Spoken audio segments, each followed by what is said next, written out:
transcending into the world of Game of Thrones as a mercenary, Aegon awakened a bloodthirsty system, growing stronger with each enemy he vanquished.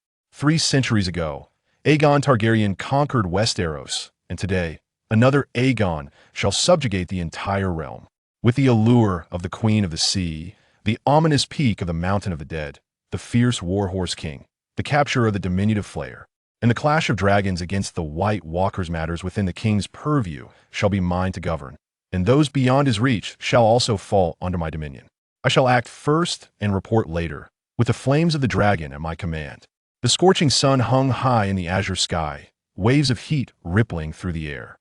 Only when the briny sea breeze swept and did a semblance of coolness grace the sweltering atmosphere.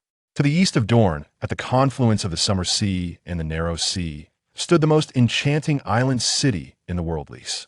Within a lush courtyard, 2 alabaster forms reclined upon the velvet expanse of a grand bed. Aegon Balerion caressed the delicate body nestled in his embrace, yet his thoughts drifted beyond the window. Half a year prior, upon his unexpected arrival in this realm, he had been filled with trepidation and dread. To his misfortune, he had found himself in the world of Game of Thrones, transformed into a dishonorable mercenary knight. What a lamentable beginning.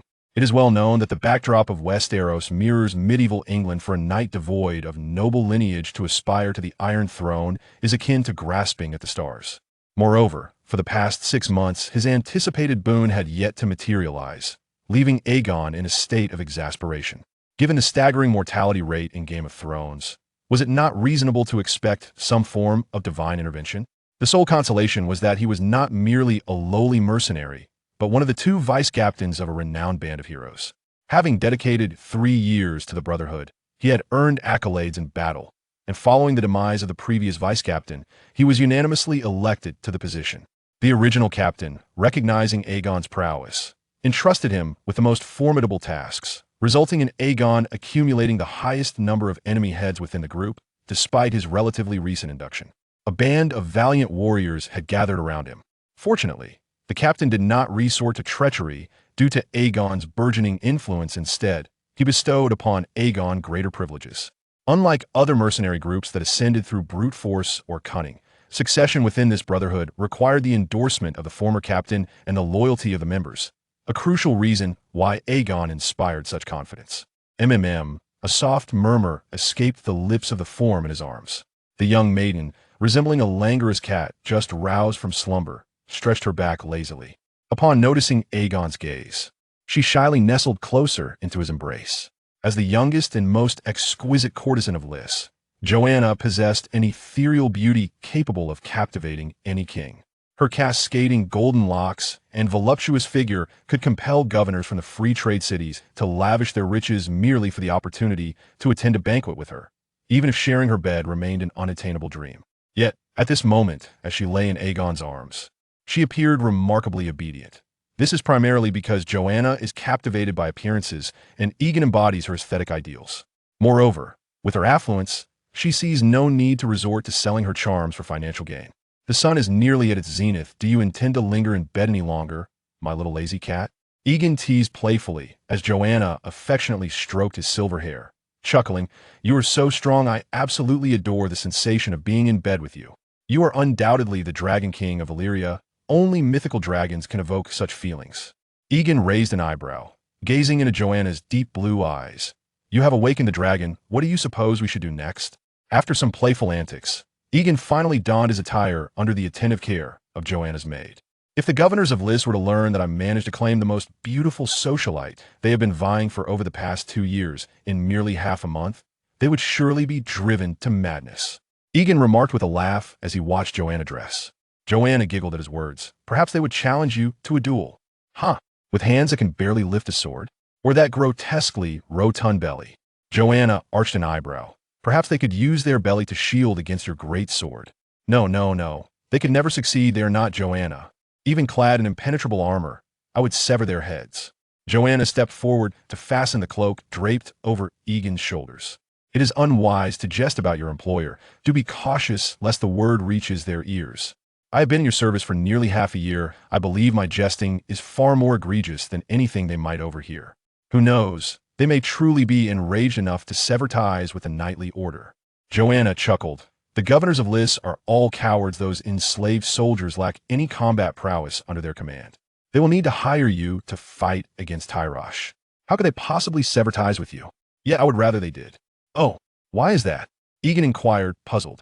Joanna embraced him, leaning her head close to his ear, her breath fragrant as she whispered, because then you could be employed by me, or I could even marry you. Once you conquer the Stepstone Islands, you could declare yourself king of the Stepstones, and I shall become your queen. Upon hearing this, Yegon turned to embrace Joanna, his hands resting gently upon her curves, and he tenderly kissed her lips. Kings typically forge political marriages with the daughters of other dukes. You should not expect me to become a king. Joanna smiled playfully. Is it not said that many dragon kings of Illyria have multiple queens? Besides, we are in Lys. What does it matter? Do you not wish for me to share your bed with other queens? I could teach them a few tricks. You are the one who suggested it. I eagerly anticipate the day it arrives. Yegon replied with excitement, then playfully slapped Joanna's rear. I must attend a meeting. I wonder what ludicrous ideas the governors of Lys will concoct this time. The meeting with the governors took place in the perfume garden rather than in the governor's residence. The governors preferred to indulge in a hearty drink before discussing matters of war, enjoying the delightful dances of the courtesans within the garden. By the time Yegon arrived, the leader of the knights, Henry, was embracing a beautiful maid while savoring the exquisite white wine unique to Lys. Meanwhile, the other vice leader, Babro, sat leisurely on the side, indulging in fruits. Our heroic warrior has arrived. Ah! Yegon must have been enchanted by the charms of a lovely lady last night, arriving only now. Please take a seat. One of the governors, seated at the head of the table, laughed heartily and beckoned for Yegon, clad in silver armor, to be seated. After Yegon settled in, two maidens approached to pour wine. Yegon raised a glass and downed it in one go, stating, Your Excellency, you flatter me excessively. The title of heroic warrior rightfully belongs to Captain Henry or Vice Captain Babro. My experience as the Lys senior vice captain has been the most modest. Although Yegon spoke politely to these governors, his thoughts were filled with friendly disdain for their ancestors. These old men were indeed harboring ulterior motives, having subtly boasted about their bravery before Henry and Babro ever since he was promoted to vice captain 8 months ago. It was a clear attempt to elevate Yegon only to undermine him. Vice Captain Yegon, there is no need for modesty. Your valiant efforts on Stone Steps Island are well known. We are in dire need of a hero such as you, who has resolved significant troubles for us. The rotund governor at the top of the table grinned, then clapped his hands. Two exquisitely beautiful twin sisters, adorned in sheer garments, emerged from behind. These two are my splendid acquisitions from Yuan-Kai, having mastered 7 seductive arts and 16 positions, and they remain untouched. I present them to you, Captain Yegon, as a token of our enduring friendship. As soon as he finished speaking, the two maidens approached and seated themselves beside Yegon. A flicker of annoyance flashed across Captain Henry's face before quickly vanishing, while Vice Captain Babro raised his glass and proclaimed, Allow me to express gratitude on behalf of Vice Captain Yegon for the governor's generosity. Greatness belongs to Lys, greatness belongs to the knights, and courage belongs to Yegon. Upon hearing this, everyone raised their glasses in unison, echoing, Greatness belongs to Lys, greatness belongs to the knights, and courage belongs to Yegon. Realizing he was being extolled, Yegon promptly shifted the conversation. Let's discuss the battle against Tylosai instead. Captain Yegon is indeed a born warrior whose thoughts of battle cannot be swayed even by several beautiful maidens at his side. However, we shall speak of the conflict with Tylosai later. Our foremost priority now is to indulge in fine drinks. Yegon, upon hearing this, could only resignedly partake in the wine. Throughout the feast, the two maidens along with Yegon's newly acquired companions continuously filled his glass. After a round of toasts, Yegon's complexion began to flush. Finally, as the governors had nearly quenched their thirst, the corpulent governor broke the silence. Those cunning pirates, in collusion with the Tyroshans, have retreated into the caves of Torture Abyss after suffering several defeats at the hands of Captain Yegon. However, we have devised a solution. Yegon's eyes sparkled at these words. Oh, esteemed governor, what brilliant plan do you propose? The plump governor then gestured for all the maidens and slaves to exit the chamber. Once only a handful of governors and 3 captains remained, he took a piece of fruit and stuffed it into his mouth. The pirates dare not confront the gallant company in battle, for they are outmatched. But what if we were to dangle a succulent bait before them? Are you suggesting we offer them some lures? Precisely. We have orchestrated a scheme where, with the collective funds of the governors, we shall present them with 2 merchant vessels. You shall follow closely behind and seize the opportunity to strike. This will allow us to annihilate the bulk of their forces in one fell swoop. Once they are vanquished, the battle for the Stairway Isles will become significantly easier. Captain Henry grinned widely. A truly splendid plan, though it seems it will demand a fierce confrontation from us. And what of our remuneration? Rest assured, esteemed captains, we shall provide an advance of 15,000 gold coins, with an additional 35,000 upon the successful completion of the battle. Each of you will also receive 10 exquisite bed slaves recently acquired by Yuan Kai, along with 3,000 gold coins. Furthermore, all that the merchant vessels carry, including their personnel, shall be your bounty. It is worth noting that among them are 200 innocents. Upon hearing this, Yegon realized that these governors were exceptionally shrewd. Intentionally aligning his reward with Henry's was a subtle jab at him. Yegon intended to express his loyalty, but Barbalo raised his goblet. Then let us 3 express our gratitude for the governor's generosity. With that, Barbalo downed his drink, leaving Yegon no opportunity to speak, compelling him to follow suit. This is well deserved by the 3 captains. All valiant heroes ought to be rewarded. Our contract with the gallant company is now in effect, and the onus is on you to demonstrate your valor, for we are not versed in warfare. The corpulent governor surveyed the 3 with his elongated eyes. Henry laughed heartily. Fear not. Governors, our warriors of the gallant company, are born for battle. While they may lack in other areas, when it comes to the art of killing, none surpass us, whether in Westeros or Essos. Our champions are the fiercest. We are well aware of the gallantry of the company. The assembly raised their glasses in a toast. Mercenary companies often bear a tarnished reputation, for they sometimes accept payment, yet fail to fulfill their obligations or betray their original employers for a higher fee. However, the Gallant Company and the Golden Company are among the few exceptions with a respectable standing. Though the Gallant Company has oscillated wildly between Lys, Tyrosh, and Myr in recent years, they remain steadfast in their loyalty during the terms of their employment. This is also a significant reason why the governors of Lys are still willing to employ the Mercenary Company. Of course, another crucial factor is that the Mercenary Company possesses formidable combat capabilities and offers excellent value for money. Many of its members are descendants of fallen nobility or knights from Westeros, having received far more combat training from a young age than the average person. After the banquet, the 3 leaders of the Mercenary Company returned to their meeting place in Lys, convening to discuss the specifics of their military operations. The governors of Lys will only spout empty words when it comes to actual combat. It is up to us. How many men do you think we should send this time? In the spacious meeting hall, Captain Henry, sporting a full golden beard, sat confidently in the main seat, eagerly watching Yegon.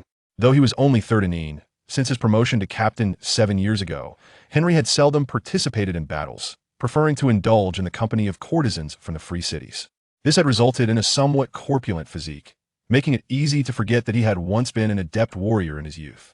The arrival of Yegon was akin to a soft pillow falling from the heavens. Just as he was about to doze off, Yegon was the most valiant soldier he had ever encountered, and entrusting him with challenging tasks posed no issues whatsoever. Although Yegon's reputation had risen considerably in recent months, Henry still felt he could maintain control over this Valyrian blade. Yegon calmly analyzed the situation.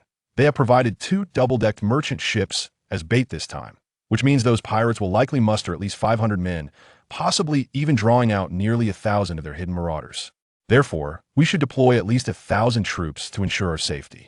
The Mercenary Company boasted just over 2,000 hired swords, but it was impractical to mobilize all of them against foes that could be easily dealt with, such as those in the Torture Abyss. Not to mention, given the rewards earned from combat, the 3 captains could not afford to send out their entire force every time.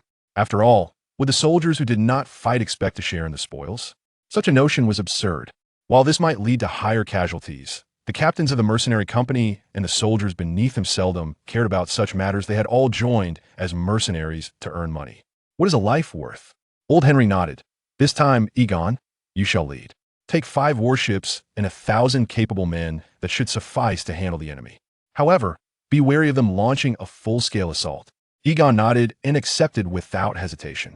Although there was a degree of risk involved, he was confident in his combat prowess and felt well-equipped to face these poorly armed pirates. The vice-captain, Barbalo, who had been mostly silent, spoke up. Yegon, you must be cautious. Should they come out in full force, they could still muster 800 or 900 men, leading to a bloody battle. I'm well aware of that. After battling the pirates of the Stone Steps Islands so many times, I may well be the most knowledgeable about these cowards. After Yegon finished speaking, he rose to his feet, his left hand resting on the hilt of his sword as he strode purposefully towards the door. Just wait for my return to celebrate.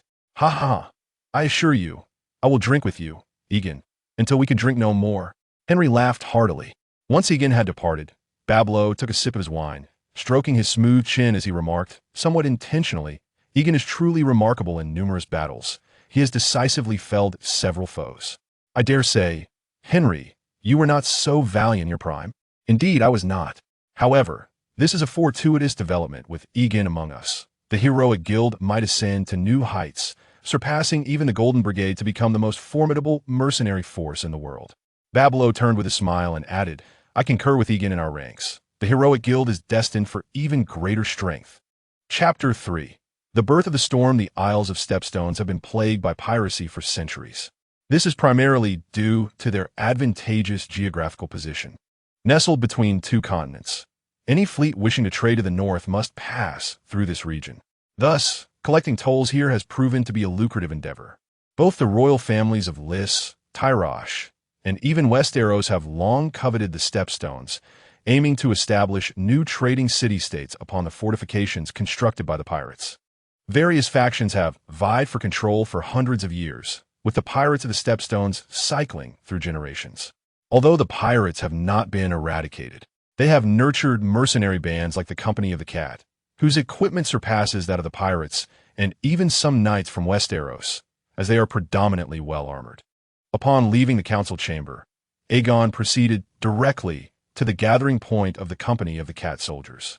Except for a few soldiers on leave who had ventured to the brothels, most remained in the camp. The company enforced strict discipline, while soldiers could indulge during their leave. Those caught attempting to leave without permission would be treated as deserters. This policy stemmed from the accumulated wisdom of countless experiences. Without rules, undisciplined soldiers could wreak havoc. The soldiers immediately saluted Aegon with respect as he entered the camp clad in armor. A significant operation was underway, but this time only 1,000 men were needed. As per the usual arrangement, it was the turn of the 3rd and 4th companies, but the Vanguard Company would still take to the battlefield as usual.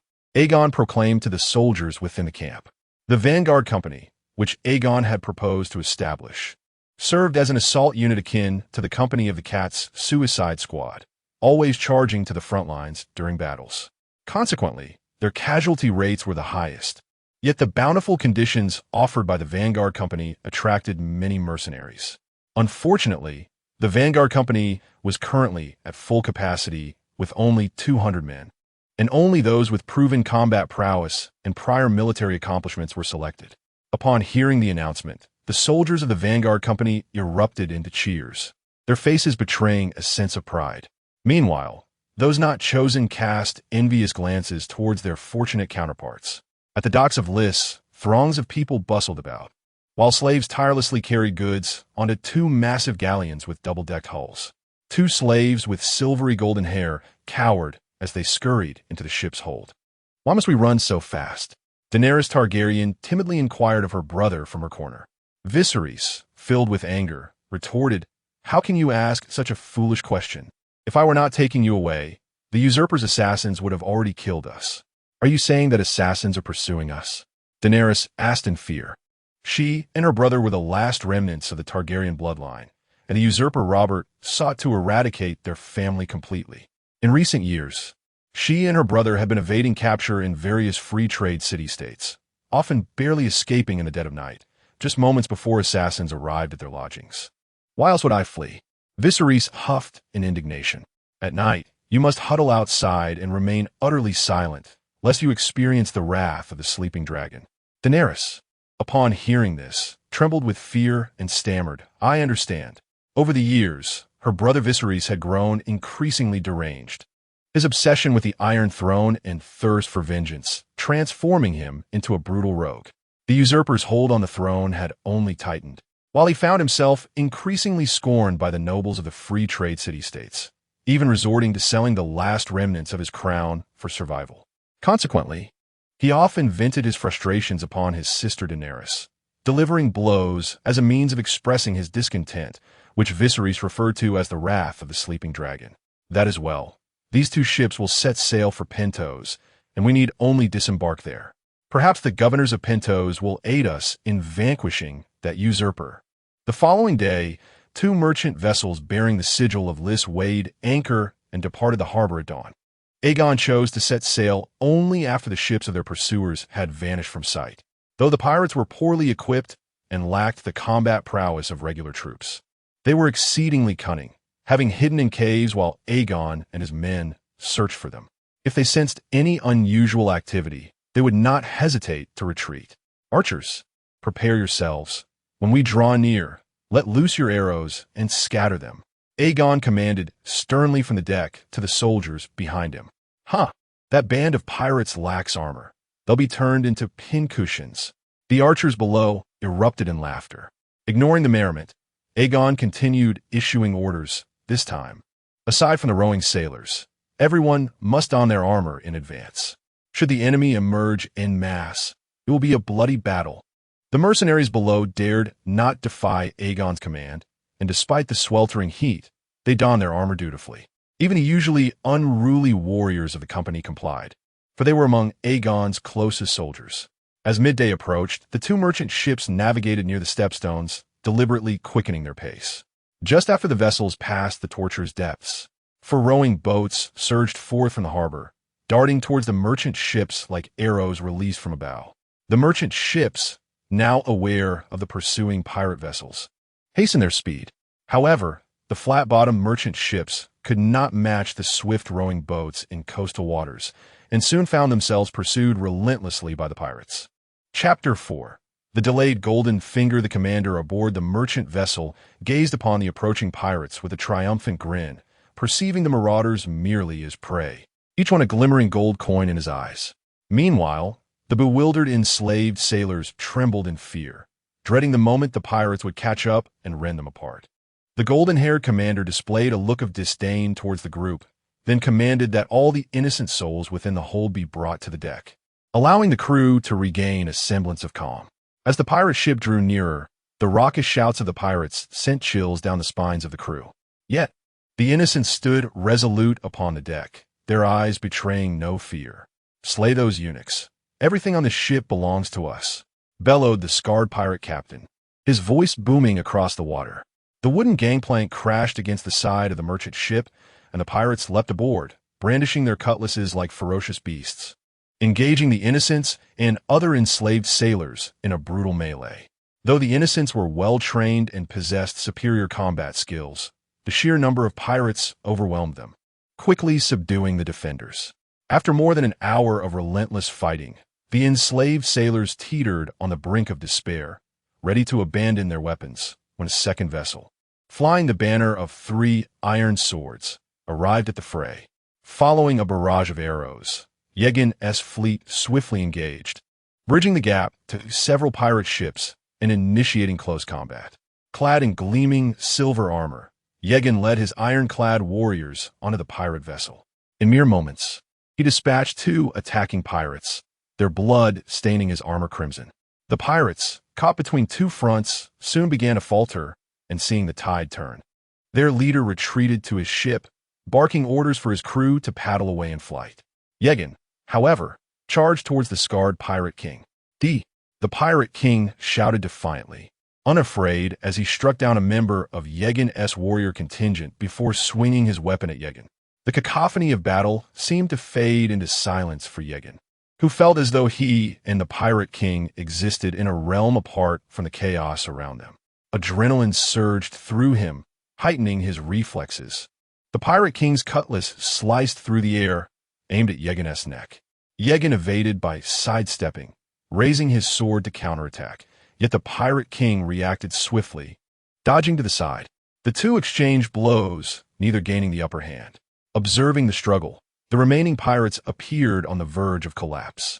With a roar, the pirate king hurled a dagger from his waist at Yegon, then swiftly resumed his assault. Yegon tilted his head to evade the thrown weapon and countered with his sword to block the descending cutlass. The Pirate King's muscular arm driving the blade down with such force that it jarred Yegon's grip painfully. Seizing the opportunity, Yegon rolled behind the Pirate King and, with a swift motion, struck him in the back with his sword. Blood gushed forth from the wound instantaneously. Yet the Pirate King, undeterred, continued to engage Yegon in fierce combat, though his strength was evidently waning. After half a minute, Yegon found an opening, severing the adversary's right hand, and then aimed another strike at his neck. The massive head soared into the air.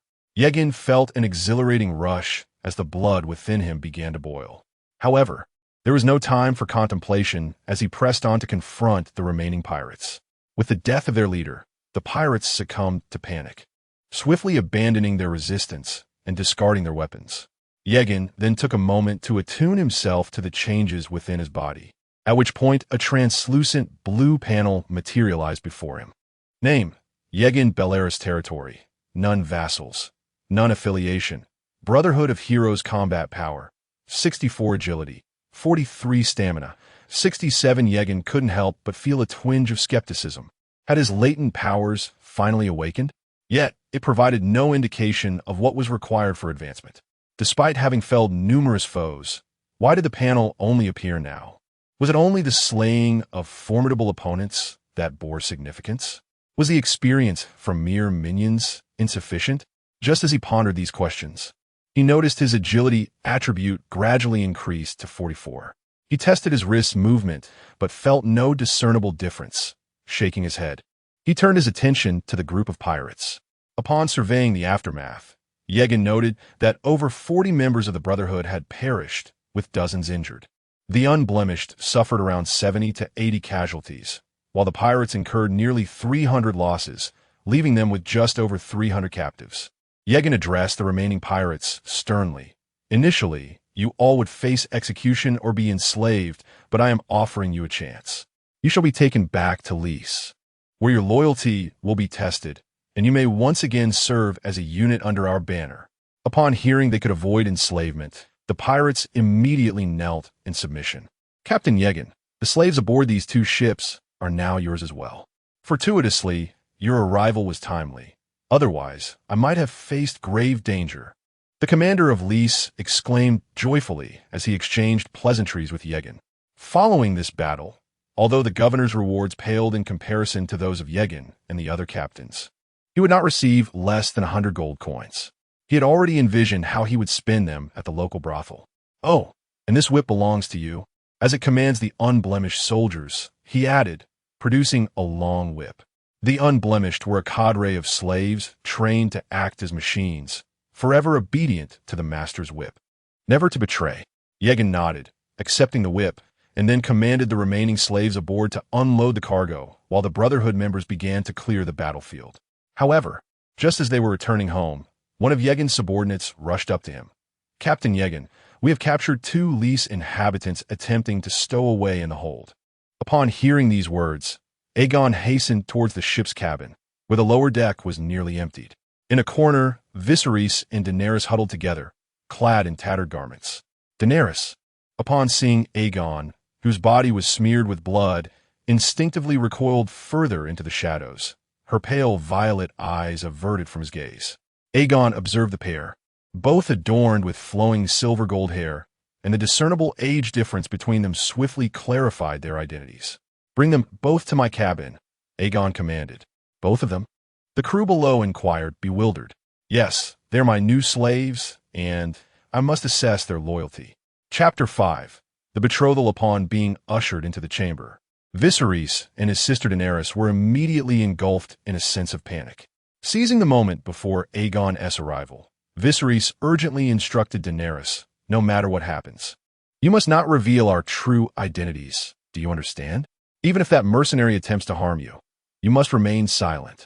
Daenerys trembled at his words, while Viserys gripped her shoulders in anger. Do you understand? He reiterated. With a look of helplessness, Daenerys nodded. Meanwhile, after cleaning the blood from his armor, Aegon finally approached the door with heavy footsteps. Step aside. I do not wish for anyone to eavesdrop while I am with my lovely maiden. He commanded the soldiers of the company, effectively quelling their curiosity. The worth of these two far surpassed any treasure in the vicinity. With Daenerys by his side, he could lay a legitimate claim to the lands of Westeros. Previously, Aegon had scarcely entertained the notion of usurping the Iron Throne, primarily due to the impracticality of such ambitions. However, with the Mother of Dragons at his disposal, he felt it would be remiss not to seize the opportunity presented to him. Now, the foremost priority was to strengthen his position. With over a year remaining until the usurper Robert met his demise at the tusks of a wild boar, he intended to fortify himself during that time and subsequently reap the maximum political advantage during the War of the Five Kings. Thus, Aegon was keen to keep Daenerys and Viserys as present a secret. Inside the chamber, Daenerys felt a surge of anxiety at the sound of Aegon's heavy footsteps.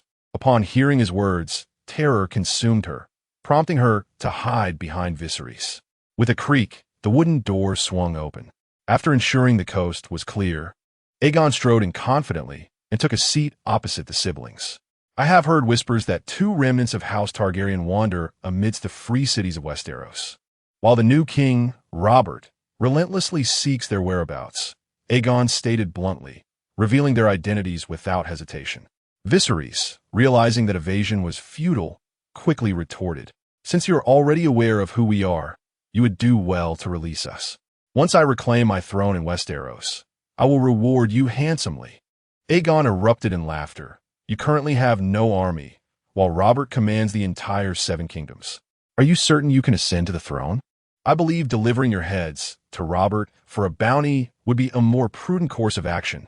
Viserys, infuriated, declared, "Upon my return to Westeros, I will undoubtedly have sufficient supporters waiting for me, and then I shall stand against Robert's forces." Aegon raised an eyebrow. "While your assertion holds some merit, my experience as a mercenary has taught me that it is wise to seize immediate gains.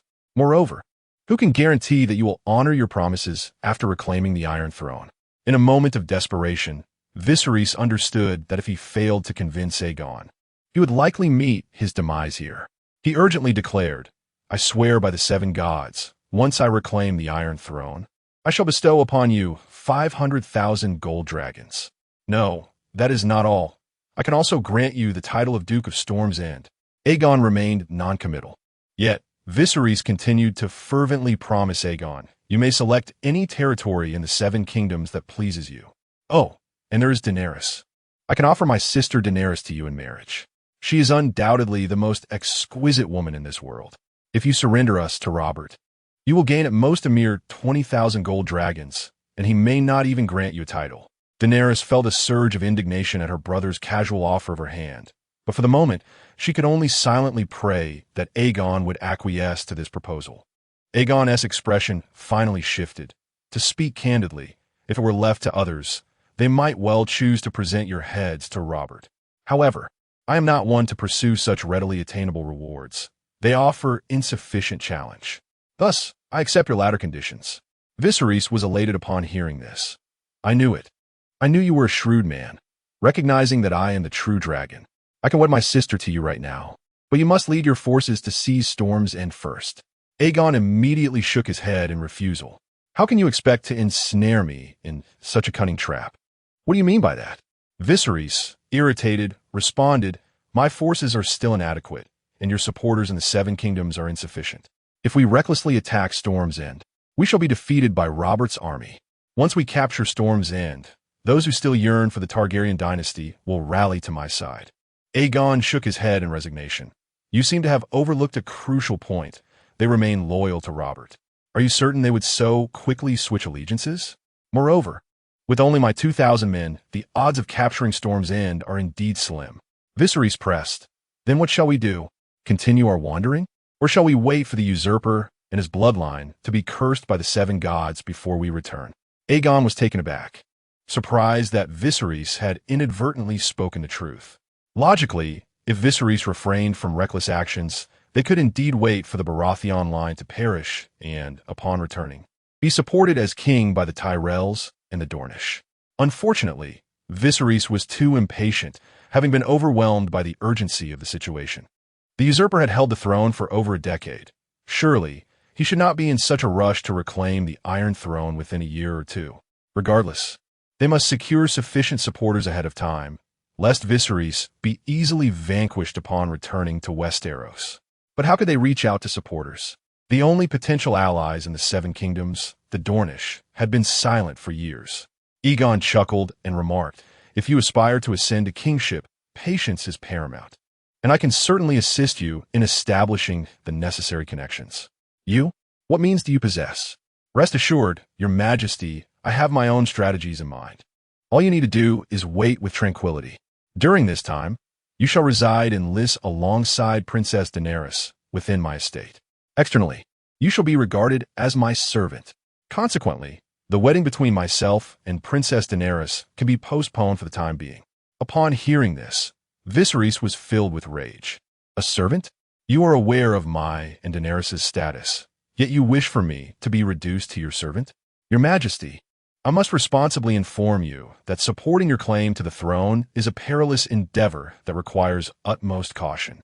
Surely, you do not wish for Robert's assassins and army to pursue us once more?" Viserys, incensed by this proclamation, huffed in indignation and fell silent, while Aegon continued to instruct, "Thus, you must adeptly play this role before outsiders. Naturally, I shall not truly regard you as servants. Now, your Majesty, let us step outside. I shall arrange a private chamber for you." With that, Aegon turned and walked away, and after a moment of hesitation, Viserys slowly followed suit. Chapter 6. Conspiracy. 2 days later, Yang returned triumphantly with his fleet, laden with spoils. The several hundred pirates were first allocated to the prisoner camp, while the Unsullied and other slaves were placed in separate quarters, awaiting distribution by myself and the other 2 commanders. However, this silver-haired slave was directly escorted to my chamber. My subordinates expressed surprise. "Are you not going to greet the other 2 commanders?" "No need," Yang replied with a dismissive wave of his hand. "I have taken a liking to this woman.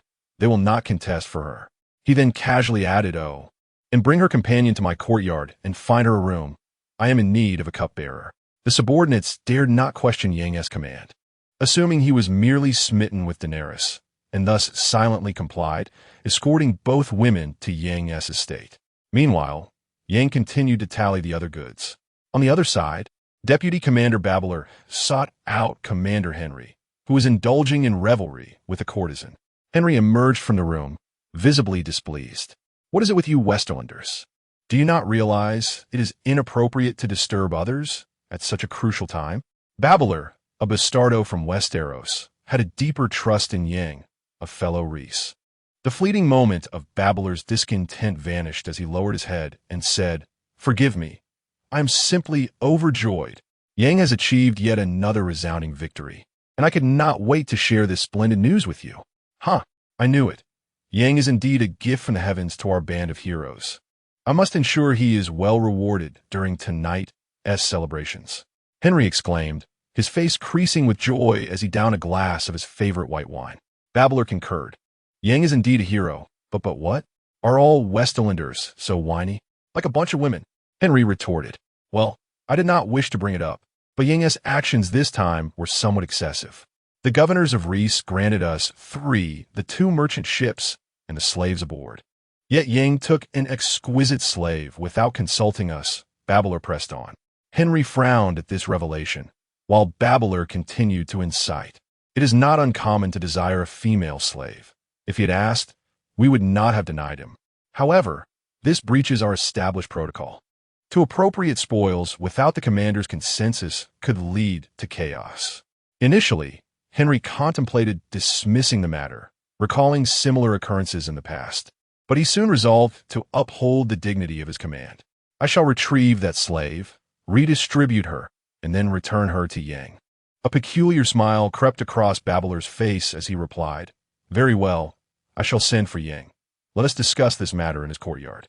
Henry deemed the arrangement acceptable, nodding in agreement before taking his cherished white wine and heading towards Aegon's courtyard. Meanwhile, Barbaro sought out his 4 closest subordinates. Commander Yegon had egregiously violated the rules, disregarding the authority of the commander. As a result, Commander Henry intended to exile him, thus dispatching the 4 of you to assist me in apprehending him. Should he resist, eliminate him on the spot, understood? The 4 exchanged glances, and finally, One audacious individual could not contain himself. Is Commander Yegon planning a rebellion? Barbalo, with a stoic expression, replied, Not necessarily, but if we inform him of our intent to arrest him, he may react violently. Deputy Commander, this seems to contravene the rules, does it not? How can we apprehend another Deputy Commander? Barbalo shot a piercing glance at him. Do you dismiss Commander Henry's orders and mine? We would never dare. Satisfied? Barbalo nodded. That is well. This is Commander Henry's command. Once we capture Commander Yegon, you will come to understand, and should you cooperate with me in this endeavor, your ranks within the organization will elevate by 2 levels. Following this blend of incentives and threats, the 4 nodded in agreement. They did not believe Barbalo would undertake such actions without Commander Henry's directive, as the truth would inevitably surface during a confrontation thereafter. Within the camp, Yegon was meticulously inventorying the items sent by Governor Rhys. To his dismay, although the gifts were of considerable value, few could be evenly divided among the 3 of them, leading to their dissatisfaction. While Yegon inwardly cursed the treacherous bastards, a guard approached with a message. Commander Barbalo seeks your presence. Yegon, intrigued yet cautious, complied and made his way to the council hall. Upon reaching the entrance, he noticed several individuals nearby, instantly heightening his vigilance, his left hand tightening around the hilt of his sword. Ha ha! Our great hero has returned, Barbalo exclaimed, laughing heartily and extending his arms towards Yegon, before casting a glance at the soldiers surrounding them. The soldiers behind Yegon immediately drew their swords, aiming to subdue him. However, at the moment Barbalo spoke, Yegon experienced a powerful intuition. His instincts warned him of deception, prompting the highly alert Yegon to instinctively draw his iron sword and counter the advancing soldiers. Deputy Commander Yegon has betrayed us. Kill him, Barbalo bellowed. His 4 subordinates immediately charged at Yegon, while Yegon's sole guard retaliated in defense. Yegon, renowned for his unparalleled swordsmanship within the organization, successfully fended off the attacks of 2 assailants before swiftly advancing towards Barbalo. Barbalo, initially believing he could seize Yegon by surprise, was taken aback when Yegon parried his strike. As Yegon advanced towards him, Barbalo's heart raced with fear, and he hastily raised his sword to block, relying on numerical superiority to subdue Yegon. Yegon shouted fervently, Barbaro has rebelled. Seize him at once. Upon hearing Yegon's words, several soldiers from the warrior camp, who shared a close camaraderie with him, rushed to the battlefield, drawn by the sounds of conflict and Yegon's urgent cries. Barbaro, having only a singular opportunity, found his plans thwarted by Yegon's keen intuition. As more soldiers from the warrior camp joined the fray, Barbaro's side swiftly descended into disarray. Seizing the moment, Yegon deftly sidestepped and delivered a lethal blow, severing his opponent's head. Subsequently, 2 of the remaining 4 foes were swiftly dispatched, while the last 2 chose to surrender, discarding their weapons. Meanwhile, Yegon's agility attribute surged slightly on his status panel. Chapter 7. Interrogation Commander Aegon. It was all Barbalo's deception. He claimed it was Commander Henry's intent that prompted our actions. Please do not kill us. The 2 soldiers who accompanied Barbalo, witnessing his swift demise at Aegon's hands, immediately knelt and pleaded for mercy. Aegon, with an impassive countenance, cast his gaze over Barbalo's headless corpse. Yet internally he grappled with the question of whether Barbalo sought his elimination independently or if it was Henry's directive. Should it be the latter, it would undoubtedly herald further conflict, and reconciliation with Henry would be beyond reach. Nevertheless, he leaned towards the belief that Barbalo acted on his own volition. If Henry truly wished to dispose of him, he would not have sent Barbalo alone. Detain these 2 for now. I shall summon Commander Henry for judgment. You all will accompany me to seek him. Aegon instructed the soldiers of the valiant camp beside him. Even if Henry intended to slay him, at least in their presence, he might still have a chance to resist. Henry, accustomed to leisurely wandering between the governor's residences and the perfumed gardens, seldom ventured into Aegon's courtyard. Thus, when he arrived with his guards, the sentinels at the entrance were somewhat taken aback. Let me in. Commander Aegon shall arrive shortly.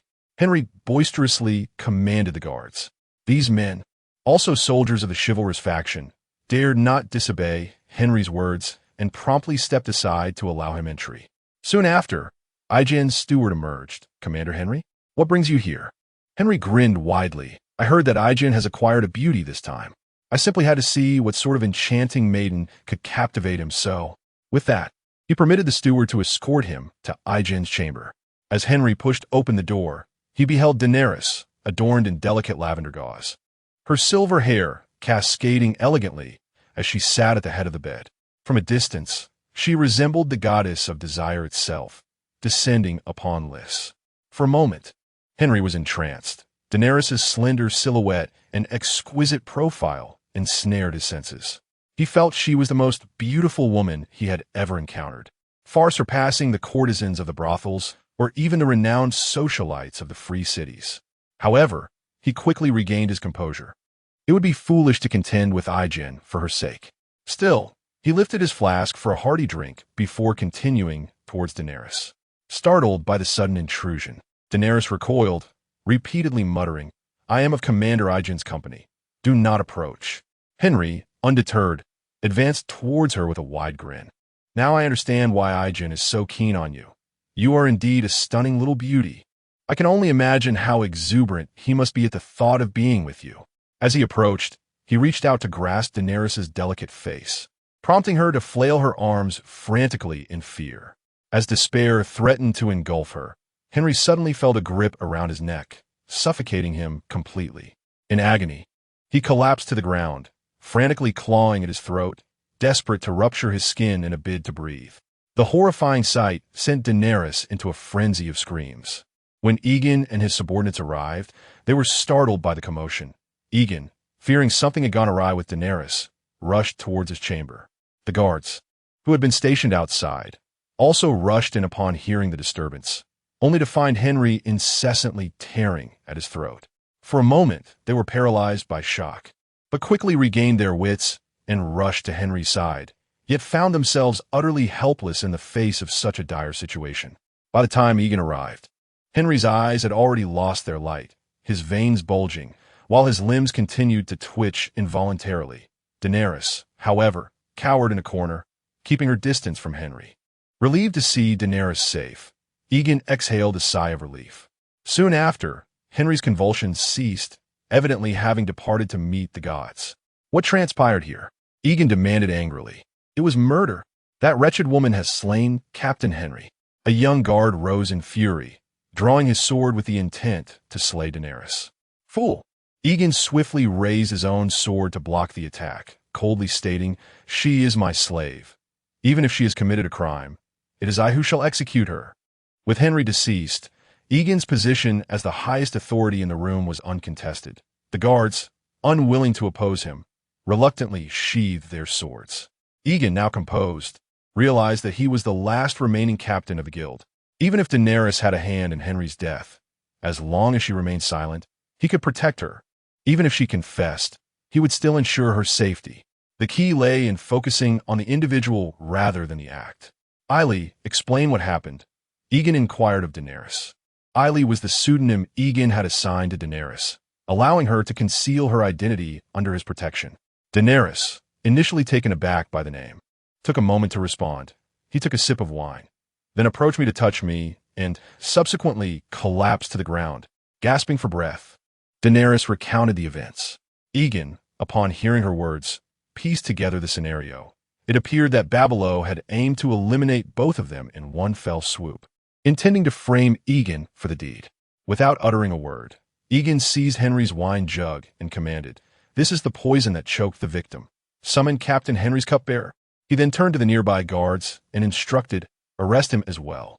The guards, alarmed, exclaimed, "Captain Yegon, you cannot place your trust in the words of a mere slave. She must have poisoned Captain Henry. You all bear suspicion. I shall personally interrogate each of you." The guard failed to comprehend that Yegon, as a time traveler, was well acquainted with Daenerys, thus placing his trust in her over a fellow guild member. However, the identity of the conspirator who remained by Henry's side is indeed a matter that requires thorough investigation. After all, if this guard merely acted out of misguided judgment, he does not deserve the death penalty. Yet, if he indeed administered poison, Aegon would personally see to his judgment. Ultimately, Henry's guard, the cupbearer, and the two who conspired with Barbaro against him, along with Daenerys, were brought before the Hall of Judgment by Aegon. It was evident that Barbaro intended to assassinate both me and Captain Henry.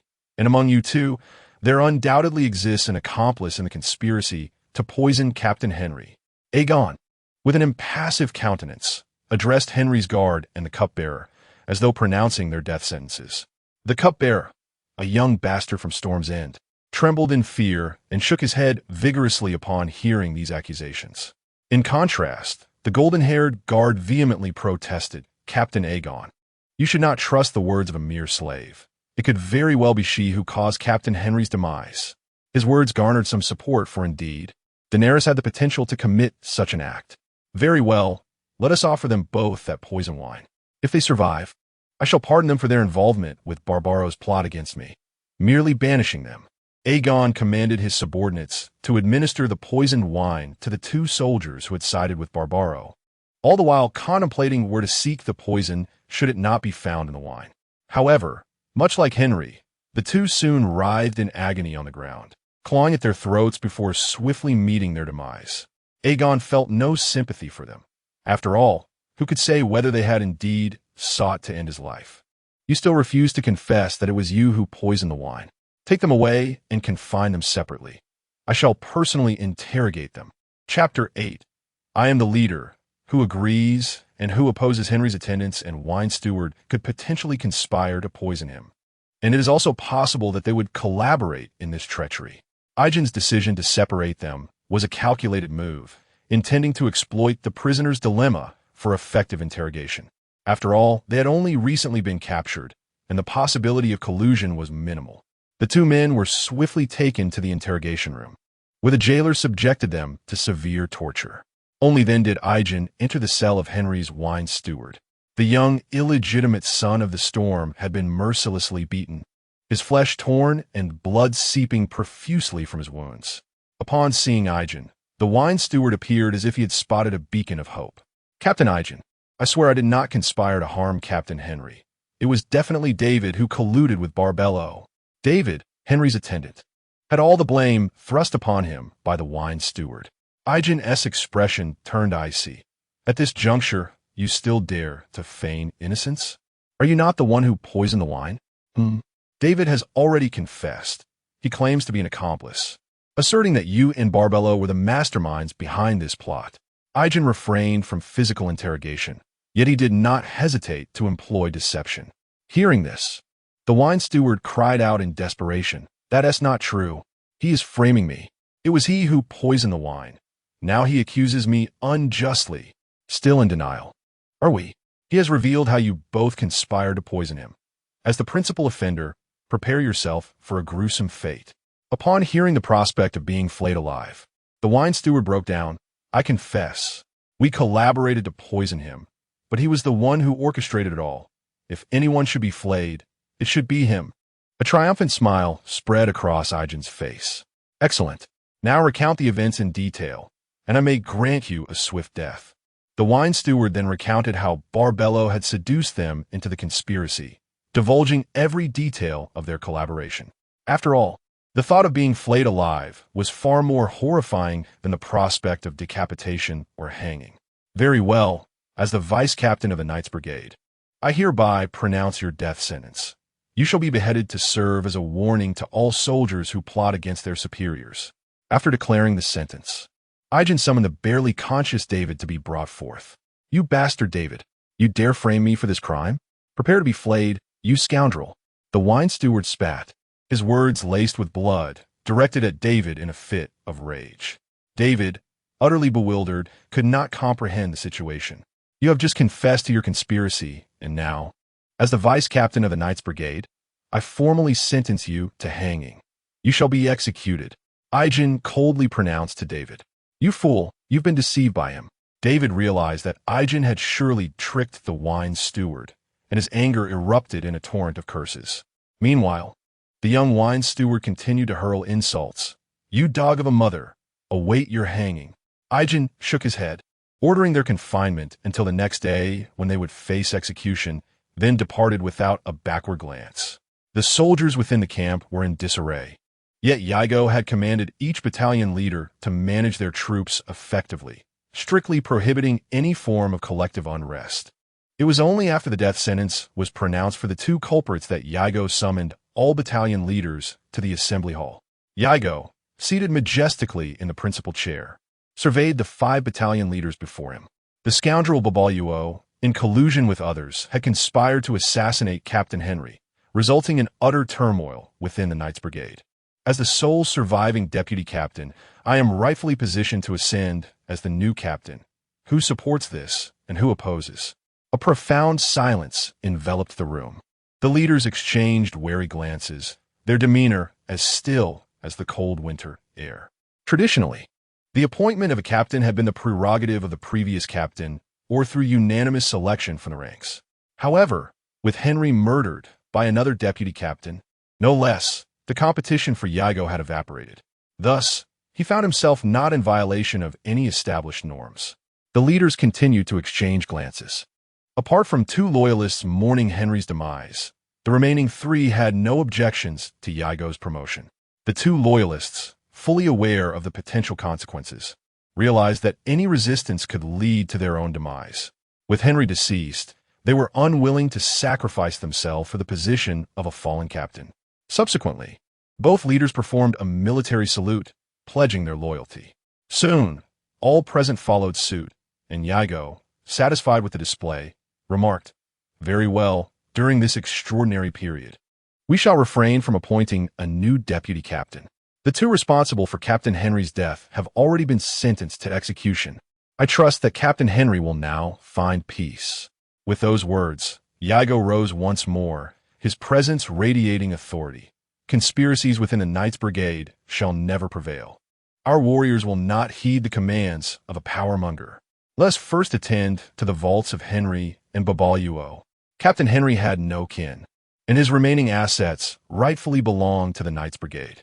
Conversely, Babaluo, being a criminal, had his possessions likewise belonging to the brigade. Thus, Yegon commanded the extraction of the gold hidden in their vaults, repurposing it as fund for the Knights Brigade, earmarked for future expansion. The wealth left by these 2 amounted to over 100,000 coins, providing Yegon with a fortunate windfall. As for the slaves within their estates, division proved challenging. Hence, Yegon appropriated them directly to serve in his own residence. Similarly, the slaves left by the governor were retained, as these had been gifts from the governors to the 3 captains, negating any necessity for distribution among the troops.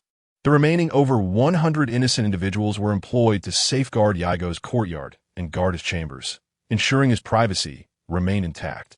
The soldiers, initially not harboring expectations of receiving gold, knowing that rewards post-battle seldom matched those of mercenary captains, were taken aback when Yegon unveiled the wealth of Babaluo and Henry.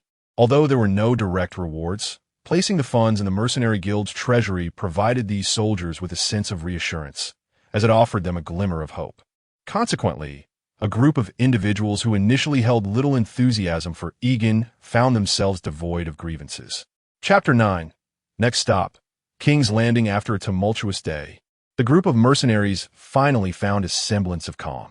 Yegon continued to instruct several captains in military drills, determined to avoid any missteps at this critical juncture.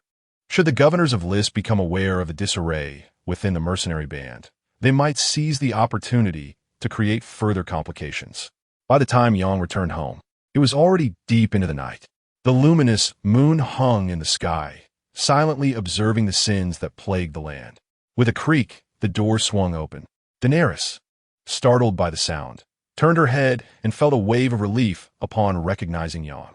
The events of the afternoon had left her restless and unable to sleep. Yegon had insisted that she remain in his chamber, reinforcing her role as his property, although she had initially felt trepidation in his presence.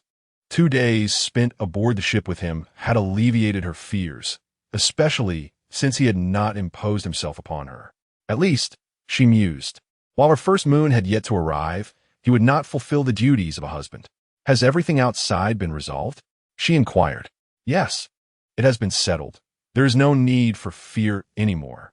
There shall be no further troubles," Yegon reassured her, gently ruffling her hair. Though he was exploiting Daenerys to the utmost, He genuinely wished to protect her from harm. Daenerys found herself surprisingly receptive to his affectionate gesture, feeling a flutter in her heart. I will be his wife, she thought. Just as the two shared this tender moment, two female slaves arrived at the entrance. Yegon turned to discover they were the twin sisters sent by the governor of Lys, a pair of mixed bloodbed slaves. Master, we are here to attend to your needs this evening. The bolder of the two announced first. What are your names? Ely and Rosalind. They replied in unison. Ely was the elder sister, while Rosalind was the younger. Both possessed amber eyes, angelic faces, and smooth, coffee-hued skin, their figures strikingly elegant, akin to supermodels. Remove the shackles from your necks. From now on, you shall serve as my handmaids, just like Ely. Upon hearing this, the sisters knelt in gratitude. All right, since you two are here, Ely, you may sleep in the adjoining room tonight. Yegon found himself without a suitable excuse to send Daenerys away, and the arrival of these sisters had alleviated a significant inconvenience. After all, he had publicly proclaimed Daenerys as his newly acquired slave. Keeping her on display daily might raise suspicion. With these two sisters to alternate in attendance, it would appear more natural. Actually, Ely need not leave. Master, please do not consider us. Ely, the elder, shyly interjected. Yegon waved his hand dismissively. No, Ely is still young. I fear she may become overly fatigued. Daenerys felt a wave of embarrassment wash over her at Yegon's words, her cheeks flushing to the point she could not meet his gaze. Yegon promptly patted her back, urging her to retire to the adjacent room for rest. After Daenerys departed, Rosalind closed the door and the two sisters began to disrobe. Although Ely was somewhat more extroverted, Rosalind exhibited a greater openness in their shared bed. Meanwhile, Daenerys struggled to find restful slumber throughout the night, vowing to have a serious conversation with Yegon regarding this matter. She resolved to ensure her room was positioned even further away. The following morning, Yegon awoke early and under the attentive care of the two sisters, lingered for an hour and a half before making his way to the barracks. I, Yegon Baylor, commander of the Knights Order, hereby pronounce your death sentence. In the expansive training grounds, Yegon, clad in armor, stood solemnly before the execution platform as he delivered the verdict against the two traitors. Upon the completion of Yegon's proclamation, the muscular executioner raised his massive sword and struck down upon the neck of Henry's cupbearer with a fierce blow. The head was severed in an instant, blood gushing forth. The floor beneath the feet of Henry's attendant, David, suddenly gave way, leaving him a dangle by his neck, which was swiftly broken after a few desperate thrashes.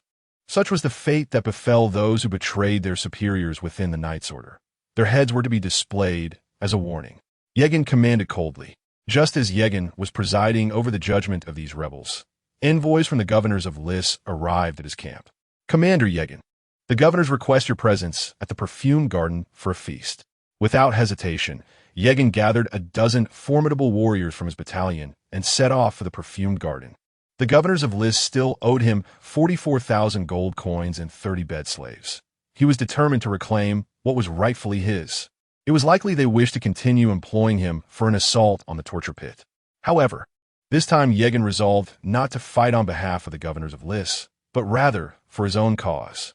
Yegon and his entourage gallantly rode forth to the perfumed garden, though only 4 accompanied him inside, while the others remained in the courtyard. Ha ha! Our hero has returned. We should have celebrated our hero yesterday, but alas, we were struck by tragic news and dared not host Commander Yegon. The rotund governor seated in the center smiled at Yegon. Yegon lifted a goblet and took a sip. No matter, there were some unfortunate incidents within the order, but they have been resolved.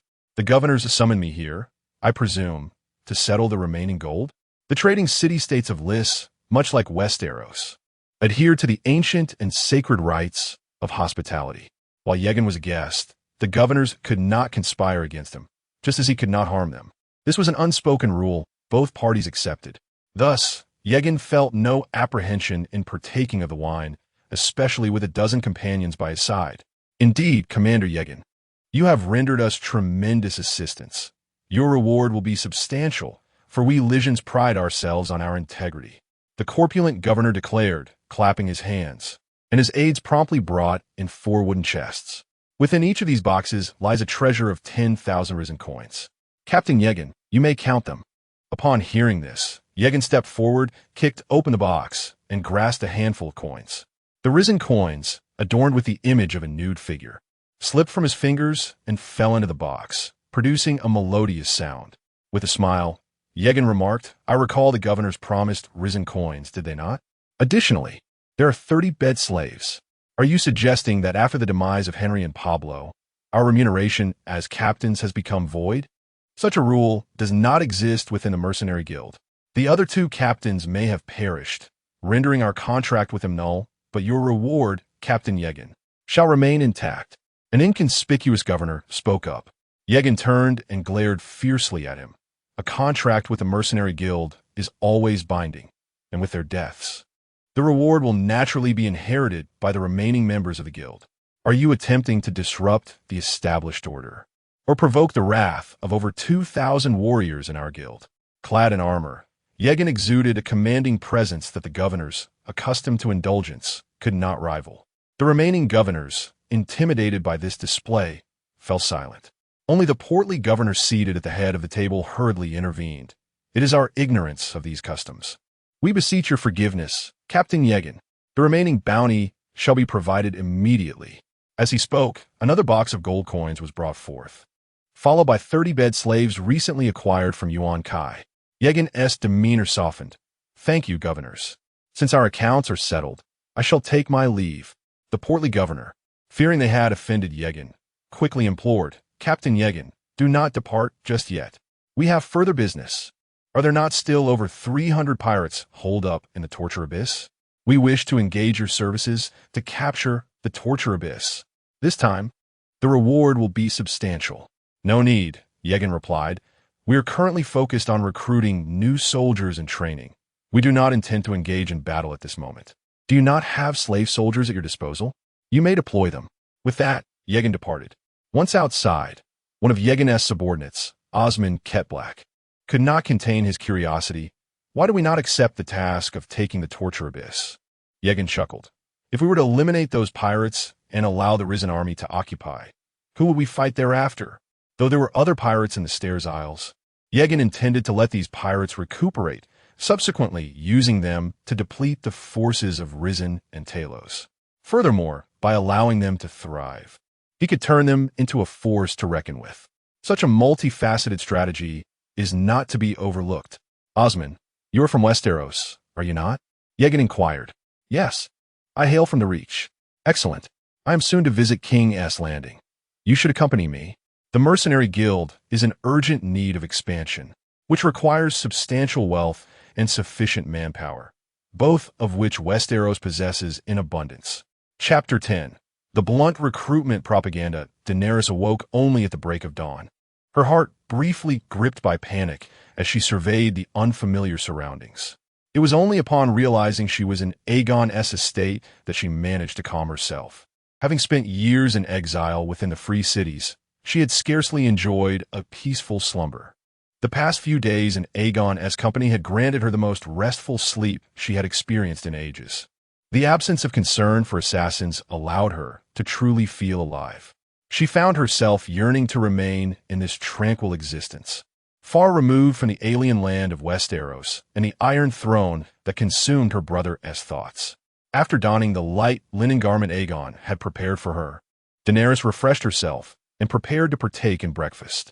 However, she was abruptly halted in the corridor by Viserys. Brother. Daenerys was perplexed by Viserys' intentions. He seized her shoulders with a fierce grip, causing her discomfort. Did that Lysine not invite you to his bed last night? Though puzzled, Daenerys nodded. Viserys' fingers dug into her delicate skin, his expression contorted with rage. Have you lost your mind? He is the sole commander of that army, my hope for claiming the Iron Throne, and you push him away from your bed? Tears welled in Daenerys' eyes as she replied, He told me to leave. I'm still too young, who cares about that? Even if he cast you aside, it speaks to your lack of allure. You must please him, do you understand? Otherwise, how can he be expected to assist me in reclaiming the Iron Throne? With a sense of helplessness, Daenerys nodded in agreement. Viserys finally released her. Very well, Dany. You should recognize the fortune you possess. You are to marry a strong young knight, rather than some decrepit duke. Frankly, I do not care who you marry or how many seek your favor, be it a noble steed or otherwise, so long as they can provide me with an army to reclaim the Iron Throne. Do you comprehend? Since you are to wed him, ensure you delight him. You wouldn't want to awaken the wrath of the sleeping dragon, would you? Daenerys nodded fervently, terrified of incurring her brother's wrath. Viserys offered a disingenuous smile. Then perform admirably before him. You might learn from the other handmaidens. I doubt he will refuse you. Upon returning to the company of adventurers, Aegon summoned the 5 captains to the council hall and laid out his forthcoming strategy. The war between Lys and Tyrosh is inevitable, and Westeros remains unstable. Now is our opportunity. If we seize this moment, the company of adventurers could become the most formidable mercenary band in the world. You shall reap boundless wealth. Before Aegon could finish, the captains erupted in excited exclamations. Commander Aegon, we are at your command.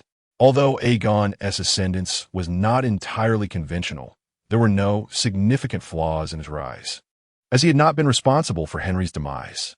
Consequently, the soldiers of the Brotherhood held Aegon in high regard. This obedient army was indeed a crucial factor in Aegon's emergence. He raised his hand to signal for silence. I shall journey to King's Landing, while you are to significantly recruit and train new soldiers in Lys. Furthermore, procure armor. Ideally, within 3 months, we must double the ranks of the Brotherhood. Immediately, a voice of dissent arose. Commander, such military expenditures are exorbitant. Our current expenses for maintaining the fleet and military already amount to 3,000 gold dragons monthly. Doubling our numbers would incur unimaginable costs, and the indigenous people of Lys are not particularly fond of warfare. We may struggle to recruit so many. Do not concern yourselves with the military budget. Should Lys fail to yield sufficient recruits, I shall venture to Westeros to enlist men. There will be no shortage of personnel. These individuals were unaware of the impending Great War in Westeros, but Aegon was fully aware. With such a battle looming, it was entirely feasible to sustain the army through warfare. What was there to fear? Presently, possessing 200,000 gold coins, he could easily support a 5,000-man army for 2 to 3 years. Indeed, a prime opportunity for military expansion. Were it not for the substantial expenses associated with soldiers' armor and the fleet, Aegon would have contemplated further enlarging his forces. Contemplating armor, Aegon promptly commanded his subordinates. You are to approach the blacksmiths of Lys to place orders. As long as their iron armor is of exceptional quality, I will purchase whatever they can produce. Additionally, extend orders to merchants heading to other free trade cities. Should they procure decent armor or fine Valyrian steel sword from the blacksmiths of Koa, I shall acquire them at a premium. The armor from Koa was priced at 15 gold coins per set, while the cost of Valyrian swords would be negotiated based on their quality. Commander, armor from Lys is only 10 gold coins per set. The men below felt Aegon was squandering money and hastily urged him to reconsider. What use is there for so much fine armor when we shall merely confront poorly equipped pirates? Enough. I have made my decision. We shall proceed as I have outlined. The blacksmiths of Koa possess superior craftsmanship compared to others, thus justifying the higher cost. Aegon's mind was made up, and the others had no choice but to comply, for he was the sole leader, and even the deputy commander lacked the authority to question his decisions. Aegon assigned specific tasks to his men and then returned to his residence. Daenerys sat alone beneath the shade of a tree in the courtyard, relishing the long-awaited tranquility. My lord, upon seeing Aegon return clad in armor, Daenerys timidly rose from her seat to greet him. Aegon found her address somewhat awkward. After all, she would be his wife, and it would be prudent for her to adjust to this reality in advance. Yegon stepped forward and gently caressed Daenerys' head. From now on, you shall be my concubine. You may address me as Yegon or my lord, whichever you prefer. In Westeros, the customs were far more liberal, and openly possessing mistresses or concubines alongside a wife was commonplace. Elevating Daenerys from a maid to his concubine would also prove convenient, given that no one in Westeros had ever laid eyes upon her. Many of the inhabitants of Lys, like her, possessed silver hair and violet eyes, so Yegon had no fear of her true identity being discovered. Daenerys shyly nodded in response. Soon after, Aegon's steward brought forth the 30 exquisite bed slaves gifted by the governor of Lys. Remove their shackles. You're no longer slaves, nor will you be subject to arbitrary sale. You are now my handmaidens, tasked with attending to me and to Ares, your mistress. Do you understand? The group of former slaves immediately knelt, fervently expressing their gratitude to Aegon. Upon seeing them, Aegon's eyes brightened, and he promptly instructed the steward to summon the maidens previously sent by the governors of Lys. He also ordered that all soldiers from the warrior camps prepare their polished armor and splendid cloaks, as well as 200 majestic steeds, ready to accompany him to King's Landing. The head eunuch was uncertain of Aegon's intentions, but complied with his commands nonetheless. When all the maidens had gathered, nearly filling the courtyard, Aegon finally revealed his plan. You shall accompany me to Westeros for a time. Ensure you are adorned beautifully. If you require delightful perfumes, go ahead and purchase them, and your garments must be exquisite, regardless of the cost. Do you understand? I shall cover your expenses. Thank you, my lord, the maidens exclaimed excitedly. No woman is indifferent to beauty. While they were unaware of Aegon's ulterior motives, which perhaps involved their pleasing him more in bed, they were largely unconcerned with that. At the very least, Aegon was far more merciful than other slave owners. It was at the sight of these maidens that Aegon suddenly contemplated the nature of his recruitment pamphlet. It should mirror the grandiosity of American military enlistment campaigns. With over 50 bed slaves, each possessing beauty that rivaled that of models, he need only parade them around King's Landing. And he anticipated that news of their presence would entice the illegitimate sons, fallen knights, and impoverished nobles of Westeros to flock to his mercenary band, overwhelming the camp of the Knights of the Vale. Although this notion might reflect a survivor's bias, the Knights of the Vale were already a formidable entity among mercenary companies. As the sole leader of this band, combined with the flourishing brothel trade in Lys, it was no wonder he commanded such a remarkable cadre of beautiful bed slaves, surpassing even the governors of Lys. Yet, as long as he kept his thoughts to himself, who would ponder deeper, the illegitimate sons of Westeros faced limited prospects, often finding themselves as hired knights or joining the Night's Watch. Let them choose between joining the Night's Watch, a life devoid of land, marriage, and children, or becoming a mercenary knight, a path lacking honor, yet promising wealth and the allure of women. Only a naive soul like Jon Snow would likely opt for the former. Contemplating this, a smug smile crept upon Aegon's lips.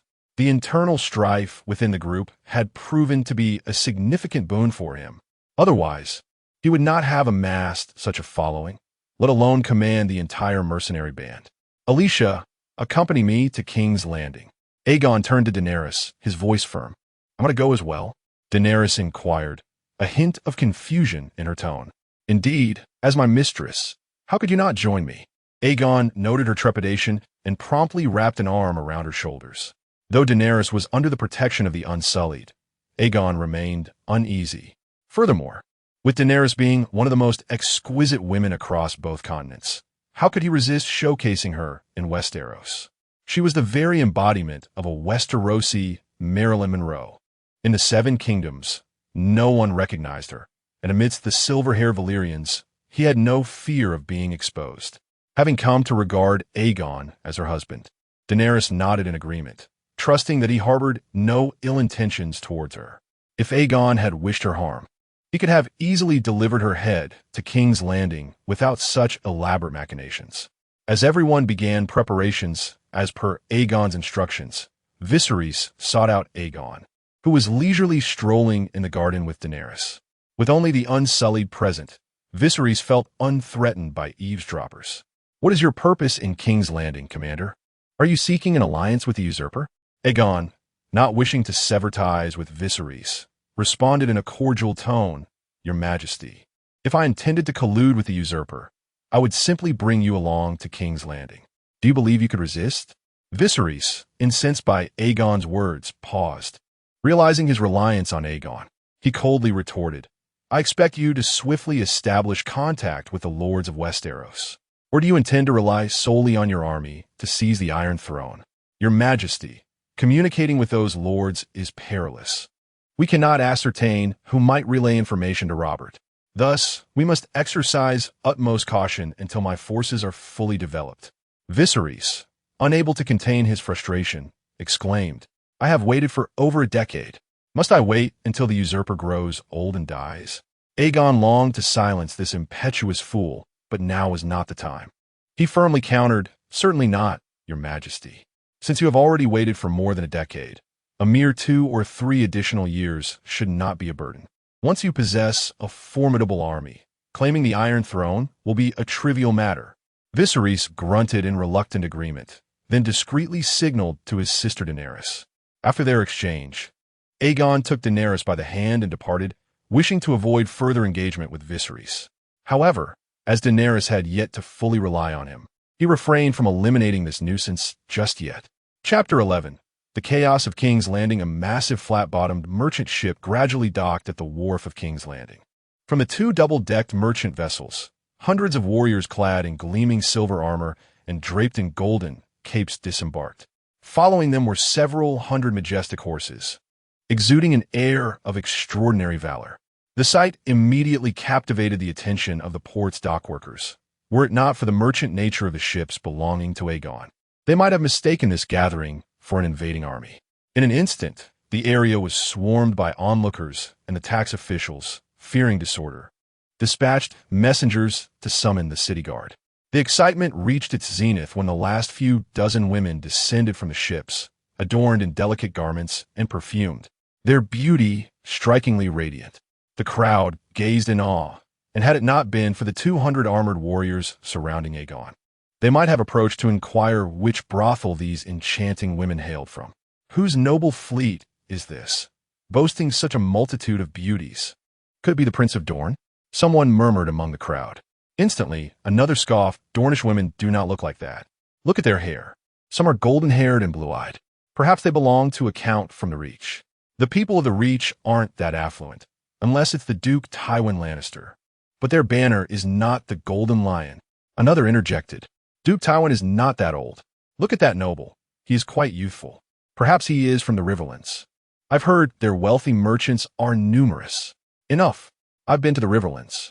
Aside from House Tully, you won't find another noble with such a bevy of beautiful handmaidens.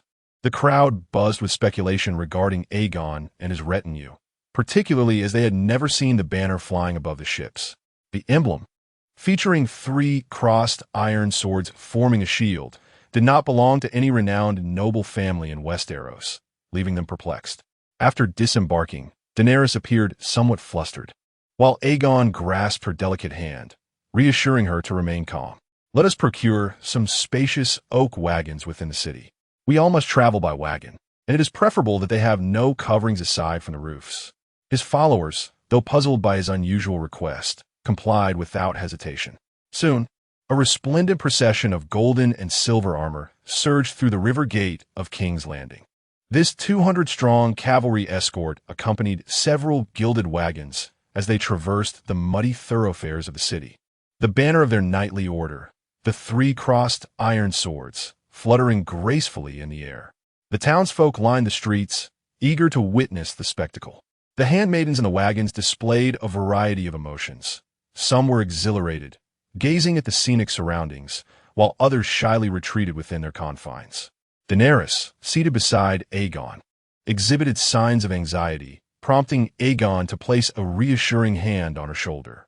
He then deliberately rested his other hand on the waist of his twin handmaiden, Illy.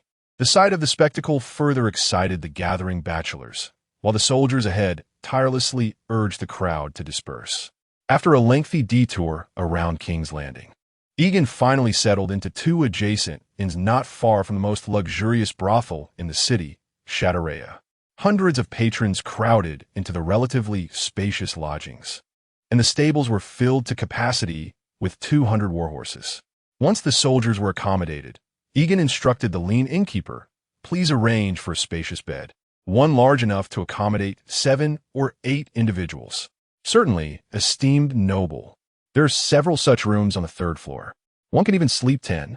The innkeeper, glancing at the numerous maidens on the 3rd floor who exchanged knowing glances with Yegon, silently lamented the vitality of youth, pondering how he, in his advanced years, could hardly endure such exertion. Excellent. I shall take that room and arrange for the maidens to be placed in the adjoining rooms. Yegon commanded. The innkeeper, visibly elated, promptly led him to the grandest chamber. Wonderful. Yegon beamed at the sight of the spacious velvet bed. You may leave now. Seizing the moment before the innkeeper could retreat, Yegon called out to the sisters, Illy and her companions, in a deliberately loud voice. You ladies, come join me this evening. Yes, my lord. The selected maidens replied demurely. The lean innkeeper departed with a look of envy. His deepest desire now was to find 2 courtesans in the brothel and regale them with tales of his extraordinary fortune in encountering a patron who had reserved his inn for over a month.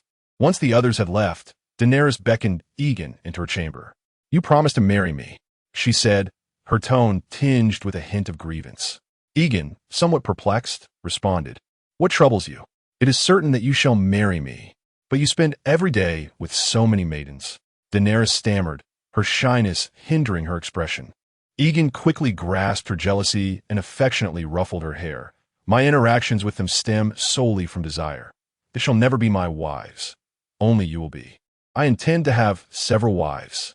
At this proclamation, Daenerys, initially elated, found herself at a loss due to the unexpected twist. Seizing the opportunity, Yegon continued to influence the still-maturing Daenerys.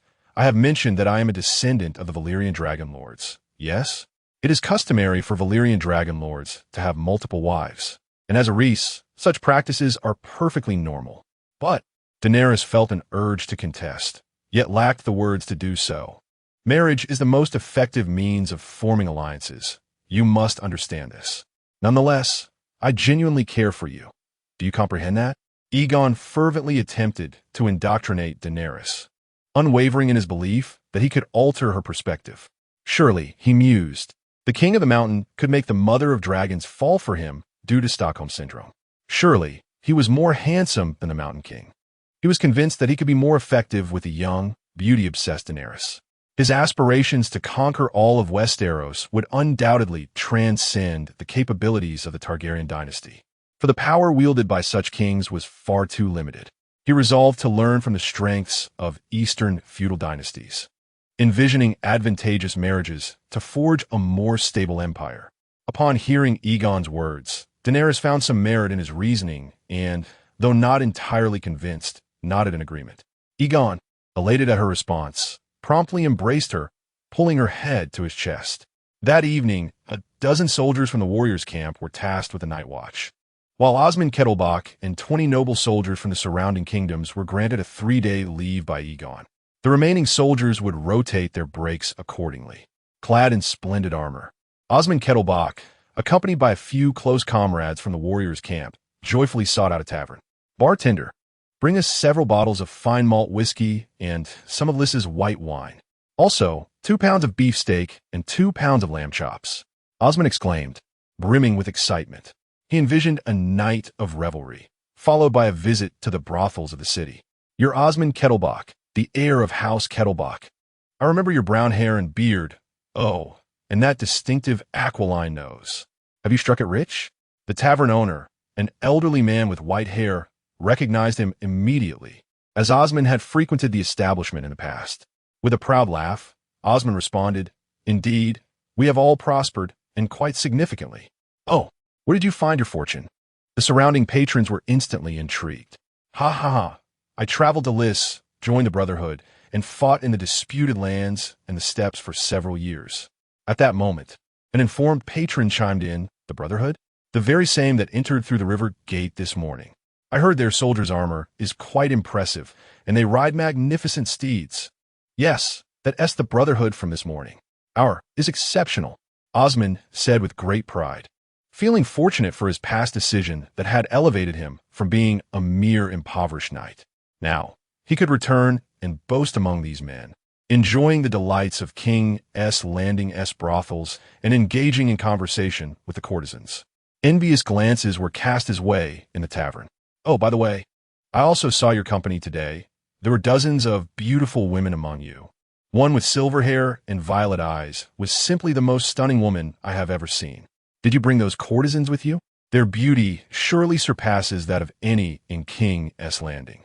The man who spoke could not help but swallow hard, displaying his excitement. Whenever the topic of these courtesans arose, the men were instantly invigorated. Even the inebriated souls perked up at the mention. They contemplated whether they could encounter such alluring women in a brothel. Osmond chuckled. Those are not mere courtesans. They are the women of our leader, Aegon. All of them belong to him. Someone questioned, bewildered. In Westeros, monogamy was the norm. Although some lords shamelessly took multiple wives, the majority still held the belief in a singular union. They deemed it acceptable for lords or kings to have mistresses.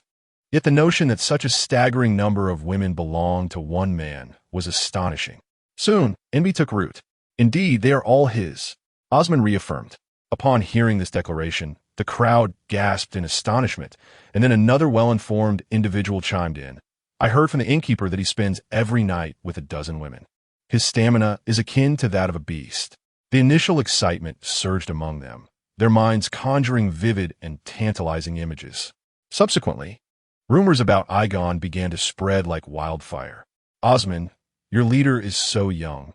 Did he inherit his title? Someone inquired, puzzled. Osmond shook his head. No. He earned his position entirely through valor. He even joined the company a few months after me. The revelation ignited a wave of enthusiasm among the crowd. As the most pressing question was answered, how does one join your band of heroes? Yes. How can I be part of the company? I wish to know as well. Count me in. The tavern had transformed into a recruitment center. The notions of glory and the seven gods were cast aside by these men, who were solely focused on discovering the path to join the Brotherhood and become the next Aegon. Though Osmond, Catelyn, and several ordinary soldiers stood before them, each man envisioned himself as the chosen one, destined to become the next leader of the band of heroes. Chapter 12. Madness, the leader of the Mercenary Guild, in a manner akin to a beast of burden, indulges in the company of numerous maidens each night. In Lys, he possesses a palace even grander than the Red Keep, filled with an abundance of gold and beautiful women. It is said that he has constructed a bed large enough to accommodate over 100 people, and he spends his nights surrounded by dozens of enchanting ladies. The soldiers of the guild receive generous pay, and the scenery of Lys is undeniably delightful. With the courtesans, they're surpassing those of King's Landing. The commotion caused by Aegon continues to resonate, and rumors surrounding his persona abound. However, Aegon remains indifferent to such whispers. As long as he can effectively recruit sufficient soldiers, what does it matter if his reputation is somewhat tarnished?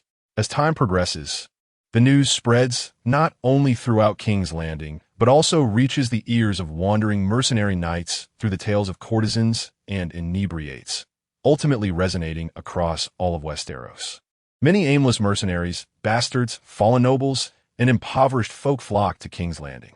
After gently rousing Illyria and Rosalind from slumber, Aegon donned his attire under their attentive care and then joined Daenerys for breakfast. Daenerys, with her head bowed, fiddled incessantly with her bowl of honeyed oatmeal, too timid to meet Aegon's gaze. She had barely slept the previous night. What troubles you? Aegon inquired, observing Daenerys' peculiar demeanor with curiosity. Oh, it's nothing, Daenerys replied, her voice tinged with fluster as she raised her head, only to immediately flush with embarrassment. Unable to contain her mirth, she buried her face again. But laughter soon erupted from her lips. Aegon swiftly realized she was laughing at him and moved closer to tickle her underarms. Oh, Daenerys exclaimed, playfully swatting his hand away. Do you dare mock me? Aegon pretended to scold her. Not at all. I promise. Daenerys quickly pleaded. Aegon was captivated by the rosy hue on her cheeks, and he found himself irresistibly drawn to her lips, leaning in to kiss her. Daenerys' eyes widened in surprise, a hint of panic evident.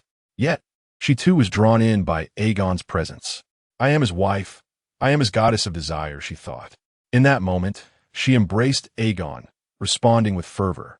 After what felt like an eternity, their lips finally parted, both gasping for breath. Daenerys stole a glance at Aegon and shyly remarked, You shouldn't kiss me in such a setting. Oh, when should it be then? Perhaps in the evening? Aegon replied, his gaze warm and teasing. Daenerys huffed, casting him a sideways glance without responding, her cheeks aflame. Master, there are already 400 or 500 people outside wishing to join the Mercenary Guild. They await your command. A subordinate rushed in to report just as the two were engrossed in their flirtation. Following Aegon's recent ostentatious displays and the tales of his indulgent escapades, the desire to join his guild has nearly filled both inns to capacity. Moreover, the number of individuals arriving daily continues to escalate. Aegon found himself compelled to increase the number of soldiers patrolling each night to 30. Are they anxious? Indeed, they are all eager to join the company of heroes, awaiting your guidance to take them back. Aegon had refrained from informing these individuals about the process of joining the company, for he did not wish to overtly recruit an army under Robert's watchful gaze. While there are mercenary groups operating in Westeros, such as the Company of Warriors, which face little scrutiny when enlisting soldiers, Aegon's intentions were far grander. He aimed to recruit thousands. It was difficult to ensure that Robert would not seek trouble once he became aware of such actions. Therefore, Aegon resolved not to recruit them overtly within Westeros, at least, not in a manner that could draw Robert's ire. Very well, I shall proceed at once. Aegon set aside his breakfast, casually wiped his mouth, and descended the stairs. The street outside was a cacophony of chaos. Shouts, curses, and laughter echoed incessantly, accompanied by the stench of refuse and the odor of sweat from men. When would the mercenaries of the free cities emerge? We all wish to join. Indeed, when will they appear? Some irate hired knights vocally questioned the soldiers of the company stationed at the entrance, yet those soldiers maintained their solemn vigil. A sergeant repeatedly reassured the crowd. We have consulted our commander. He will descend shortly. Ha! I told you not to be impatient. Perhaps he is currently indulging himself with a woman. Laughter erupted from the crowd. Just as mirth filled the air, Yegon, clad in silver armor and accompanied by his guards, emerged. The crowd immediately fell silent. Ladies and gentlemen, I understand you wish to join our company of heroes? Yes, Commander Aegon. We all desire to join the company. The crowd responded with palpable excitement. Aegon's expression remained composed. It is an honor to know you appreciate our company, but, alas, we are in Westeros, and I am uncertain whether the King of Westeros would permit his subjects to join my company. Commander Aegon, please do not say that. Before Aegon could complete his thought, the crowd began to beseech him for a way in. However, Aegon raised his hand to quiet them and continued, Nevertheless, since you have all come, I happen to have a task I wish to offer you. I have procured some honey to be transported to my legion, with any surplus intended for sale. I seek to hire some individuals as sailors to journey to Lys. Each of you will receive a silver moon as compensation. Upon hearing Aegon's words, the crowd swiftly grasped that this seemingly trivial escort mission was a means to recruit soldiers, not in Westeros, but rather to enlist with the company upon their arrival in Lys. I wish to accept the offer. So do I. The mercenary knights, dreaming of fortune in Lys, fervently waved at Aegon, hoping to catch his attention. Yorn continued to leisurely articulate his conditions. To become a sailor, one must possess a certain level of physical strength and adhere to the established rules. Subsequently, you shall undergo a physical examination. Failure to meet the standards will result in your non-employment. Furthermore, while escorting honey aboard the ship, you must obey the commands of the soldiers leading you. Any defiance will result in abandonment, leaving you to find your own way back. Do you understand? Yes. Yes. Upon hearing this, Yorn displayed a smug smile. At this pace, he could exceed the targets for troop expansion within a month. This recruitment campaign was indeed exceedingly gratifying. He subsequently screened these individuals through rigorous physical tests, and then loaded the honey he had procured over the past few days onto his merchant ship. He also dispatched 2 soldiers to accompany this group of faux sailors, alongside the genuine seamen, to the city of Lys. Thereafter, he continued his search for personnel to hire for the merchant ships of King's Landing. In King's Landing, Yorn stood atop the towering red fortress, which loomed over the entirety of the Blackwater Bay like a colossal red dragon at rest. This was the Red Keep, a royal fortress constructed from countless red stones by generations of Targaryen kings. The Targaryen dynasty's rulers had resided here, and even after the usurper Robert Baratheon claimed the throne, he too made this his palace. The hand of the king, Lord Jon Arryn, arrived early at the council hall today, accompanied by the Master of Coin, Peter Baelish. The Master of Whisperers Varys, and the Grand Maester, Pycelle, who were already seated. As Robert's most trusted advisor and adoptive father, Jon Arryn effectively managed all state affairs on Robert's behalf, while Robert squandered his days in the company of courtesans, leaving behind numerous illegitimate offspring. It could be said that Jon Arryn was the true king in a practical sense. However, today he was not his usual congenial self. My lords, have you heard? The leader of the mercenary group from the Free Cities has arrived in King's Landing. It has caused quite a stir and garnered countless admirers. As he spoke, Jon Arryn could not suppress a scoff. As the Warden of the East and Duke of the Eyrie, he held these so-called mercenaries and hired knights in contempt. In his eyes, they bore a tarnished reputation, devoid of any sense of chivalric honor. Peter Baelish grinned widely, saying, "I have heard he brought along dozens of maidens. I initially thought he intended to compete with my brothels for business. Yet it seems he prefers to indulge in such splendid resources himself." Jon Arryn retorted with a huff. These savages are a disgrace to the Seven, a mockery of marriage. Moreover, Baelish, how can you, as the master of coin, debase yourself by running a brothel? Chapter 13. The meeting Jon Arryn held Peter Baelish in disdain, perceiving him merely as a cunning jester whose actions trampled upon the dignity of the nobility. Unbeknownst to him, however, Peter had long been entangled with his wife. Had he been aware, it would have likely driven him to the brink of madness. Peter Baelish remained unfazed by Jon Arryn's words, responding, "Your Grace, it is essential to recognize that not everyone possesses the vast wealth and fortresses that you do. Individuals of our humble station must resort to tasks that your kind disdain to sustain our families." Jon Arryn scoffed, his aged and gaunt visage sagging in contempt. The Master of Whisperers, Varys, seized a moment to alleviate the tension. "My Lord Arryn," he interjected, "the mercenary from the Free City, to my knowledge, has not engaged in any improper conduct in King's Landing. While Westeros may look down upon mercenaries, there exists no explicit law against them on this continent. Moreover, he has arrived under the guise of trade. Surely, we cannot expel those who come to conduct business. Such actions would deter other trading entities from visiting King's Landing. His presence disrupts the entire city. Now, countless bastards and hired knights are eager to join his mercenary band. This poses a challenge to the crown." Jon Arryn retorted sharply. As Hand of the King, he was duty-bound to defend Robert's honor. Varys, maintaining his syrupy tone, replied, "Yet he has committed no crime, nor has he sought to recruit soldiers here. We lack the authority to judge him. Should we execute him without cause, it would only breed animosity and diminish the king's esteem.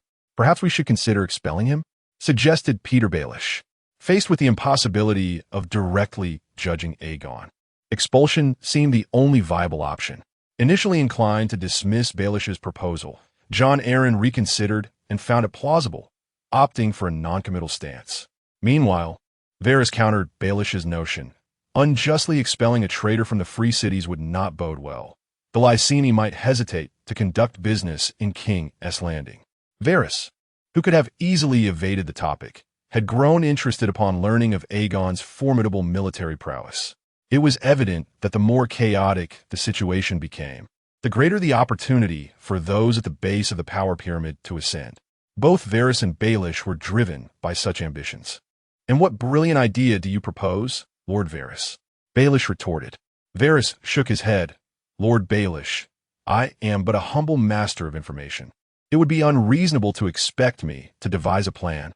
Silence enveloped the room as the attendees failed to conjure a satisfactory solution. "Maester Pycelle, do you have any thoughts?" Jon Arryn inquired. Pycelle, who had been dozing, was jolted awake by the question. Is the meeting over?" The esteemed Master Pycelle appeared utterly perplexed, his few strands of white hair fluttering with the motion of his head. Jon Arryn, witnessing this state, felt an irksome frustration. "Master Pycelle, you ought not to squander your days on the company of young maidens. Had you not indulged in such frivolities, you would not find yourself slumbering in such a grave gathering." Despite being over 80, Lord Baelish relentlessly pursued the company of youth, which Jon Arryn found deeply contemptible. "Forgive me, my lord, for I am merely aging. Like a wick that must eventually burn out, its glow will inevitably dim in time. Jon Arryn chose not to dwell on this matter further and turned to inquire. You are aware of the mercenary captain situation, are you not? What thoughts do you have? The mercenary captain? Pycelle responded with a look of confusion. They are but a band of lawless brigands wreaking havoc in Essos. Jon Arryn felt an overwhelming urge to chastise this befuddled old man, whether his confusion was genuine or feigned. Lord Baelish took it upon himself to elucidate for Pycelle. Master Pycelle, a mercenary captain from Lys has arrived in King's Landing. Many of the bastards of Westeros are members of their company, and some fallen nobles and knights have also joined their ranks. His arrival has stirred quite a commotion, and Lord Jon seeks your counsel. With a resigned expression, Pycelle replied, My lords, I am but a scholar. I possess no effective means to deal with these mercenaries. Jon Arryn fell into deep contemplation, and suddenly a thought struck him. Nobles and knights among them? Littlefinger, Lord Baelish, nodded affirmatively. Indeed, Sir Osmond Kettleblack of the Crownlands is one of their members. Jon Arryn's eyes lit up with realization. I believe I have devised a sound strategy. We must seek out the king and compel him to revoke the titles of these men, having pledged their allegiance to another army. They should no longer retain their noble and knightly identities. If we cannot sway Aegon, we shall attack the source of recruitment. Once word spreads, those nobles merely seeking quick fortunes will surely hesitate, for they still have families in Westeros. Having grasped this pivotal point, Jon Arryn immediately dispatched a messenger to find Robert, who was still indulging in revelry. Meanwhile, Aegon remained blissfully unaware of the plot against him, preoccupied with his financial schemes. The Company of Heroes had yet to secure any contracts, and the tournament was still 5 months away. He needed to learn how to generate income and amass funds in preparation for future recruitment. Just then, the gold cloaks of the city watch approached him. Are you the captain of the mercenary band? The leading sergeant asked with a hint of disdain. Yes. Excellent. Our king wishes to see you. Allow me to escort you to the Red Keep, along with a few of your men. Aegon, puzzled, replied, I have no quarrel with your royal family, do I? The specifics elude us. We are merely tasked with delivering the message. Reluctantly, Aegon acquiesced, for he had not openly recruited soldiers on his adversary's territory, thus avoiding a direct judgment against him. Meanwhile, Daenerys anxiously clutched Aegon's arm, prompting him to gently pat her small hand in reassurance, saying, Fear not, I shall return. The moment Daenerys noticed Aegon winking at her, her heart, which had been racing inexplicably, settled into tranquility. She realized she had come to trust and depend on Aegon. In her heart, he held more significance than her brother Viserys, who frequently chastised her. Aegon, accompanied by Osmond Kettleblack and others, followed the gold-clad figures towards the Red Keep. Passers-by gazed at Aegon, gathering around to witness the spectacle, while he maintained a stoic expression throughout. At last, after traversing multiple formidable walls, Aegon arrived at the throne room, where Robert, with a bushy beard and a prominent belly, sat flushed upon the iron throne, which was adorned with numerous gleaming blades. Chapter 14. The underhanded scheme. King Robert sat regally upon the iron throne, flanked by Jon Arryn and Peter Baelish. On this rare occasion, Queen Cersei joined Robert at his side, primarily to catch a glimpse of her long-absent brother, Jaime. Robert had recently been occupied with hunting, with Jaime, as a member of the King's Guard, dutifully shadowing him for protection. Dressed in extravagant royal attire that accentuated her slender figure, Cersei Lannister displayed her striking beauty, with cascading golden curls framing her shoulders, vibrant green eyes, and porcelain skin, rendering her exceptionally alluring. This captivating lioness could ensnare the gaze of most men present, inciting desires that only her husband seemed indifferent to. Your Grace, Aegon, the newcomer greeted Robert. Cersei, now taking a closer look at Aegon, noted a striking resemblance to her first love, the silver-haired Prince Rhaegar. Both men possessed handsome features, though Aegon's hair was a shade whiter, a blend between silver and platinum. Were it not for these slight differences, she might have believed Aegon to be Rhaegar reborn. Many in attendance had never laid eyes on Rhaegar, while Robert, who harbored a deep-seated animosity towards him, had nearly forgotten Rhaegar's visage. Yet, upon seeing Aegon, a fleeting sense of familiarity washed over him, only to be dismissed moments later. Despite Robert's incessant proclamations of love for his long-lost betrothed, Lyanna Stark, whom Rhaegar had taken, over the years, he had almost completely forgotten her appearance, let alone Rhaegar's. Only Cersei Lannister and Ser Barristan Selmy, captain of the Kingsguard, held memories of Rhaegar's likeness, though neither spoke of it. Robert's dissatisfaction was palpable as he observed Aegon's silver hair, another bastard with silver locks. Are all you Targaryens the illegitimate offspring of the Valyrian Dragonlords? Can you ride dragons like Conqueror Aegon? If I could ride dragons, I would have already soared across the world.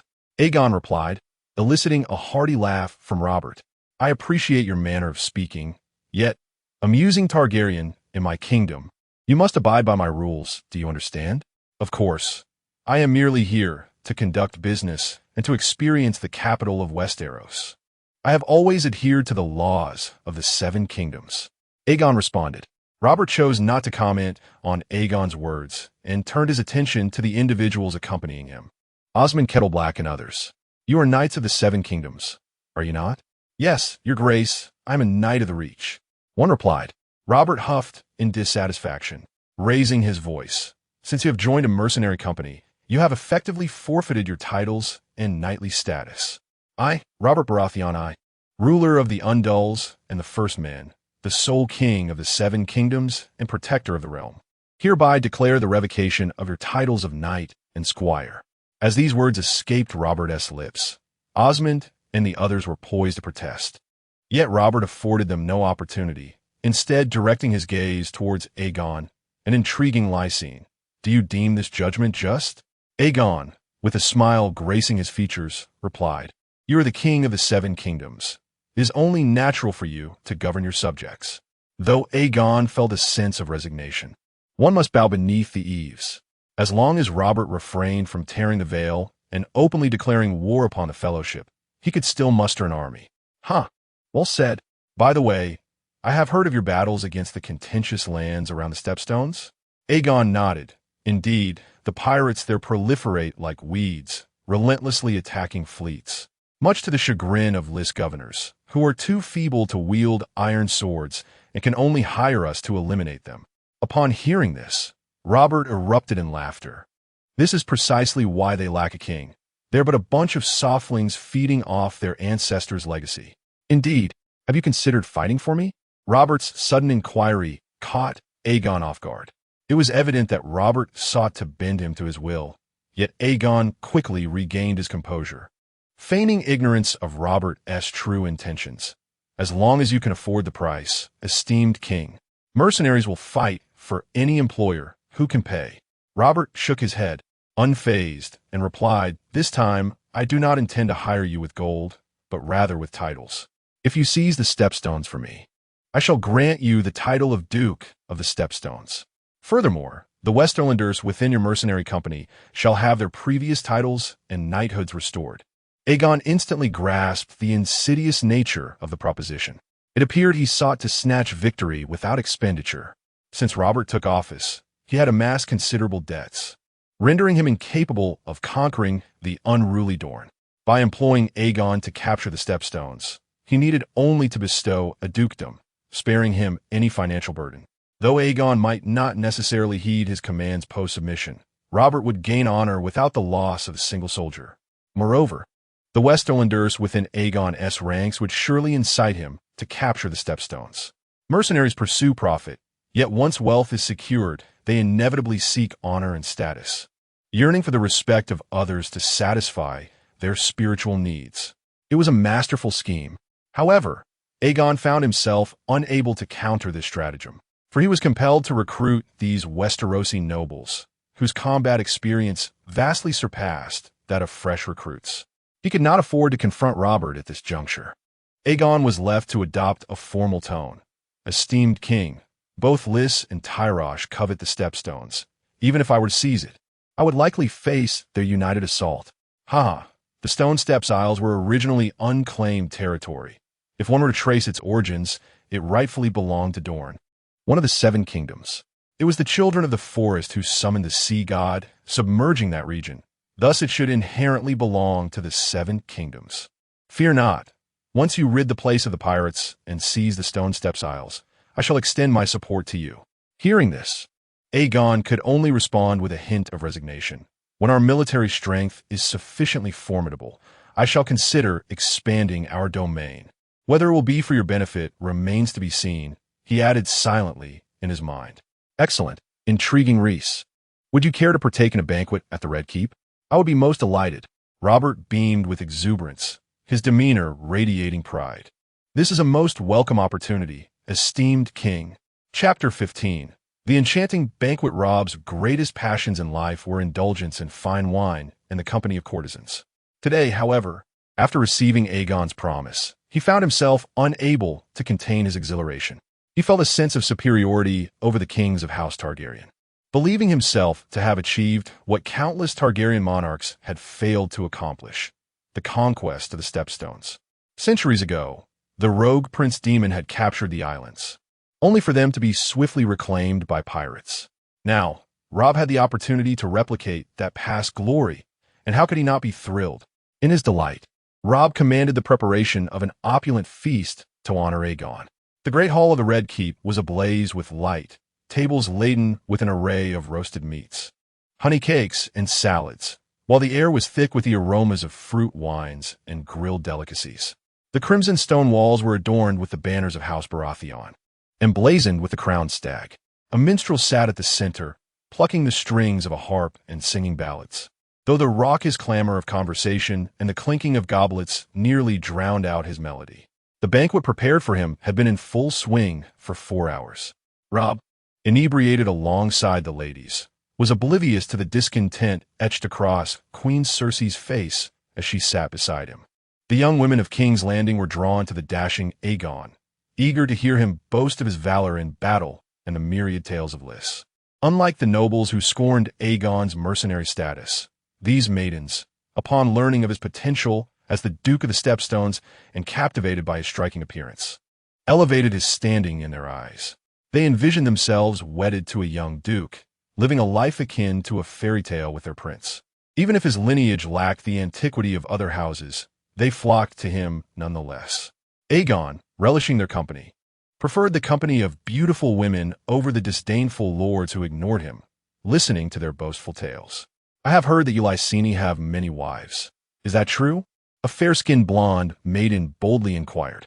Aegon sipped from his goblet filled with wine, replying, "Indeed, the dragon lords of Valyria believe that strong men could protect many maidens. And so do we Lyseni. Is it true that you have dozens of wives?" The maidens gazed at Aegon with eager anticipation for his response. Aegon felt akin to a modern idol, while these young women were fervent admirers, unconcerned with the number of women he had. They simply wished to be among his wives, even if they were the 100th. With a laugh, Aegon pulled a voluptuous maiden closer, saying, "Those are not my wives. They are merely my bed slaves. I have freed them from their servitude, and they gladly choose to stay with me. Perhaps I shall marry dozens of wives." Laughter, like the chime of silver bells, erupted from the surrounding maidens. "Perhaps you could take us all as your brides." The blonde maiden in Aegon's embrace chimed, playfully reaching out to caress his cheek. The young maiden possessed a pair of strikingly different eyes. One was a deep azure, while the other shimmered in a vivid green. Her long, enchanting eyelashes framed her captivating gaze, and her porcelain skin appeared almost delicate, accentuating the radiant golden locks that crowned her head. "What is your name?" Yegon inquired, his gaze fixed upon her cerulean eye. "I am Ciri Manning. My mother hopes that I will grow to be as beautiful as the famed Star Ciri of yore." Yegon tenderly brushed his fingers against Ciri's cherry-red lips and mused, "I have not had the pleasure of meeting the illustrious Star Ciri, but I dare say she pales in comparison to your beauty. While I may not wed them, I shall undoubtedly take you, my lovely enchantress." As Yegon's somewhat rough fingertips caressed her mouth, Ciri felt a warmth envelop her being. Upon hearing his words, she was instantly elated. "Is that truly so? I am already 15. Should you wish to marry me, I could become her bride by tomorrow." A chestnut-haired girl leaning against Yegon's right side grew immediately discontented. Ciri, her father was merely a fallen nobleman, long deceased, and her illegitimate stepmother from the West runs a shabby bookstore. "Dear Dragon King, you ought not to consider her as your wife. She cannot possibly provide you with a worthy dowry." You should marry me. I am a countess, and by marrying me, you shall inherit my lands. Aegon's expression grew peculiar upon hearing this. Are you certain you are here to assist rather than to sow discord? A motherless orphan? Are you not merely inviting your own downfall? Diana, if you remain silent, no one shall regard you as a mute. Furthermore, you possess no castle. Thus you are not a true countess. Ciri Manning retorted, her indignation palpable. Diana Cressy declared with pride, yet I have lands. Unlike the daughter of a fallen nobleman who relies solely on her family's dwindling legacy. You are but a countess by virtue of your family shadow, and yet you lack a castle. The two women instantly fell into a quarrel over whom Aegon should wed. Fortunately, neither possessed any martial prowess. Otherwise, a duel would have been inevitable. Aegon turned his gaze towards Diana Cressy. Though her beauty did not rival that of Ciri Manning, her delicate features were still quite charming. Aegon promptly extended his right arm and pulled the chestnut-haired, blue-eyed beauty into his embrace. I can marry you both. Diana, nestled in Aegon's arms, felt a surge of triumph. Then I shall not relent. I am older than her, and she must heed my words. Ciri immediately grasped Aegon's arm, playfully protesting, Oh no, please, Aegon. I do not wish to be overshadowed by her. Aegon chuckled softly. Perhaps you could settle matters with a duel of wits in bed. Diana Cressy, exhibiting a touch more decorum than Ciri, feigned anger. Who would want to share with her? Not a chance. As if I would desire that. However, your swift retorts suggest you may be intimidated. It is understandable. After all, you are merely a 14-year-old girl, perhaps yet to experience your first bloom. Ciri Manning seemed to regain her footing, inciting Diana's ire. You are only 6 months my senior. Half a year also equates to a year. I experienced my first menstruation last year, while you might still be a mere lass. Who claims I haven't?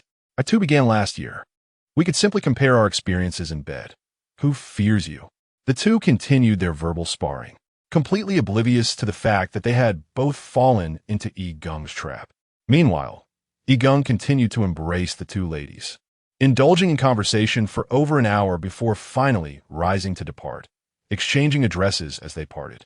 Upon exiting the banquet hall, Aegon staggered slightly, searching for the exit, just in time to encounter the ever-patient Cersei Lannister, who had been waiting on the road for quite some time. Chapter 16. Cersei's Seduction. Cersei, adorned in regal attire and a necklace studded with jewels, accentuated her flowing golden hair, rendering her even more enchanting. Esteemed queen, you are undoubtedly the most beautiful woman I have ever encountered. Aegon greeted her with admiration. Aegon, have you lost your way? Cersei inquired playfully. A bit indeed. The Red Keep is vast, and the myriad secret passages within are quite bewildering. To be frank, I am uncertain how to find my way out. Perhaps I could escort you, Cersei Lannister offered with a captivating smile. She exuded confidence in her appearance, despite being in her 30s. Her alluring figure and striking visage enabled her to believe she could captivate anyone, including Aegon.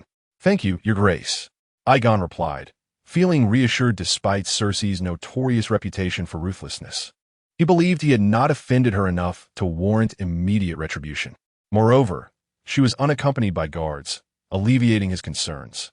Establishing a rapport with someone as influential as Cersei was paramount for his future ambitions. Initially, he had intended to collaborate with her brother, Tyrion Lannister, or Peter Baelish to realize his aspirations for wealth. However, an alliance with Cersei would be even more advantageous.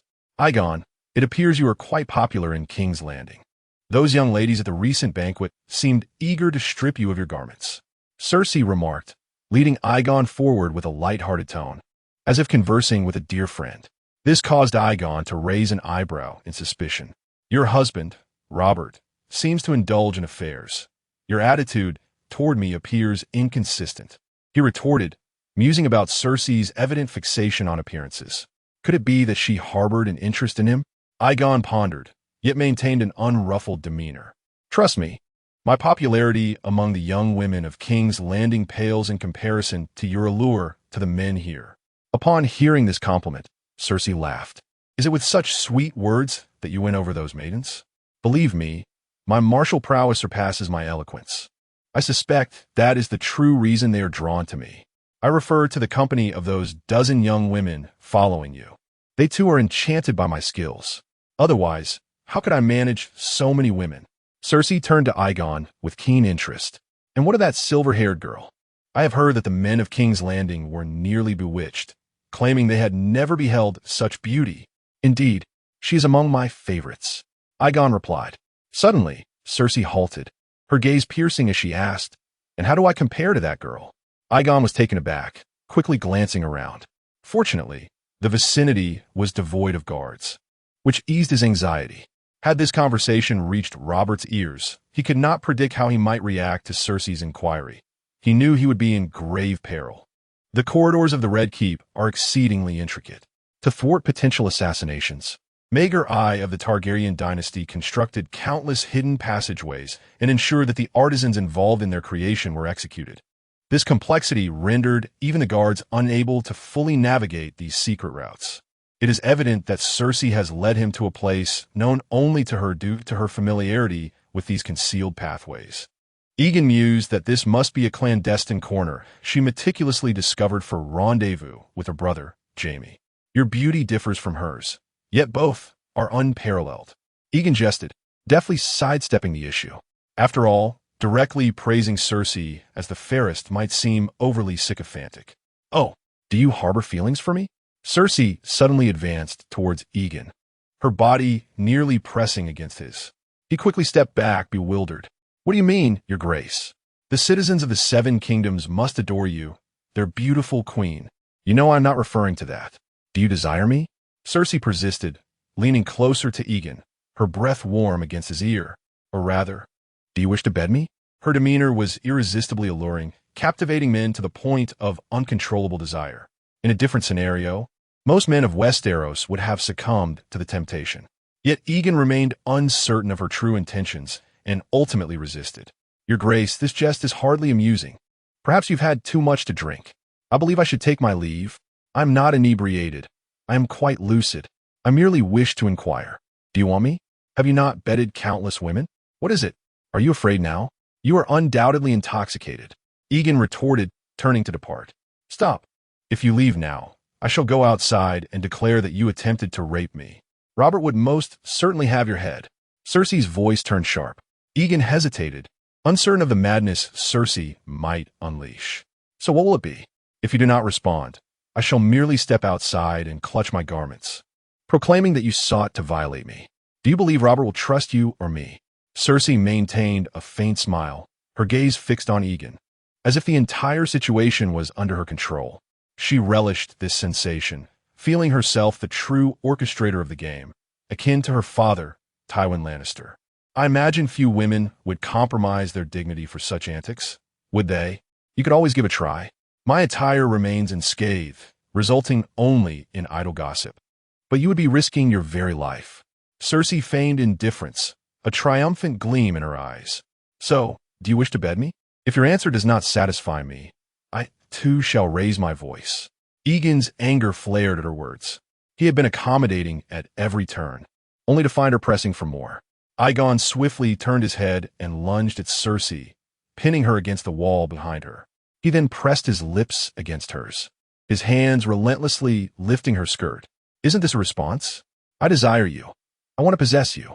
Cersei matched Aegon's fervor, both of them breathing heavily. As Aegon lifted her skirt to caress her ample posterior, Cersei halted him with a hand. This isn't safe.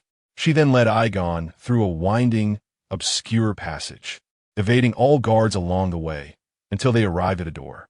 Observing her adept maneuvers, Aegon mused on the grand deception Cersei had orchestrated against Robert. Where is this? He inquired. My chamber, the queen's resting place. I want you to take me on my bed.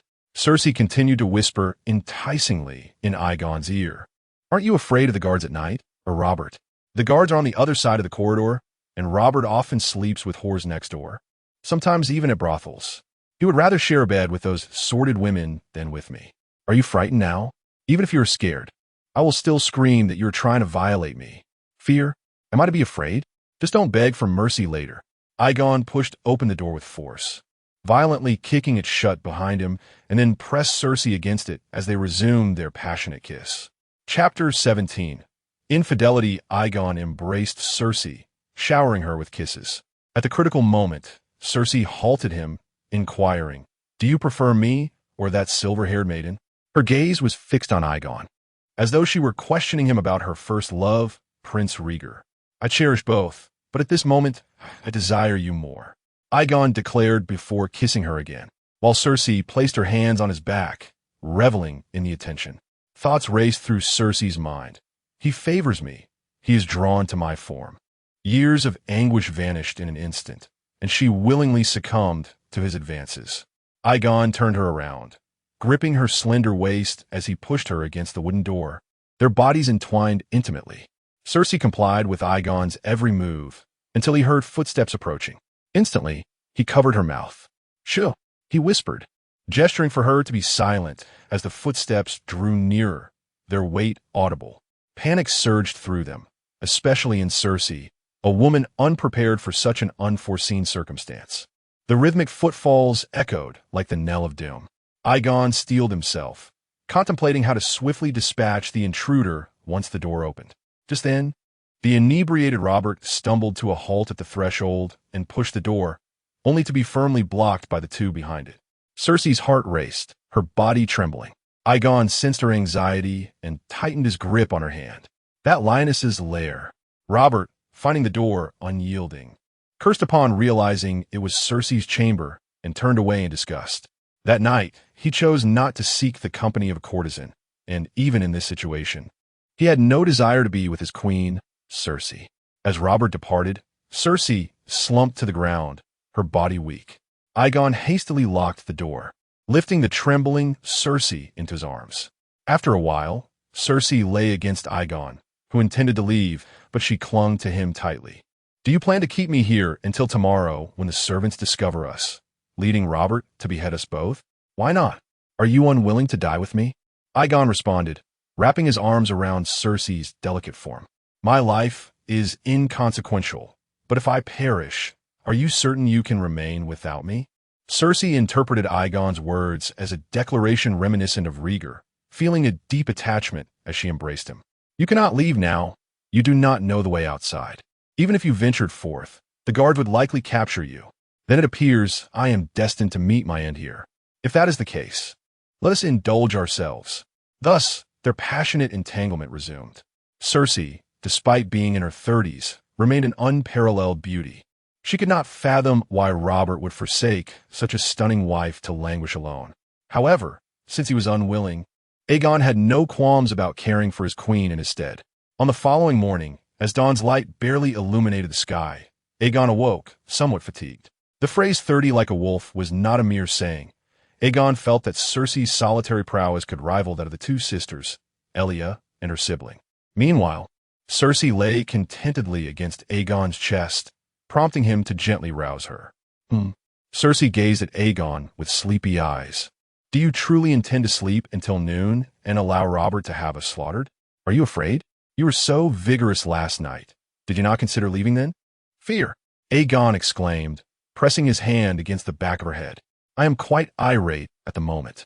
After a long while, Aegon stood at the bedside, donning his garments, while Cersei languidly reclined on the bed. "You love me the most, do you not?" she asked obsessively, uncertain whether she referred to Rhaegar or Aegon. Aegon shrugged. "If you intend to accompany me to death, then my love for you holds no significance. This question is crucial. If you do not answer, you may as well await death with me here." Aegon found her words peculiar. Had their brief encounter truly stirred such affection in her? "I have been with many women, but none have been as exhilarating as you. I cannot deny this may serve as proof of my love for you." In the interest of survival, Aegon opted for a falsehood, believing it unlikely for Cersei to linger on their night together. He thought it best to placate her for the time being.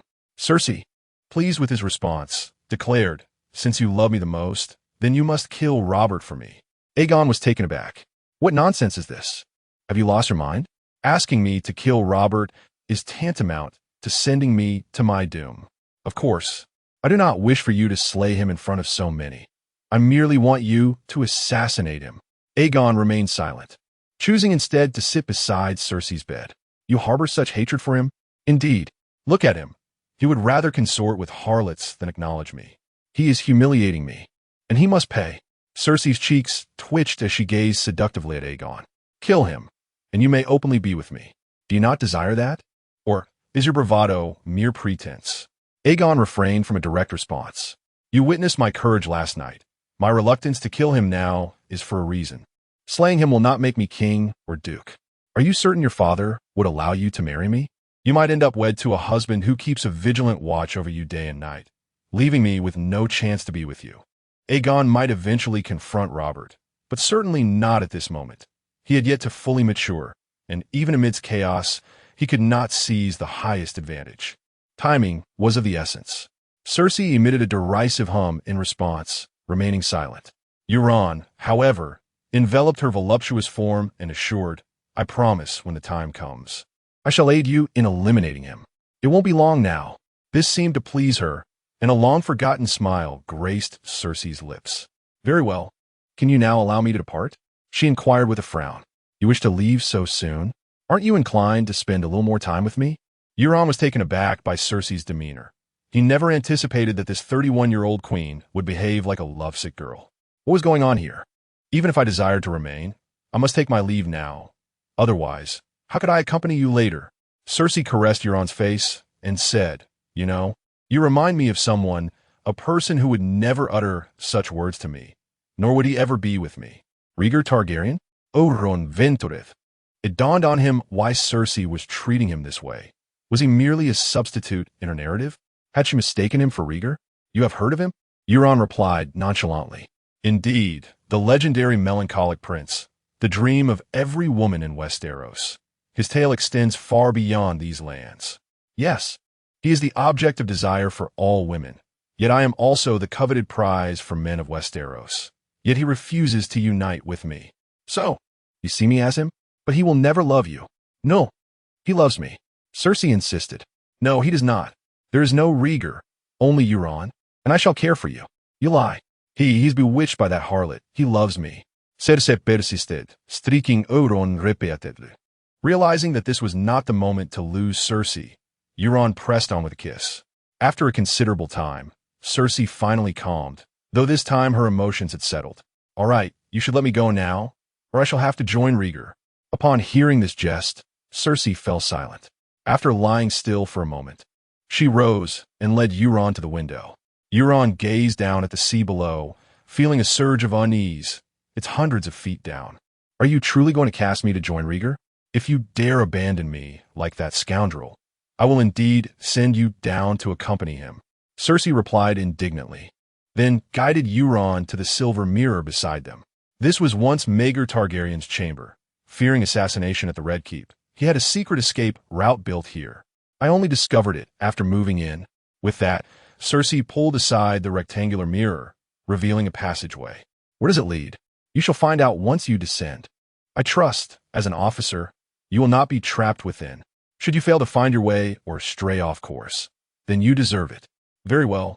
I shall take my leave then, Euron said, embracing Cersei before making his exit. Cersei, filled with indignation, exclaimed, You have yet to explain how you plan to eliminate Robert. Do you intend to wait until he perishes of old age? That is, of course, out of the question. Even if I wished to assassinate Robert, I would require a formidable army to establish myself. Without that, how could I protect you, may I ask? Very well. I shall divulge the particulars when I visit you this evening. As Aegon spoke, he playfully smacked Cersei's shapely posterior before sidling into the interior. Since Cersei was willing to engage with him, he saw no harm in utilizing her to dispose of Robert, or anyone else for that matter. After all, their interests were currently aligned. Regarding his son, he trusted that someone would take care of that matter on Aegon's behalf. Although the corridor contained several twists and turns, it did not diverge. Aegon followed the path until he reached a dead end. Pushing through the wall ahead, he emerged into a narrow, dimly lit tunnel. Following this route, he eventually spotted a glimmer of light after several circuits. With excitement, Aegon rushed to the opening, only to discover it led to a nondescript cave on the cliffs of Blackwater Bay. The area was littered with hidden reefs, and a large boulder obstructed the view ahead, which likely explained why this route had gone unnoticed. Had it not been for Cersei and Jaime's clandestine rendezvous, they would likely remain oblivious to this passage. Fortunately, Aegon was a capable swimmer, and the cliff was not overly lengthy, allowing him to choose to swim directly across. Upon returning to the inn, the day had already dawned. Daenerys, clad in delicate attire and wearing a troubled expression, sat in Aegon's room. As Aegon pushed open the door with a creak, Daenerys rose immediately, and upon seeing him return, she dashed toward him, lamenting, "I feared the worst. I thought the usurper had discovered you." Aegon, still damp from his escapade, had initially wished to avoid her touch, but he could only touzle Daenerys' hair in return. "Did they not inform you of my attendance at the feast in the Red Keep? Most who attended the feast have returned. You were absent, and I was terrified." Aegon chuckled. "I'm quite resilient. How could I possibly meet my end so easily?" Daenerys, her tears subsiding, inquired, "Where did you go last night? Would you believe me if I said I spent the night in the Queen's chamber?" "You are full of nonsense. I suspect you visited a brothel, were cast out, and came back drenched." Daenerys giggled in response. Aegon felt a touch of helplessness. If his honesty was met with disbelief, there was little he could do. "By the way, you must be famished. I had them prepare oatmeal. Let us have breakfast after you change your clothes." Daenerys' demeanor resembled that of a devoted wife, causing Aegon to feel somewhat like a scoundrel, as though his actions betrayed her. Yet, this sentiment was quickly dismissed from his mind. He had already stated his intentions. Since she had acquiesced, he would proceed with the arrangement. It would be far more inappropriate to offer Daenerys to another, for who could guarantee they would care for her better? Regardless, Daenerys would never relinquish her grip. Even if she were to unify Westeros in the future, there would still be those who would support her claim to restore her reign. As for Cersei, she is merely a tool for my current ambitions. Should she intend to oppose me later, I would not hesitate to obliterate her. I shall shatter the proud Lannister family she holds dear into oblivion. Chapter 18. The tax of the poor. After a hurried hot bath and a breakfast, Yegon set about devising his wealth accumulation scheme. "Captain, we have located the master sculptor you sought. Oh, bring him here at once." Yegon eagerly instructed his subordinate to fetch the most skilled sculptor in King's Landing. Soon, a middle-aged man with slightly graying hair was brought before him. "Captain Yegon," the newcomer greeted in a voice marked by age, with the delight of a treasure hunter. Yegon grasped the master's hands. "Esteemed master, what name do you go by?" The old man seemed taken aback by Yegon's enthusiasm. "My name is Dany, Master Dany. I have finally found you. You cannot imagine how diligently I have sought a master capable of sculpting in confined spaces. Yet I found no one, until I heard that the sculptors of King's Landing can render hair on their sculptures with vivid realism. I knew I had found the right person. As the most proficient sculptor in the city, Dany had often been the subject of flattery and was somewhat unimpressed by Yegon's words. However, Yegon remained undeterred, leading Master Dany to the table and presenting him with a densely written note. "Can you decipher the characters on this paper, Master Dany?" Dany squinted at the note. "Captain Yegon, this is my livelihood. I can decipher the text, though I do not recognize the words." "Haha, that is only natural. This is Valyrian, and I encountered it in an ancient tome. It is understandable that you do not recognize it." This ancient book had been passed down through Yegon's lineage. As a scion of a fallen dragon bloodline, his ancestral wealth sometimes proved useful. Most inhabitants of Westeros were unfamiliar with Valyrian, making it an ideal choice for a security mark. By subtly altering the letters, forgers would require an exceptional eye to detect the deception, and they could not produce templates for mass reproduction. This was a crucial element of Yegon's financial scheme. In this era, gambling methods were exceedingly simplistic. The introduction of a lottery would undoubtedly disrupt the status quo. Furthermore, with Queen Cersei endorsing the venture, Yegon was certain of reaping substantial profits. Most importantly, printing lottery tickets did not infringe upon the king's minting rights, thus avoiding any opposition from Robert. This was a venture with the potential for sustainable profit. "Master Dany, can you perfectly engrave this onto a hardwood board?" "Absolutely." Upon hearing this, Yegon was elated. "Ah, splendid. I must also request the Lannister golden lion emblem alongside it." "Rest assured, Captain, that will not pose any difficulty." Dany was exceedingly confident in his craft. and Yegon felt assured as well, promptly setting him to work. With no significant wars in Westeros and his band of heroes unable to secure large contracts while also needing to expand and train new recruits, they were in dire need of funds. The revenue generated from this lottery will undoubtedly become a significant source of income for him. Although lotteries are often referred to as a tax on the poor, Aegon is rather indifferent to this notion. After all, those who gamble on lotteries would likely squander their money in casinos or brothels if not spent on tickets. It is far better for that money to circulate within his grasp. Once he establishes a formidable empire, perhaps he could even reciprocate, considering it a form of interest-free loan for his entrepreneurial journey. Subsequently, Aegon instructed his subordinates to procure a substantial supply of high-quality ink. Is Lord Aegon available? Just as Aegon was engrossed in his tasks, a melodic female voice echoed from the entrance. He stepped outside to discover it was Lady Diana Cressy, the unmarried countess with whom he had exchanged contact information at the previous evening soir. My dear Dragon King, Diana exclaimed with a radiant smile upon seeing Aegon. He graciously approached her and kissed the back of her hand. Are you here to marry me? If so, you may need to wait a moment. The beautiful Cerys Manning has yet to arrive. I did mention I would wed both of you simultaneously, after which you would engage in a duel on the bed. Diana blushed at his words, while the knight, accompanying her, tightened his grip on his sword. It appeared that at a mere command from Diana, he would be ready to eliminate the mercenary who dared to speak so audaciously to her. Although her family lacked a castle, she remained a noble, and nobles should not be subjected to the humiliation of a mercenary. However, to his surprise, Diana did not respond with the scorn he anticipated. Instead, she whispered, "Then let us wait for her arrival. That headstrong Cerys will undoubtedly come. Where do you intend to hold the wedding?" This left the knight and maidservant in her company utterly astounded. What was happening? Could one marry two wives simultaneously in Westeros?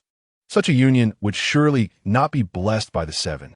They were unaware that Aegon had essentially been appointed by Robert to conquer the Stepstones and was likely to become a young duke. There are only a handful of dukes in the entire Seven Kingdoms. It is no wonder that both Diana and Cerys would be inclined to approach him. Their social standing was not lofty, and while aspiring to align themselves with a legitimate count or duke might prove challenging, they were reluctant to settle for someone of lesser status. Marrying a young duke was evidently the most advantageous choice. Aegon was likewise disinterested in wedlock with the daughters of ancient noble families, as they would typically be offered to dukes of equal standing. A half-hearted duke like him would surely not capture their attention, unless he were to become king, conquering these families with his army, which would change the narrative entirely. Thus, Aegon's best prospects for a marital alliance lie with nobles like Diana, who, despite their lesser rank, bring wealth and beauty to the table, particularly Cerys, who is undeniably exquisite.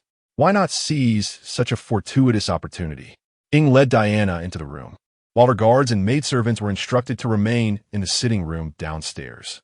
Inside, Daenerys, upon seeing the blue-eyed Diana with chestnut hair, felt a hint of perplexity. It seemed that among her husband's maidens, this particular one was unfamiliar. "She is, like you, a wife I intend to marry," Ing declared, pulling both women into an embrace.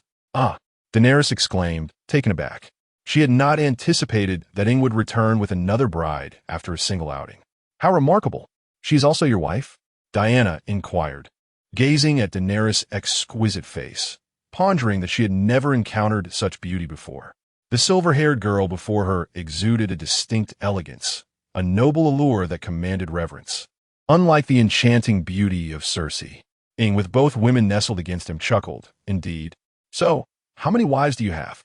Diana appeared slightly vexed, feeling as though Ing had deceived her. "None at present. Are you worried you might not measure up to her?" "Humph. Who would fear such a thing?"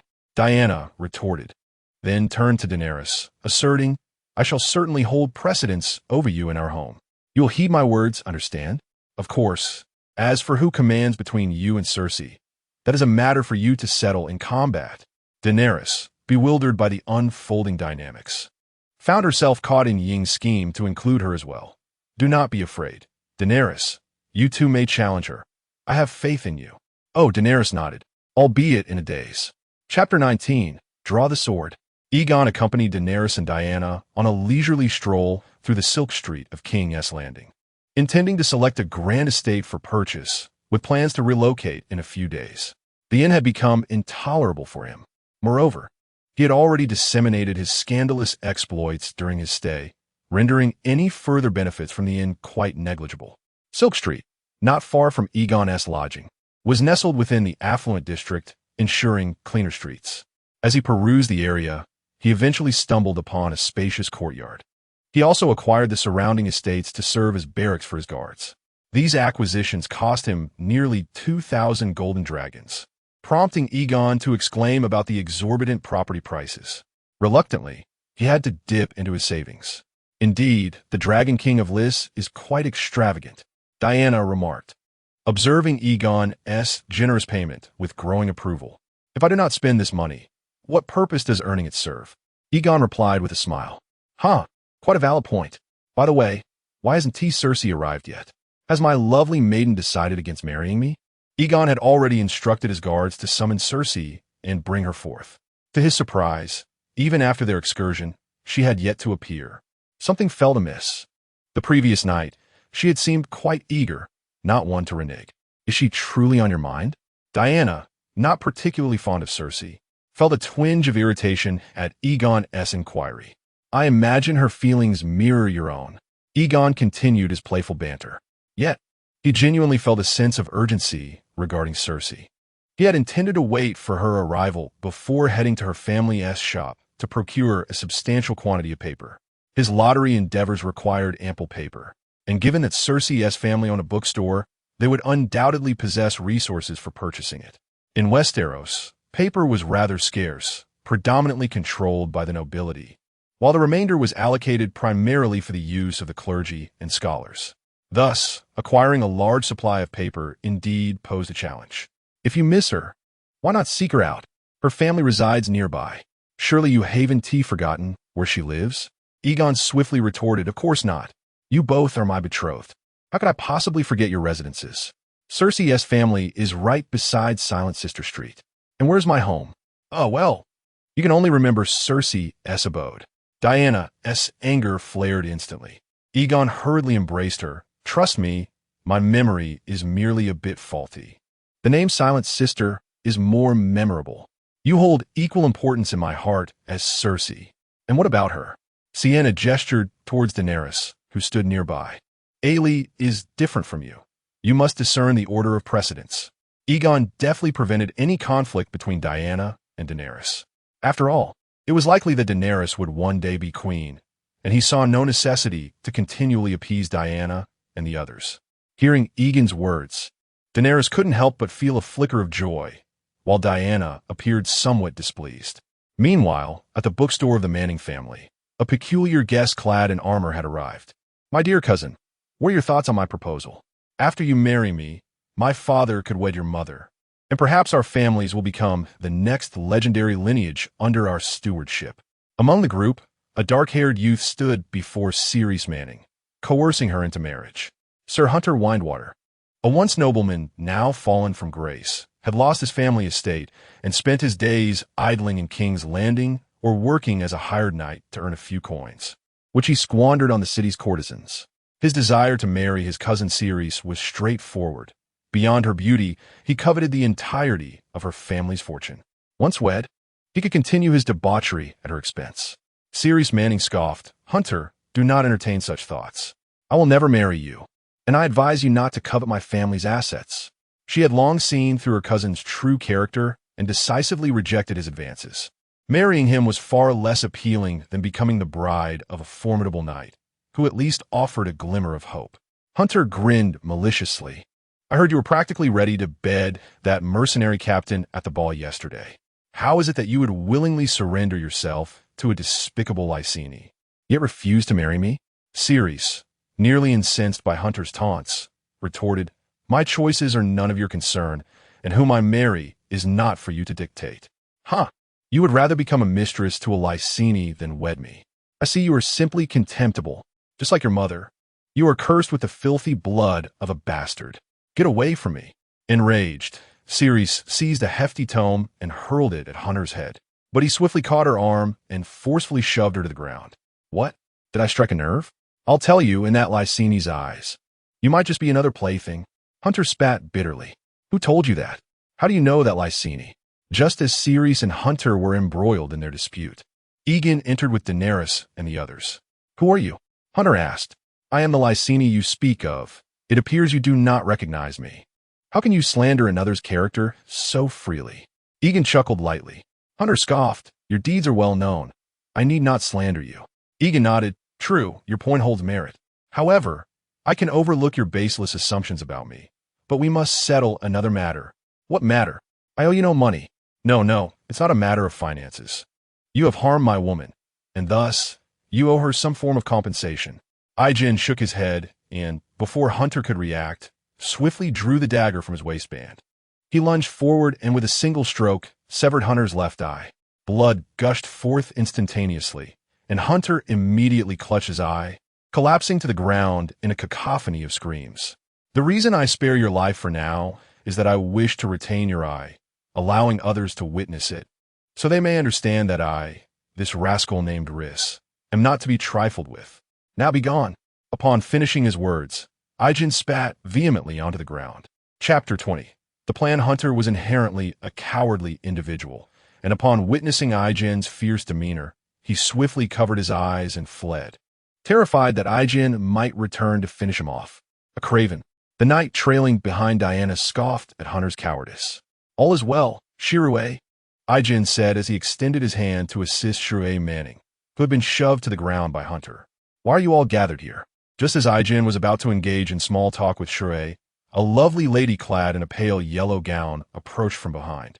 Mother, Hunter just harassed me again, and they were the ones who helped me, Shirue eagerly explained upon seeing the newcomer. Hearing her stepdaughter's words, Ali Izhan refrained from further admonishing Aegon and his companions.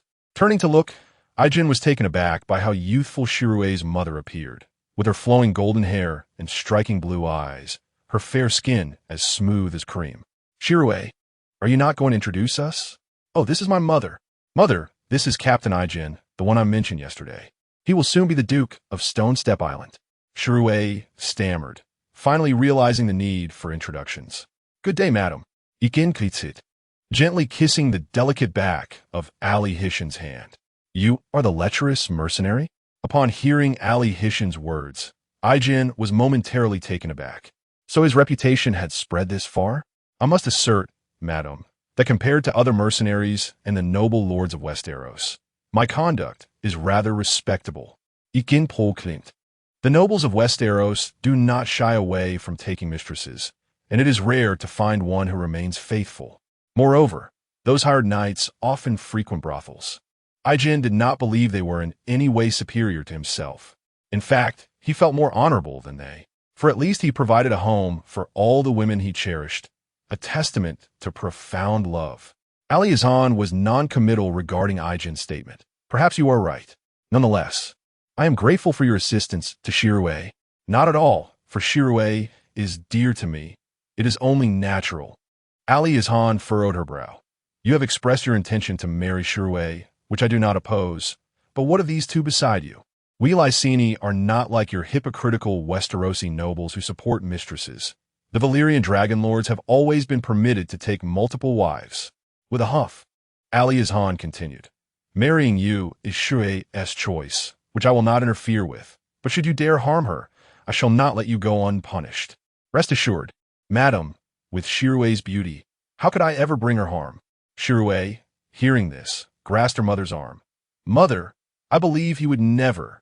Let's hope so. Aegon found it rather peculiar to see his future mother-in-law, who appeared even younger than he, adopting such a serious demeanor. Madam, I actually have something quite important to discuss with you. Indeed? What is it? I find myself in dire need of a considerable quantity of paper. After persuading Alice Karstark to assist him in procuring a substantial supply, Yegon stealthily made his way from the secret passage of Blackwater Bay to Cersei's chamber that evening. The room was illuminated by several slender candles, casting a warm, flickering glow throughout the space. Yegon cautiously pushed aside the mirror and, upon discovering that Cersei lay alone on the bed, felt a sense of relief as he slipped inside. Cersei reclined on her white velvet bedding, draped only in a delicate, translucent silk garment, her fair skin tantalizingly visible, with her soft, petite feet arching backward. Captivated by this alluring sight, Yegon approached her from behind, engaging in a playful game of fill-in-the-blank. Who? Me.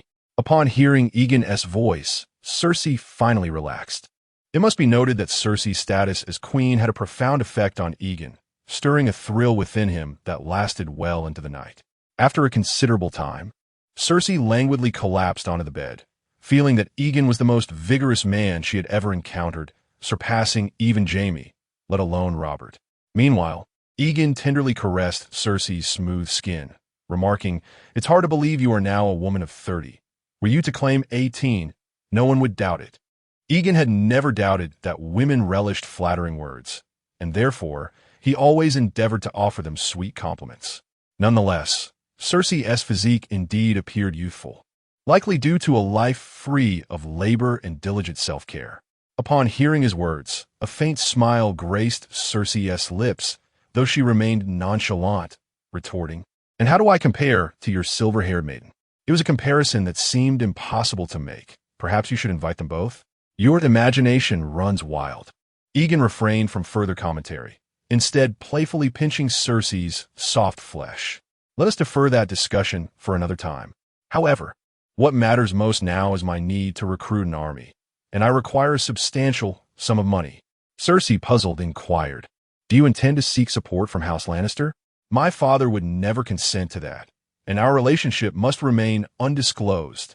The Lannisters are the wealthiest family in the Seven Kingdoms. Yet Cersei's father, Tywin Lannister, is a cunning and ambitious man who would never lend money to Yegon without a compelling reason." Yegon, irritated, chided the somewhat large-chested yet dim-witted queen. "No. Do not presume you are the wisest. Allow me to finish. I do need money, but I can earn it myself." "Ow!" Cersei exclaimed in pain, then added, "You intend to earn it? To return to the battlefield?" "No, you cannot abandon me so swiftly." Yegon found himself at a loss for words, compelled to elucidate further. Must earning money necessarily entail warfare? Cersei, puzzled, responded, "Then how do you plan to earn it? Are you not a mercenary?" "Who says a mercenary must earn a living solely through battle?" Yegon replied with a smile, then picked up a book from the corner of the bed and casually tore out a page. "I intend to earn my livelihood through this." "How does one earn money through that?" Aegon's lips curled into a smile. "Rest assured, I shall sell it as if it were gold." Chapter 21. Paper for gold, sell it as gold? Are you out of your mind? It is merely a piece of paper, Cersei exclaimed, utterly convinced that Yegon had succumbed to madness. Yegon smiled. "What if I were to assert that I could sell as gold? Shall we wager on something?" "I do not believe you. What shall we wager?" Yegon, sensing his cunning scheme was taking shape, grinned widely. "How about wagering that you will engage in a bed duel with another, and from now on, you must heed my words in matters of the bed?" Cersei hesitated upon hearing this. The silver-haired maiden was unknown to others, and their encounter would not be divulged. Moreover, it was a task Yegon could hardly achieve. What was there to fear? Cersei mused. "Very well, but should you lose, you shall obey me henceforth." "Agreed," Yegon declared with excitement, playfully slapping Cersei's fair and ample posterior, causing ripples to form. "Oh," Cersei gasped in pain. "Now you may unveil your outrageous plan. I am most eager to hear your mad ideas." Yegon caressed Cersei's delicate skin and spoke slowly. "My plan requires your assistance. You wouldn't deliberately withhold your help due to our wager, would you?" Cersei, provoked by Yegon's challenge, retorted, "I am the queen of the Seven Kingdoms. What do you take me for?" Yegon chuckled. "Very well, let me explain. In truth, selling this paper as gold is quite simple. All I need to do is inform others that this piece of paper can be exchanged for coin, perhaps even a small treasury. What do you suppose their reaction would be?" Cersei scoffed. "How could paper possibly be exchanged for gold? Who would believe such a thing? Even if the people of King's Landing were as foolish as pigs, they would not accept such an absurd notion." Though she lacked knowledge of alchemy, she had never heard of a method to transmute paper into gold. Such a feat was patently impossible. "You are correct. It is indeed preposterous. Paper cannot be exchanged for gold. Not even the most skilled alchemist could transform these sheets into gold. Then how can you claim it can be exchanged for gold? Yegon replied with a wicked smile. But what if it bore the assurance of House Lannister? Or perhaps the guarantee of Cersei Lannister, Queen of the Seven Kingdoms? I believe that as the queen and the eldest daughter of the wealthiest family, the Lannisters, your endorsement would compel even the most dim-witted citizens of King's Landing to believe this paper could indeed be exchanged for gold. Cersei's eyes widened in realization. She understood Aegon's intentions. You wish to have it exchanged for golden dragons? But only the king can mint currency, and Robert would never allow you to do such a thing. Yegon shook his head. I certainly would not simplify it to mere exchange for golden dragons. Rather, I propose a lottery system. I will issue hundreds of thousands of these small sheets of paper, each inscribed with a unique number. Among them, certain numbers will indeed be redeemable for golden dragons. The grand prize could amount to hundreds of golden dragons. The people of King's Landing will go mad over such an enormous figure. At that time, it could even be sold in the other 7 kingdoms. Wouldn't you say this amounts to selling it as if it were gold? Cersei listened, her mouth agape as Aegon finished speaking. She was not a fool, of course. She understood his intent. If Aegon proceeded in this manner, these pieces of paper would undoubtedly sell like hotcakes, and selling them for gold would not pose a problem at all. The greed within a person can be a terrifying force, rendering them foolish. Moreover, those individuals often lack a clear self-awareness. What shall we say? It seems you have already lost, Aegon remarked with a grin, gazing at the alluring Cersei. Let us see if you can actually sell it first. Although Cersei realized she had lost, she was not yet ready to admit it openly. Stealing Daniel. However, evasion will not serve you now. You shall heed my words from this moment forth. With that, Aegon pressed closer. Cersei felt a flush rise to her cheeks, but refrained from retorting. It seemed she was beginning to morph into Aegon's essence. The following morning, Aegon awoke under Cersei's attentive care. After eagerly engaging in some morning exercises, he dressed in preparation to leave. Must you swim every time you visit? It truly is a bother, Aegon complained as he picked up his damp clothing. Cersei giggled at his words. Did you swim over from the water? How else could one traverse? Aegon asked, perplexed. Naturally, there is another route, right along the edge of the cliff, past the banks of the Blackwater River. That stretch remains untraversed by anyone. Cersei recounted the hidden path with fond familiarity. Upon hearing this, Aegon laughed heartily. That is splendid. It will be much more convenient for me to visit you in the future. Though somewhat libertine, Cersei had only ever engaged in an affair with Jaime, and when in the presence of her beloved, she maintained a semblance of normalcy. However, with Jaime's absence, opportunities for their clandestine meetings dwindled, prompting her to seek substitutes. Now, with Aegon, she found that she no longer required Jaime to fill the void within her. Her affections for Lancel had subtly shifted towards Aegon, whom she now adored. Aegon's task was to ensure that she grew dependent on him, thereby enabling him to reap greater benefits. With Cersei placated, Aegon finished dressing and departed through the secret passage. Upon reaching the lower level, he discovered a hidden path along the cliff, obscured from view, making it nearly impossible to detect from the sea. He promptly traversed this path to the banks of the Blackwater River, donning a hood before returning to King's Landing. At the home of Myrcella, her stepmother, Aerys Hightower, sat languidly on a stone bench in the courtyard, clad in a pale yellow gown. Mother, why don't you consider remarrying? Myrcella gazed at her stepmother's despondent figure, not much older than herself, and embraced her gently from behind. To Myrcella, Aerys felt more like an elder sister. Had it not been for his father's desire to ensure better care for Shirue, he would not have remarried a maid as youthful as his daughter during his own serious illness. Whom shall I marry? Am I to wed a mere blacksmith and endure his endless demands? I would rather remain alone, Aaliyah remarked with a touch of self-mockery. Upon hearing this, Shirue immediately retorted, No, your virtue remains intact, and with your beauty, you could undoubtedly attract a noble suitor. I shall find for you a gentleman of good character. Aaliyah gently caressed Shirue's head, akin to a sisterly gesture, and added, That is of little consequence. As long as you are happy, I shall find contentment. Chapter 22. Sensation. Upon returning to the inn, Aegon instructed his subordinates to arrange for the printing, while he proceeded, as usual, to the Red Keep to seek out Robert. He had yet to have any direct interactions with Cersei. A sudden collaboration would undoubtedly raise suspicions. Robert, after all, was either hunting or indulging in the company of courtesans, and seeking him out would likely lead to an encounter with Cersei. Aegon, clad in dashing armor and riding a white steed, arrived at the Red Keep accompanied by several guards. Compared to his previous visit, he garnered even more adoration this time, with numerous women casting flirtatious glances his way. Aside from the slightly foul-smelling streets of King's Landing and the roughness of its women compared to those in Lys, the city was rather agreeable. Aegon smiled at Osmond Kettleblack beside him. "Huh, Captain, Lys is indeed a paradise for holidays. How could these dirty streets of King's Landing compare?" Osmond chuckled, "Yet the affluent district near Silk Street is still quite pleasant.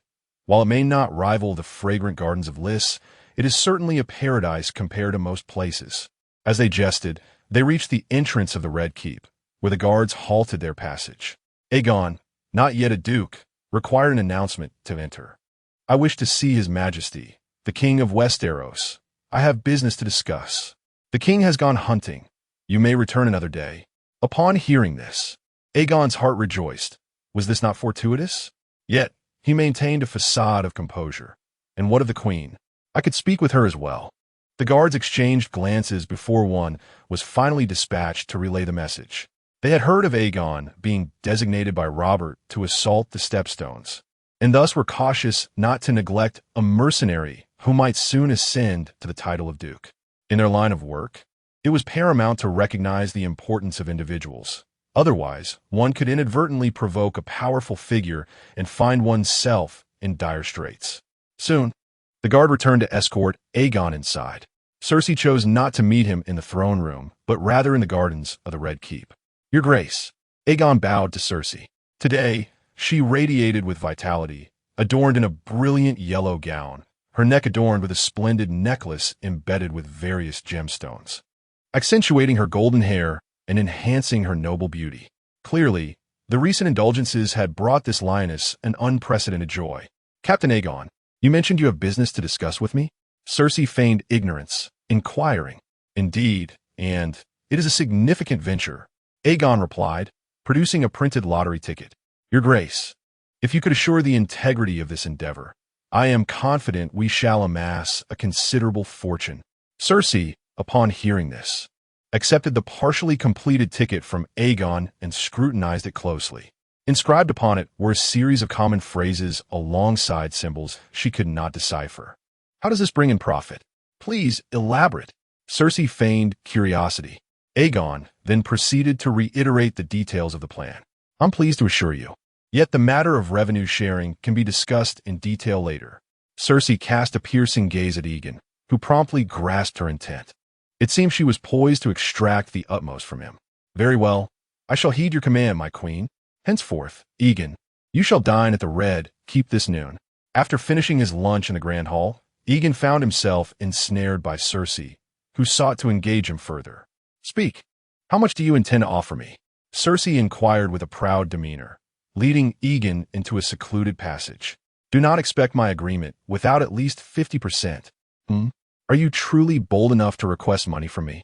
Yegon, captivated by the regal yet undeniably provocative queen before him, advanced, pressing her against the wall, his body firmly aligning with her curvaceous form. "Release me," Cersei exclaimed, her embarrassment igniting a fierce struggle. "I shall not release you. I have made it clear that you must comply with my wishes, and it appears you remain disobedient," Yegon declared, delivering a firm slap to Cersei's posterior. "Oh," Cersei cried out in pain. "Call me father. You." Cersei's face flushed crimson, her resistance half-hearted. After a prolonged period, feeling utterly drained, she sank to the ground, her legs weak.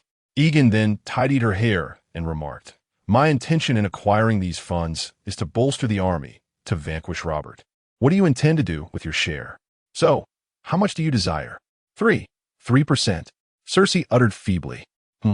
It seems you are still not compliant." Another half-hour passed. This time, Cersei was left utterly exhausted. "How much?" 1%. "Now, that is more like it. Fear not. As my wealth accumulates swiftly, so too shall Robert's demise approach. Yegon chuckled, giving Cersei's rear a playful pat before lifting the damp queen back to her chambers. Following his conquest of Cersei, he hurried back to instruct his subordinates to expedite the printing of the lottery tickets.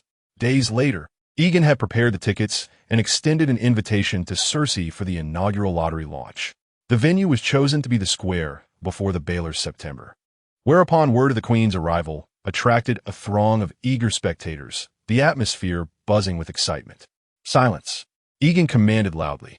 The crowd gradually quieted, and he brandished a lottery ticket, addressing them. Today I, alongside Queen Cersei, have come to unveil to you a novel creation. This is the list ticket. With it, you may stand a chance to win a grand prize of 1,000 gold dragons, and each ticket is available for a mere 2 copper coins. As Yegon's words echoed through the square, the crowd erupted into fervor. To these individuals, the prospect of earning 1,000 gold dragon coins is nearly unfathomable. Even some nobles do not possess such wealth. This represents a rare opportunity for sudden affluence. Moreover, the price of 2 copper coins is hardly exorbitant. Why not seize such a fortuitous occasion? Not everyone has the chance to participate in the grand tournament and vie for the substantial rewards. How can you assure us that your endeavor will yield prizes? What if, in the end, there are none? Who can we turn to for recourse? Doubts began to circulate among the crowd, and soon others echoed similar sentiments. Indeed, what if there are no rewards? Who do we turn to? Yes, why should we place our trust in you? Observing the rising skepticism, Aegon offered a subtle smile and responded, a valid point. Why should you place your faith in me? I recognize that no matter my assurances, trust in a stranger is not easily earned. Therefore, I have summoned our queen to serve as my guarantor. At this juncture, Cersei, standing nearby, interjected, indeed, I assure you, by the honor of the queen and the reputation of House Lannister, there will assuredly be prizes. Chapter 23. Striking it rich, Cersei's voice, though soft, resonated with an undeniable strength, a reflection of her noble lineage that bestowed upon her an inherent authority from birth. The crowd in the square erupted into a frenzy, with the Queen of the Seven Kingdoms endorsing this venture and the wealth of the Lannister family backing it. Could there be any doubt? I want to buy, shouted one enthusiast. Me too. The throng surged forward, desperate to secure a ticket crafted by Aegon, each one akin to a fragrant perfume, intoxicating those present. Fortunately, Aegon's warriors and Cersei's guards stood firm, preventing chaos from overtaking the scene. Silence. Aegon bellowed, and the crowd, on the brink of madness, gradually quieted. Do not rush. There are 100,000 tickets available. If you wish to purchase, you shall have them. And there are multiple grand prizes, alongside smaller rewards. The draw was set for 3 days hence, with our beautiful queen herself to draw the winning numbers. Long live the queen! The crowd exclaimed, swept away by their fervent desire for unearned fortune. King's Landing would establish 20 ticket purchasing locations, ensuring all could acquire the coveted tickets. May Lady Luck bestow her kiss upon you. With Cersei's endorsement, commoners and fallen nobles alike flocked from all corners to seize the tickets, some purchasing dozens, even hundreds. In less than 2 days, all 200,000 tickets were sold out. Excluding the 1,500 golden dragons reserved for prizes, Aegon netted a profit of 2,500 golden dragons. For coherence, I have adjusted the currency exchange. 1 golden dragon equals 5 silver moons. 10 silver stags equal 100 copper pennies. While the remaining copper coins have been eliminated. After disbursing 10% to Cersei, Aegon's net gain amounted to over 2,000 golden dragons. In the queen's chambers within the Red Keep, Cersei and Aegon reclined comfortably on the plush bed, leisurely discussing their plans. The scattered garments and torn undergarments around them indicated they had recently engaged in a passionate encounter. To earn so much in one go, Cersei exclaimed, astonished as she nestled in Aegon's embrace. Though the Lannister family was wealthy, their riches were amassed through mining and lending, while Aegon had turned mere sheets of paper into 2,000 golden dragons in a single stroke. It was as if he had sold paper as gold. Now, with Aegon capable of orchestrating a lottery weekly, he could amass 9,000 golden dragons in a month, amounting to a staggering 100,000 golden dragons in a year. Should Aegon continue on this path, he might ascend to become one of the wealthiest individuals in all the Seven Kingdoms. Aegon caressed Cersei's smooth skin, smiling as he said, "I told you I would treat it as gold. You didn't believe me. Are you convinced now? Once we are safe, I shall bring others to witness and compete." Cersei remained silent upon hearing these words, tacitly acquiescing. Meanwhile, Aegon pinched Cersei's soft flesh and continued, "Moreover, this is merely the revenue from King's Landing. If we were to extend this to the entirety of the Seven Kingdoms, I believe it could multiply several times over. With such a fortune, I could establish a formidable naval fleet." Aegon was unwavering in his conviction about financing the fleet with this money, for during his previous life, the annual lottery revenues could indeed fund several aircraft carriers. The insatiable greed of humanity was an inevitable truth. Furthermore, the greatest advantage of the lottery, often seen as a tax on the poor, was that it did not provoke the vehement resistance associated with other forms of taxation. Rather, those who participated eagerly anticipated more draws. Are you planning to expand it to the Seven Kingdoms? What about transportation? Cautiously, Aegon replied, "I could print them a month in advance and then send people to sell them across the Seven Kingdoms. Each time, there is a winner. We will ensure that the information is conveyed. With your endorsement as queen, coupled with our previous credibility, I believe others will be quite willing to purchase." Upon hearing this, Cersei's face brightened with a smile. "I look forward to you assembling a great army and then eliminating Robert. That way, you could be with me." In a tavern in King's Landing, a disheveled knight, blind in one eye, was downing wine with abandon. Hunter Windwater had become increasingly irritable after losing an eye to Aegon. Yet he dared not seek revenge, thus resorting to drowning his sorrows in drink. "Did you hear? The blacksmith from Flea Bottom won a second prize of 100 golden dragons yesterday and hasn't touched iron since. He went straight to the brothel to revel. That's nothing. The shoemaker from Steel Street hit the jackpot, 1,000 golden dragons, and he only bought 20 tickets. What do you make of that?" While Hunter was consumed by his frustrations, two individuals nearby were discussing the matter of the wrist tickets. "What are you talking about with your 1,100 golden dragons?" Hunter interjected with irritation. "The mercenary from Riss created a type of lottery ticket based on the numbers printed, and he even secured a partnership with the Queen. Didn't he know this?" The two exchanged glances, puzzled by Hunter's apparent ignorance of such news. "What are wrist tickets?" Hunter inquired, his brow furrowed. "Here, look at this. The numbers can be exchanged for golden dragons." The lean man handed over a useless wrist ticket to Hunter. Squinting at the numbers, Hunter's eyes narrowed. "Boss, payment." He tossed a few copper coins and hurriedly made his way to a brothel, seeking out a young man. "Young Master Baelish, I need to speak with you about something urgent. Would it be so pressing that you must disturb me at this moment?" Sir Peter Baelish replied, dressing with evident displeasure. As a scion of the esteemed Tyrell family, albeit a junior branch, Bethany Tyrell, despite the dwindling nature of her inheritance, still commanded a certain authority in the presence of these fallen nobles, owing to the formidable reputation of her lineage in the Reach. "I truly have a matter of great importance to discuss. Do you recall that mercenary, Liss? Ah, the scoundrel, what of him? Is there a way to deal with him?" Bethany Tyrell's interest was piqued instantly. She had initially intended to wed Diana to acquire her lands, only to be thwarted by Aegon, which fueled her resentment toward him. "Indeed, I have conceived a brilliant plan. We could deceive him to relieve him of his wealth." Chapter 24. Tyrion Lannister in the Realm of Westeros. It is deemed disgraceful for nobles to frequent brothels. Nevertheless, many of them are irresistibly drawn to these establishments.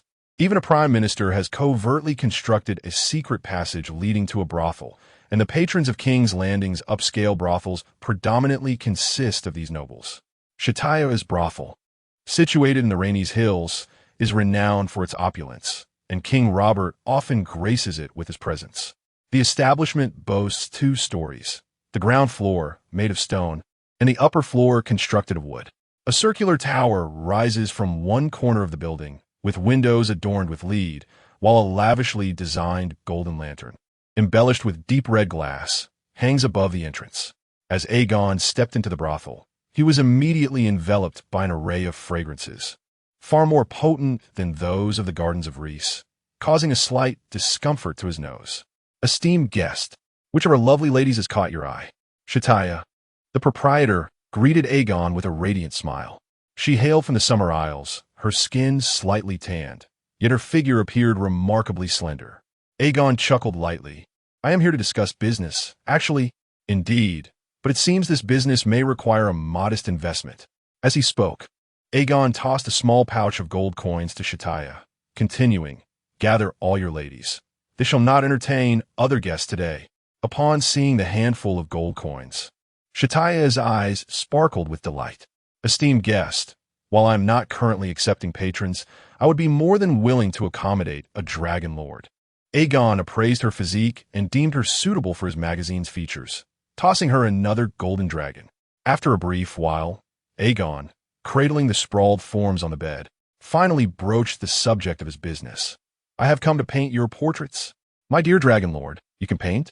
Replied a younger, more beautiful woman with skin as dark as Shataya's, her skin taut and youthful. Aegon, noticing the plum blossoms on her bedsheet, expressed surprise. You still possess your virtue. Yet your mother has compelled you to work in a brothel? Anliaya chuckled softly. We Summer Islanders perceive no shame in this. Surely, there are others from the Summer Isles within your mercenary company? Perhaps I have been remiss in my understanding, yet I could purchase your freedom, and you might serve exclusively for me. How's that sound? Contemplating the potential to gather intelligence through the services of courtesans, Aegon resolved to prepare for such an endeavor. That is certainly feasible, though it comes at a considerable cost. Aegon laughed artidi. At present, I am not lacking in gold. Well then, let us discuss another pressing matter. I believe the time for business is not now. We should indulge in a bath. Perhaps you might learn how to bathe with the exquisite wines from the arbor. Lying beside Yegon was a fair-skinned woman with silver hair who seductively caressed his chest, enticing him with her delicate charm. Mary, I see you're trying to emulate Anlea, thus tempting him. Brazen hussy. Shataya, observing Mary's actions, could not help but scold her. Is that not permissible? Madam, this could earn you a considerable fortune. Mary raised her head and turned to Yegon. Dear Dragon King, I was just acquired by the madam, as you have seen, and my virtue remains intact. Why not purchase me as well? Yegon pondered for a moment. Very well. You shall work for me, providing me with your services. Dragon King, me too. Me too. The other courtesans, witnessing Yegon's generosity, clamored to be taken under his wing. Stop. Yegon quickly interrupted, a cunning smile appearing on his face. If you desire me to procure you, that is not out of the question, but certainly not at this moment. Perhaps you could bring me unforeseen gains later, such as divulging a noble's plan, and I could then consider acquiring you as well. However, this must remain a secret. Do you understand? Otherwise, those noble lords may not return. The women nodded in agreement. Madame Shataya, feeling displeased, protested, Dear Dragon King, you cannot do this. If you buy them all, how can I continue my business? She regretted hosting Yegon, although he had offered a substantial reward. She could not allow him to uproot her establishment entirely. Yegon gently stroked Shataya's smooth skin. Do not worry. I shall eventually purchase your entire brothel. How's that sound? Is everything satisfactory now? Quite satisfactory. I shall prepare hot water for you to enjoy a nice bath. Madame Shataya, elated, swayed her hips as she went to prepare. Now that we have settled that matter, let us discuss the art of painting. Are you truly skilled in painting? Anlea asked, puzzled. Not in the least. I shall hire an artist to paint your bodies specifically. I will reward each of you with a golden dragon for your efforts. How does that proposition sound? Of course, that is acceptable. The women chimed in unison. What could be easier than earning money this way? Haha, Anlea and Mary, you need not paint, as you are already in my service. However, I must clarify that once your artwork is completed, I will publish it in a book. In medieval England, many women were reluctant to marry poor men who would make them toil daily, resulting in a significant number choosing the life of a courtesan. At that time, a particular item became exceedingly popular, a handbook documenting various brothels and their women. Yegon's printing capacity had much untapped potential, and he intended to capitalize on this opportunity, akin to a playboy launching a magazine. Moreover, This approach seamlessly aligns with his subtle yet profound influence over the realms of Westeros and Essos. Those who peruse the meticulously detailed manuals documenting the lives of these courtesans will undoubtedly find themselves captivated by the allure of Lys as a premier vacation destination. Once their funds are depleted, joining a mercenary company emerges as the sole means for these individuals to sustain their extravagant lifestyles. This strategy significantly enhances their recruitment potential. The women eagerly nodded in agreement, reasoning that having already commodified their bodies, such trivial matters were of little consequence. "Shataya, has your brothel ceased operations?" inquired a voice from outside, followed by a coarse male tone. Moments later, an unattractive dwarf pushed through the door. "Greetings, Tyrion Lannister." Chapter 25. A crisis of credibility. "Are you the mercenary from Lys?" Tyrion inquired, observing the lewdly indulgent Aegon with a frown. His legs were grotesquely short and thick, his head disproportionately large, with a prominent forehead and an unseemly visage. One eye was black, while the other was a striking blue, and his long, straight hair had taken on a nearly white hue. A scraggly mix of brown and golden facial hair adorned his chin, prompting some to jest that he was a little demon or a half-man. Were he not a Lannister, these courtesans would scarcely acknowledge his presence. "Who would have thought my reputation had reached such heights?" Aegon laughed heartily. "Of course, everyone knows about the tickets you've been selling lately. So you've used the funds from those who bought your tickets to pay for your pleasures. Haven to you?" "One could say that," Aegon replied, idly caressing the soft flesh of Mary. "How pitiable those individuals are. They seek instant wealth, only to squander their funds on you, allowing you to indulge yourself." The little demon chuckled and shook his head, continuing, "My sister may not be the sharpest tool in the shed, yet fortune smiles upon her. Not only has she become queen, but she also encounters companions like you who can assist her in amassing wealth." "Have I arrived too late today?" Aegon smiled. "Indeed, I've secured all the ladies for myself. Perhaps you might seek out another establishment? Then I can only wish you a splendid time." The little demon shook his head in resignation and turned to leave. Shortly after his departure, Aegon's guards arrived at the brothel. "Captain, while we were verifying the winning tickets today, we apprehended a fraud using the method you suggested." Upon hearing this, Aegon's brow furrowed. It appeared the blind fool had come forth. "Take me to see." Aegon hastily donned his attire and rushed to the redemption center adjacent to the Baylor's September, crossing paths with the little demon, who was heading toward another brothel. "What urgent matter compels you to rush so? Have you abandoned those lovely ladies?" the little demon questioned, observing Aegon's disheveled appearance. "A madman dares to grasp the dragon's beard. What would you have me do? Oh, how intriguing. I must see this for myself." At that moment, the little demon's interest in the brothel waned, clearly drawn more to the unfolding spectacle.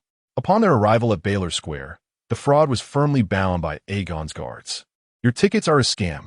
I won, yet they claim mine is false. Come and see, all of you. These mercenaries are deceivers." The young man with dark hair, despite being restrained, continued to shout.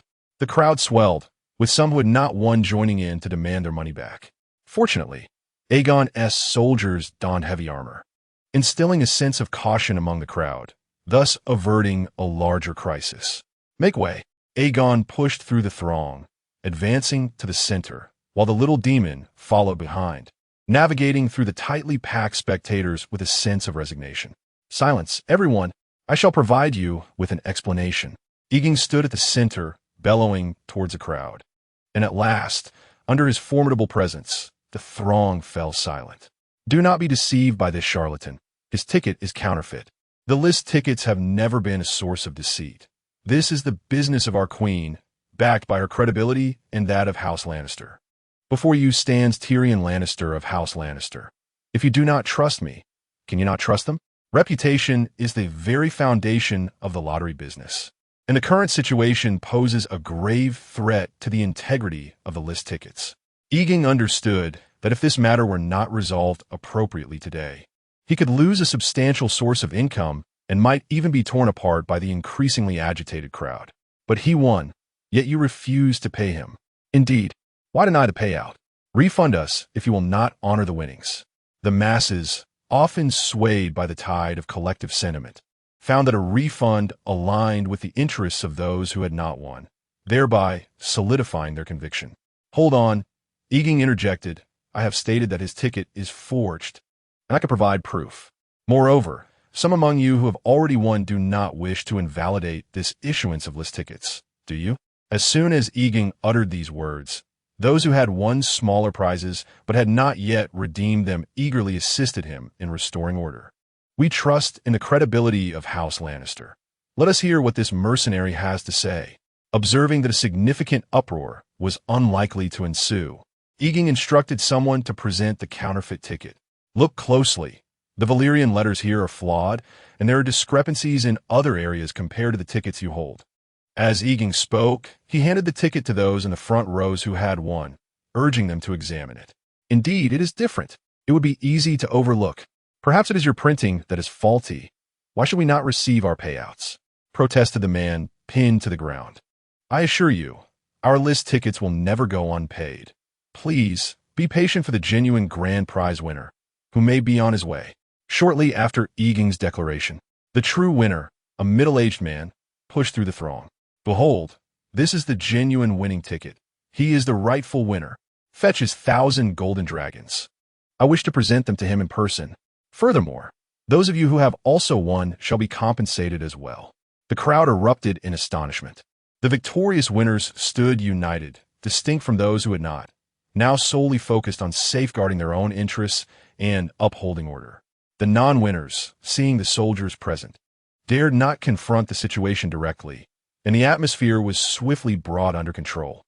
Yet, the swindler lying on the ground appeared ashen, regretting his decision to undertake this task, knowing he was likely to suffer dire consequences. Upon witnessing this, Aegon unsheathed his sword and approached the deceiver with deliberate composure.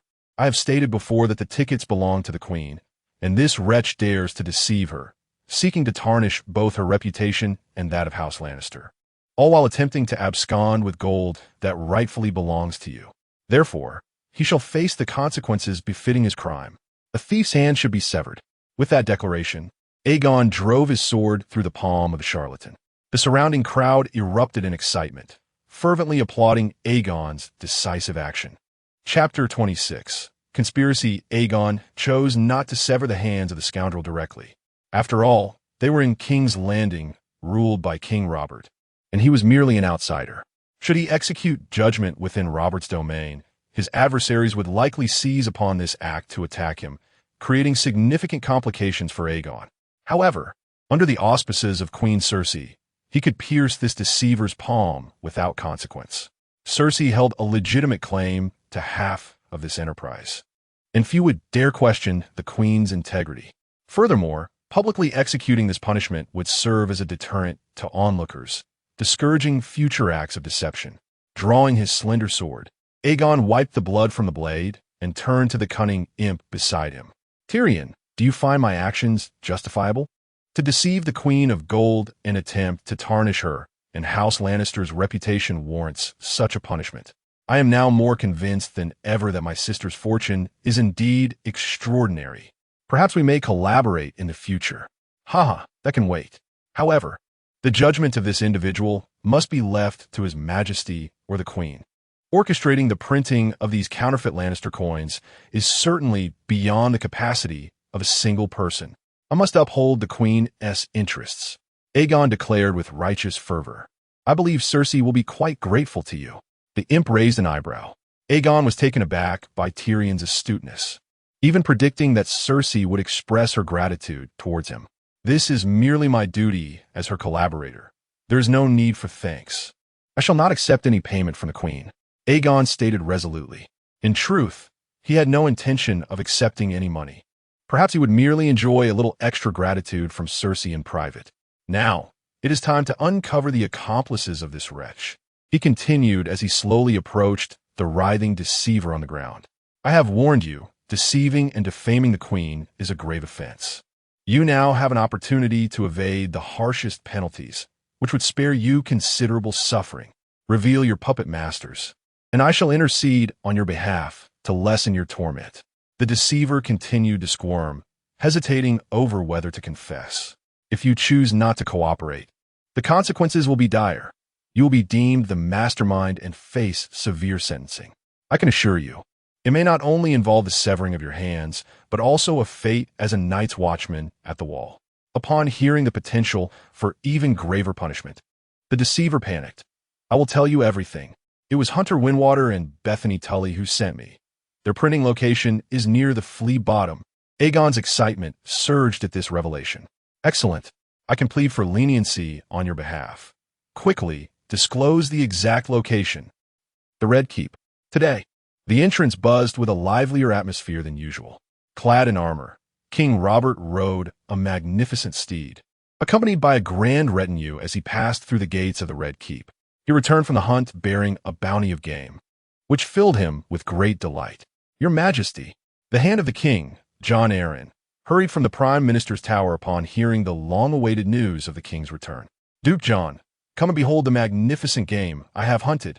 I assure you, you have never laid eyes upon such a majestic wild boar, nor two splendid stags. Robert exclaimed with enthusiasm, proudly showcasing his spoils. In contrast to the tedious matters of state, he found far greater pleasure in hunting and reveling, for it was these pursuits that made him feel truly alive. Ever since ascending to the Iron Throne, he had entrusted the affairs of the realm entirely to Jon Arryn, indulging himself in a life of carefree enjoyment. However, Jon Arryn, after merely glancing at the trophies, expressed his concerns with a furrowed brow. Your Grace, I have come to discuss a pressing matter. Robert, displeased by this interruption, grunted in response, Jon, you cannot continually dampen my spirits. You're perfectly capable of handling those affairs yourself. They are merely trifling judgments or the incessant prattle of fools. I swear, if I remain seated upon the Iron Throne for too long, I shall surely go mad. Your Grace, there is indeed an urgent issue regarding the mercenary and the Queen. Jon pressed on. Intrigued, Robert straightened up and followed Jon Arryn to the meeting hall. The Queen has conspired with that mercenary from Lys to issue a Lys ticket. They have amassed a considerable fortune from the citizens of King's Landing. Jon revealed the gravity of the situation, having sought out Robert primarily due to his keen interest in this lucrative venture. Robert, in his extravagant lifestyle, had recklessly hosted tournaments, resulting in a staggering debt of nearly 600,000 golden dragons. While Robert remained oblivious to the gravity of these debts, they left Jon Arryn, the hand of the king, in a state of unease. Each morning, he awoke to the weight of millions of golden dragons in debt. Who could possibly fathom such a burden?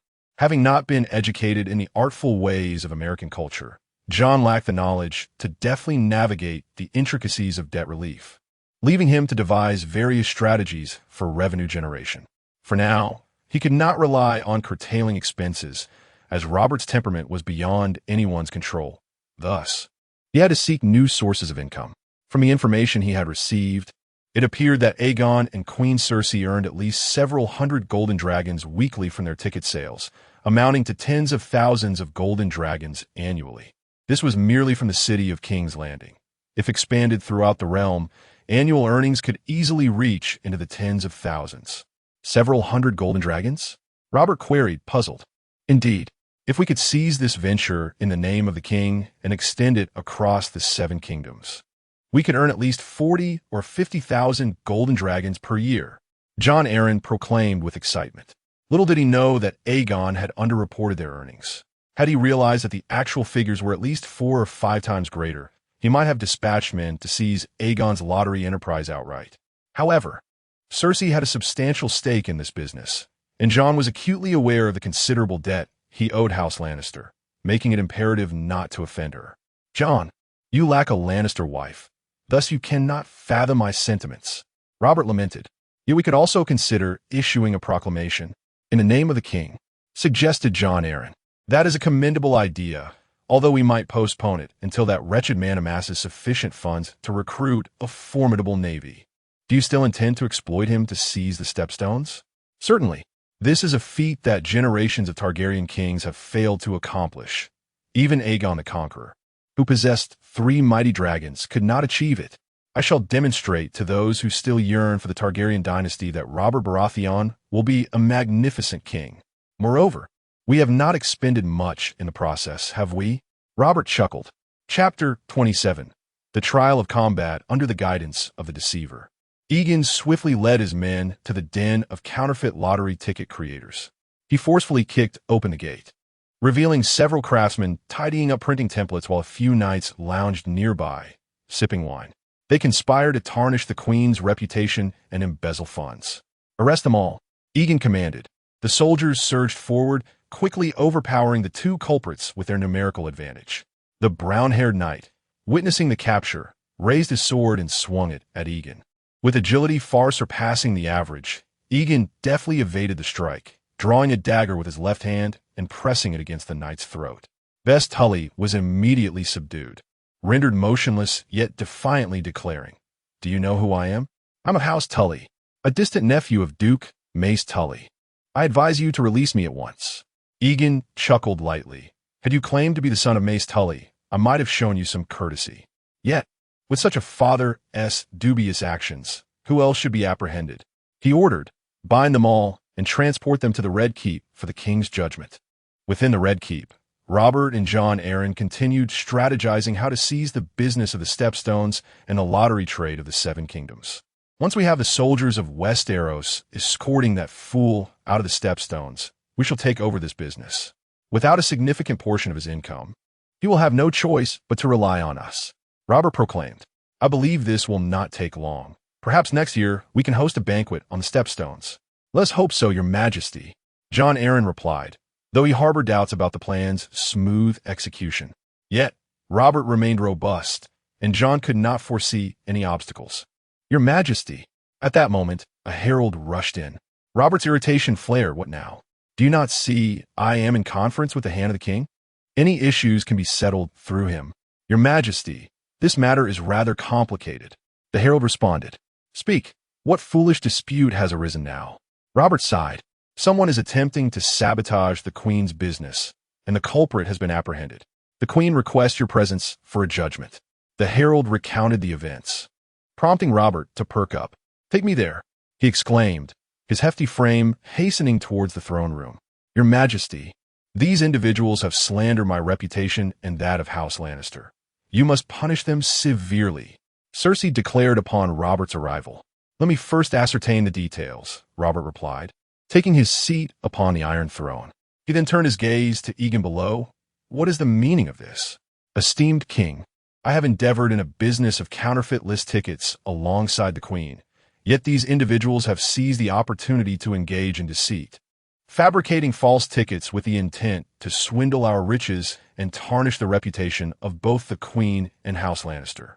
Yegon recounted the events with deliberate slowness, and with each word he uttered, the countenance of those lying on the ground grew increasingly ghastly. In their audacity to forge, they had not anticipated being apprehended. Otherwise, even with 1,000-fold courage, they would not dare to offend the queen or the Lannister family. Following the ascension of Tywin Lannister as the current head of House Lannister, he has demonstrated the ferocity of his lineage with an iron hand. The infamous reputation of the Golden Lion of Lannister now resonates throughout the Seven Kingdoms, and to provoke the Lannisters is akin to plucking the hairs from a lioness' mane. As Robert prepared to pronounce judgment, the figure of Bess Tyrell, sprawled upon the ground, suddenly cried out, "Your Majesty, I am of House Tyrell, and I trust that my father will furnish a substantial ransom to absolve my transgressions." Robert furrowed his brow upon hearing this. He did not recall such a character existing within House Tyrell. The matter had now grown rather intricate. Should he publicly order the severing of this rogue's hands, it would undoubtedly affront the Tyrells. Conversely, if he refrained from such action, Cersei would surely object, and he would prefer to incur the ire of the Tyrells rather than that of this formidable woman. "Your Majesty, regardless of his affiliation with House Tyrell, he must be punished. Are we of House Lannister to be perceived as weak and easily trifled with? Moreover, he has besmirched the honor of the Queen of the Seven Kingdoms." Just as Robert hesitated, Cersei pressed her advantage. "Very well. You claim to be a scion of House Tyrell, yet it matters not who you are. Having sullied the Queen's reputation, you shall undoubtedly face retribution. Rubud Borotoni, sovereign of the Seven Kingdoms, king of the Undulls, the Royner, and the First Men, and protector of the realm, hereby declare, you are guilty of theft, and your punishment shall be to serve as a night's watchman at the wall. Upon the utterance of Robert's decree, Bess Tyrell's face drained of color. The Night's Watch had devolved into a place of exile for certain offenders within the Seven Kingdoms. To be sent there was tantamount to a life sentence, devoid of marriage, land, or progeny. For a debauched young man like him, such a fate was akin to hell. And you others, should any of you wish to choose the path of the Night's Watch, now is the time to voice your desire. Otherwise, I shall sever your hands. No, Irafuza. He has no evidence implicating me, protested Hunter, unwilling to resign himself to a life among the Night's Watch. Yegon retorted coldly, yet he has accused you of orchestrating the scheme. Your Majesty, I harbor enmity towards this Lys man. He may very well have conspired with others to ensnare me. I demand trial by combat, Hunter exclaimed, clinging to this last straw of hope. Trial by combat is an ancient tradition of the Seven Kingdoms. Should the accused dispute the allegations against them, they may seek to resolve the matter through this time-honored method, although this may be dismissed by the king. Rarely do kings or arbiters take such an action. Robert glanced at Yegon before turning to say, I consent to your trial by combat. You may select the knight who will fight on your behalf. His opponent shall be this mercenary of Lys. Your Majesty. Cersei attempted to interject, but was halted by Robert's raised hand. The trial by combat is sacred. Do you accept, Mercenary of Lys? Chapter 28. The Rose of Highgarden at your service, Your Majesty. Yegon replied with a nod and a smile, eager to experience the exhilarating sensation of enhanced combat firsthand. Meanwhile, Hunter Windwater's expression darkened with ferocity. This trial by combat represented his singular opportunity to seek vengeance against his enemy, and nothing could be more gratifying. If he succeeded in eliminating the silver-haired scoundrel before him, he would not only avenge old grievances, but also secure his own acquittal. He had already plotted a deal with that wretched Cersei after dispatching this fool. The trial was a sacred moment, and it was decided to take place on the morrow in the town square. The Seven Kingdoms had not witnessed such excitement in ages. Robert laughed heartily, his dark beard nearly curling with mirth. Moreover, your fee for this tourney will be subject to taxation. We shall collect 10% of the proceeds. This is your prerogative, Your Majesty. Although Yegon was deeply reluctant, he bowed his head, for he could not yet challenge Robert. This was a time for growth. Nevertheless, his fury remained unabated. Watching Robert's uproarious laughter, Yegon resolved to reclaim his dignity from Cersei later that night. That will conclude today's proceedings. Since the rest of you find it pointless to serve as Night's Watch, you shall all be dispatched to the wall. After declaring this, Robert rose to depart. Reveling in the thrill of combat, his fervor for hosting tournaments was well known. The thought of witnessing another trial by combat the following day filled him with anticipation, compelling him to seek the company of a courtesan for the night. A grand procession of gold and steel surged into King's Landing through the gates, consisting of several hundred vassals and knights from the Reach, their banners, golden roses symbolizing House Tyrell, fluttering in the bright sunlight. At the heart of the procession was an oak carriage adorned in gold, within which sat Lady Margaery Tyrell, daughter of Lord Mace Tyrell, and her grandmother, the Queen of Thorns, Olenna Redwine. The beautiful Highgarden Rose, Margaery, waved enthusiastically to the onlookers lining the streets. Upon entering the city, she even dismounted to distribute food to the crowd, quickly winning the affection of the King's Landing populace. Grandmother, did we arrive too early? The tournament is still over 4 months away. This city is so chaotic and dreadful compared to Highgarden. It feels like a punishment to be here. Once they had returned to their quarters in King's Landing, Margaery could no longer contain her complaints. You must understand, my dear, that sometimes sacrifices are necessary to achieve our goals. You must dress beautifully for the upcoming ball.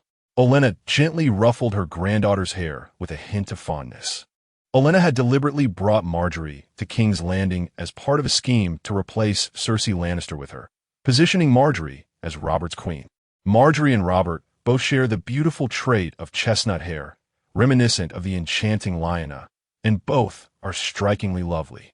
However, they remain oblivious to the fact that Margaery and Lyanna do not share similar facial structures. By the way, what of your brother? I have another matter to discuss with him. Olenna surveyed her surroundings, but found no sign of her grandson, Loras Tyrell, which stirred a sense of concern within her. He left the city earlier, claiming he was off to seek out Garland Baratheon. Upon hearing this, Olenna huffed in indignation.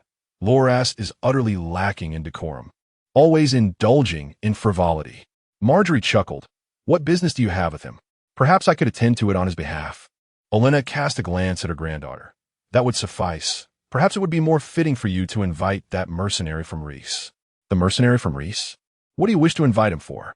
Marjorie inquired, her head tilting in confusion toward her grandmother.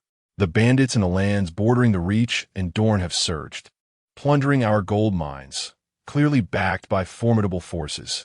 We must prepare for the worst and eliminate this threat. Are you suggesting that these bandits are funded by Dornishmen? Indeed, the Dornish are adept at such schemes, cunning beyond measure. By inviting this mercenary company to deal with the brigands, we can also leverage them as a buffer, which will save us considerable trouble. Very well.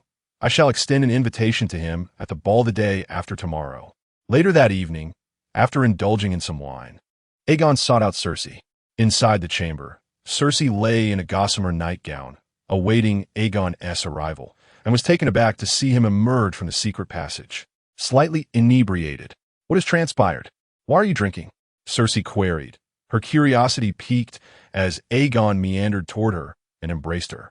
Aegon remained silent, instead collapsing into Cersei's arms, relishing the moment. This purple nightgown is quite sheer. Oh no, it is rather expansive. Speak, what is the matter? Cersei's cheeks flushed slightly as she pressed urgently. She had intended to discuss Tyrion with Aegon, hoping to steer him away from his brother.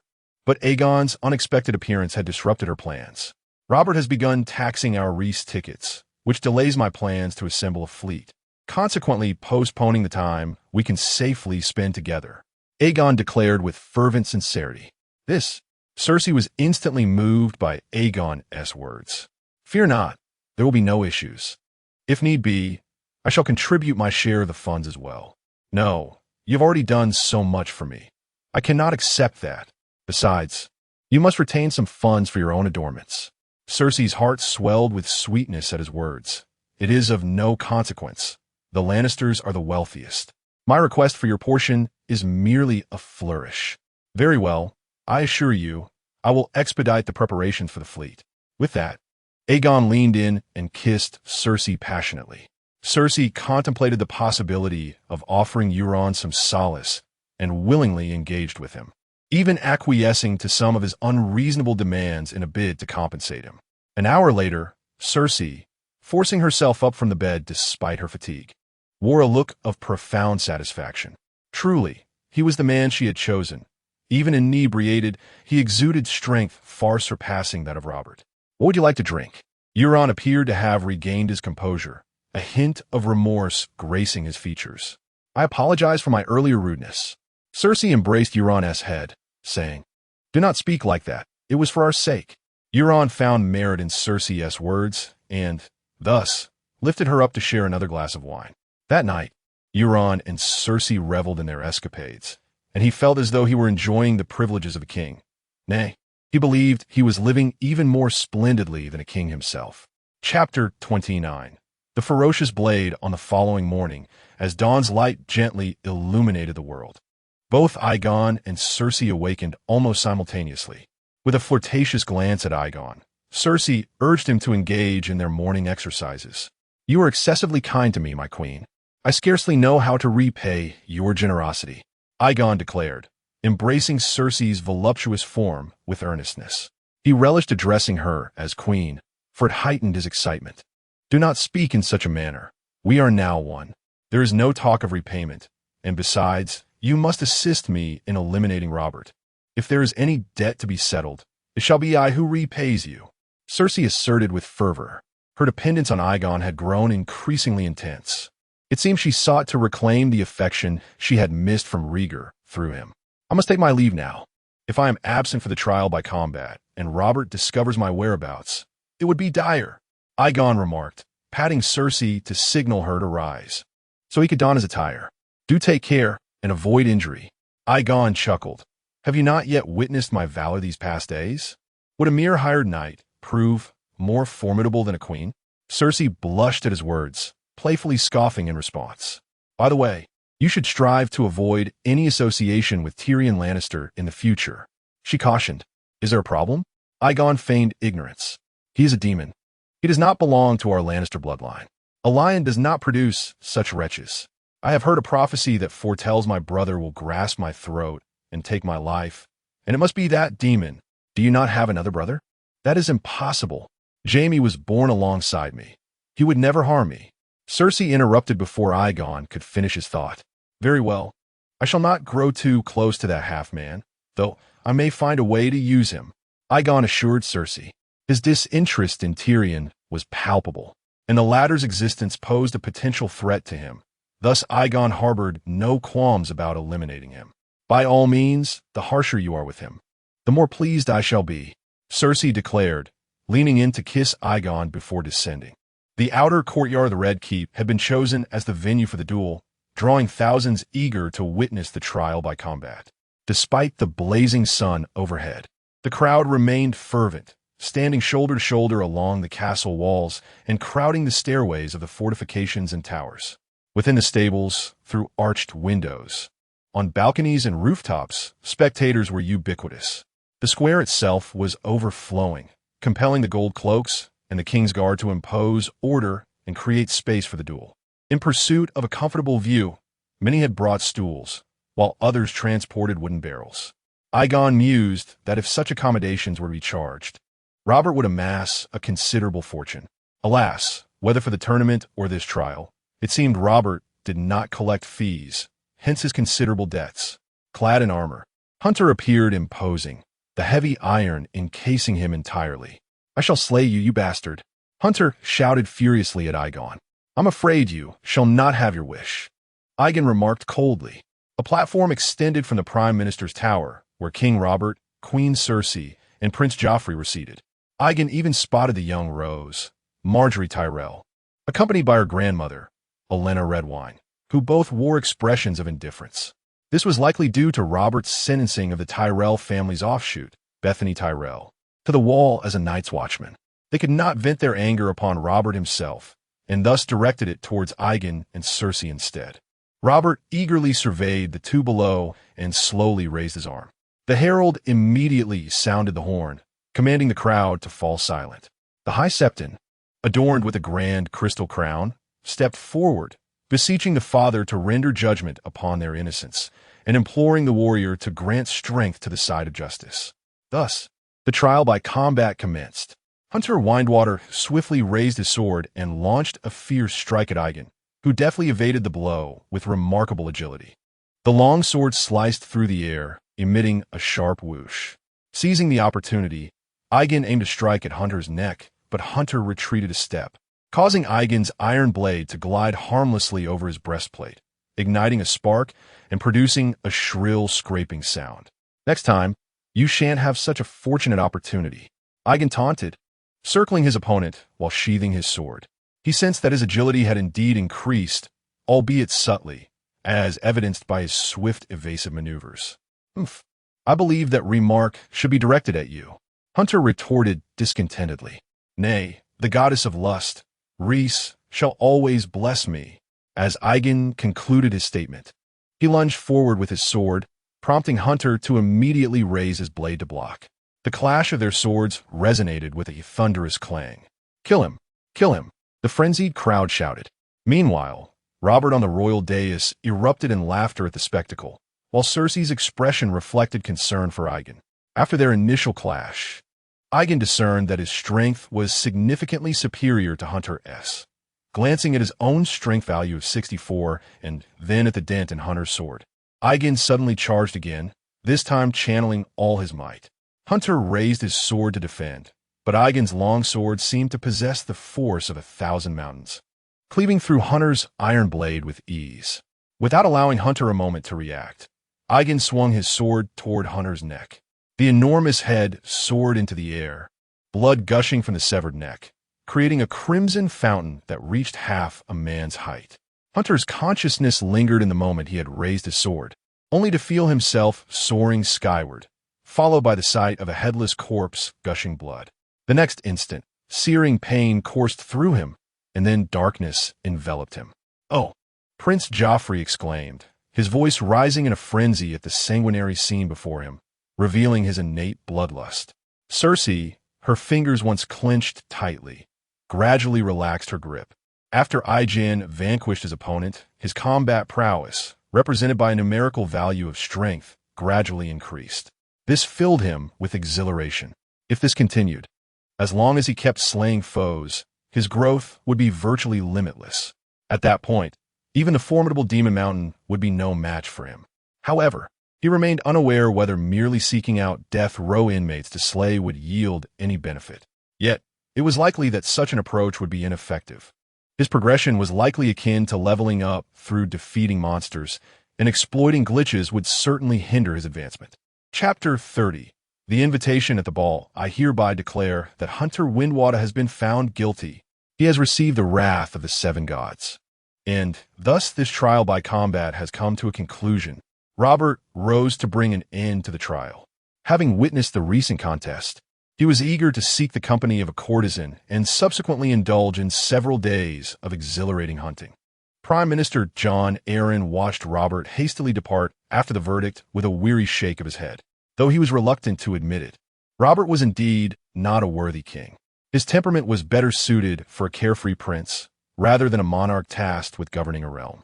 After Robert's departure, Cersei cast a captivating smile towards the audience, her gaze settling on Aegon before she too made her exit.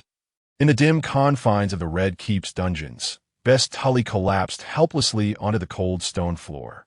Upon realizing that his remaining days would be spent in the bitter cold of the wall, he felt utterly shattered. As a man from the Riverlands, who had known comfort and security since childhood, he could scarcely fathom the existence of a lifetime as a night's watchman.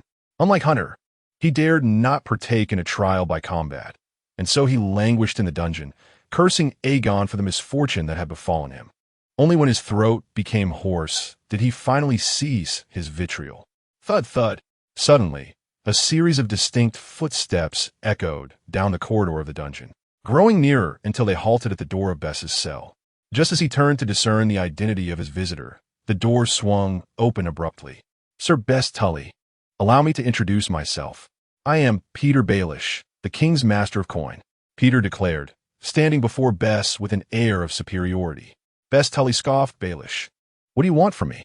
To mock the Tully family? Sir Bess, you underestimate me.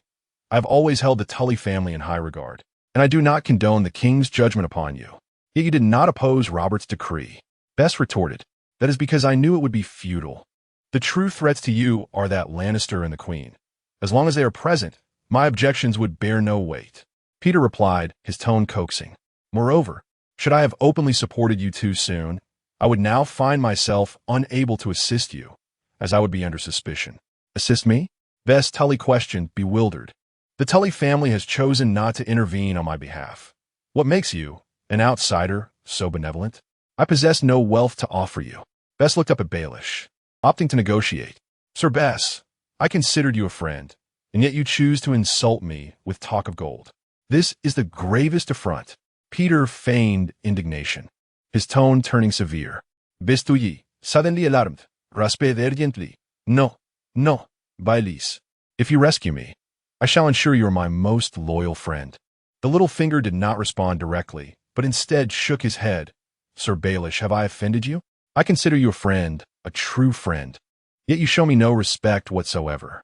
You beseech me to save you, yet you cannot even honor me with the title of Lord Baelish.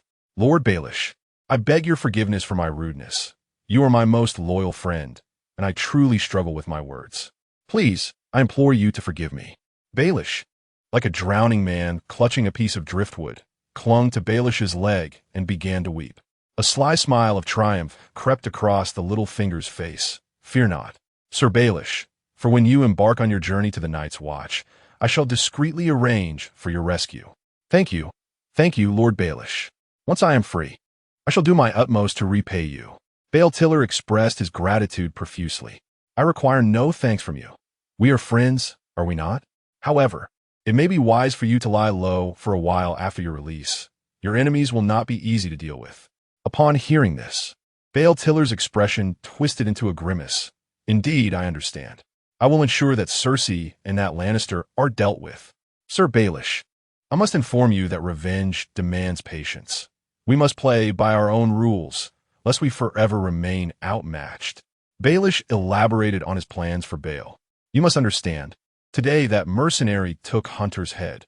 Hunter chose to play by their rules, and thus was unable to prevail. You must not be so eager to seek vengeance upon Cersei, for your strength is insufficient." Bael Tiller nodded heavily. "I comprehend." That evening, Euron, invited as Cersei's partner, attended the ball at the Red Keep. The young ladies and noble women present were all stunningly beautiful, adorned in silks and satins, draped in pearls and gemstones, radiating brilliance and grace, leaving a trail of exquisite silhouettes leading to the throne room. This scene could only be described as the epitome of beauty. Indeed, they would be even more enchanting without their garments, thought Tyrion. However, Tyrion understood that no one would wish to dance with a half-man like him at such a gathering. Thus, after indulging in a goblet of the exquisite wine prepared by his sister Queen Cersei as a form of retaliation, he made his way directly to his beloved brothel, where he felt he truly belonged. Cersei, believing herself to be the center of attention that night, had adorned herself with a breathtaking necklace to complement her pale, yellow silk gown. Yet, to her surprise, a young brown-haired girl, Margaery Tyrell, captured a significant portion of the spotlight. Many men at the ball were entranced by the beauty of this young lady in a green gown, which did not endear her to Cersei. Margaery, feeling a bit helpless, had dressed beautifully for the occasion, only to find that King Robert had chosen not to attend the ball. Suddenly, she spotted another target on the dance floor, Euron, clad in a fitted suit. Margaery's eyes sparkled with delight as she disregarded the invitations from those around her and made a beeline for Euron. This action incited further displeasure in Cersei, who had intended to finish her dance with her brother Jaime before seeking out Euron for a waltz. She loathed the audacity of this little minx for daring to usurp her position. "My dear King of the Sea, may I have the pleasure of dancing with you?" Margaery Tyrell inquired with a charming smile, her expression reminiscent of a resplendent rose, alluring yet concealing an element of peril. "It would be my utmost pleasure, my beloved Rose of Highgarden." Chapter 31. The First Venture in Westeros. As Aegon finished speaking, he embraced Margaery's graceful form and began to dance to the melody sung by the minstrel. "Do you know me?" Margaery inquired, a hint of surprise gracing her features. It seemed she had not yet revealed her identity to this mercenary. Could it be he had already set his sights on her? Aegon chuckled lightly. "Of course. If I were to be oblivious to the jewel of House Tyrell, I would have surely met my demise in King's Landing long ago. Just observe the envious gazes of the men around us. Your identity is not difficult to deduce. You are indeed amusing." Margaery beamed at Aegon's compliment, leaning closer to whisper in his ear, "Can you guess my intentions for approaching you?" Cersei, witnessing their intimate exchange, felt her teeth grind with irritation. "I must admit, I am not the sharpest of minds. Perhaps your aim is to marry me?" Aegon feigned innocence. Margaery, momentarily taken aback by Aegon's audacity, found it surprising that he would so openly take advantage of her, lacking any semblance of noble decorum. As the treasured daughter of the Highgarden Duke, she had been pursued by countless suitors. Never had she encountered such a situation. However, possessing a strong mental fortitude, she quickly regained her composure and smiled. "You think far too highly of yourself.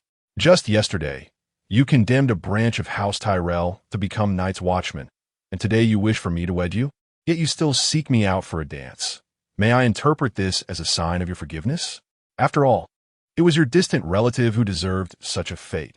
Had he not sought to deceive the queen, he would not have fallen to such a lowly position." Margaery teased. "Forgiveness is still a ways off, unless you accept my employment. My dear Lady Margaery, it truly saddens me that amidst such a romantic setting, you choose to discuss business." Aegon feigned deep sorrow, inciting Margaery's ire. One could hardly master the art of charming numerous naive maidens without practice. Margaery maintained her smile. "I believe the Dragon King would not object. Initially, I had no desire to collaborate with you. But my grandmother advised me that one must learn to let go of hatred to achieve better outcomes. Your grandmother is indeed a wise woman. Thus, I wish to employ your forces to safeguard our gold mines. In return, you shall receive half of the profits from these 2 mines. And what is the monthly yield from these mines? Aegon inquired eagerly. He had not anticipated that his first venture in Westeros would come from the Riverlands. Initially, he had hoped to leverage his connection with Cersei for opportunities. Nevertheless, this arrangement seemed fortuitous.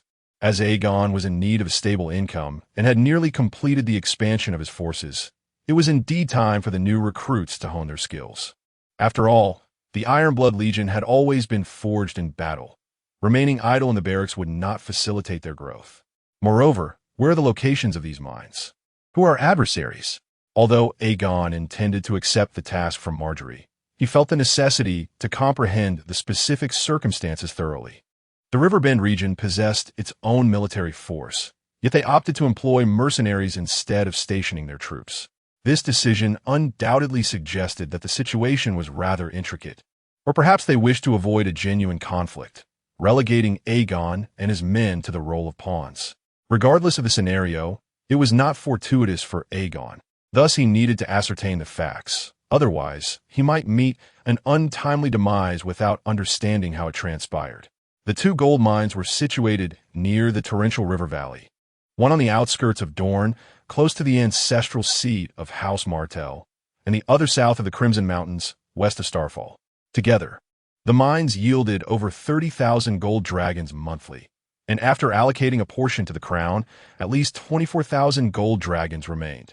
Yet, your adversaries were merely a band of marauding brigands skirmishing along Dorne's borders, typically numbering only in the dozens or hundreds. Margaery laid forth all the conditions, but Aegon remained skeptical of her claims. If it were so straightforward, why was she not undertaking it herself? Why was she seeking his assistance? Aegon was acutely aware that there were no free lunches in this world, with the exception of Cersei. However, he could not simply abandon the venture out of fear. What aspects of mercenary life were ever uncomplicated? The offer was indeed enticing. Nevertheless, I demand 70% of the profits. Aegon deliberately probed the limits of her willingness. Upon discerning the value she placed on his troops, he would be able to wield greater leverage in subsequent negotiations. Margaery, incensed, retorted, "How dare you be so greedy? My soldiers risk their lives for your gold. They certainly deserve more. If not, then so be it." Aegon feigned an intention to depart. Margaery bit her lip, conceding, "Very well, I agree. You shall speak with my grandmother tomorrow regarding the specifics of our collaboration. After all, I cannot make decisions for House Tyrell." Aegon tightened his embrace around Margaery's slender waist. "Of course, this will mark the beginning of our fruitful partnership. I am confident you shall eventually become my bride." Margaery, pressed against Aegon's chest, felt a blush creep upon her cheeks as she stammered, "If you wish for me to marry you, it is still too early. I believe that day is not far off," Aegon replied with a smile. Margaery said nothing in response, continuing to dance with Aegon until the entire piece concluded. After their dance, Cersei Lannister finished her own with Jaime and, with a seemingly casual approach, made her way toward Aegon. Understanding her intentions, Aegon sidestepped. Mindful of the many witnesses, it would not bode well for rumors to circulate. Cersei, sensing his evasion, grew even more indignant and, once the ball concluded, cornered Aegon in a secluded area, demanding to know, "How dare you seek out that brazen hussy for a dance before approaching me?" Cersei hissed in a hushed tone, filled with fury. "Did not seek out Jaime first?" Cersei was taken aback by Aegon's audacity to turn the tables, feeling a surge of frustration. "I was merely being cautious. How could I possibly be the first to dance with you?" she exclaimed. "I feel the same way, Your Majesty. We must exercise caution, lest our heads become forfeit should Robert discover our secret. Sometimes, such petty jealousy cannot be tolerated. Besides, did you not promise to heed my counsel?" As Aegon spoke, he playfully slapped Cersei's shapely rear. "You." Cersei's cheeks flushed instantly. "Do you remember now, my queen?" Aegon inquired, a teasing glint in his eye. Cersei, resigned, nodded lightly. "Very well, let us discuss the matter at hand." In truth, She sought me out for a legitimate purpose. She wishes to employ my services. Why would you work for her? If it is money you desire, I can provide it. Cersei retorted, unwilling to see Aegon entangled with Marjorie. She recalled a prophecy that foretold a young woman would usurp everything from her. Aegon sometimes found Cersei's romantic naivety rather exasperating. Her beauty seemed to overshadow her intellect. If you were to give me such a sum, are you not concerned that Robert might catch wind of it? Cersei fell silent, and Aegon continued, rest assured, I will not be in close contact with her for the time being. At last, Cersei spoke. So, you mean you might be away for a while? Indeed. Very well. But you must return swiftly. Aegon gazed at Cersei's face, a smile dancing upon his lips. What is it? Do you find it hard to part from me? Cersei lowered her gaze, refraining from a direct answer, while Aegon leaned in to kiss her. Not here. Let us retire to my chamber. Chapter 32. The Night of Flowers. The following day, after having satisfied Cersei's appetite, Yegon hastened from the Red Keep to the estate of House Tyrell. As he traversed the narrow passageways, he encountered a youthful knight engaged in the practice of swordplay within the courtyard. This young knight possessed long, flowing chestnut hair and striking golden eyes. Upon noticing Yegon's approach, Ser Loras Tyrell, the famed Knight of Flowers, initiated the conversation. You are the mercenary, Lisa, are you not? Yes, and you must be the legendary Knight of Flowers, Loras Tyrell. Yegon replied, somewhat taken aback by this encounter. Wasn't he supposed to be cavorting with his close friend, Renly Baratheon? You have heard of me? Loras inquired, twirling his sword with grace. Indeed, the most handsome knight in the Seven Kingdoms, the object of countless women's affections. Your renown is hard to miss. Yegon thought to himself, lamenting the fact that Loras was not interested in women. What a pity for the maidens of the realm, he mused, resolving to mend the hearts of these wounded souls in the name of camaraderie among the Seven Kingdoms. Flattery does little for me. Come, draw your sword. Let me witness your prowess. Loras Tyrell declared, assuming a combat stance. He had never fully endorsed his grandmother's decision to hire this mercenary. And upon learning that Yegon had turned their distant relative, Baelor Tyrell, into a night watchman, he felt even more incensed. He was determined to prove to his grandmother that such an unhonorable mercenary knight lacked true skill. Yegon shook his head in resignation. He had no desire to engage in conflict with this man. Ser Loras, I am here to discuss a partnership, not to spar with you. If you wish to duel, I shall await you at the tournament months hence, Yegon said, turning to enter the estate. However, Loras swung his sword towards him, forcing Yegon to sidestep and retreat several paces. Are you truly intent on a duel? Yegon felt his irritation rise. Indeed, if you do not wish to spar today, then you shall not discuss any cooperation. Very well, then I shall acquiesce. Yegon responded, slowly unsheathing his sword. The two men circled the courtyard, adopting combat stances as they awaited an opening. In a fit of anger, Yegon struck first, aiming for Loras's right flank. Loras swiftly raised his sword to parry the blow. The collision of their steel rang out with a sharp clarity, causing Loras to wince at the jolt to his hand, dispelling any underestimation he had harbored towards Yegon. Loras, undeterred, spun his sword and seized the opportunity to launch a rapid strike at Yegon, who adeptly blocked several of Loras's fierce attempts. Enough. Just as it seemed one would emerge victorious, a deep and resonant voice echoed from behind them. At the sound, Loras reluctantly sheathed his sword, casting a disgruntled glance at Yegon as he declared, I shall await you at the tournament. Yegon responded without showing any signs of weakness, assuring, rest assured, I will certainly be there. Loras, you must return and behave yourself. Olenna sternly reprimanded her somewhat unruly grandson. Only upon hearing her words did Loras turn to leave. Captain Yegon, I apologize for my grandson's disobedience and his rather irritable temperament. I hope you will not take offense, Olenna stated, turning to Yegon after dealing with Loras. In truth, she had been aware of the situation from the moment Yegon entered. Allowing her grandson Loras to spar with Yegon was her way of tempering Yegon's spirit. She wished to convey that, despite having Cersei's backing, the Tyrell family was not to be underestimated. While the world knew of House Lannister's ferocity, they had nearly forgotten the honor of House Tyrell. an affront she could not tolerate. Unfortunately, her grandson did not defeat the mercenary as she had hoped, prompting her to intervene out of fear that he might be bested. Lady Olenna, I have come to discuss business, and if this is the hospitality of your Tyrell family, then I must regrettably forego this collaboration. Yegon exclaimed, visibly enraged. Such a prime opportunity to seize upon grievances and demand compensation could not be overlooked. Captain Yegon, I sincerely apologize again for my grandson's impetuousness. We should not treat guests in such a manner. Moreover, we are genuinely interested in collaborating with you. How about this? We can make some concessions regarding the profits from the gold mine and the specifics of our cooperation. What do you think?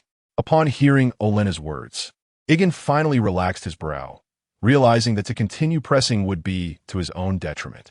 Very well, if Lady Olenna insists, let us proceed inside to discuss our partnership.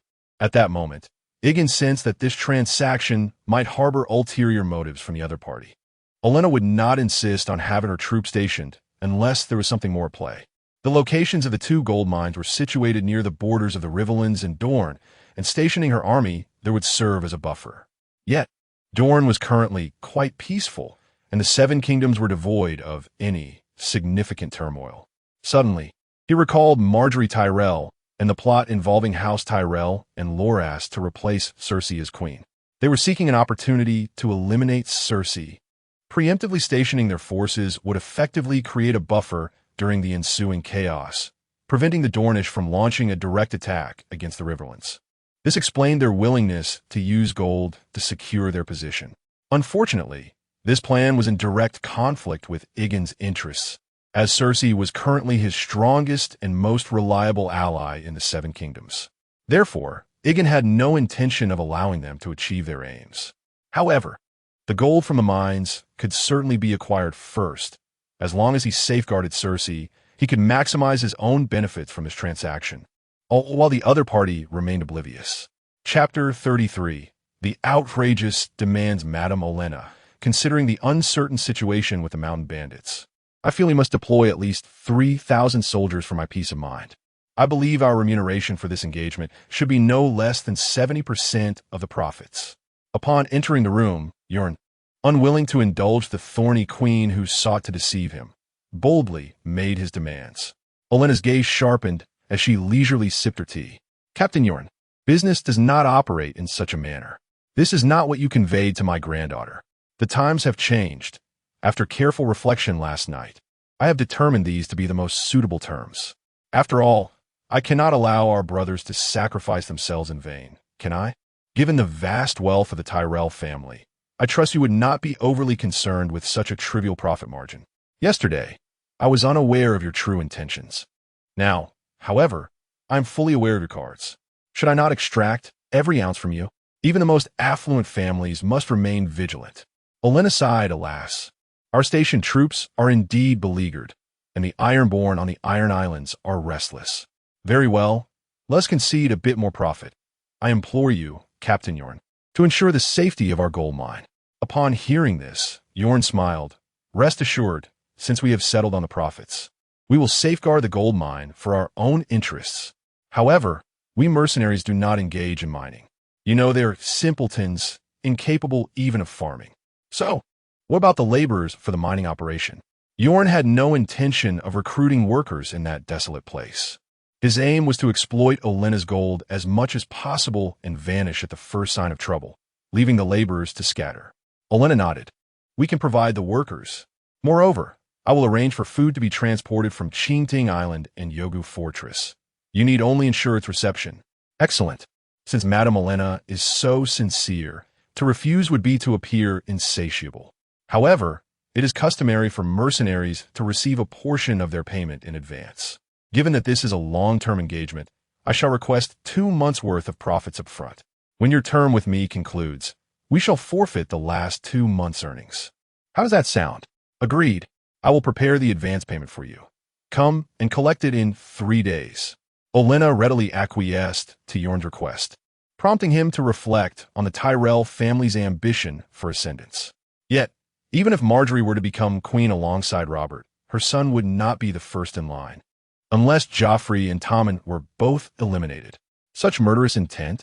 Yorn's apprehension toward the thorny queen deepened further. "Thank you, Madame Olenna. Since our transaction is complete, I shall take my leave. I need to send word back to prepare my troops in advance." After Yegon departed, Marguerite, who had been eavesdropping from the shadows, stepped forward. Her teeth clenched in frustration as she gazed at his retreating figure. "That detestable mercenary is utterly insatiable," she exclaimed. Olenna, turning her gaze towards the outside world, regarded the sunlit, pale yellow walls. She spoke slowly. "One must understand the importance of leveraging the right individuals at the appropriate moment to maximize effectiveness. His avarice is to be expected. Should he possess ulterior motives, we must tread with even greater caution." "Are you suggesting he might turn to others?" Marguerite inquired. Olenna grasped her hands firmly and replied, "Aside from family, never place your trust in anyone too readily, especially not a mercenary." "I understand," Marguerite nodded gently. After their discussion, Yegon's subordinate rushed over in haste. "What's the hurry? Is there something that cannot be articulated slowly?" Yegon asked. "Captain, we have gathered the merchants you instructed us to summon.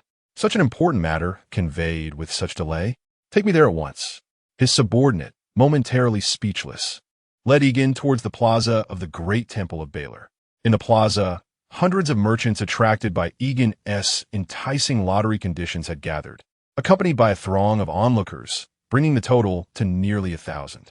They formed a tight circle around the expansive square, and it took considerable effort for Yegon to squeeze his way through.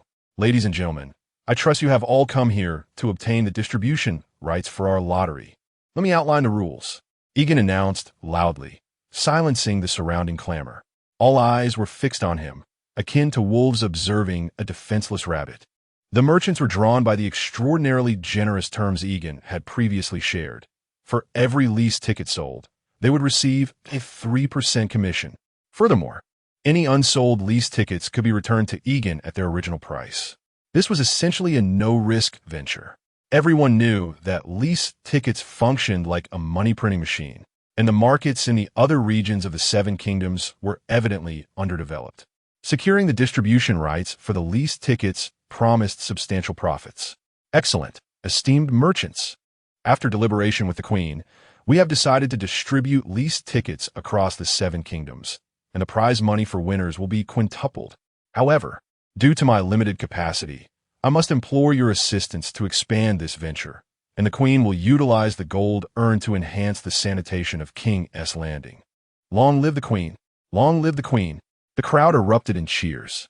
Yegon raised his hand for silence and continued with the conditions. "Becoming a distributor is simple.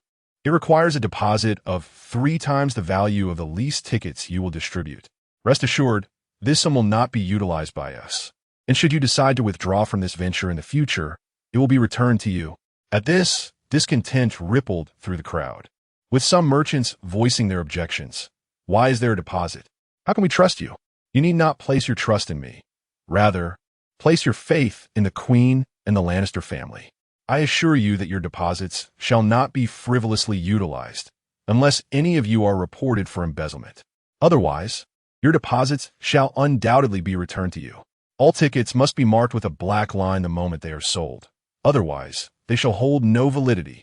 Should anyone report that none of you have adhered to this regulation and instead seek to deceive us for our gold, your deposits shall be confiscated, and you shall be prosecuted for theft. The informant shall receive half of the deposit as compensation. Do you comprehend? Those wishing to acquire distribution rights may step forward to register." As soon as Aegon finished speaking, the merchants gathered around eagerly. With the Queen and the Lannister family as guarantors, what is there to fear? As for embezzlement, only a fool would engage in such folly. The recent execution of Hunter by Aegon serves as the most potent warning to them all. Chapter 34. The journey begins after a heartfelt exchange. Aegon and Cersei lay quietly in bed, comforting one another. "Robert is truly a fool, neglecting such a beautiful queen as you. Spending his days either seeking out courtesans or hunting." Cersei gave Aegon a playful glare. "You should be grateful. Otherwise, you would never have encountered me. Indeed, it is reasonable. I ought to thank him for bestowing upon me such a stunning queen." "Huh!" As Aegon spoke, he playfully swatted Cersei's rear. "Are you really going to be away for a month or two?" Cersei asked, a hint of reluctance in her voice. "You know I must do this. Without the combat readiness of my fleet, how could we defeat our adversaries? And how could your father ever consent to our union? Very well, I shall look after your affairs, but in these remaining days, you must return early at night." "Of course, I could never bear to be apart from you," Aegon replied, leaning in for another kiss. The following day, Aegon rose invigorated from Cersei's embrace. Though the queen was delightful, it would be unwise to indulge excessively. While Cersei knelt on the bed, adorning Aegon with his undergarments, he took the initiative to say, "During my absence, you must prioritize your safety and surround yourself with trusted individuals. Have you received news?" Cersei inquired, her surprise evident. "No, but considering Robert's many enemies, it is always prudent to exercise caution. I do not wish for anything to happen to you." Hearing Aegon's concern brought Cersei joy, prompting her to kiss him in return. "Rest assured, I am surrounded by loyal members of the Lannister family. I shall be safe. Then I can be at ease. As long as Cersei remains unharmed, the plans of Old Rose and Loras will be thwarted. I can confidently pursue wealth, expand my forces, and train my soldiers." Days later, Aegon rented several longships in King's Landing, embarking towards Lys with over 30,000 golden dragons earned from his endeavors and a cadre of skilled sailors, leaving a few trusted allies to continue recruiting in the capital. The pirates of the Stepstones had been quiet since Aegon's previous encounter with them, yet he remained cautiously close to the Dorne coast. He preferred to spend an extra day rather than risk his life before achieving success. Upon returning to Lys, Aegon felt a palpable shift in the demeanor of the local nobility towards him. Previously marked by fear and disdain, the attitude had transformed into obsequiousness as Aegon's army swelled to 5,000 men, nearing one-third of the Lysian slave soldiers. It was evident that this force had become a significant military power within the city. The governors of Lys repeatedly invited Aegon to engage in battles in the disputed territories against the Golden Company, hoping to eliminate this looming threat. However, regardless of the lucrative offers presented by the governors, Aegon consistently declined under the pretense of insufficient military training. The governors, wary of engaging directly with the valiant band of warriors, resorted to employing two reputable mercenary companies to encamp beside the warriors' stronghold. Simultaneously, they dispatched agents to the slave bay to procure 1,000 unsullied and 2,000 enslaved soldiers. Only after these arrangements were made could the governors of Lys find solace in their slumber at night. Aegon paid little heed to these maneuvers, for it was not yet the opportune moment for him to seize control of Lys. His priority lay in training this army into a formidable force. After returning the gold earned in his handmaidens to the courtyard, he made his way directly to the military camp, accompanied by over 100 utterly obedient, unsullied guards, relieving him of concerns regarding the safety of his gold. The newly enlisted soldiers were predominantly mercenary knights from Westeros, and Aegon had imposed rigorous physical assessments upon them. It was evident that, with a period of training, this group could evolve into a fierce army. Aegon intended to lead them on a campaign against bandits, honing their skills in the process. Upon his arrival at the camp, the commander of the warriors, Will, rushed over, brimming with excitement, and embraced him. "Will, I have no interest in men. You ought to seek companionship elsewhere," Aegon remarked, gently patting Will's back before pushing him away. "Commander, I am simply overjoyed to see you. My emotions got the better of me." Will, who was even more robust than Aegon, now appeared somewhat bashful as he scratched his head. "Enough of that. Speak plainly. What is on your mind?" Aegon inquired. Will, no longer dancing around the subject, replied eagerly, "Commander, during your absence, I meticulously selected over 600 promising recruits. Look here." Having fought alongside Aegon, Will was far more enamored with battle than his predecessor, Henry, who had succumbed to indulgence. Consequently, he felt a deeper camaraderie with Aegon, who was even more formidable. Aegon typically endeavored to accommodate Will's requests. "Very well. Those 600 may be integrated into your warriors' camp, as long as you can command them effectively." Upon hearing this, Will's brown eyes sparkled with delight. "Rest assured, I have already subdued them. They are now quite obedient." Yegon could not help but admire Will's brutish methods. Remarkably, he had managed to attract a multitude of such brutes. With a smile, Yegon patted Will's shoulder. That settles it. I also bring you an exceptional opportunity for combat, so you need not lament in your letters about your long sword gathering rust. Really? That is splendid news, Will exclaimed, nearly jumping with excitement, his great sword aching for action. Of course, I have never spoken falsely. Now, summon the other commanders. Right away. I shall fetch those lazy fellows. They are likely lounging in their tents. Will boisterously dashed out. Before long, the remaining 4 commanders hastily arrived at the assembly hall. Commander, you cannot solely allocate the expansion to the Warriors Battalion. We have trained numerous promising recruits as well. It is unjust for the Warriors to feast while we are left with nothing but broth, is it not? Upon hearing that Aegon had quadrupled the size of Will's Warriors Battalion, several battalion leaders began to voice their discontent. What are you saying? I have always acted impartially. Each of your units can be expanded to 1,000 personnel, and I shall appoint an additional deputy commander for each of you. Furthermore, you will all be rotating in combat. Those who achieve the greatest success in the upcoming battles will be granted preferential rights for future expansions. Instantly, the eyes of the 5 men gleamed with excitement, resembling famished wolves spotting their next meal. Chapter 35, The King of Vultures. Beneath the blazing sun, numerous galleys lay anchored along the banks of the turbulent river. 3,000 soldiers of the band of heroes disembarked from the vessels in a steady stream, akin to dumplings being dropped into boiling water. Aegon made his way to the shore, his gaze sharpening as it fell upon the distant dark red mountains. The Crimson Range stood between the River Bay and Dorne, a site of countless conflicts between the Kingdom of River Bay and the Kingdom of Dorne.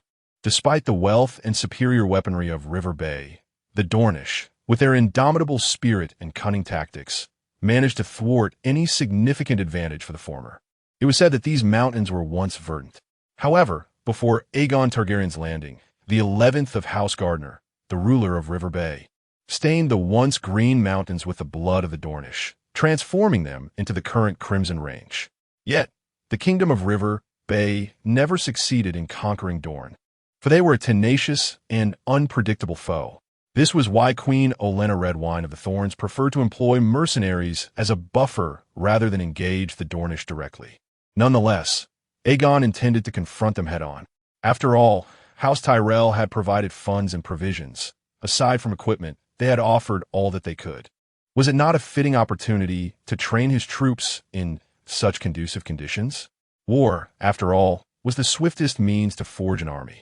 To merely serve as a garrison would certainly be too lenient for her, as Aegon contemplated the most strategic approach to ascend the mountains and eradicate the bandits. One of his excited subordinates rushed toward him. "Captain, we have discovered gold dust on the riverbank ahead." "Gold dust?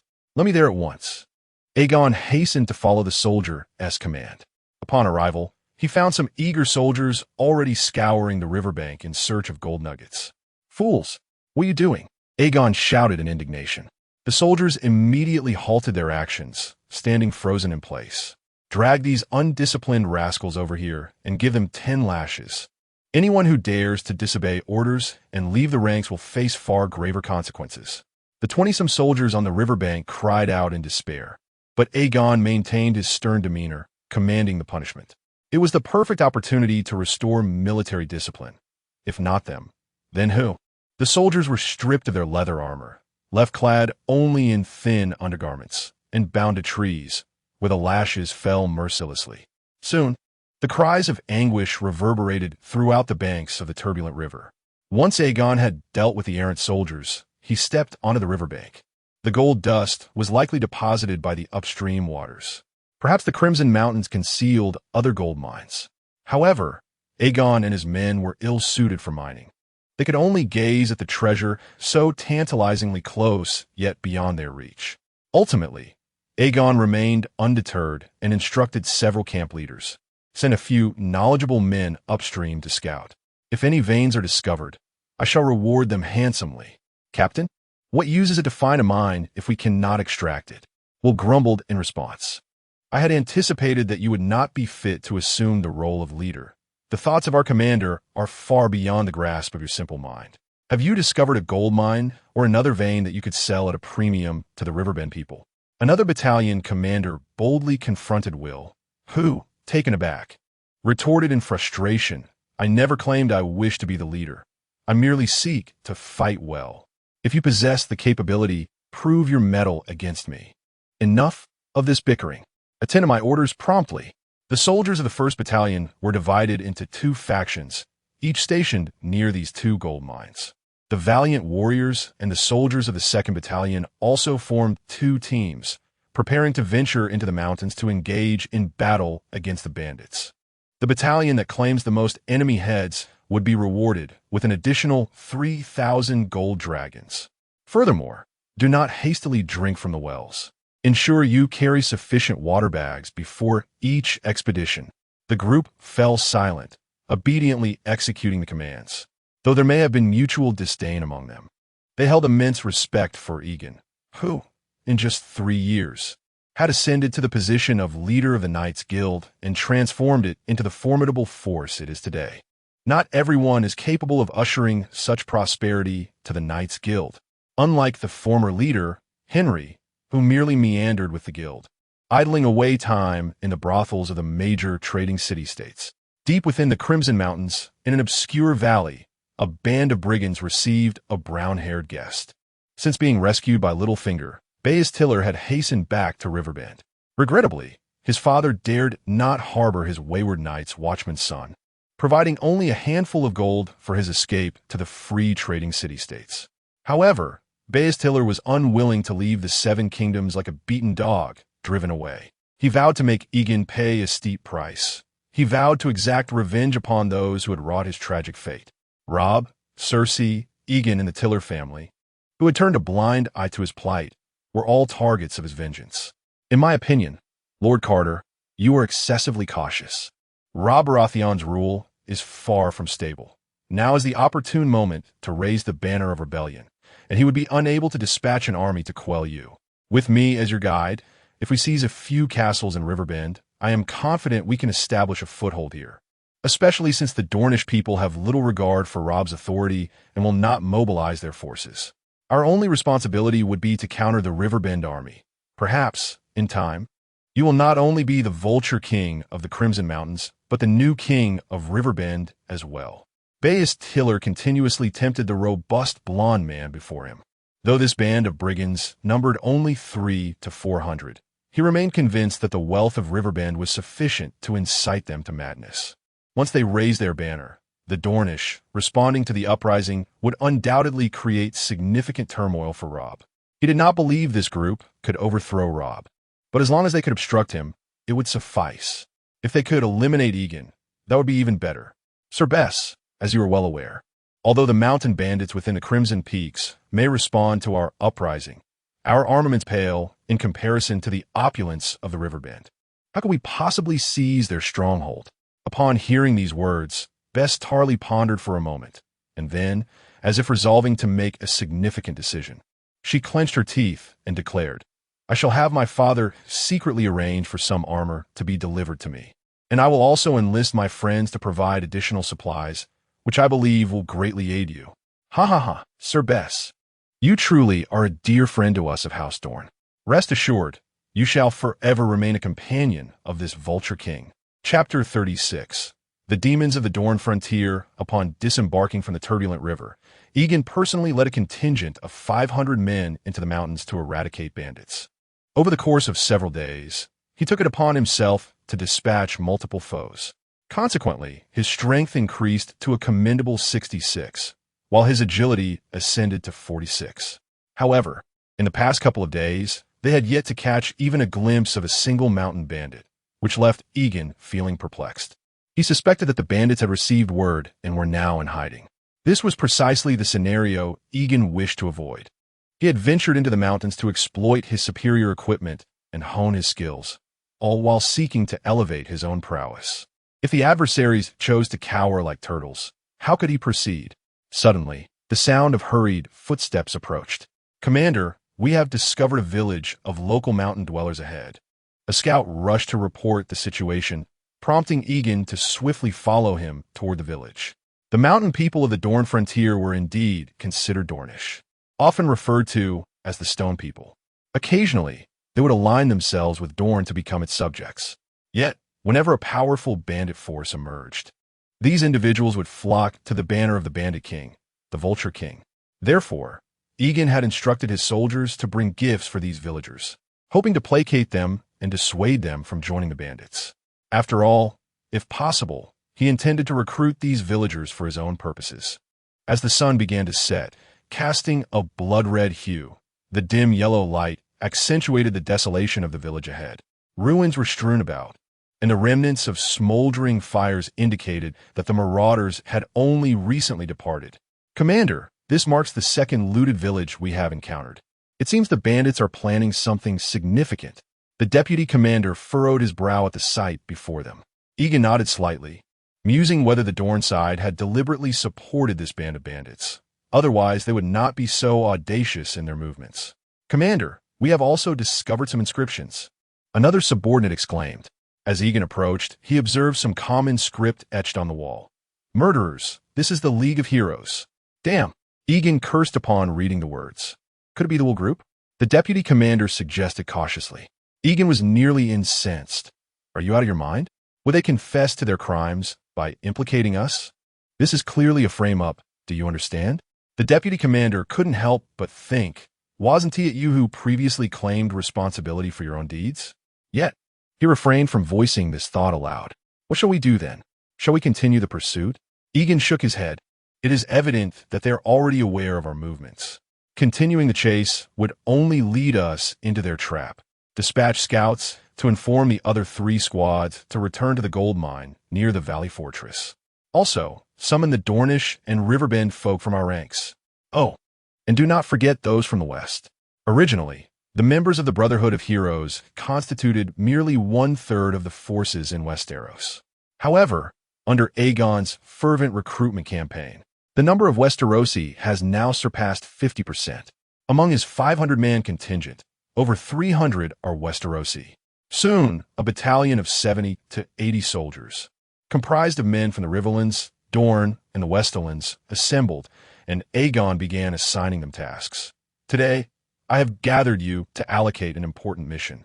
I require you to masquerade as mountain bandits operating along the borders of Dorne, thus enabling us to eradicate those hidden scoundrels lurking in the shadows. As you have undoubtedly observed, these mountain bandits are ruthless and vicious. Remember, should these brigands gain strength, they may invade the Riverlands and assault Dorne, endangering your loved ones. Therefore, for the sake of your families, I urge you to exercise utmost caution. Now, let us all wash our faces with the sand beneath our feet and remove our standard armor. Meanwhile, several village leaders from the borders of Dorne, along with 2 bands of bandits, congregated. Gentlemen, have you heard? The demon has descended upon the borders of Dorne. That silver-haired fiend has vowed to annihilate all Dornish folk, exclaimed Carter Blamont from the head seat. Carter, you 2 have heard the news? I have learned that 3 villages to the south were raided at night by that devilish brotherhood, who even released the villagers to lead us to slaughter. One village leader gasped. His own village, having always honored Carter, remained untouched by the latter's marauding band. Another bandit leader interjected, It is not just your villages. This demon spares no Dornish person, attacking not only hamlets but also other strongholds. I believe he harbors a grudge against all Dornish folk. Surely, he would not act thus otherwise. What shall we do? Flee to Dorne? Seek the protection of Prince Daeron? Carter snorted in dissatisfaction. Are we Dornish folk mere cowards? The demon has already come to our doorstep. Must we cower? Have we forgotten our most cherished spirit of resilience? But our equipment pales in comparison to theirs. How can we possibly stand against them? Upon hearing this, Carter's lips curled into a grin. To be frank, I happen to possess some equipment procured from Prince Daeron, alongside items acquired from smugglers in the Riverlands. With these arms, we can undoubtedly become the mightiest force in the borders of Dorne. Once more Dornish men join our ranks. We shall surely slay that demon. Yes, let us slay that demon. Cut down that fiend. While a few in the group sensed something amiss in Carter's words, they could not pinpoint the issue and thus echoed his sentiments. After they departed to rally their men, Best Targaryen emerged from the shadows. It appears I must extend my early congratulations to Master Carter on becoming the new king of the Vultures. Speaking of gratitude, it is I who should express my thanks to Sir Base. Had it not been for your strategy, I doubt these individuals would have so readily submitted to me. Base, dismissing Carter's praise, continued to chuckle. This is largely thanks to that foolish Lyrian. Had he not sent his troops, our plan would not have unfolded so seamlessly. You are indeed correct. Let's raise a glass to that scoundrel. Chapter 37. Nurturing the enemy with caution to His Majesty, King Robert Baratheon I of Westeros. Regrettably, I must convey some unfortunate news. My forces were originally poised to prepare for the conquest of the Stepped Isles, but the mercenaries of House Tyrell have disrupted our plans. During our encampment, we have discovered a most alarming development. A new king of the Vultures has emerged in Dorne. Given the devastation wrought upon the Seven Kingdoms by the previous kings of the Vultures, I firmly believe that immediate military action is warranted to quell this insurrection and minimize the impending damage. My troops, having accepted the employment of House Tyrell, will undoubtedly safeguard their gold mines. However, should your Majesty be inclined to commission us with a decade's worth of mining rights from a newly discovered iron mine, I could expedite the mobilization of my remaining forces to eradicate these rebels. I trust you understand that my soldiers require sustenance, and as I am neither a noble of the Seven Kingdoms nor a recipient of territorial taxes, my willingness to aid you in battle may meet with considerable opposition. Yet, I am confident that securing the 10-year mining rights would silence such dissenting voices. Of course, you may also swiftly assemble your own army to vanquish this band of insurgents. I fully respect your decision. I shall fulfill my obligations with utmost dedication. Yours faithfully, Aegon Targaryen. With a resounding thud, Robert slammed the letter from Aegon onto the table. His ire palpable. I have long asserted that the Dornish are not to be trusted. Jon, how long has it been since you negotiated that peace treaty with them? And now, another king of the Vultures has arisen. Peace in the Seven Kingdoms seems perpetually elusive. A new king of the Vultures, your Majesty? From where did you acquire this intelligence? Jon Arryn inquired, his astonishment evident. It had been over a century since the last rebellion by the previous king of the Vultures in Dorne. Though the region had long been plagued by banditry, it had not experienced a large-scale insurrection for many years. The emergence of this new king caught them all unawares. It was that man from Lys who informed me. He has been employed by House Tyrell to guard their gold mines in the Red Mountains, where he discovered the rise of this new king of the Vultures.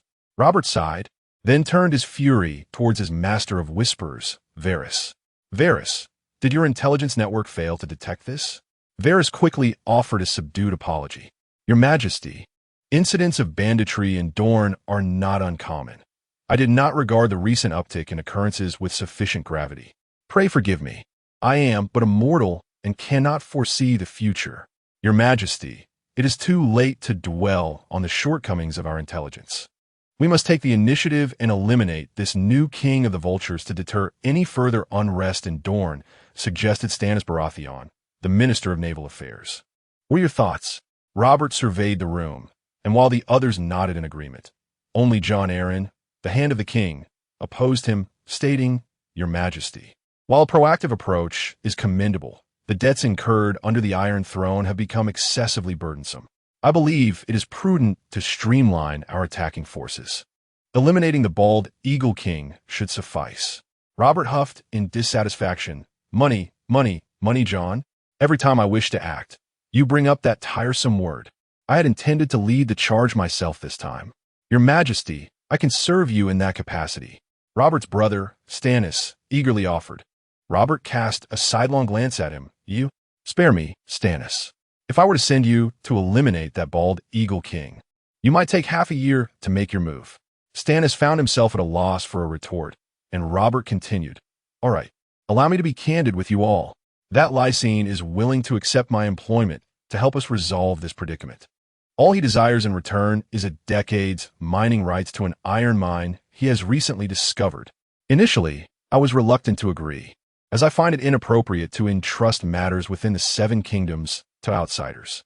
However, since you keep pressing me on financial matters, I am left with no choice but to resort to hiring them. With that, Robert made his decision. After all, the iron mine was not particularly valuable, and the rights were limited to 10 years. If this could effectively quell the unrest at the Dornish borders, it would be worthwhile. Are you saying that the Lysene also suggested hiring him, and that this information about the new bald eagle king came from him? Jon Arryn inquired, puzzled. Is there a problem? Your Majesty, you may be too trusting of the credibility of these mercenaries. I fear this might be an attempt at deception, with a mercenary exaggerating the turmoil at the borders. Robert pondered this and replied, You make a valid point. Very well. I shall send Count Beric Dondarrion and his forces to extinguish the rebellion. Inform him that if the rebel numbers are few, he should resolve the matter independently, without seeking the Lysene. After issuing the command, Robert rose and made his way to the royal hunt. The unquenched flames of battle within him left him restless. He needed to vent his frustrations through hunting. Once the council concluded, Stannis approached Jon Arryn. My Lord Arryn, I have an urgent matter to discuss with you. However, it must remain confidential. Jon Arryn, intrigued, followed him back to the Tower of the Hand. Duke Stannis, what is of such gravity that it requires such discretion? Upon their arrival at the tower, Jon Arryn posed a question. My lord, this matter is exceedingly grave, which is why I can only speak to you in private. I suspect that neither the king nor the queen's children are the king's true progeny. What? Jon Arryn exclaimed, shocked. The revelation struck him like a thunderbolt. The implications regarding the bald eagle king and the queen's alleged infidelity were almost too much to bear. Such accusations were dire and devastating for the queen. Are you certain you possess evidence?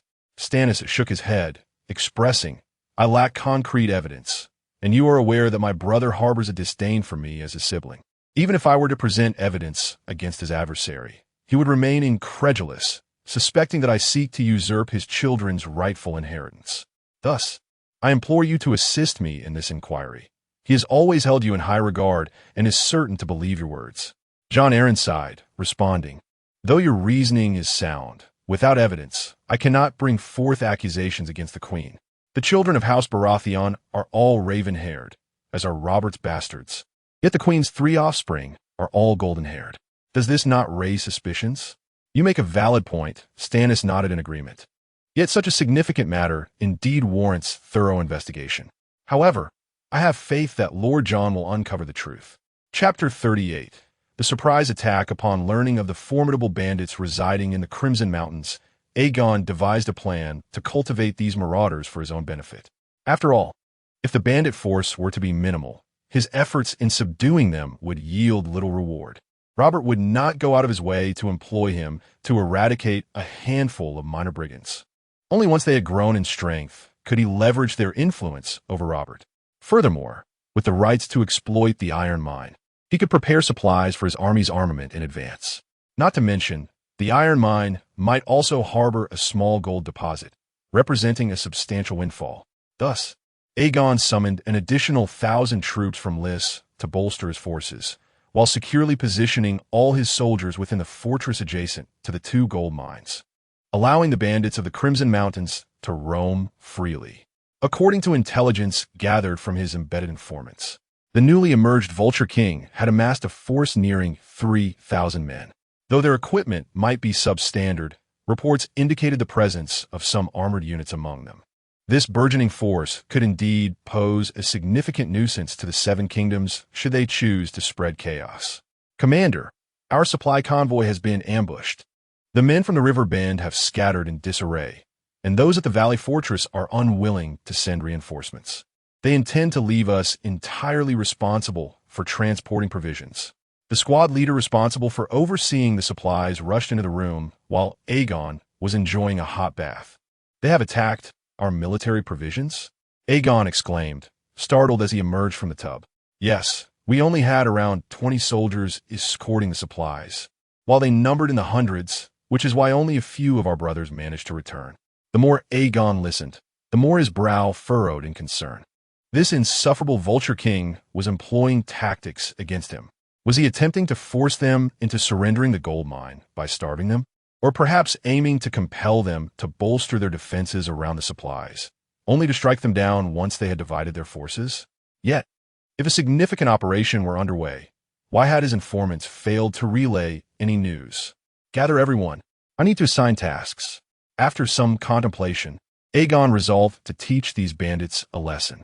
Otherwise, should he fail to receive Robert's hiring, and these marauders managed to disrupt his plans, it would become a grand embarrassment. By the time Aegon arrived at the council hall, several irritable captains, including Will, could no longer contain their eagerness to march into the mountains and eliminate the bandits. Commander, please issue your orders. This tension is unbearable.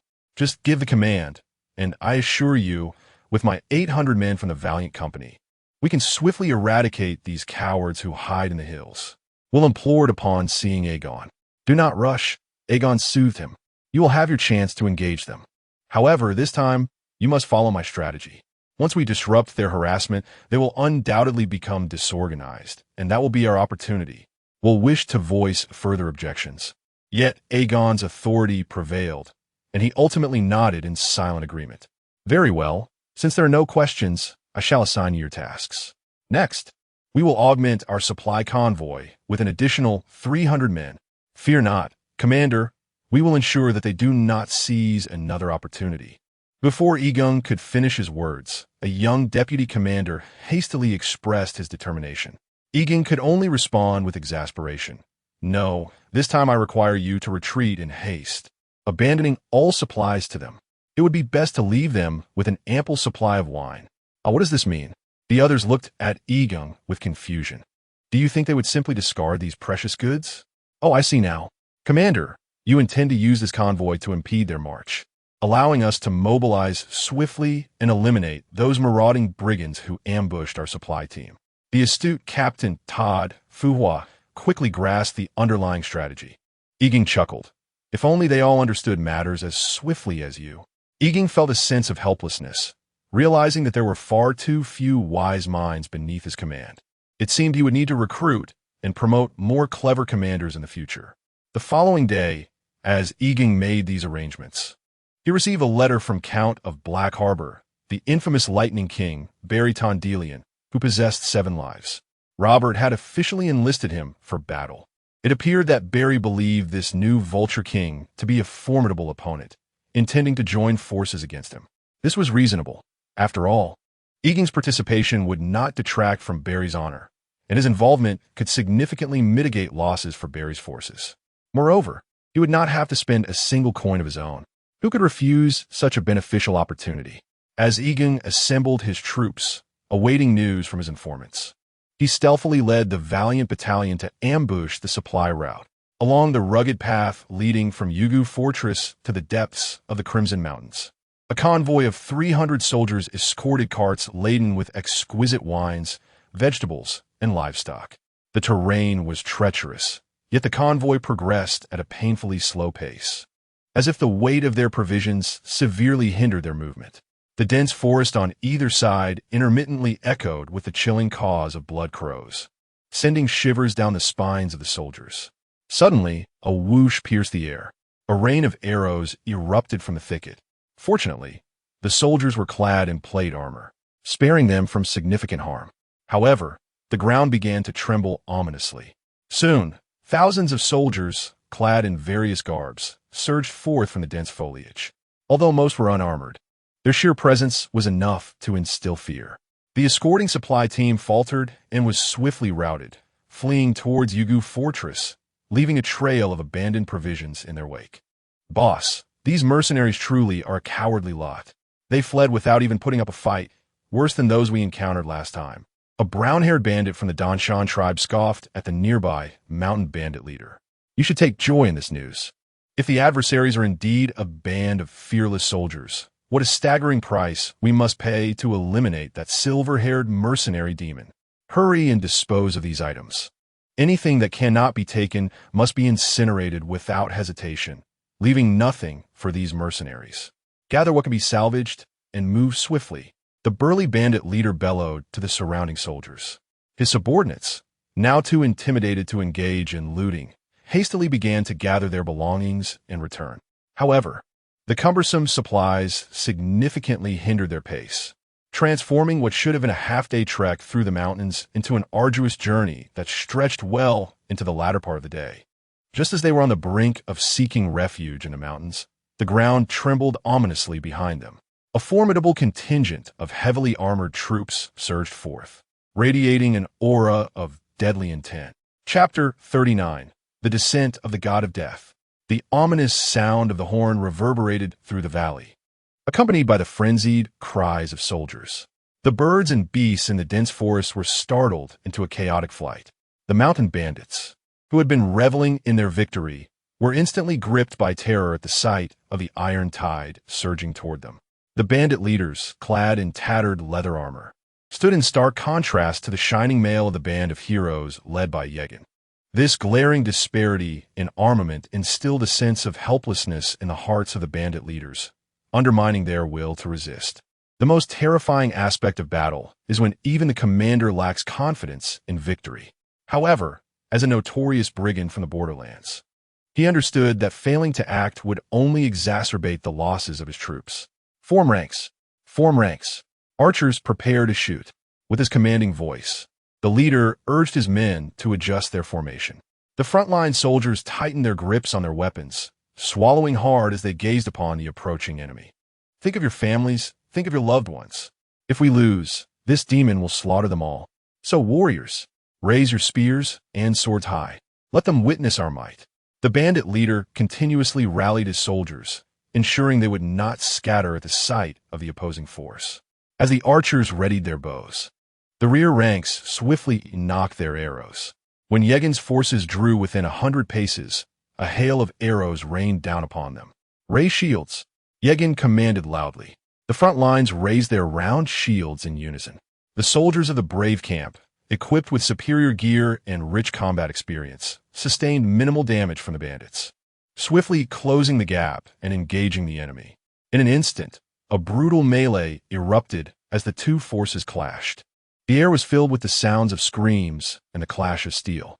The Dornish front line, bolstered by their spear formations and unwavering resolve, fiercely engaged with the warriors of the brave camp. The resounding clash of spears against armor echoed throughout the battlefield. Wiel, follow me and strike inward, Yegon commanded, leading a handful of soldiers into the fray with reckless abandon. With an extraordinary display of valor, Yegon felled 3 foes, creating a breach in the enemy lines. Like the tip of a spear, he plunged into the opposing formation, his comrades encircling him for protection. Upon hearing Yegon's order, Wiel erupted with excitement, cleaving a Dornish soldier cleanly in two with a single stroke of his sword. Like a deity of death, he plunged into the fray beside Yegon. In contrast to Yegon's skilled and calculated strikes, Wiel's approach was brutishly straightforward. Leveraging the advantage of his armor and his innate strength, he wielded his heavy sword to cleave through bandits and their weapons alike. The presence of the two individuals instantaneously transformed the battlefield, leaving a multitude of corpses in their wake. The surrounding mountain bandits trembled in fear. The formidable adversaries before them instilled a paralyzing dread that deterred them from engaging in combat. In fact, they found themselves more intimidated by the imposing figure beside Aegon, a giant capable of cleaving a man in two with ease, truly a harbinger of death. These bandits, having never endured a fierce battle, were on the brink of collapse upon witnessing such a terrifying spectacle. Follow me, as the forces led by the two were about to shatter the enemy's formation. The bandit leader bellowed, rallying his men to confront Aegon. In an age of cold steel, warfare relied not solely on numbers and equipment. Often, a single valiant leader could turn the tide of battle. Aegon, observing the burly adversary charging towards him, advanced with unyielding resolve. This time, he did not engage in the usual tactical maneuvers. Instead, he swung his weapon with fierce abandon, eager to gauge the true extent of his strength, now exceeding 60.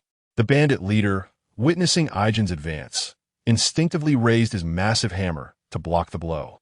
However, after missing his initial strike, Aegon pressed on with relentless determination. The bandit leader, initially underestimating Aegon's might, found himself flustered by the display of raw power. Seizing the opportunity, Aegon delivered a devastating strike, unleashing a luminous arc that cleaved through the hammer's handle and armor, bisecting the bandit leader from shoulder to groin. Blood gushed forth, and the leader's eyes widened in disbelief. He had never anticipated that this mercenary from Riss possessed such ferocity. Had he known, he would have approached the encounter with far greater caution. The surrounding bandits, never before witnessing such a horrifying scene, were paralyzed with terror, their weapons trembling in their grasp. After dispatching his foe, Aegon let out a formidable roar, akin to a vengeful deity, as he continued to carve through the ranks of the remaining bandits. In an instant, the morale of the bandits crumbled. Faced with the twin harbingers of death, Aegon and Will, they could no longer muster the will to fight and fled in a panicked frenzy. The once cohesive formation of the bandits disintegrated, while the soldiers of the warrior camp relentlessly harvested their lives. Lay down your weapons and surrender. We shall spare you. Aegon's voice boomed across the chaos, prompting the soldiers of the warrior camp to echo his call. Yet, the turmoil persisted for some time before a significant number of bandits ultimately cast aside their arms in favor of surrender. A portion, however, seized the confusion as an opportunity to escape into the mountains. When the chaos subsided, the ground was littered with over 100 corpses, the valley awash in blood. Aegon's strength score surged by 2, reaching a total of 69, igniting his anticipation for what might await him upon reaching 70. Commander, the tally is complete. We have suffered the loss of 27 men, slain 132, and captured over 600. After the battlefield was cleared by his subordinates, he reported back to Yang. The armor worn by Yang and his men was vastly superior to that of their adversaries. Thus, their losses during the subsequent melee were minimal. However, they did sustain some injuries from the rain of arrows that had fallen earlier. Nonetheless, this can be deemed a significant victory, considering their own casualties were not substantial. Given the relatively small difference in numbers, this achievement is indeed remarkable. What shall we do with these prisoners? Will inquired, gazing at the Dornish captives who were cradling their heads. Send all these captives back. Once I have eradicated them completely, I will then take the time to properly educate them. Chapter 40. The moment of reckoning. The news of Aegon's decisive defeat of the mountain bandits incited a tempest of fury within King Carter, who, after wreaking havoc upon the contents of his chamber, gradually regained his composure. Your Majesty, who has provoked such ire within you? Beth Tillier inquired, alarmed by the disorder that greeted her upon entering. Carter grumbled in discontent. That fool Aemon. I instructed him to harass the mercenaries. Yet he engaged them directly and was annihilated. Utterly foolish. He was vanquished by those mercenaries? Does this not complicate our forthcoming endeavors? Beth Tillier responded, her anxiety palpable. The Crimson Mountains were predominantly divided between 2 factions, their band of marauders and Aegon's mercenary company. They had initially planned to disrupt the enemy's supply convoys, compelling them to abandon their gold mines and adjacent fortresses, allowing their forces to wreak havoc throughout the mountains without fear of Aegon's ambushes. However, Aemon's failure had thwarted their plans from the outset. Indeed, it has become considerably more challenging, yet it also elucidates the disparity between us. We must refrain from direct confrontation and seek out other, weaker adversaries. Beth Tillier's eyes sparkled with a newfound idea. I can lead you to plunder the Riverbend lands. Carter shook his head, coldly retorting, I do not belong to Riverbend. I am a Dornishman, and only the land of Dorne shall bestow blessings upon me. He then summoned the junior leaders of their band. Gather round, everyone. I bear troubling news. Yesterday, that demon vanquished our forces. What shall we do now? Panic ensued among the group as Carter's words settled in. This fragile alliance had formed solely to oppose Aegon. If they could not triumph over him, would they not be compelled to dissolve? Calm yourselves. I summoned you all for a reason, and I possess a solution. Carter proclaimed with measured assurance. It is evident that we remain at a disadvantage in terms of equipment. Thus we must not confront them head-on just yet. I have resolved to lead us to seize Blaemont City. Once we possess a fortress as our stronghold, we shall no longer fear those mercenaries. Carter's ambitions were laid bare. He, originally a member of the Blaemont family, had been exiled for attempting to seduce his sister-in-law. Now, he sought to seize this opportunity to reclaim Blaemont Castle and become the new Count of Blaemont.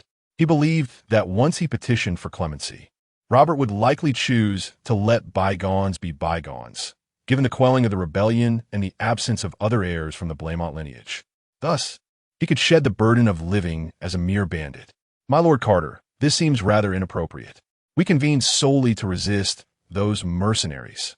The Dornishmen are our kin. Do you suppose I am unaware of this? I, too, am a legitimate heir of the Blamont family. Why should I not contest for the position that rightfully belongs to me? Carter huffed in dissatisfaction. I understand that some of you are reluctant to take action against the Blamont family, but that is of no consequence. I shall command my troops to assault Blamont City. You need only observe. Once I have seized control of Blamont City, I will welcome all of you to stand against those mercenaries alongside me. Upon hearing these words, the crowd fell silent. After all, the internal strife of a family was of no concern to them. They were not vassals of Blamont City, and thus had no obligation to champion the cause of an unrelated individual. A contingent of soldiers bearing the purple lightning banner gradually came to a halt outside Yang's camp. The Lightning King, Barry Tanderlion, dismounted from his horse and, accompanied by 2 attendants, entered the modest castle behind the camp. Barry, with his golden red hair and handsome visage, was a knight who held honor in the highest regard. Initially, he had no desire to collaborate with a mercenary like Yang, but upon witnessing the Vulture King's thousands of troops, he changed his mind. He wished to avoid unnecessary depletion of his own forces, which would only lead to an increase in orphans and widows in Black Harbor City. Count Barry, upon hearing of his arrival, Yang rushed out of the room to greet him. Coming quickly, I have a fine wine from Qingding Island. We must indulge ourselves. However, once seated, Barry declined Yang's offer. Let us forego the wine. I believe we should swiftly discuss how to eliminate this Vulture King. Each day, he remains alive. The number of innocent victims continues to rise. Yang replied with a hint of resignation. Count Barry, I fully comprehend your current sentiments. I too wish to swiftly eradicate these rebel thieves, but they have long entrenched themselves in the mountains and are intimately familiar with the terrain. Capturing them is no simple task. Are you suggesting we simply allow them to roam unchecked? Barry retorted with discontent. He suspected that Yang's reluctance to act stemmed from a desire to prolong the conflict for personal gain, seeking a higher price from Robert, a tactic typical of these cunning mercenaries. If your band of heroes is unwilling to engage, I shall request the king to dispatch another army to assist my efforts. Count Barry, you ought to at least allow me to finish speaking. Yang, provoked by the ineffectiveness of the Lightning King, adopted a more serious tone. This man was not only incompetent, but also prone to folly. No wonder he had supposedly died 7 times. Upon hearing this, Barry fell silent, and Yang continued. Since I have accepted the king's commission, I will undoubtedly take action. The reputation of our band of heroes has always been exemplary. Moreover, since accepting the king's commission, I have not been idle. I deliberately sent a squad, disguised as mountain bandits, to infiltrate their ranks and place some undercover agents among them. I am currently awaiting critical information from these agents, after which we shall decisively crush the enemy. Count Barry, you should not perceive me as akin to other mercenaries of ill repute. I may indeed become more ruthless than they in the future. Aegon pondered within himself. Barry Tondelian, upon hearing this, felt a twinge of embarrassment. Please forgive my earlier dismissive attitude. I shall make sure to articulate your merits to the king with the utmost sincerity. Although somewhat inexperienced, Barry was not one to stubbornly cling to prejudices. Upon realizing that Aegon was not just a mercenary who neglected his duties, he was willing to set aside his biases. You too are concerned for the innocent populace. How could I hold that against you? As for presenting your accomplishments, I trust that Count Barry, with his character, would never steal our glory. Aegon generously praised, recognizing that one must elevate those who cherish honor. Just as their conversation grew fervent, Aegon's informant returned, delivering a confidential letter. After perusing its contents, Aegon handed it to Barry Tondelian. Count Barry, take a look. Has the opportune moment not arrived? Chapter 41. The great battle of the sky was shrouded in darkness, heavy clouds pressing upon the hearts of the people, making it difficult to breathe. Blamont City lay nestled beneath the Dorne Mountains, on the right bank of the torrential river. The farmers outside the city had cultivated vast tracts of farmland along the riverbank. However, today, these fields were ravaged by the rebellious forces that had emerged from the Crimson Mountains. The insurgents infiltrated through the corners of the moat, using iron hooks to scale the city walls, slaying the guards stationed there before breaching the gates. The soldiers tasked with defending the city were soon embroiled in a bloody clash with Carter Blayman's band of brigands. Meanwhile, the majority of the outlaws outside the city coldly observed the members of the Blayman family as they fought amongst themselves. Just as the battle reached a fever pitch, a formidable tide of steel, numbering in the thousands, appeared behind the brigands. Yegon and Bailey sat atop their steeds, coldly surveying the enemy ahead. The fierce wind whipped Yegon's hair wildly, and the banners behind them fluttered audibly. The enemy soon recognized Yegon and his forces, promptly forming ranks in response. "Captain Yegon," Bailey Tamline called out to him, his eagerness to engage palpable. The two armies, each comprising thousands, stood ready in formation. Yegon's troops were fronted by soldiers clad in iron armor, while the rear was occupied by newly recruited warriors in leather gear. A mere few hundred cavalrymen, recently assembled, flanked the sides of the formation, their restless steeds poised to charge through the enemy lines. "Victory is ours," Yegon bellowed, drawing his long sword and riding at the forefront of his ranks. His voice resonated like thunder, causing the opposing defenders to tremble. This was hardly a fair contest. They had initially planned to capture Blayman City before turning their attention to the Knights Guild. Yet now, they found themselves unable to seize the city, as the Knights' forces had encircled them from behind. "Charge!" With Yegon's command, the call to arms rang out, igniting the advance of his troops. The cavalry of the Knights surged forward, followed closely by the horsemen of Black Harbor, crashing into the flanks of the brigands' front lines like an unstoppable tide. The two cavalry units swept past, while in the front lines, the Knights engaged in fierce combat with the insurgents. Blood swiftly stained the battlefield. The Dornish resistance was tenacious, driven by the fear that Yegon would annihilate them all. Despite their inferior equipment, they refused to falter in the face of imminent defeat. However, soon a small squad within their ranks, having tied black cloth around their arms, launched an assault on the neighboring soldiers. Chaos erupted instantaneously.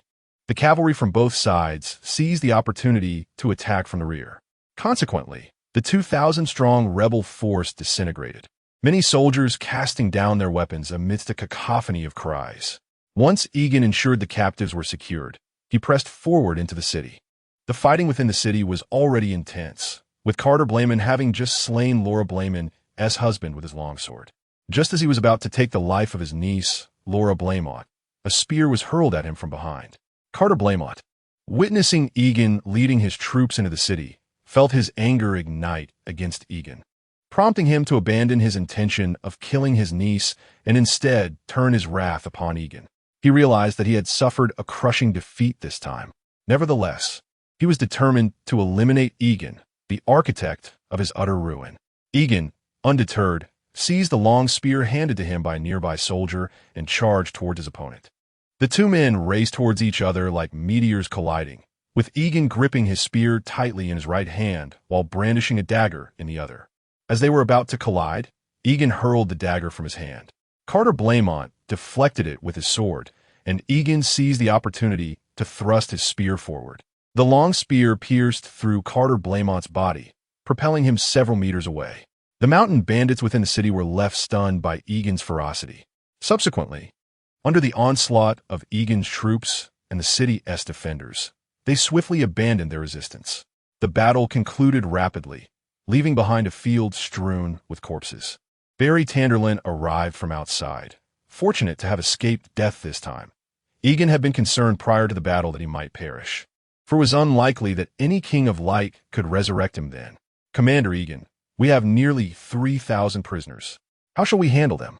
After winning this decisive battle, Yegon garnered Barry's respect, prompting him to willingly engage in discussions on how to manage the captives. After all, Robert's orders had merely been to eradicate the insurgents.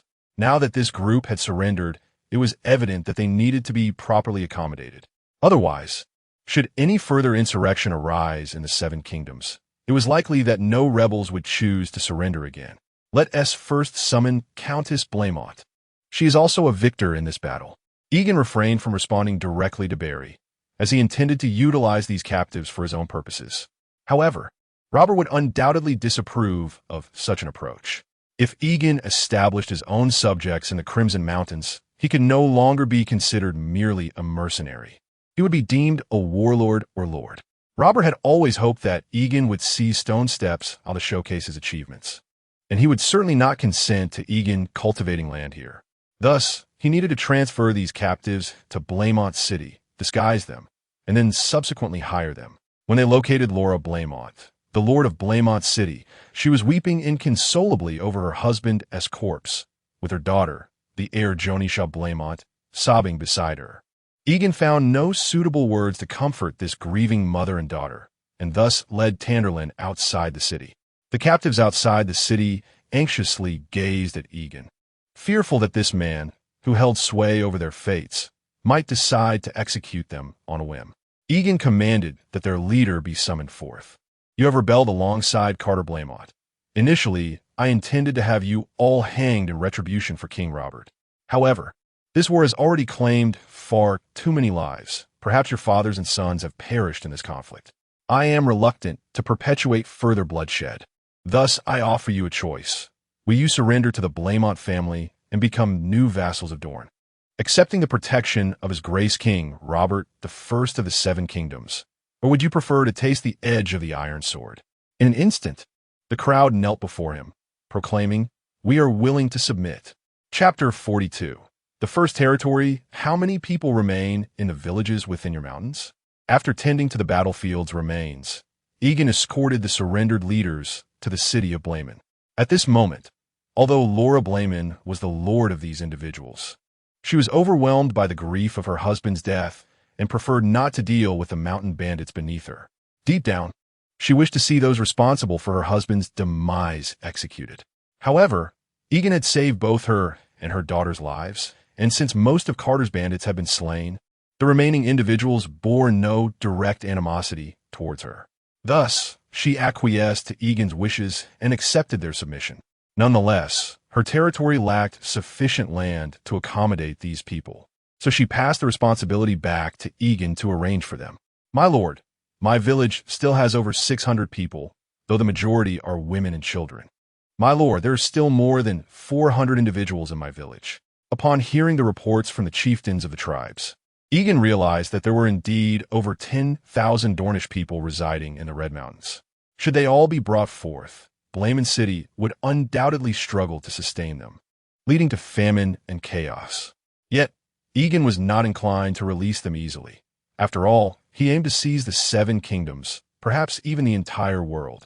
To raise an army, he needed a substantial population, relying solely on the current forces, which consisted primarily of bastards from Westeros and downfallen noble brigands, would undoubtedly lead to numerous complications in his quest for kingship. These soldiers held a strong sense of belonging to the Seven Kingdoms, and there was a risk they could be swayed against him.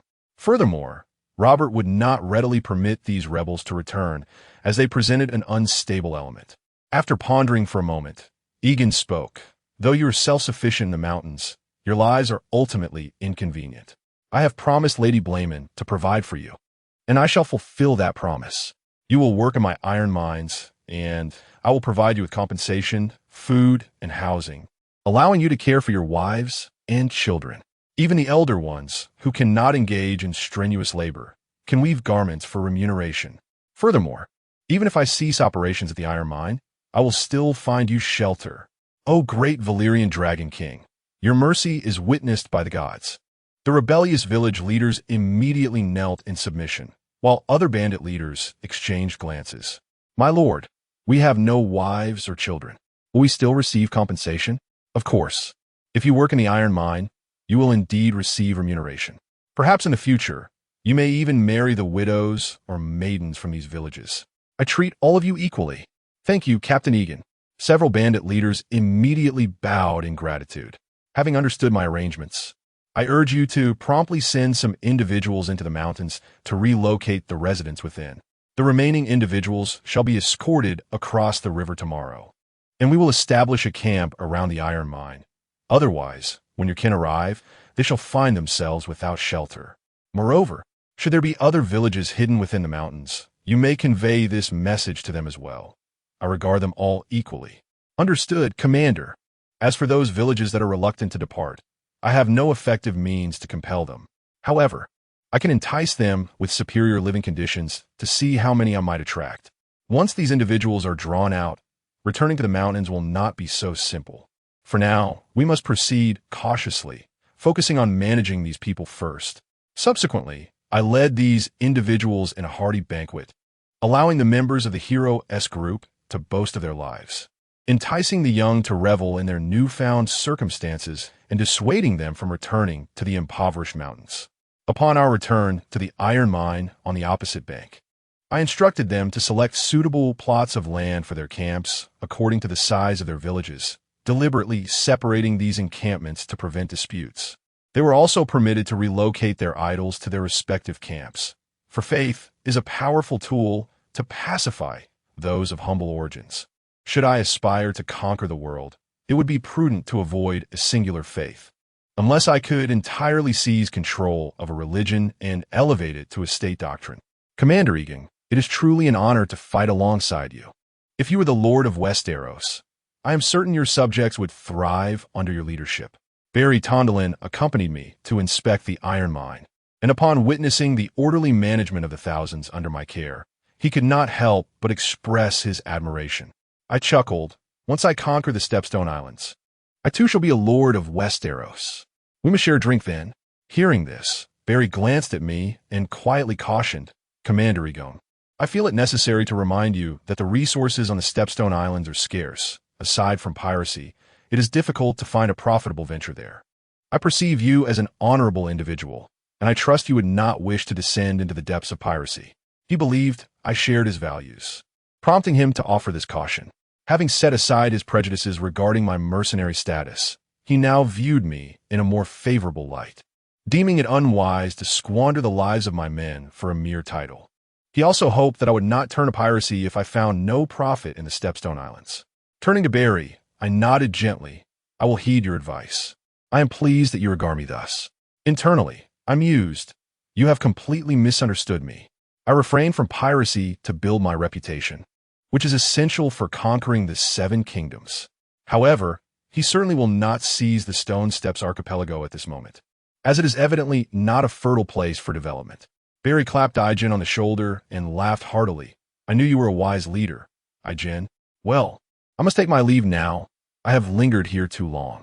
Rest assured, I shall extol your merits before His Majesty, and perhaps he will bestow upon you a title.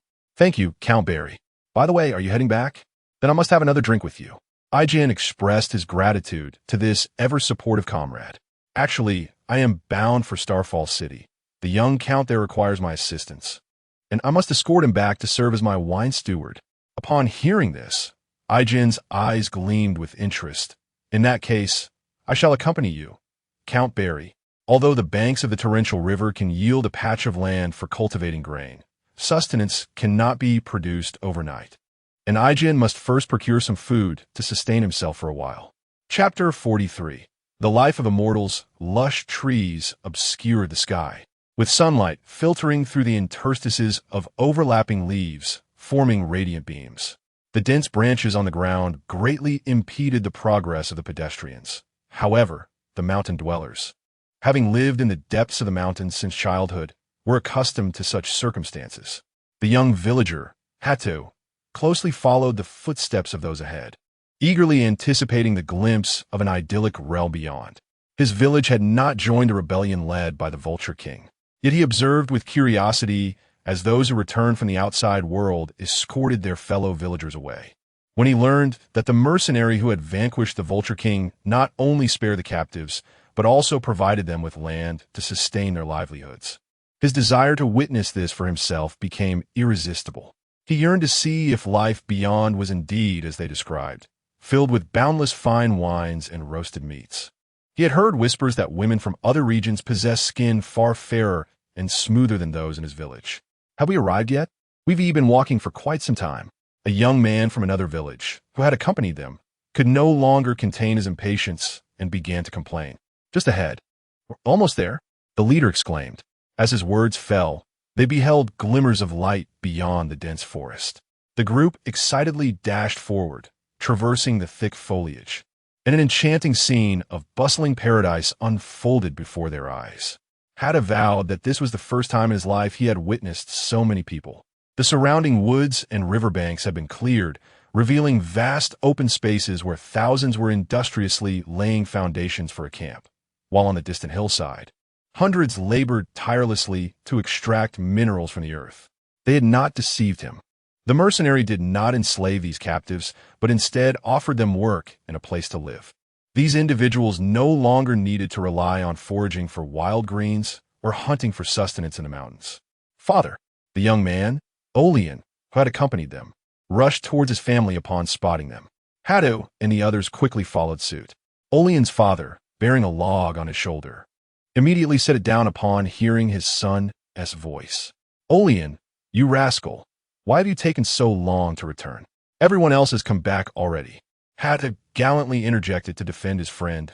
Uncle, it was we who implored Olean to bring us here, which is why he returned late. Ha! So it was you young lads wishing to have a bit of fun. You can stay here for a few days. My new home is almost complete, and you are welcome to reside with me. I can treat you well with the food and fine wines bestowed upon us by the esteemed captain. Haddo, somewhat astonished, remarked, that mercenary even provided you with food and wine? I had thought these mercenaries would bully you. What nonsense. Captain Yegon is a good man. His previous campaign to eliminate the mountain bandits was solely to uphold peace in the mountains. The bandits masquerading as heroes who slaughtered villagers have been judged by him. To ensure we could live better lives, he even generously provided us with food and tools, and took away most of his troops. Hadda's mouth fell open. Does that mean the mercenary does not require payment? We shall work for Captain Yegon, as long as we extract or from the iron mine. Captain Yegon will reward us handsomely. Moreover, if we are willing to join the escort camp to safeguard the mine's security, the remuneration will be even greater. Look over there. Those are the soldiers from the escort camp undergoing training. Olion's father pointed towards the open ground. In the distance, a battalion of nearly 1,000 men was being organized into 5 formations, training in an orderly manner. The soldiers donned striking leather armor, marching in perfect unison, exuding an air of formidable might. Although merely executing a simple drill, the display of military precision sparked a sense of invincibility among the onlookers. Several young men felt a strong desire to join their ranks. Olion, you little rascal, now that you're back, help me quickly carry these trees. Olion's father exclaimed, shouldering a straight trunk once more, while Olion hurried to the rear to lift the other end. Hadda's eyes sparkled at the mention of generous rewards, eagerly following behind. Uncle, how much is the pay? Each person's remuneration varies. However, a normal man could earn around 6 copper coins for a day's labor in the mine. Enough for a family's expenses. The pay in the escort camp is even higher, but joining is not so simple. Is Captain Yegon truly that wealthy? Of course. It is said that Captain Yegon earns a considerable sum each month from King's Landing. Can we join? Will we receive the same treatment as you? Hadda voiced his most pressing concern. With food, fine wine, and lucrative jobs available, who wouldn't yearn for such a life? I see it as not that simple. Perhaps the mercenary no longer needs so many workers, remarked a young man trailing behind. If only we had revolted together, he wouldn't have neglected us. Who said that? Captain Yegon has made it clear that anyone coming from the mountains, willing to settle here, will receive the same conditions. He treats us all equally. Really? Hadda could hardly contain his excitement upon hearing Olion's father's words. Indeed, this was spoken by Captain Yegon himself. Do you not know, Lord Yegon? It is said he is of the dragon bloodline that survived Valyria. Moreover, a saying has been circulating these days.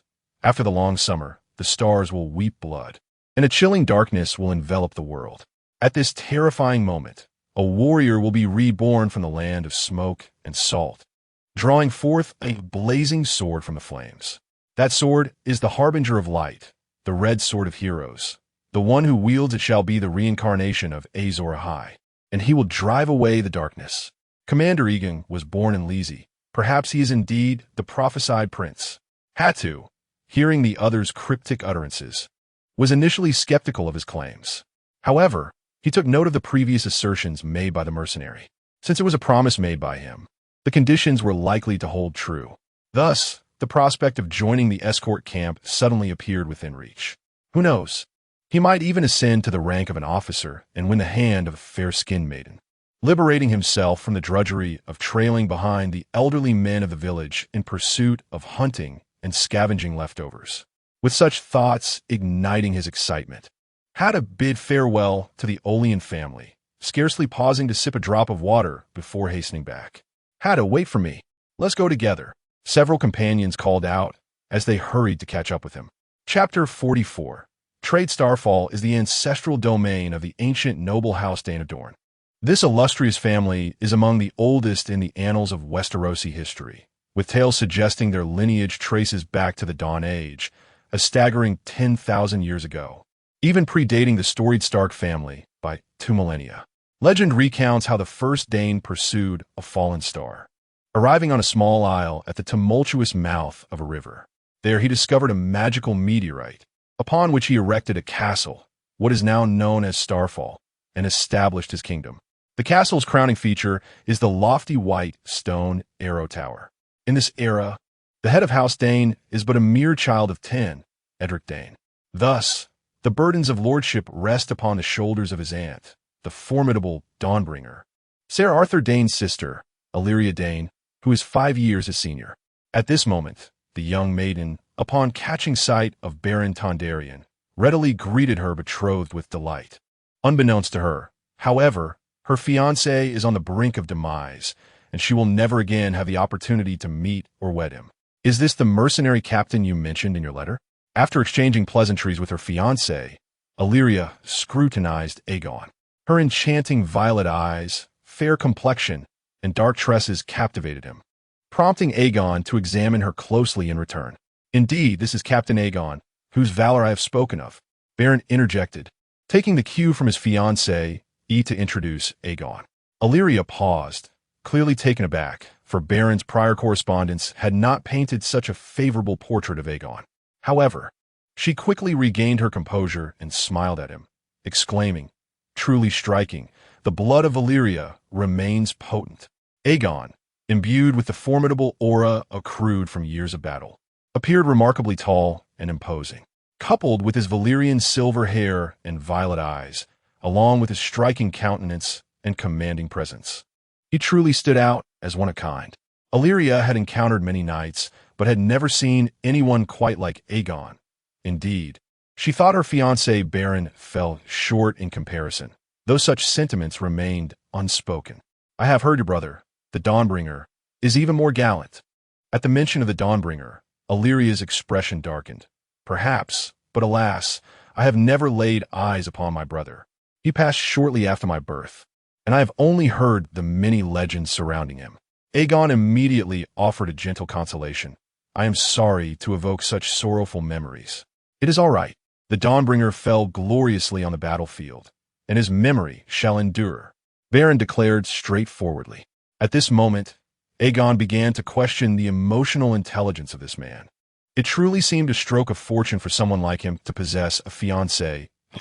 Regrettably, it seems that fate does not intend for him to wed. However, after a brief moment of despondency, Illyria quickly regained her composure and remarked, "Those days are behind us. Today is a day for friends. We should embrace joy. I have prepared a sumptuous dinner for us all to celebrate." The banquet was indeed lavish, featuring eel pie, honey-roasted capon, honey-roasted goat, and wine from the renowned Green Garden Isle. Yet, Egan's thoughts were not consumed by the exquisite delicacies and fine wine. After indulging, he turned to Illyria to express the true purpose of his visit. "Actually, Miss Illyria, I have come to negotiate a long-term trade agreement with Starfall City." Illyria, sipping her wine, set her glass down and responded, "Captain Yegon wishes to trade with Starfall City, but we have no need for purchases. Besides, we currently have no conflicts that would necessitate hiring your services." "Miss Illyria, you misunderstand. We intend to procure grain from Starfall City and, while we are at it, enlist the services of the blacksmiths within the city." Illyria appeared puzzled. "Grain? Shouldn't the Tiller family provide you with provisions for guarding the gold mines?" "My army has sufficient provisions, having captured nearly 10,000 mountain dwellers. I have promised them a new life, hence I must ensure their sustenance. Over 10,000? Illyria exclaimed, incredulous. She found it hard to believe her ears. What a significant victory that must have been. Yegon clarified. Most of them are mountain folk, whom I have relocated. I see, she replied. Securing grain is not a major concern. This long summer, we have stockpiled an abundance of grain, enough to sustain us for 7 or 8 years. I can also arrange for Highwind City to contribute a portion. Would that be agreeable? Upon hearing Illyria's generous offer, Yegon beamed with delight. Thank you, Miss Illyria. Rest assured, we will compensate you generously. Furthermore, I will ensure that the craftsmen from Starfall City and Highwind City receive ample remuneration. Yegon was currently not in short supply of gold. He still had 200,000 gold dragons unspent, along with an income of 40,000 gold dragons from lottery sales in the Seven Kingdoms, and over 10,000 gold dragons monthly from the Tiller family's employment fees.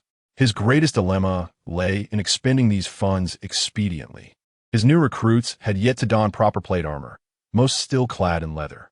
Moreover, he lacked sufficient galleys to support his entire army in naval warfare. While he could resolve the former by hiring additional blacksmiths, the latter posed a significant challenge. The governors of Lys would surely be reluctant to allow Yegon's thousands of troops to construct more fleets on their territory. Should the day come when Yegon deemed them sufficiently prosperous to consume, they would have no recourse. Furthermore, King's Landing would not permit Yegon, a mere mercenary, to establish a fleet unless he was willing to accept a position and a title there, which would jeopardize his pretext for remaining in Lys. After all, his current ability to remain in Lys, waiting for the opportunity to seize it, is entirely due to the employment of the governors of Lys. Had Aegon become a man of the Seven Kingdoms, he would naturally no longer be a mercenary, nor could he linger in Lys, thus missing the chance to capture it. He had long regarded Lys as his logistical base. Hence, Aegon set his sights on the Summer Isles, renowned for their abundant hardwoods and swan ships. He contemplated first stabilizing the iron mines before leading his forces to conquer the Summer Isles and subsequently establishing a formidable fleet for himself. Moreover, Robert had previously coveted the Summer Isles, but was thwarted by his overwhelming debts. Once he claimed the Summer Isles for himself, he might very well anoint himself as the Duke of the Summer Isles. Chapter 45. Rebellion within the camp on the banks of the turbulent river. The surrendering mountain bandit leaders congregated in a cramped tent. The villagers, who were once obligated to offer tributes to us annually, have now vanished. Moreover, they dare to confront us. I suspect this is all the machination of that mercenary captain. He seeks to drag us all into the abyss, to reduce us to slavery. The speaker was Baza, a mountain bandit leader with narrow, triangular eyes. Though he lacked the imposing stature of the deceased Carter, his cunning and ruthlessness rendered him a notable figure among the numerous bandits of the Crimson Mountains. After surrendering to Yegon, he had foolishly believed he could continue to relish the privileges of a bandit king, thinking that surrendering would bear no consequence. He even envisioned himself continuing to lord over the villagers. However, he was taken aback when Yegon bestowed upon them merely the title of a guard captain, allowing the villagers to attain the same rank as they. Additionally, they had lost the villagers' tributes, which was unbearable for someone used to indulgence like Baza. Seizing the opportunity while Yegon was away, he sought to incite the other bandit leaders to rebel. You make a fair point, yet we are powerless against his rule. You have witnessed his army. It is beyond our capacity to withstand. The atmosphere within the tent grew tense, the air stagnant, as if it could scarcely circulate, leaving the occupants gasping for breath. They had all witnessed the prowess of the heroic company, which had thoroughly overwhelmed them in previous battles. The thought of rebellion was stifled by the weight of dread that lay upon their chests, akin to a colossal stone. Sensing the hesitation among the gathered, Baza immediately urged, "Now that a significant portion of his army has departed, only a few hundred remain, and he himself has left. This is our prime opportunity to reclaim the Crimson Mountains. If we can conceal ourselves in the mountains again, do you think that mercenary will exert himself to hunt us down?" Yet, silence prevailed among the group. Rebellion often demands a certain courage, and these individuals had been thoroughly intimidated by Yegon's forces. Have you all turned mute? Baza bellowed.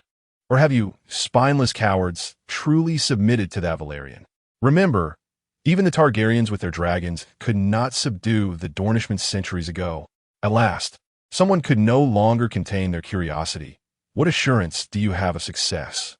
The interests of these individuals aligned with Baza's. Yet their previous reluctance to join the rebellion stemmed from a lack of hope. Baza, upon hearing this, laughed heartily. If we can regain control of the camp, I assure you we can safely withdraw to the Crimson Mountains, where thousands of mountain dwellers reside, and we shall once again enjoy their tributes.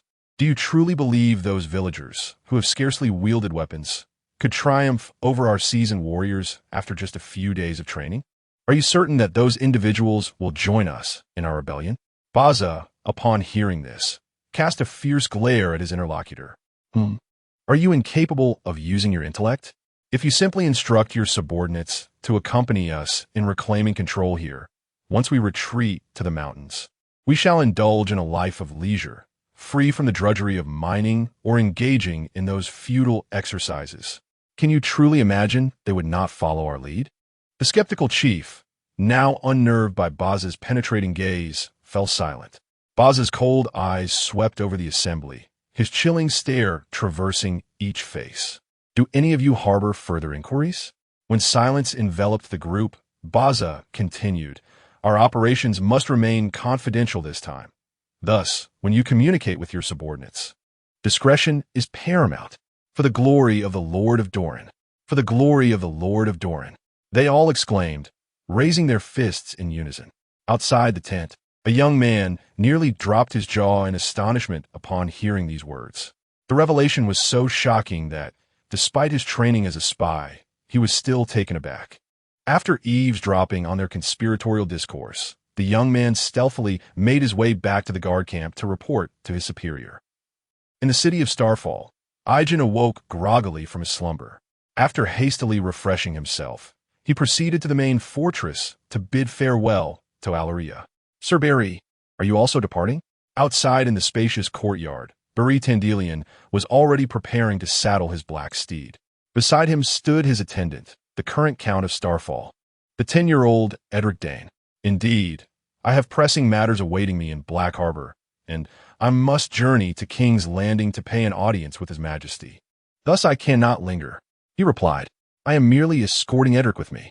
Ah, splendid. Then we could depart the city together. Barry inquired, Are you also leaving? Won't you stay a bit longer? He was somewhat perplexed, as the camp along the turbulent river was quite rudimentary, while Starfall offered sumptuous food and drink. The contrast was stark, akin to heaven and earth, leading him to believe Aegon would remain a few more days. I too must make my way to King's Landing. Thus, I cannot tarry here, Aegon candidly confessed. Remaining in Starfall, with no opportunity to engage Alleria, would be a mere waste of time. Aegon had always valued time as precious, and he would never commit such an error. Moreover, securing the Summer Isles to establish his fleet was no simple endeavor. The indigenous populace was notoriously difficult to govern, rebuffing foreign authority. Without an appropriate representative, even if Aegon seized the Summer Isles, he would continually face insurrections, which would thwart his colonial ambitions. Thus, he needed to locate a prince with a claim to the Summer Isles to enact a strategy of leveraging the ruler's authority to command the vassals. Fortuitously, he had previously encountered the exiled prince of the Summer Isles within the Red Keep. Barry observed Aegon's diligent efforts and could not help but regard him with greater admiration. He realized that he had never truly understood this mercenary. While many talented individuals achieve remarkable success on the battlefield, few possess Aegon's ability to minimize losses through intellect. Furthermore, most of the highborn lords and even kings of Westeros are often ensnared in indulgence and excess, with Robert serving as a prime example. It is indeed rare to find someone like Aegon, who occupies a high position yet remains so industrious. Very well, let us bid farewell to Alleria together, Barry said with a smile, patting Aegon on the shoulder before leading him into the keep. Chapter 46. Division on a moonless, windy night. Most of the mountain villagers retired early after a day of labor. The territory was enveloped in the resonant sounds of chirping insects. However, The camp belonging to the bandits was far from tranquil. These brigands, who should have been resting, were instead animatedly gathered within their tents. As the night deepened, they finally emerged from their shelters, assembling and seizing their weapons before charging towards the guard camp. Yet, upon reaching their destination, the anticipated scene of an insider opening the gates did not materialize. Instead, they were met by a line of alert and prepared soldiers from the heroic alliance. "Traitors, run!" they cried. "Baza has betrayed us." The clamor of battle echoed throughout the camp, faced with the well-trained and well-equipped soldiers of the heroic alliance. The poorly armed bandits had no choice but to flee in disarray. Unfortunately, the area was rife with ambushes, and thousands of bandits quickly opted for surrender. When Yegon returned the following day, all the rebellious leaders had been bound. He regarded them coldly before pronouncing their death sentences, not even bothering to inquire about their motives for treachery. He had no desire to waste time on those who could never be loyal to him. Had he not been cautious from the outset, he might have found himself in serious trouble due to their betrayal. After addressing the leaders, Yegon approached the group of captives and coldly commanded, "Select some representatives to speak with me." Eventually, minor leaders were brought forth. "I offered you a chance to surrender and a new life, yet you remain unsatisfied. What do you expect me to do with you?" A burly bandit scoffed. "Since you've hanged Baza and the others, why not hang us as well? We are the true Dornish, and we will show you with our blood that the Dornish cannot be conquered." Yegon's pupils narrowed at the response. "You truly fear not death? If you possess such courage, hang us all. Otherwise, we will never submit to a Valyrian. Or you could simply return us to the mountains," another leader declared, striking a defiant pose. Yegon smiled and nodded. "Very well, you exhibit spirit. Since you have made your choice, I hereby pronounce your death sentences. However, the remaining thousands will not share your fate. Today, I shall see who else possesses such resolve." With that, he turned and left the room. Observing the bound captives squatting on the ground, Yegon issued his final command. "The few inside have chosen to face death alongside you. Yet I will honor each of your decisions. Anyone wishing to die for the glory of Dorne, stand now, and I shall execute them all." The remaining individuals symbolized their submission to me. "I shall appoint new leaders among you."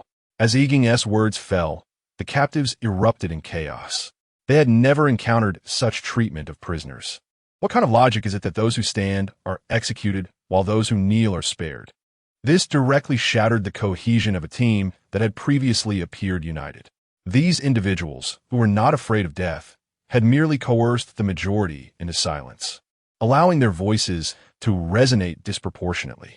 This is a common phenomenon in political movements. Yegon's strategy effectively extracted them from the collective, severing their ties with the others, which was truly terrifying. After all, those who genuinely fear nothing are but a minority. Following a period of unrest, however, not a single one of the over 1,000 onlookers dared to step forward. Observing this, Yegon smiled. "Excellent, since you have chosen submission. Let us appoint another group of representatives." Subsequently, 2 individuals were selected to enter. Upon seeing Yegon, they immediately knelt, their voices trembling. "Master Yegon, we are willing to submit. Rise. I have already declared your lives spared. You need not remain on your knees." The 2 promptly stumbled to their feet. "Since you have been chosen as representatives, henceforth, the bandit camp shall be under your jurisdiction, excluding the soldiers of the guard camp, of course. Do you understand? I hope you will refrain from provoking those mountain dwellers. Otherwise, I shall hold you 2 accountable." "Why, yes, we understand," they stammered. "Very well. Now that you comprehend my words, complete your final task before assuming your duties. You are to execute those 4 individuals just now." "Ah, you want us to do it?" One of them, in disbelief at Yegon's command, pointed at himself. "Of course. I mean you. Aren't you skilled in this regard?" Yegon's tone was icy, asking, "Can you not do it? If not, I shall simply find others." The 2 were instantly terrified. "No, we can do it. Such notions of honor are mere tales for the dead. They have no desire to share company with the deceased." "Excellent. I trust you will manage these captives well." Yegon smiled as he patted the shoulders of the 2. The 3 emerged before the terrified eyes of the captives. Yegon remained silent, merely gesturing for the 2 to proceed. The pair, steeling themselves, sought out the ropes and bound the 4 individuals to the gallows. Subsequently, each of the 4 leaders was methodically executed by their hands. The gazes of the captives towards the 2 turned fearful. Amidst the furious curses of the leaders, Aegon's figure grew increasingly imposing. Finally, Aegon revealed a smile and addressed the crowd. Since you have chosen submission, it signifies your acceptance of my authority. These 2 shall henceforth be your commanders. In the event of a dispute, you may seek assistance from the 2 of them. Should a resolution remain elusive, or if you perceive any injustice, you are welcome to escalate the matter further. I shall establish a new tribunal to adjudicate in my stead. Naturally, since their positions were chosen by you, there remains the possibility of electing new governors in the future. For now, I extend to you a final opportunity. Those who wish to voice their dissent may rise, for I am prepared to engage in a duel personally. The captives listened in silence to Yein's words and subsequently knelt in submission, proclaiming, "We are willing to yield. We are willing to yield." Their voices resonated throughout the entire canyon. Chapter 47. The extortion of Little Rose after finalizing the specific affairs of his territory. Aegon finally set forth with a contingent of 300 valiant warriors towards King's Landing. This time, they traveled by land, and the lords of the various territories greeted them with utmost courtesy. Most had heard of Aegon's triumph over the rebellion led by the Vulture King, recognizing the formidable force he commanded. Having been away from King's Landing for nearly 2 months, Aegon returned once more. As they rode through the gates of the capital on their magnificent steeds, the streets were thronged with curious onlookers. Unlike the previous occasion, this time the crowd greeted Aegon with fervor, with many women casting flirtatious glances towards him and his soldiers. Shortly after his entrance, he received a summons from Robert. Aegon hastened to the Red Keep without delay. Robert Baratheon, with his imposing belly, sat joyfully upon the Iron Throne, believing that Aegon's military honors were partly his own doing. Beside him, Queen Cersei wore an equally excited expression, having not seen Aegon for almost 2 months. She was nearly impatient to share his bed once again. At last, Aegon, clad in gleaming silver armor, made his way through the crowd to stand before the Iron Throne. Aegon Targaryen, it seems this is the first time I address you thus. You have indeed surprised me, Robert exclaimed with a broad grin. Initially, Robert regarded Aegon merely as a common mercenary captain, sending him to capture Dragonstone as a mere strategic maneuver. However, he had not anticipated Aegon's exceptional prowess in battle. Following this victory, Aegon's standing in Robert's eyes soared dramatically. The king now believed Aegon capable of seizing Dragonstone and potentially more territories. Your Majesty has employed me. It is but my duty, Aegon replied modestly. Haha, you are too humble. Brave warriors like you are rare. I have heard from Beric that this victory was largely due to your efforts. Since you have helped me secure such a significant triumph, I cannot offer you nothing more than the mining rights to that iron mine. That would make me appear quite miserly as the king of the 7 kingdoms. I can formally knight you and grant you a fine steed along with a chest of jewels. What say you? Your Majesty, I cannot accept such generosity. Aegon feigned reluctance. Do not refuse. These accolades are rightfully yours. Very well, I shall accept the gifts. However, I must decline the knighthood, as I have already been knighted by the former captain. If your Majesty wishes to honor me further, perhaps you could wait until I have taken Dragonstone before bestowing upon me the title of noble. Aegon cared little for the hollow title of knight. He preferred tangible rewards. Simultaneously, he sought to demonstrate to Robert his ambition to rise to nobility, hoping to inspire the king to further his ascent. Upon hearing Aegon's words, Robert's joy intensified. Excellent. I shall await your triumphant return. But today we must celebrate you. You shall be the guest of honor at tonight's feast in the Red Keep. Thank you, your Majesty. The banquet was exceedingly lavish, and the nobles of the realm had gathered in attendance. Lady Marjorie Tyrell, accompanied by the noble maidens of the Reach, had also come to partake in the festivities. Unfortunately, Robert was inebriated beyond measure, incessantly flirting with the women nearby. This infuriated Marjorie, who had initially sought to capture Robert's attention. As the soiree progressed for over 3 hours, Aegon feigned drunkenness and announced his intention to depart.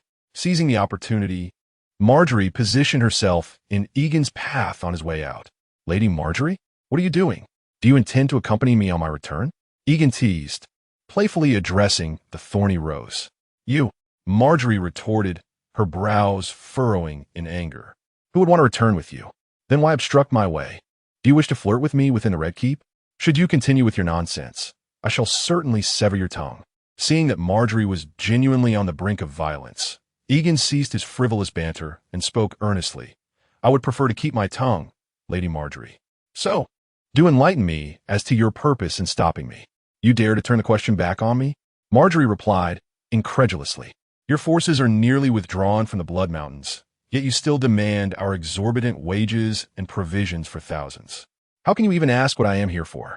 Marjorie felt her temper flaring, her words becoming jumbled with frustration. Aegon paused thoughtfully before responding.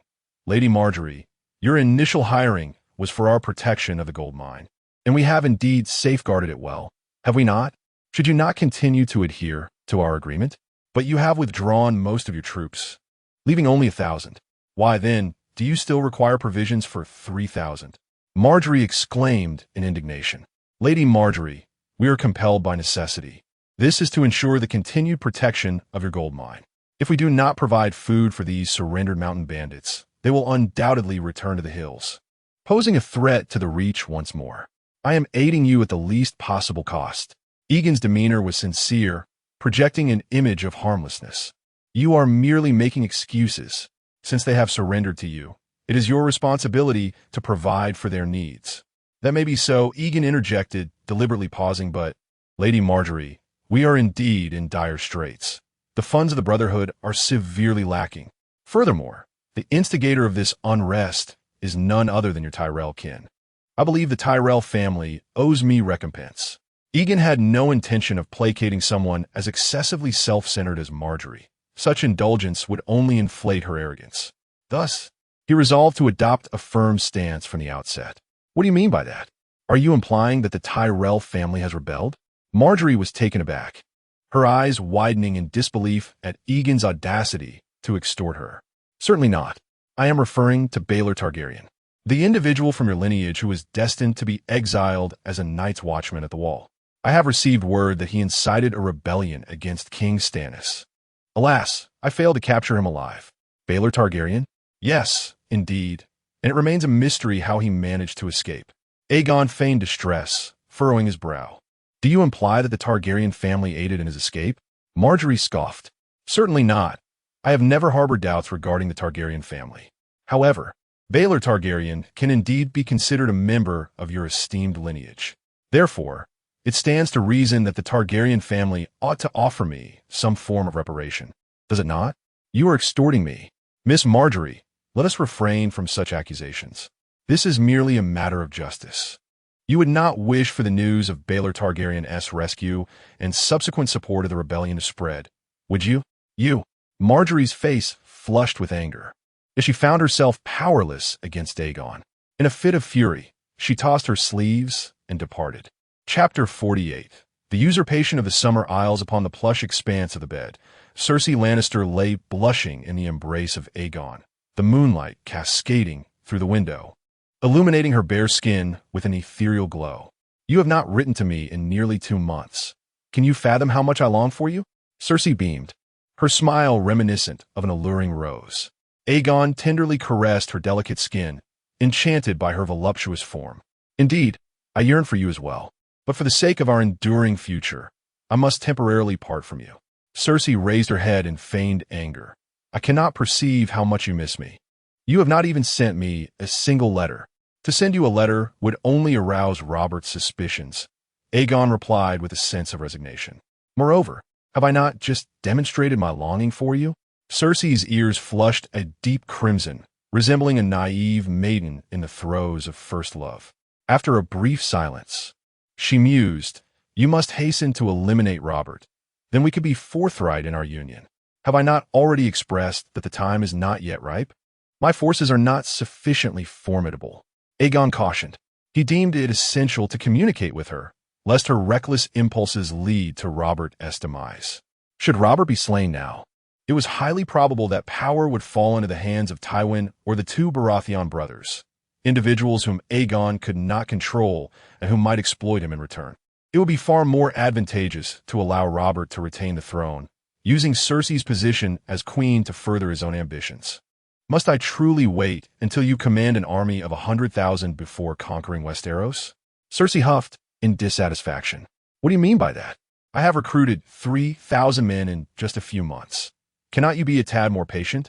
Besides, Robert is presently absent. To you, he is as good as dead, is he not? Who says that? His daily public displays of debauchery with whores are a direct affront to me. I have endured enough. Cersei, ever proud, had once aspired to love Robert upon becoming queen. However, upon hearing him drunkenly call out Lyanna's name on their wedding night, her heart had hardened. Robert's subsequent behavior only exacerbated her disdain. He had never regarded her as a true queen, continually indulging in excess and humiliating her dignity. Thus, Cersei now harbored a deep-seated loathing for him. Aegon, with unwavering confidence, reassured her, "Rest assured, I shall aid you in disposing of him, and in doing so, I shall also fortify my own strength. My purpose in coming to King's Landing is not merely for idle pursuits. What business do you have in King's Landing? Do you recall the Prince of the Summer Isles residing in the Red Keep? You mean that extravagantly garbed beggar? What do you seek from him?" Cersei certainly remembered the dark-skinned Prince of the Summer Isles. In her eyes, no matter how splendidly he dressed, he remained the essence of a beggar prince. She had once suggested that Robert be cast aside, yet her inebriated and foolish husband was utterly captivated by the allure of the Summer Isles, lingering in his reluctance to dismiss the other's entreaties. Of course, the intention was to aid him in reclaiming the Summer Isles.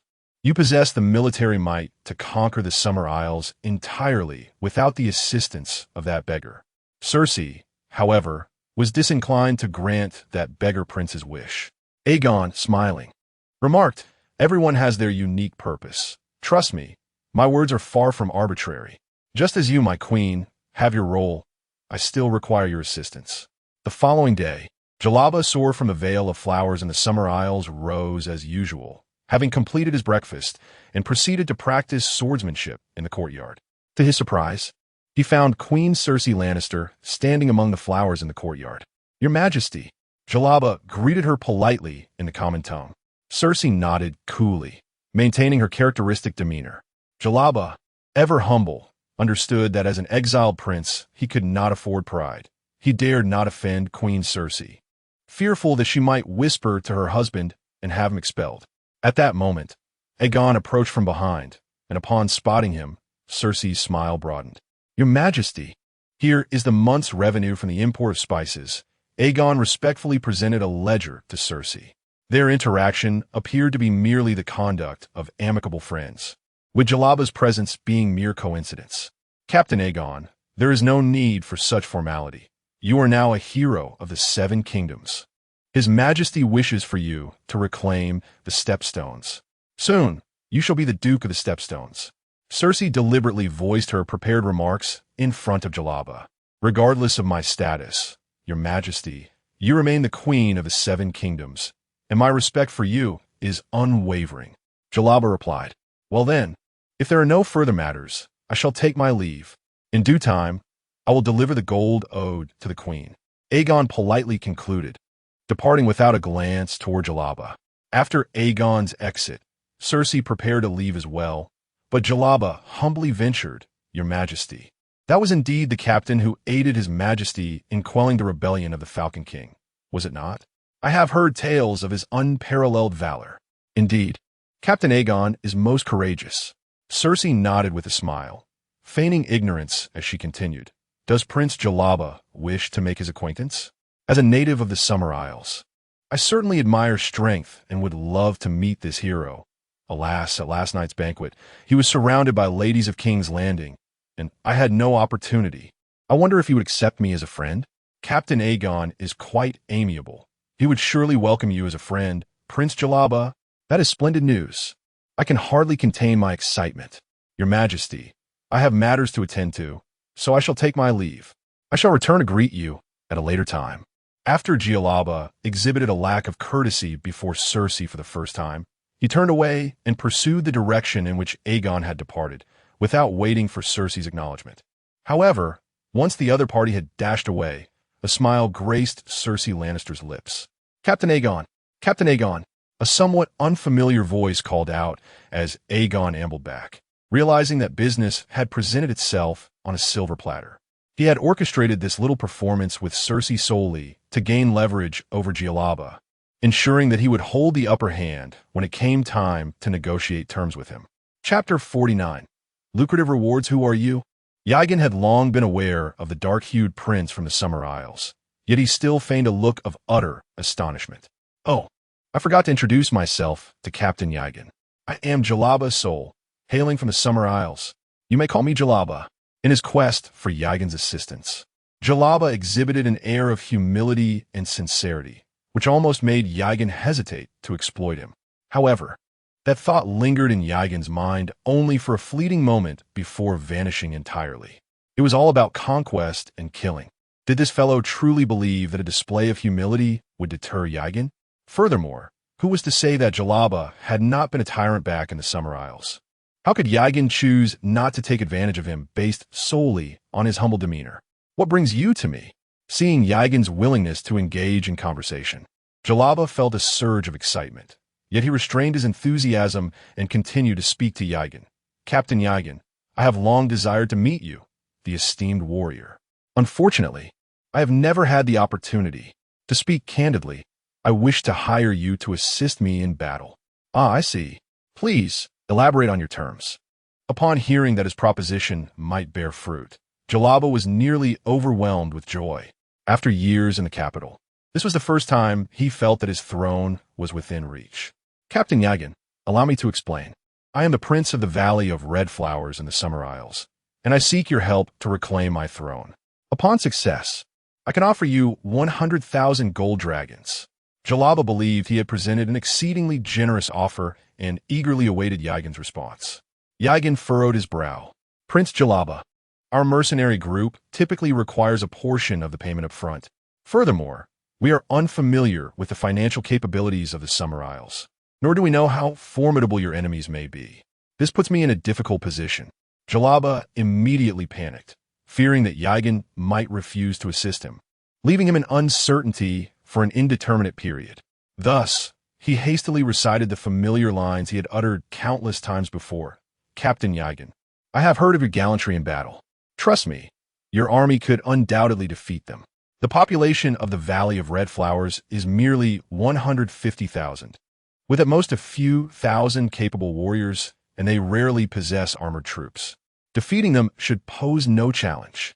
If you assist me in winning a single decisive battle, the tribes will subsequently pledge their loyalty to me. But I have heard that your archers can pierce through plate armor. If what you say is indeed so simple, surely His Majesty and the mercenary groups of Essos could also lend their support." Yegon continued to feign disinterest in the Summer Isles. "Please believe me, your army can certainly help me reclaim the Valley of Red Flowers. I have sought out other mercenaries, but they all demand exorbitant fees, and some are indeed lacking in strength and numbers. Few can traverse the seas as you can, Captain Yegon. Very well, I have come to trust your words. Yet I remain utterly uncertain about the extent of the losses this battle will incur. The reward of 100,000 gold dragons makes it exceedingly difficult for me to persuade my subordinates to assist you." Yegon feigned deep sorrow.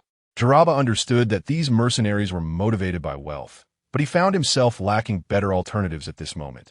Thus he resolutely suggested, "Captain Yegon, why not propose your terms?" "Prince Jalaba, are you attempting to insult me? Do you perceive me as merely a man driven by greed? I must consider the welfare of my men." Yegon's tone grew stern. "I am not motivated by gold. My concern lies with the well-being of my subordinates." Yegon believed himself to be a paragon of virtue. Jalaba was utterly befuddled by Yegon's demeanor, hastily apologizing. "I did not intend to offend you, Captain Yegon. I recognize you as a hero. How about this? Once you help me reclaim the Red Flower Valley, the spoils shall be gifts for the valiant warriors of your guild. Furthermore, I shall provide an additional reward of 100,000 gold dragons. And my half-sister could marry you, Captain Yegon." You have a sister? Yegon thought. If only he had mentioned this earlier. He realized Jaraba was akin to the beggar prince, Viserys, who sought glory through the sale of his sister. How foolish of him to have gone to such lengths and circles. He had even contemplated supporting Jaraba as the king of the Summer Isles. Unbeknownst to Jaraba, Yegon's interest was piqued by the claim of his sister. Just like in Dorne, women could inherit the throne in the Summer Isles. With a more advantageous pawn at his disposal, Yegon's initial intention to use Jaraba as a puppet transformed into a desire for self-ascendancy as the king of the Summer Isles. In this world, inspired by British history and the traditions of dynastic unions, how could one not study the ways in which Britain merged kingdoms through marriage? Captain Yegon, even for the sake of young Princess Shatana, please send forth your troops. Jaraba implored, his eyes welling with tears, prompting Yegon to internally assess their respective acting skills. In all honesty, he conceded that his own performance paled in comparison, appearing somewhat clumsy. However, Jaraba certainly would not fathom the vastness of Yegon's ambition. All day, Yegon had been indulging in this charade. Very well. For Shatana's sake, I shall indeed mobilize my forces. Rest assured, I will assist you in reclaiming the Red Flower Valley. And I can even help you seize the Sweet Lotus Valley. Excellent. Excellent. Then, Captain Yegon, let us depart at once. I fear Shatana will soon be wed to that scoundrel, especially since she is already 14. As Jaraba spoke, he could hardly contain his eagerness to return to the Summer Isles with Yegon. Prince Jaraba, there's no need to rush. I must first recruit some blacksmiths in King's Landing to take to Lys, but this will not take more than a few days. You have already waited for several years. Can you not wait just a little longer? Yegon's words were like a melodious symphony to Jaraba, and upon hearing them, he nodded repeatedly, saying, of course, of course. I shall patiently await the good news from Captain Yegon. Chapter 50. Preparation since that fateful night when she was extorted by Aegon. Margaery had been consumed by a simmering anger. Yet, unable to devise a strategy to counter him, she found herself alone in the garden, tearing at flower petals to vent her frustrations. Who has provoked my little princess? At some point, her grandmother, Olenna, had approached quietly from behind. Grandmother, Margaery exclaimed, momentarily taken aback. She had been entirely absorbed in her vivid imaginings of dismantling Aegon. Olenna, observing the shredded flowers in Margaery's hands, affectionately ruffled her granddaughter's hair. Such behavior is unbecoming of a lady. Margaery, feeling a wave of injustice, poured her woes out to her grandmother. I do not wish to behave this way, but the mere thought of that despicable mercenary makes me want to sever his tongue. You cannot fathom when you sent me to negotiate food supplies with him. He had the audacity to threaten me with Bethany Tully. Bethany Tully? Has she not fled? Olenna inquired, unaware that Bethany had been rescued by Peter Baelish, who had even covertly supported the new Hawk King. She has fled, but that mercenary claims she has gone to the Dornish border to aid the rebels. He threatened that if we do not provide him with provisions, he would inform Robert. Olenna's brow furrowed in concern. She had initially thought Bethany Tully might have been secretly rescued by her father. To avoid disgrace for House Tully, she reluctantly accepted this burden. After all, Robert had no concrete evidence implicating the Tully family, and it would only serve to irk Queen Cersei, which was not a significant issue for the Tullys. However, she now sensed that there were other forces lurking behind Bethany Tully. Regarding this potential adversary or ally, Olenna felt uncertain about their true intentions and resolved to remain vigilant. So you are troubled because you feel powerless against him. The solution is, in fact, quite simple. Olenna chuckled. Margaery looked up, puzzled. Really? Do we not need to utilize him as a buffer between us and Dorne? Are we to simply expel him? No, we must still make use of him. But he must understand that the Tully family is not so easily extorted. Did he not sell Lisa's tickets in our bay? We too can issue such tickets in the name of House Tully. We can certainly seize a portion of his business. Aegon was collaborating with Cersei, and it would not be prudent for the Tullys to ban the Queen's business outright on their own territory. That would be tantamount to slapping Cersei in the face. However, if they were to engage in the lottery on their own turf, Cersei would find it difficult to object. Oh, grandmother, you are simply marvelous, Margaery exclaimed, throwing herself into Olenna's embrace. Later that afternoon, after concluding his conversation with Yora, Aegon summoned Osmond Kettleblack. Though the natives of the Summer Isles lacked armor, their archery skills were formidable, capable of piercing plate armor, thus necessitating his preparations in advance. After seizing the Summer Isles, it is imperative to manage the territory wisely, particularly by strengthening the armed forces of the inhabitants. Otherwise, the constant threat of pirate incursions would be a grave concern for one's own rearguard. Captain, Osmond greeted Yegon warmly upon his arrival. His resolve to align himself with Yegon had only intensified. Not only he, but many of the Westerosi nobles who had previously mingled with the mercenary band were eager to follow Yegon. Associating with Yegon offered them a glimmer of hope to reclaim their noble status, perhaps even ascend further. Unlike other mercenary factions, which merely scrapped by for coin and saw no chance of regaining their aristocratic identities unless they became a captain themselves, Yegon represented a path to reclaim lands and titles. Yegon nodded to him and instructed, "I plan to stay in King's Landing for a few more days. I need you to take a swift ship to Lys and ensure the commanders prepare a substantial number of large shields post-haste." "Shields? But don't our vanguard already possess those?" Osmond inquired, perplexed. Yegon replied tersely, "I require large shields capable of protecting an entire body, not the small round ones strapped to an arm." Oh, but what do we need the shields for? Are we planning to assault the Stone Steps Isles?" "Not precisely, but you'll understand in due course," Yegon remarked, patting Osmond's shoulder. "Get your affairs in order and take my letter. I trust you will reach Lys with utmost speed." "Yes?" Osmond's demeanor solidified with determination. "Rest assured, Captain, I shall hasten to Lys without delay." "In Lys, you dare send a servant to summon me? What do you presume yourself to be? Merely a whore for those Lyseni." After finishing his meal, Viserys sought out his sister, unleashing his ire upon her. His temper had grown increasingly volatile after waiting for over 2 months. Though publicly he remained Aegon's cupbearer, he frequently directed his frustrations towards his sister, the so-called favored concubine of Aegon. "Daenerys, what are you saying? I merely wish to invite you to dine with me. You dare to retort? You audaciously send a servant to command me. Will you soon disregard me entirely?" Viserys stormed towards Daenerys, grabbing her hair fiercely. "What value do you possess? I wed you to that mercenary from Lys, yet you failed to take the initiative. If you had endeared yourself to him, would he still prolong matters? Do you not comprehend that an army must be forged through discipline to be effective?" Viserys shoved Daenerys to the ground. "I do not require your instruction on such matters. It appears you have grown far too comfortable. Would you like to experience the wrath of a dragon?" As he rolled up his sleeves, preparing to strike Daenerys, she, having endured oppression long enough, finally erupted, seizing a chair nearby and striking fiercely at Viserys. Viserys stood in bewilderment, his expression one of utter astonishment as he gazed at Daenerys, as if he no longer recognized her.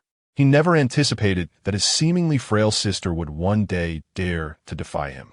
Yet Daenerys rose resolutely, her head held high, proclaiming, "I am the wife of Aegon Targaryen, and he is the heir to the Dragon King.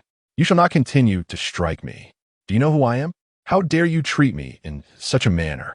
Enraged, Viserys reached out to grasp Daenerys by the throat, but the Unsullied outside swiftly intervened, directing their spear toward his throat.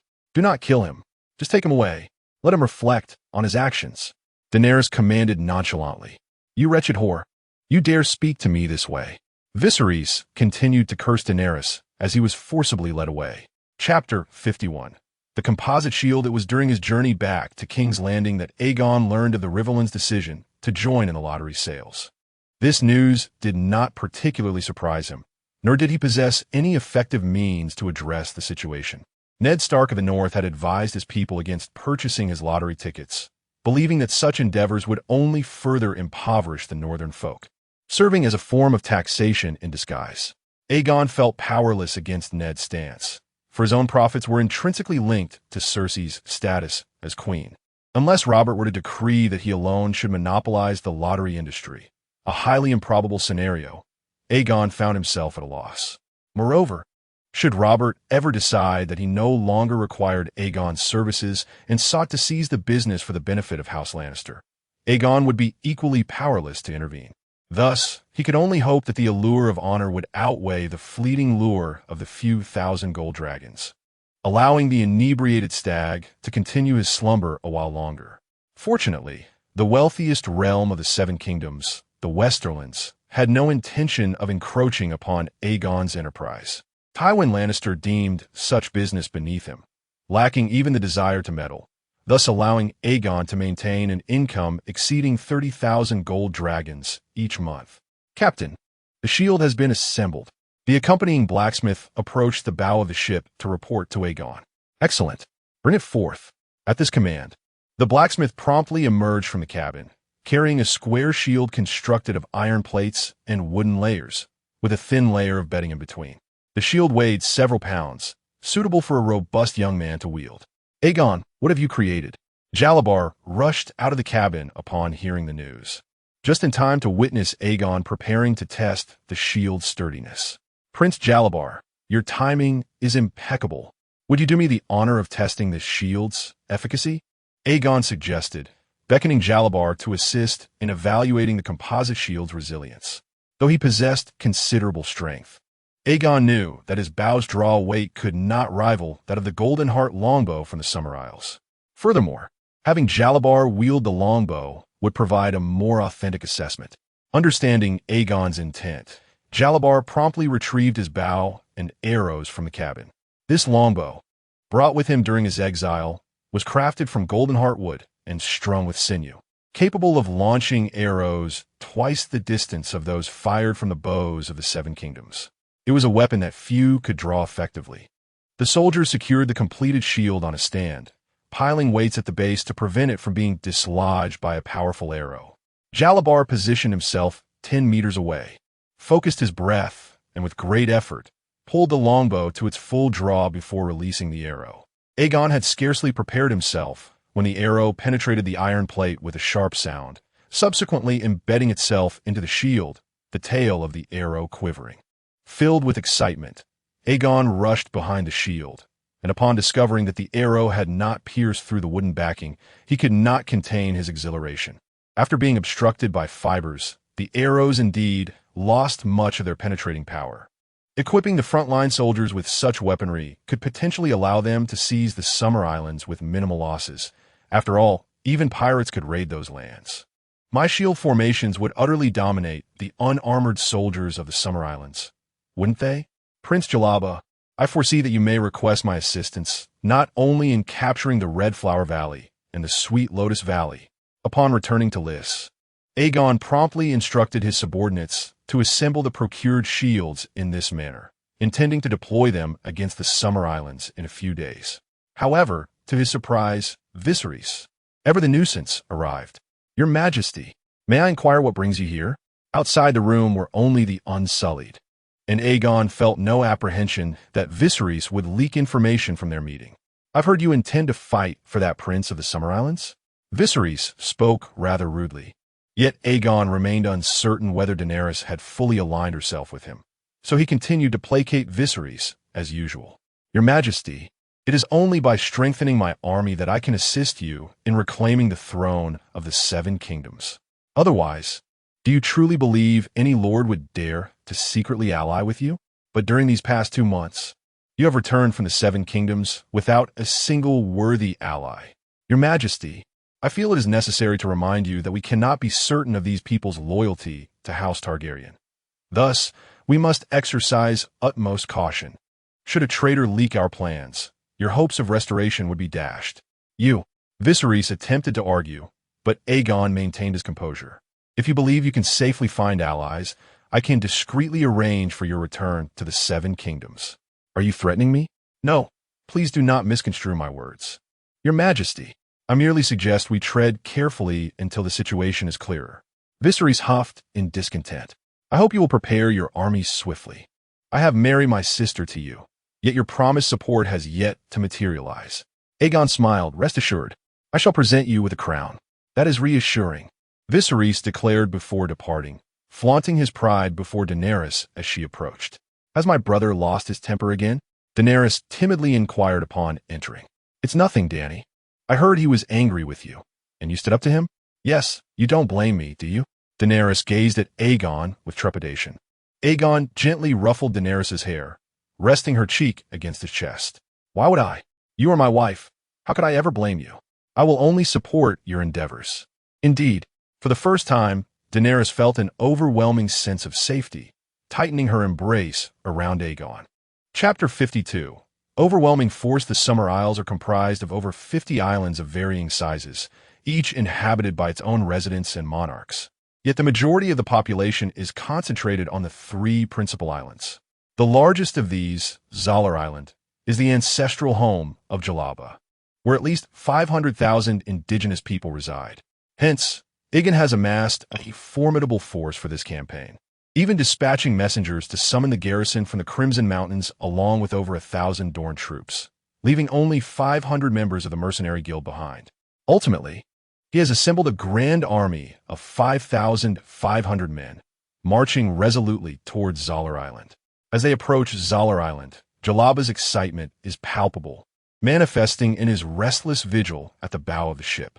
He is so engrossed in his anticipation that it takes him a while to respond when summoned by the guards for a meeting. Upon arriving in the conference room, he finds Yegon and several commanders of the Mercenary Guild already seated. They gather around a sturdy oak table, atop which lies a parchment map depicting the terrain of Zallar Island. Yegon, noticing Jalaba's arrival, initiates the conversation. Prince Jalaba, you are most familiar with the situation in the Valley of the Red Flowers. Please enlighten us on the circumstances there, which will aid us in our landing operations. At this moment, Jalaba places all his hopes on Yegon, offering no reservations. Zallar Island is encircled by mountains and forests, with only 3 feasible landing points. One is at Tonta Town, located at the mouth of the Sweet Lotus Valley, the southernmost tip of the island, yet it is heavily fortified. The entrance to the Red Flower Valley poses difficulties for troop movements. Therefore, I recommend we land at Parrot Bay, which is far more suitable for docking our fleet. As Jalaba gestures to the location on the map, Yegon furrows his brow. Prince Jalaba, you previously mentioned that Zaharo from Sweet Lotus Valley had intentions to invade Shuan Island, and you have been away for several years. We cannot ascertain whether he has conquered Shuan Island. Thus, I cannot risk anchoring the fleet there, as it may leave us vulnerable to a maritime blockade by the enemy. Commander Yegon, your military expertise surpasses my own. I shall defer to your judgment, Jalaba concedes, harboring no desire to contradict, for he, too, yearns for victory in this battle. Yegon continues, unperturbed. Prince Jalaba, among my soldiers are individuals from the Summer Isles. I can dispatch a few to accompany you. You may then re-establish contact with your subordinates. I am immensely grateful, Commander Yegon, Jalaba exclaims, wishing to exalt Yegon for his generosity. Moreover, given the substantial reward you have promised me, I suggest we also seize other islands to claim the wealth of other princes or princesses, thereby alleviating your burdens. Should you require assistance, I can support your continued campaigns, and subsequent rewards will be considerably less burdensome. Yegon's voice, akin to a devil's whisper, persistently tempts Jalaba. Gratitude poured forth from Jalaba as he expressed his appreciation to Captain Yegon for aiding him in conquering the other islands. Soon, he envisioned himself as the sovereign of the Summer Isles, while Captain Yegon would assume the title of Duke of Lotus Harbor. I shall bestow the island of Valano upon you, Jalaba exclaimed excitedly, already lost in reverie over the life that awaited him as the king of the Summer Isles. The morning fog concealed the movements of Yegon's army. As they approached the dock at the estuary, the guards finally became aware of their presence. The naval fleet stationed at the harbor had not even boarded their swan ships to engage Yegon's forces. The troops guarding the estuary immediately sounded the alarm. Consequently, the soldiers quickly assembled on the shore, warriors grasping the golden-hearted longbows typically reserved for encounters with outsiders. They then positioned themselves on the hills overlooking the dock, bows drawn and ready for action. Warfare in the Summer Isles is a highly ritualized affair, akin to a grand melee at a tournament. Combatants engage on preordained battlegrounds that have been consecrated, sometimes subject to the priest's judgment regarding their auspiciousness. Weapons such as spears, slings, and wooden shields are employed, reminiscent of battles from 5 millennia past. Conflict in the Summer Isles rarely exceed a single day and seldom affect anyone beyond the warriors involved. Even leaders are rarely slain. Instead, the vanquished are often exiled, as was the case with Jalaba. Much like the battles of feudal lords during the spring and autumn period, the nobles would return to their fields after the skirmishes, resuming their agricultural duties and revelries or paying ransoms for captives. However, after enduring prolonged plundering by pirates, the denizens of the Summer Isles have become increasingly adept at confronting outsiders. They have learned to form effective formations and to exploit advantageous terrain. Upon landing, Yegon first dispatched some of the Summer Isles' own soldiers to the dock to pacify the indigenous populace, declaring that Prince Jalaba had returned with his army. Once the local community was stabilized, Yegon led his forces toward the enemy's position. To guard against pirate assaults, a contingent of 500 troops had been stationed at the estuary. Yet, in the face of Yegon's 5,000 strong army, these numbers appeared insufficient. After forming their ranks, Yegon's troops, bolstered by their numerical superiority, exuded an intimidating presence. Confronted with an army 3 times their size, the defenders felt the tension mount, their palms slick with sweat. Nonetheless, the commander rallied their spirits in the tongue of the Summer Isles, for they possessed a secret weapon, the golden-hearted longbow, capable of piercing iron armor, a potent tool against those pirates. Ill-equipped, the marauders often fled in disarray before the deadly volleys of the golden-hearted longbow. As Yegon's forces advanced steadily, drawing within range, the robust commander issued the command to launch. A torrential rain of arrows descended upon Yegon's army. "Raise your shields," Yegon commanded. The frontline soldiers, with the exception of the foremost, raised their shields to their chests, while the others interlocked their composite shields overhead, forming an impenetrable wall of defense. Originally, the iron arrows, which were expected to be unstoppable, fell into the sea like a cow sinking into the depths, either deflected by shields or lodged upon them, causing no harm whatsoever to Aegon's forces. The defenders, witnessing the spectacle, stood agape, utterly astonished. However, Aegon had no intention of granting them the luxury of reaction. He continued to command his troops to advance with haste. Shielded from harm, Aegon's army swiftly closed the distance to the defenders' position. Subsequently, the two sides engaged in a fierce melee.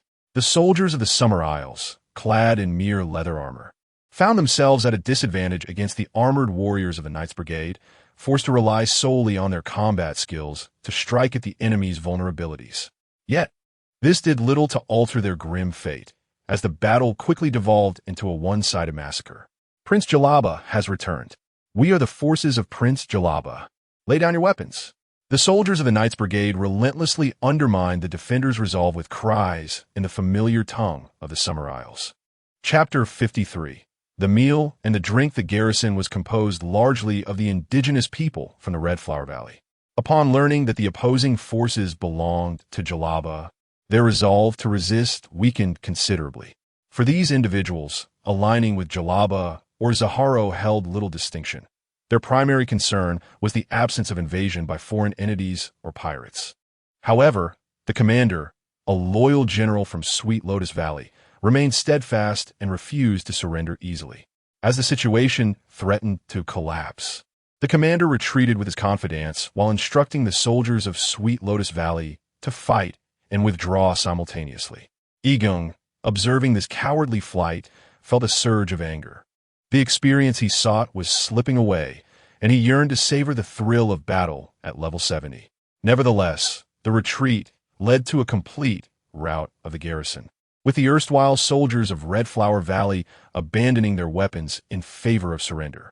Within less than an hour, the conflict concluded, with Yegon's forces suffering minimal losses, only a score of men, while their adversaries incurred hundreds of casualties and nearly 1,000 prisoners, leaving merely over 200 to escape into the thickets.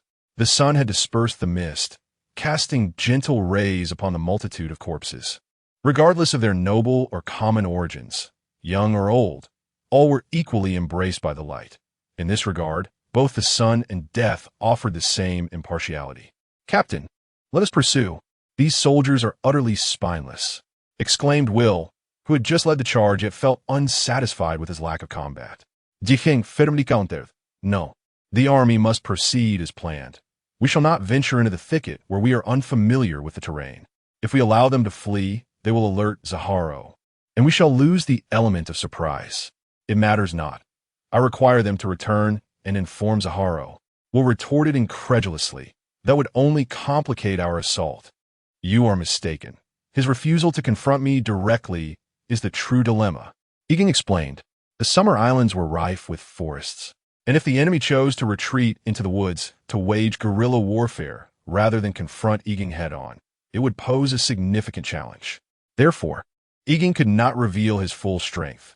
He needed Zaharo to believe that assembling a formidable army could vanquish him. Eliminating these foes entirely would only create further complications. Moreover, Yegon's forces were to advance from the eastern side of Red Flower Valley towards Tana Town, and the enemy would surely be aware of this. Whether to allow them to escape would have minimal impact on the element of surprise in subsequent battles. Furthermore, let the warrior camp regroup. The subsequent assault shall be spearheaded by the captured pirates and the Dorne soldiers. Yegon continued to issue commands. "Captain, why is that?" Will could not suppress his discontent. "For no reason other than obedience. You will take the front line during the final confrontation. Do you understand?" Yegon's tone grew stern, compelling Will to bow his head in submission. At this moment, Jalaba, who had been trailing behind, excitedly rushed over. "Captain Yegon, let us continue our march. When the people of Red Flower Valley see that I have returned, they will undoubtedly resist little." "Very well, Prince Jalaba. You shall be responsible for persuading and managing these more than 1,000 defectors. They will also need to engage on the front lines." Jalaba, eager to form his own contingent, readily agreed. "Absolutely, Captain Yegon. With the cooperation of your armored soldiers, we can certainly reclaim the entirety of Red Flower Valley within 10 days. "Excellent, Prince Jalaba. I trust these battles will conclude swiftly. But have you considered how to deal with the rulers of Sweet Lotus Valley and the other islands?" Jalaba confidently patted his chest. "Rest assured, I will exile them to the east, ensuring they never return." Yegon shook his head. "Prince Jalaba, my army cannot remain on the Summer Isles indefinitely. Once we depart, are you certain that Zaharo and the others will not return, just as you have? By then, I may not be able to assist you again." Yegon's words planted the seeds of resentment in Jalaba's heart, plunging him into contemplation. "However, our Summer Isles have never set a precedent of executing all the princes or princesses of the opposing side. Such actions would surely incite widespread discontent. Thus, the Summer Isles have rarely witnessed true unity. Even when it occurred, the reigns of those monarchs swiftly came to an end." Noticing Jalaba's lingering hesitation, Yegon continued. "You have been to Westeros, and you know well how King Robert ascended the throne. After he eradicated the Targaryen family, did chaos ensue? The Seven Kingdoms remained orderly. Yet, Jalaba still struggled to make a decisive choice." Yegon stepped forward, placing a reassuring hand on Jalaba's shoulder. "Prince Jalaba, with the Knights Guild as your formidable support, this is the opportune moment for you to adopt a firm stance, unify the Summer Isles, and establish a millennium-long dynasty. I have said my piece. The choice lies with you." Upon hearing this, a fierce determination flickered in Jalaba's eyes. He then resolutely nodded. "Very well. I will deal with Zaharo and the others. But Captain Yegon, you must assist me. Rest assured, I have always been a steadfast ally of the Sore family." Yegon replied with conviction. He indeed would ensure the continuation of the Sore lineage, though not through Jalaba's Sore, but rather through his sister, Shatana Sore. After subduing the defectors, Yegon stationed 1,000 men to guard the port and maneuvered the Ord warships into the river to prevent any surprise attacks from the sea, before leading the remaining troops onward into the heart of Red Flower Valley. With Jalaba as their banner, the original defenders of Red Flower Valley offered little resistance, often surrendering almost immediately. It could be said that wherever Jalaba went, the local populace welcomed him with food and drink. This was precisely why Yegon insisted on having this prince lead the charge. Otherwise, even if they were to vanquish all the forces of the Summer Islands, the indigenous people would still mount a fierce resistance. They might fear that Yegon and his companions are marauding pirates, prompting them to retreat into the forest and engage in guerrilla tactics against them. Even if a portion of the populace remained, managing them would prove exceedingly challenging for Aegon, unless he resorted to a massive purge.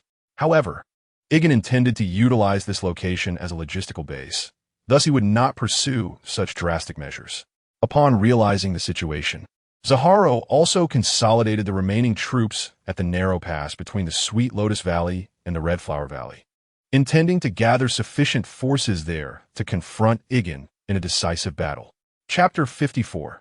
The Dawn of Ascendancy, Your Highness. Solaro has returned.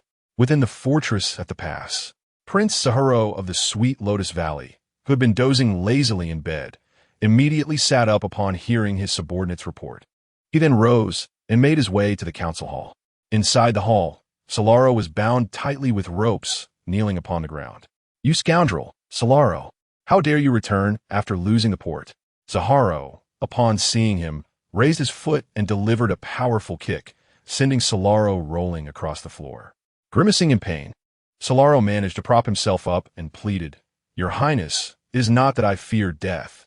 It is simply that the enemy's forces outnumber ours by several folds. We had no hope of victory. I fled only to preserve our strength, to ultimately defeat Jalaba."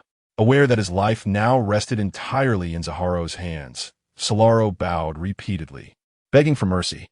As the youngest and most cunning prince of Sweet Lotus Valley, Zaharo recognized that this was not the moment to let fear spread. He snorted in anger. "Do you still dare to make excuses? I see that Jalaba's army is not formidable at all. Let me inform you that your desertion constitutes a grave offense. Initially, I considered offering you to the serpent lizard god. However, I shall grant you and the others who return to chance for atonement. From now on, you shall guard the left wall. Do you understand?" With gratitude, Solaro bowed his head in appreciation for Zaharo's clemency. After dealing with Solaro and the soldiers who had fled, Zaharo summoned his commanders for a meeting. Meanwhile, the army of Aegon had established a large camp a mile away from the pass, where Jalaba had gathered 3,000 defectors. Eager to vanquish Zaharo, Jalaba hastily arrived at Aegon's tent before the army had even settled. "Commander Aegon, we must strike swiftly. You know that Hewn Island is also under Zaharo's control. If he sends troops to launch a surprise attack from Parrot Bay, we shall be in dire straits.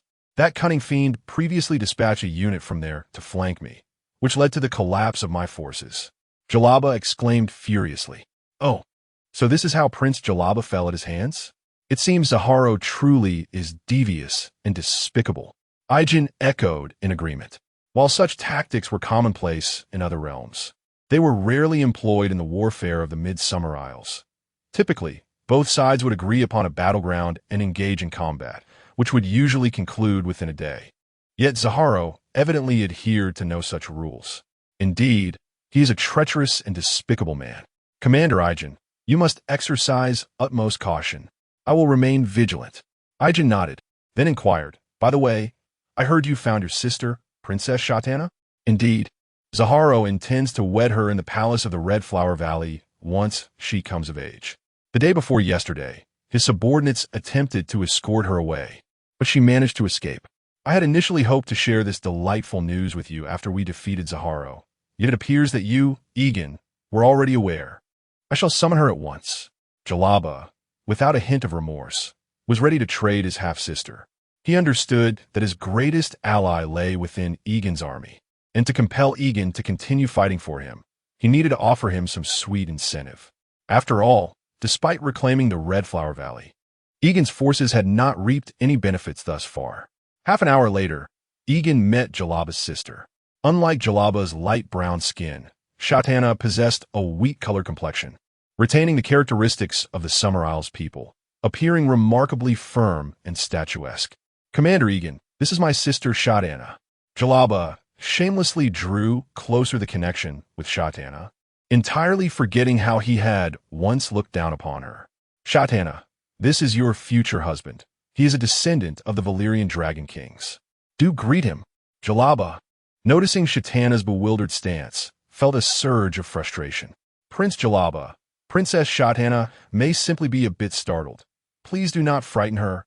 Aegon interjected in defense of Shatana, which caused Jalaba to restrain his anger and chuckle, Then I shall leave Shatana in your care, Commander Yegon. There is no need to worry about communication. She has spent a few years in Liss, so she understands a common tongue. I must return to prepare for the offensive.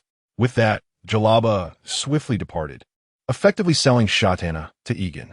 Once Jalaba exited, silence enveloped the tent. Yegon, breaking the stillness, remarked, "You likely do not harbor fond feelings for your brother, do you?" "Ah." Shatana immediately appeared flustered, fearful of speaking amiss. "Do not fret. I doubt anyone wishes to be treated as a mere commodity. I genuinely sympathize with your plight." This eased Shatana's defenses, allowing her to respond. "Yet I am powerless to oppose Jalaba and Zaharo's commands. They are the lords of the Red Flower Valley. Do you wish to become the sovereign of the Summer Isles? To free yourself from Jalaba's control?" Yegon inquired, his gaze fixed intently upon Shatana's enchanting eyes. Shatana, uncertain of Yegon's intentions, nodded hesitantly. "Excellent. After marrying me, you shall no longer be under Jalaba's dominion. All that has transpired will be in the past," Yegon declared, taking Shatana's delicate hand in his. Shatana, having not experienced such gentleness since being taken by her father, felt as though she had found her destined one and closed her eyes, awaiting Yegon's kiss.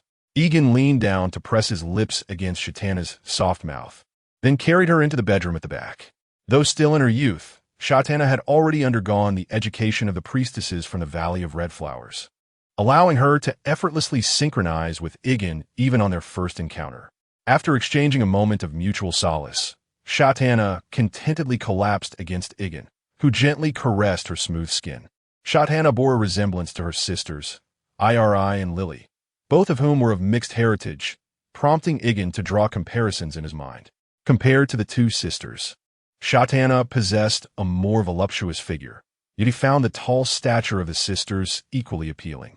Contemplating the idea of bringing all three together for shared experiences upon his return, just as Shatana was on the verge of rekindling her passion, Yegon rose to don his garments.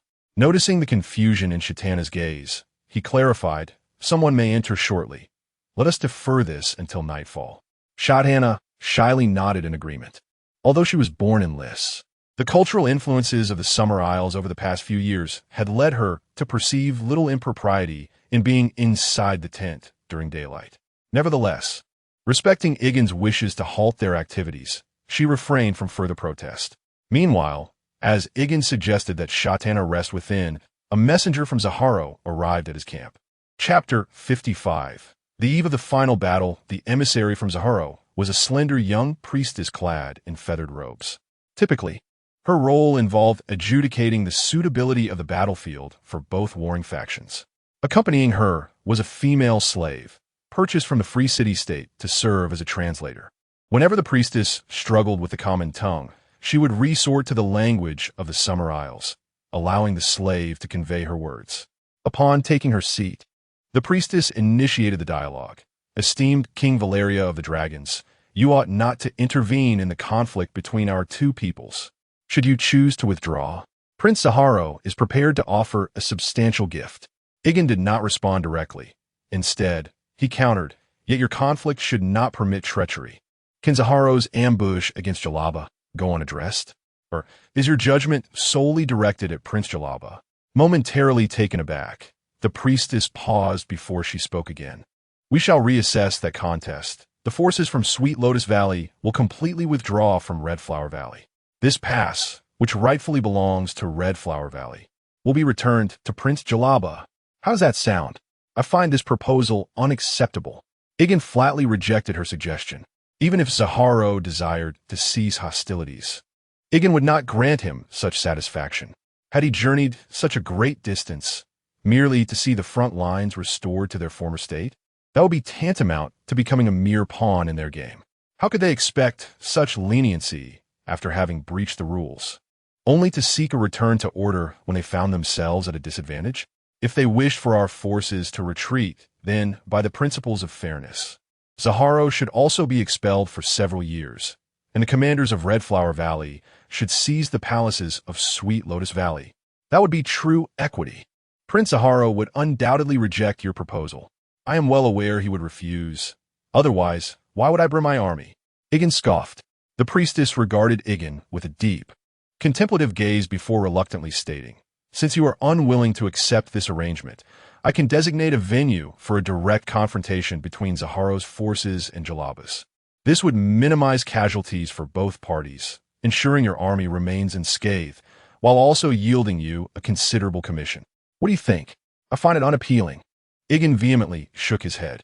The reality was that Jalaba's army was currently inferior to Zaharo's, an indisputable fact, rendering her proposition unjust.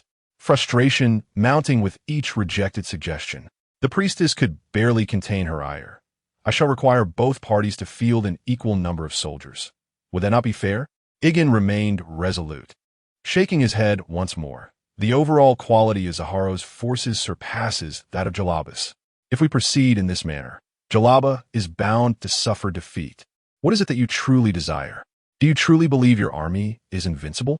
Allow me to remind you, the fortress at the pass is not easily breached."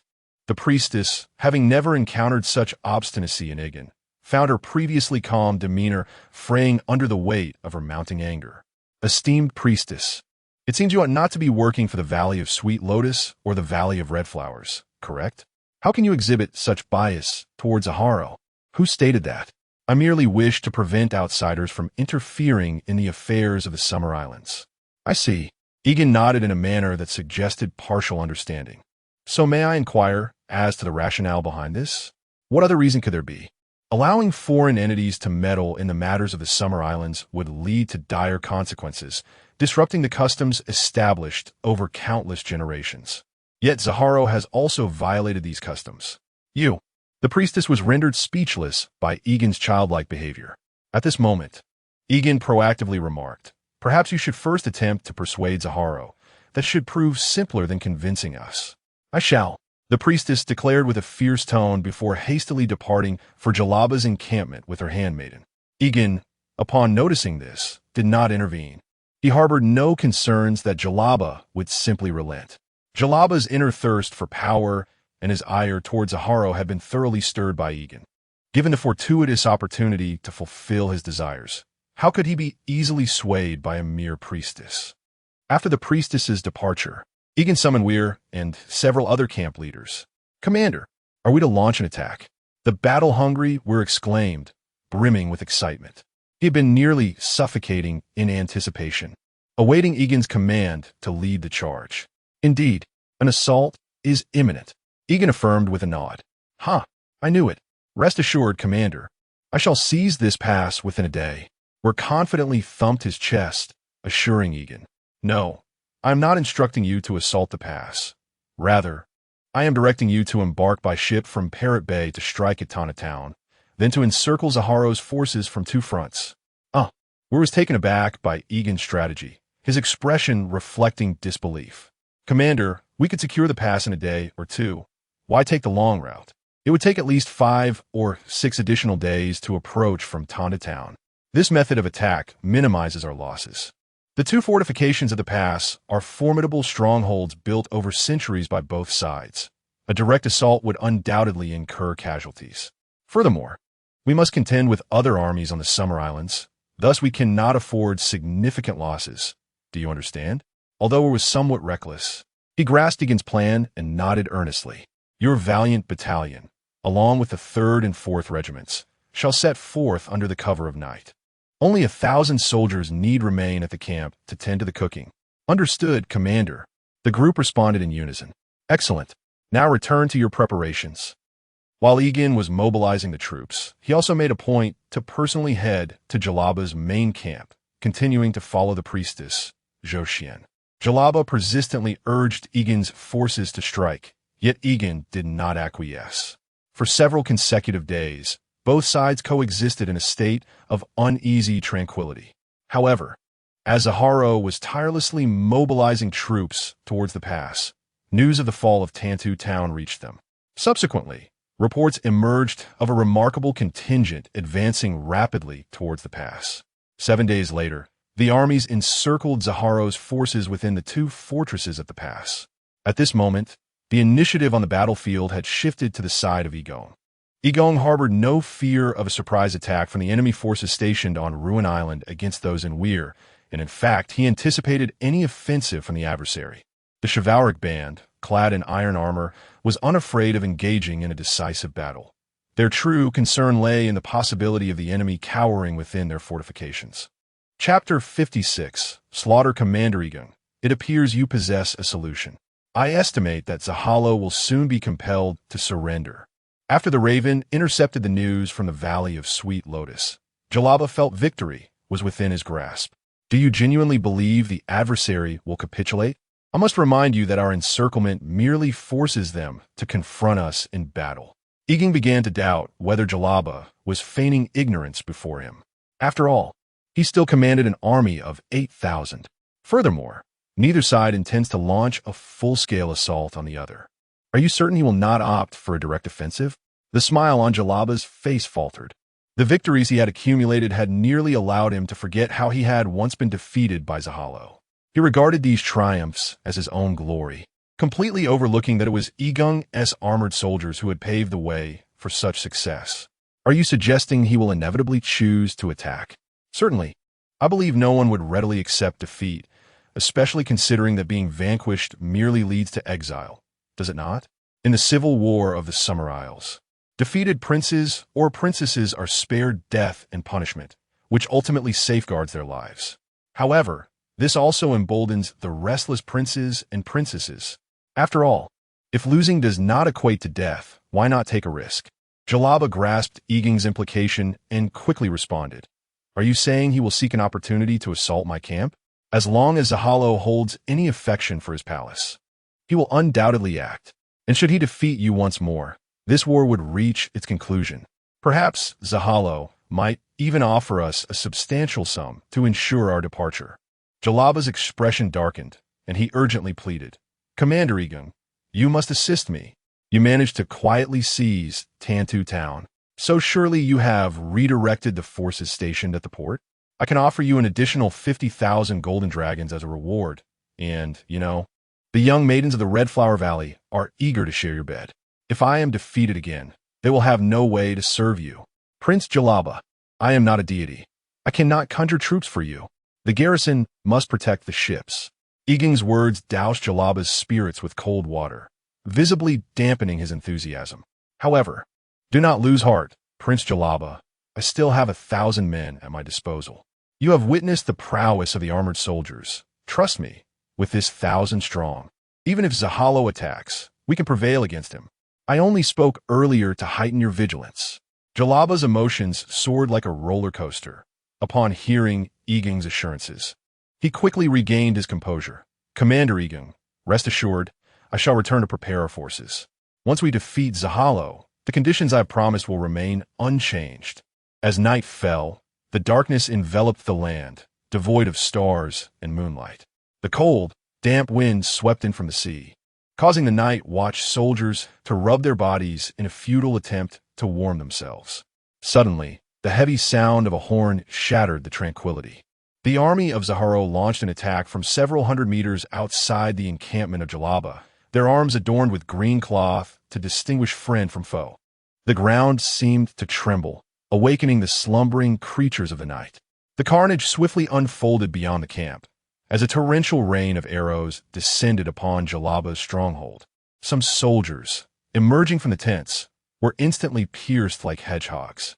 The cowardly Serrero, who had fled the battlefield, now charged boldly at the forefront, racing into Jalaba's encampment with remarkable speed. Meanwhile, Zaharo maintained a commanding presence at the center of his forces. As he had anticipated, Jalaba's army proved to be the weakest link, collapsing with a single blow. Prince Zaharo, our reckless assault on Jalaba will surely invite condemnation from the priests. One of his advisors cautioned. Zaharo scoffed. What do you understand? It was Jalaba who breached the rules by inviting outsiders to attack us. Our response is entirely justified. Besides, after our last victory, what did they do besides condemn us? Even the other lords remained silent. Their reproaches are meaningless.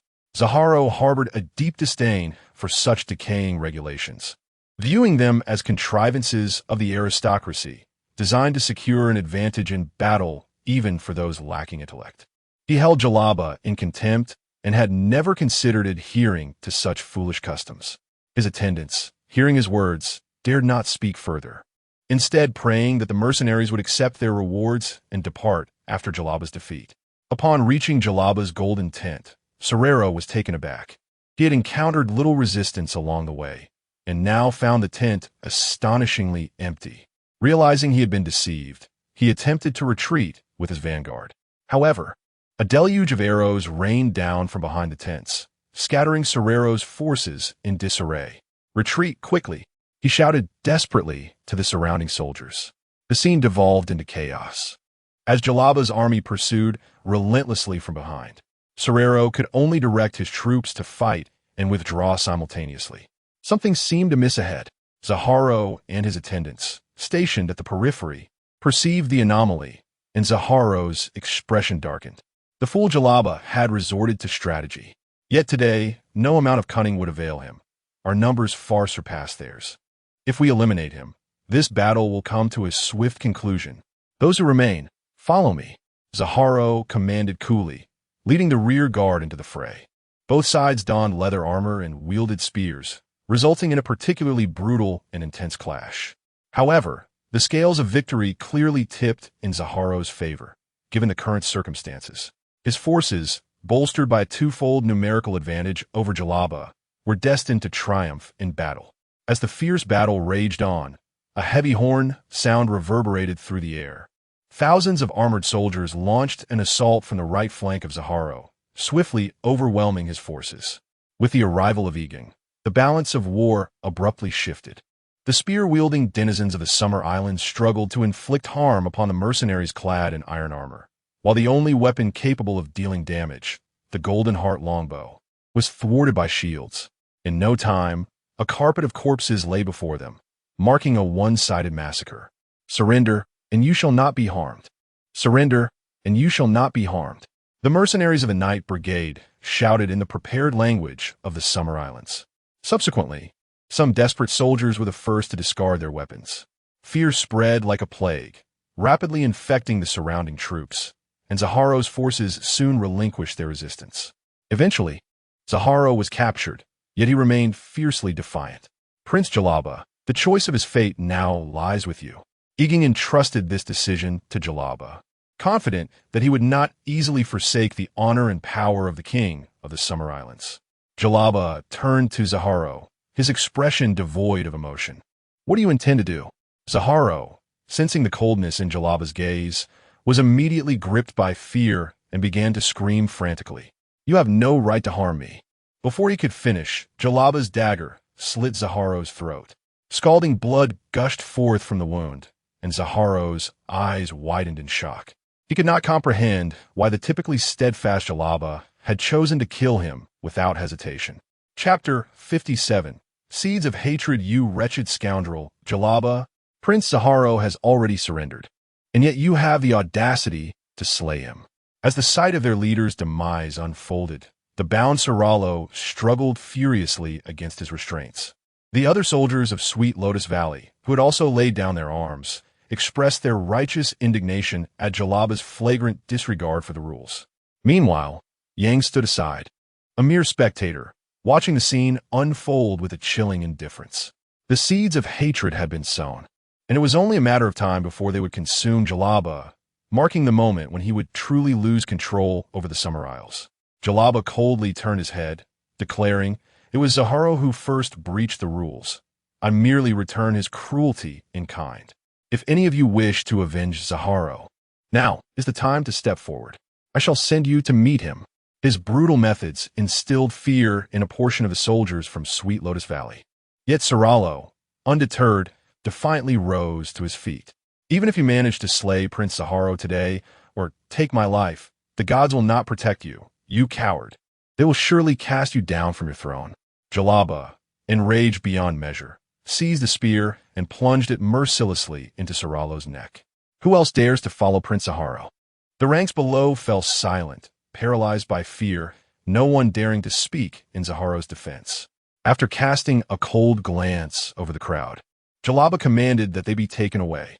As dawn broke, sunlight streamed through the window, bathing Yang in its warm glow. Lazily, he opened his eyes, only to discover that the ever-enthusiastic Shatana was already enjoying her breakfast. Even the two priestesses of the goddess of desire, lying beside her, lacked her fervor. After several minutes, Shatana finished her meal and drained her glass of milk. With renewed energy, Yang arose, rallying the three to engage in morning exercises. Once the other two women succumbed to exhaustion and lay down, Yang took Shatana to the bathing pool for a shared soak. "Did you learn all these techniques from him?" Yang inquired, caressing Shatana's smooth skin. "Do you like it?" Shatana replied, a hint of pride in her gaze. "Of course I do. I once thought that the women of Yuan-Kai possessed the finest skills in bed, but I had no idea that you, the devotees of the goddess of desire from the Summer Isles, were equally adept." Even the two newly initiated priestesses showed remarkable prowess. Shatana nestled her head against Yang's chest. "It depends on the partner. If their intended is someone like Jalaba, I doubt they would exhibit such enthusiasm. They possess a lineage of Loina blood, which makes them reluctant to submit easily. Had it not been for your valor, they would not have been so forthcoming. I see now. No wonder they appear a shade fairer than others." Yang mused thoughtfully. "By the way, your earlier words seem to imply that you hold Jalaba in disdain. He is your sovereign now. That was brought down by you. And the people of the Summer Islands look down upon such a coward who disregards the rules." Huffed Shatana in dissatisfaction. "You must not let Jaraba hear such words. What is there to fear? With your army by my side, would he dare to harm me?" Shatana, already at odds with Jaraba, found her disdain for her half-brother deepening, especially now that she had the support of Yang.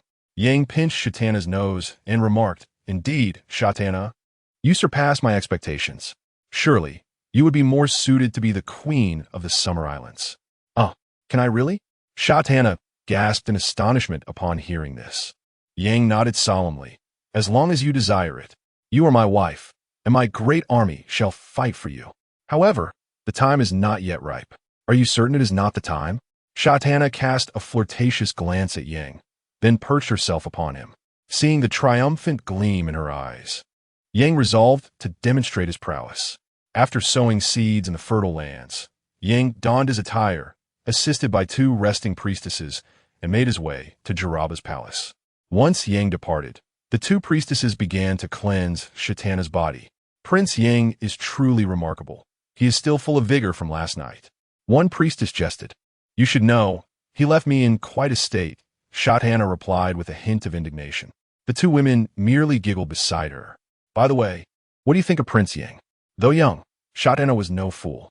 She understood that Yang would not easily elevate her to the status of queen merely out of affection. "We believe Prince Yang is an unmatched hero, and your union with him is most fitting." "Do you truly think so? Have you not noticed Prince Yang's ambitions?" Shatana asked, her expression impassive. "Ambitions?" The two women looked taken aback. "Never mind. It's pointless to explain it to you. Quickly, bring me my clothes." Although Shatana sensed Yang's ambitions, she would not obstruct him. After all, they were currently allied on the same front. A political marriage would benefit both parties. Meanwhile, upon arriving at Jaraba's palace, Yang found Jaraba hunched over a map of the Summer Islands. Upon noticing Yang's arrival, Jaraba greeted him warmly. "Come, take a look. This is the map of Sun Island and Velano Island, as well as Deer Island. Once we conquer these islands, the other territories will pose no threat." Jaraba was now consumed by fervor, wildly dreaming of becoming the king of the Summer Islands. Yang did not shatter his illusions. Instead, he chose to stoke the flames. "Our mercenaries from Heroic League are already prepared, ready to strike at these islands at any moment." Chapter 57. Seeds of Hatred. Jalaba, you wretched scoundrel. Prince Saharo has already surrendered, yet you still took his life. As he witnessed the murder of his leader, the previously bound Serrero struggled fiercely against his restraints. The other soldiers of the Sweet Lotus Valley, who had also surrendered, expressed their outrage and discontent towards Jalaba's flagrant disregard for the rules.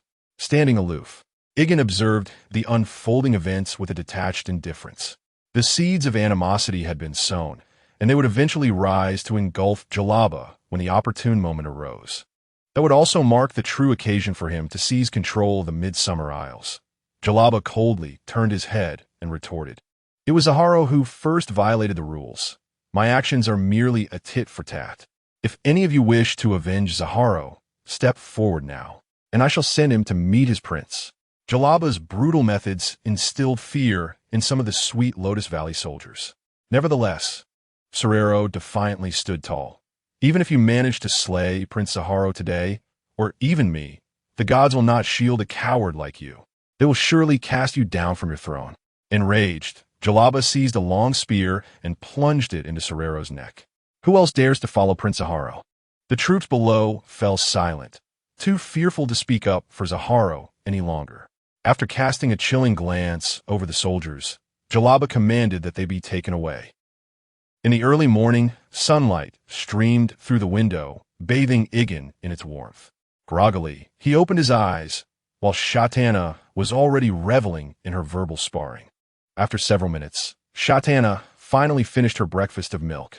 Ignoring the two priestesses still asleep nearby, Yegon took Shatana and headed to the bathing pool to share a bath. "Did you learn those skills from him?" Yegon inquired, caressing Shatana's smooth skin. "Do you like it?" She responded, casting a proud glance at him. "Of course I do. I initially thought that the techniques of the women from the Abyss were the most exceptional, yet I find that the people of the Midsummer Isles are equally formidable. Even the two newly initiated priestesses," Yegon remarked. Shatana nestled her head against Yegon's chest. "It also depends on the object of their service. If they were to serve someone like Jalaba, I doubt they would be so enthusiastic. They possess a part of the Loina bloodline and seldom yield to others easily. If it weren't for your bravery that won them over, they certainly wouldn't be so proactive." "Ah, that explains why they appear somewhat fairer than others." Yegon pondered, nodding thoughtfully. "By the way, your earlier comment seemed to imply that you look down upon Jalaba. He is currently your sovereign, only because you brought him down. Moreover, the people of the Midsummer Isles disdain him for being a coward who disregards the rules." Shatana huffed discontentedly. "Be cautious with your words. Do not let Jalaba hear you speak so. What do I have to fear? With your army at my back, does he dare to harm me?" Sartana has always had a contentious relationship with Jalaba, and now, with the support of Aegon, her disdain for this half-brother has only intensified. Aegon playfully pinched Sartana's nose, exclaiming, "Indeed, Sartana, you possess far greater prowess than I had anticipated. Surely, it would be more fitting for you to ascend as the Queen of the Midsummer Isles." Sartana gasped in astonishment. Can I truly?" Aegon nodded earnestly. "If you desire it. You are my wife, and my army shall undoubtedly fight for you. However, the time is not yet ripe. Are you certain it is not the right moment?" Sartana gazed at Aegon with a flirtatious glance before straddling him. Observing Sartana's triumphant expression, Aegon resolved to showcase his own strength. An hour later, having donned his attire with the assistance of two well-rested priestesses, Aegon, invigorated, made his way to Jalaba's palace. Following his departure, the two priestesses began to attend to Sartana's needs. "Prince Aegon is truly formidable," one of the priestesses teased. "Indeed, he left me completely disheveled," Sartana replied, a hint of indignation in her voice. The two women beside her erupted into laughter. "By the way, what do you think of Prince Aegon? Though still youthful, Sartana was no fool. She understood that Aegon would not easily elevate her to the status of queen solely out of affection. We believe Prince Aegon is an unparalleled hero, and your union with him is most fitting," they replied. "Do you truly think so? Have you not perceived Aegon's ambitions?" Sartana inquired, her expression inscrutable. "Ambitions?" The two women appeared taken aback. "Never mind. It seems I cannot convey my thoughts to you. Quickly, fetch me my garments."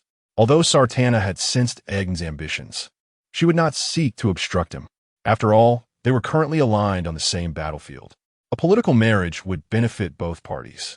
Meanwhile, as Aegon arrived at Jalaba's palace, he found Jalaba engrossed in studying a map of the Midsummer Isles. Upon noticing Aegon's arrival, Jalaba greeted him warmly. "Come, take a look. This is the map of Shuan Island, Valano Island, and Deer Island, which I had commissioned. If we conquer these islands, the other territories will pose no threat." Jalaba was already in a fervor, fantasizing about his future as the king of the Midsummer Isles. Aegon did not shatter this illusion. Rather, he fanned the flames of Jalaba's ambition. "Our band of mercenaries is also prepared, ready to strike at these islands at any moment." Chapter 58. Alliance. Jalaba's ambitions have transcended Zala Island. He now desires dominion over the entire Midsummer Archipelago, and he has the assistance of mercenaries. Esteemed guests, the time has come for us to unite. Within the opulent halls of the Lotus Harbor Prince's Palace, numerous princes and princesses of the Midsummer Archipelago convened, prepared to forge an alliance against Jalaba and the forces of Yegon. The mercenary troops are clad in iron armor. We are no match for them. I propose we retreat to the forests, suggested a more cautious princess. That is the behavior of cowards. If we retreat into the woods, how many will perish from lack of arable land? Retorted Prince Curses of Lotus Harbor, his face resolute and his gaze profound. This meeting was convened under his leadership. Much like Zaharo, Curses was imbued with a fiery spirit. He would not easily succumb to fear of Yegon's army and forsake his palace or life. Today, he aimed to persuade these nobles to join him in vanquishing Jalaba. Do you possess a better strategy to defeat those ironclad mercenaries? They have already conquered Shio's Island and Dalu Island and amassed a sufficient fleet of swan ships. We cannot hope to gain the upper hand in naval combat. Who said we must defeat the mercenaries? They fight merely for gold. Once Jalaba is deceased, will they continue to battle for him in the Midsummer Archipelago? At that point, we need only offer them a sum of gold, and they shall surely depart. Curses, frequently visiting the free trade city-states, understood the nature of these mercenaries, thus regarding Yegon as no more than a typical band of hired swords. Slaying Jalaba? Shouldn't we exile him instead? Curses scoffed. Jalaba has introduced outsiders to the Midsummer Archipelago and has been the first to breach our customs. He deserves death. If we do not eliminate him, he will return with mercenaries, and the cycle of conflict shall be unending. I believe even the High Priestess would not deem our actions wrongful. Yet, some remained apprehensive. But Jalaba has married his sister to that mercenary? How can you be certain his sister will not seek vengeance for him? At this, Curses chuckled heartily. Are you not aware that he and his sister were not born of the same mother? I wager he fears his sister will usurp his claim to inheritance. Upon hearing Curses' words, the assembly fell into contemplation, save for one young woman who rose to her feet. We, the people of Loina, shall not partake in your Midsummer Archipelago conflicts. I shall return and instruct my kin to seek refuge in the mountains, leaving Jalaba and his ilk with naught but barren land. The woman possessed deep-set eyes, her olive skin contrasting sharply with the deep brown and ebony complexions of those around her, her tall figure exuding an air of elegance. Curses could not suppress his ire. Mellaria, do you intend to become our adversary? I harbor no intention of becoming adversaries with either of you or any faction within the realm of Jalaba. Yet the people of Loina shall not shed blood for the denizens of the Summer Isles. Upon uttering these words, Mellaria attempted to rise and depart. Halt! Quos interjected, obstructing her path. Since you have attended this meeting, you must comprehend that we cannot allow your departure so easily. Should you align yourself with Jalaba, it would constitute a significant blow to us. Instantly, Mellaria's guards brandished their spears, while several princes grasped their weapons, and the atmosphere grew palpably tense. Mellaria responded coldly. Do you truly wish to provoke us in a warfare? You should be aware that the Loina people have never yielded to the Summer Isles, nor shall we ever collaborate with them. Cors's hawk-like gaze remained fixed upon Mellaria for an extended period before he slowly spoke. If the Island of Women is unwilling to engage in battle, that is acceptable. However, should we discover that you covertly assist Jalaba, regardless of how tenacious the Loina may be, I will rally all the people of the Summer Isles to fight you to the bitter end. Rest assured, I shall never aid Jalaba, Mellaria declared before striding out of the palace. Ladies and gentlemen, the Loina are not to be trusted, thus we must unite. After Mellaria's departure, Cors continued to persuade the others, who began to waver. With the absence of the battle-hardened Loina, they feared their ability to vanquish Jalaba. Noticing their hesitation, Cors unveiled his ace. Have you forgotten how Zaharo met his demise? Have you forgotten the fate of the Prince of Dolar Island? Do you wish to follow in their footsteps? This is a war with no retreat. We must preserve our lives. Indeed, we must safeguard our lives, was echoed by a voice in agreement. We must eliminate Jalaba. Put an end to this madman. Prince Cors, Please elucidate our course of action. The meeting instantly erupted into fervent discussions. Following Malaria's exit, she boarded a swift vessel and departed the port. It was only after the Lotus Harbor vanished from sight that she commanded her crew to steer towards the Valley of Red Flowers. "Shouldn't we return?" inquired a perplexed guard. Malaria chuckled lightly, who said we should return. "But you mentioned we ought not to fight for the Summer Isles." "That statement is accurate. I indeed have no intention of battling for the Summer Isles. We shall not dispatch troops," Malaria affirmed, "yet I never claimed I would refrain from aiding that mercenary." The guard was immediately bewildered. Even assisting the mercenaries would yield only a measure of gold. "That is but your misconception. Even those princes and princesses from the Summer Isles have misjudged this mercenary." Seeing her guard still confused, Malaria elaborated. "Have you forgotten his silver-white hair? He is of Valyria, and the blood of conquerors flows inherently through the veins of Valyrians. How could one easily relinquish the bountiful Summer Islands for mere gold? As a descendant of the Loina people, vanquished by the Valyrians and driven to the Summer Islands, Malaria has heard countless tales of the fabled journey of 1,000 ships and has gained profound insight into the Valyrians. The greatest folly of these islanders lies in treating Aegon as an ordinary mercenary. Yet, are we truly resolved to ally with him?" The guardsman remains somewhat hesitant. Malaria's gaze becomes resolute. "The land of the Isle of Women is far too barren. I must consider the livelihood of all. Moreover, with the fall of the Valyrian freehold, it is time to lay aside our animosities. Perhaps, in forging this alliance, we may yet find a path back to our homeland." Chapter 59. The alliance. Following the successful conquests of Shio's Island and Dalu Island, Aegon took refuge within the palace of Redflower Valley to recuperate.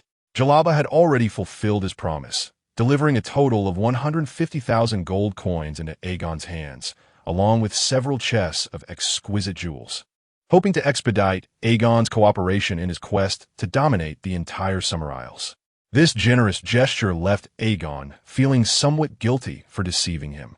If Jalaba were to uncover the ultimate truth, Aegon feared it would drive him to the brink of despair. Aegon, being a man of great kindness, resolved to keep the truth hidden, allowing Jalaba to perish in blissful ignorance or face banishment instead. "My Prince Aegon, these are the rewards and gifts that Prince Jalaba entrusted me to deliver to you. Please feel free to inspect them." Upon hearing this, Aegon stepped forward and scrutinized the glimmering gold coins.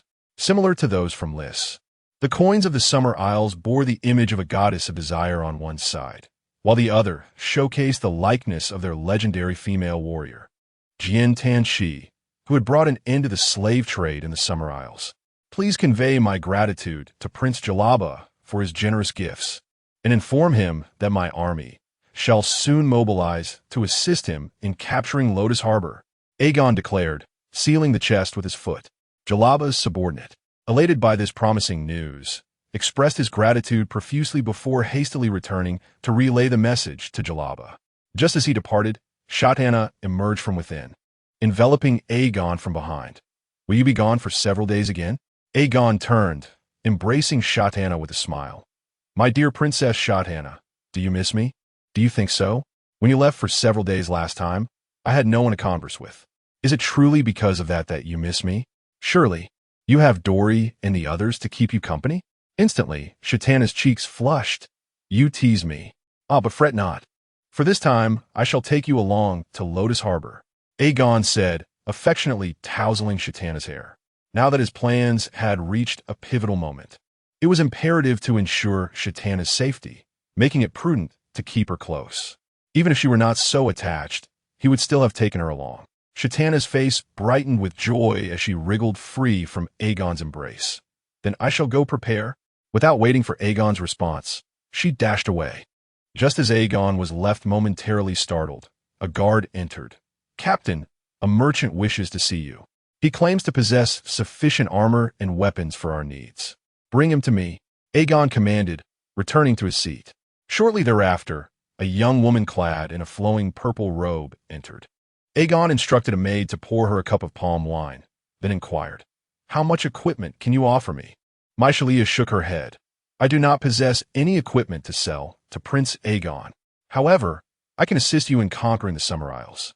Aegon's eyes gleamed with intensity as he dismissed the maidservant and took a sip of the exquisite wine in his hand.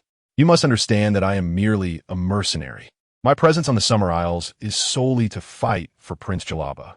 What you are suggesting is that I assist Prince Jalaba in seizing the Summer Isles. No, I am indeed proposing that I help you conquer the Summer Isles. You seem to be confused. If there is no transaction, then you should take your leave." With that, Aegon rose to expel her. Maezalia immediately interjected with a loud voice. "If you release me now, I might very well align myself directly with Jalaba. Are you threatening me?" Aegon's eyes narrowed. Maezalia displayed an innocuous smile. "It appears I have indeed guessed correctly. Prince Aegon seeks to claim the entirety of the Summer Isles. Otherwise, my allegiance to Jalaba would pose no detriment to you. And even if you have guessed right, what does it matter? What can you offer me? Why should I share the spoils of victory with you?" Aegon replied coldly. "I can bring you information, crucial information. Prince Kors from Lotus Harbor has united with others and is preparing to confront Prince Jalaba." Aegon raised an eyebrow, realizing she must be a princess of the Summer Isles. However, given her olive complexion, she could only be a woman from the Isle of Women. "This is already part of my strategy. Do you think this information alone entitles you to join my ranks? I could simply confine you here, and the Summer Isles would still be mine? Surely, it is not merely this information." Maezalia stood up.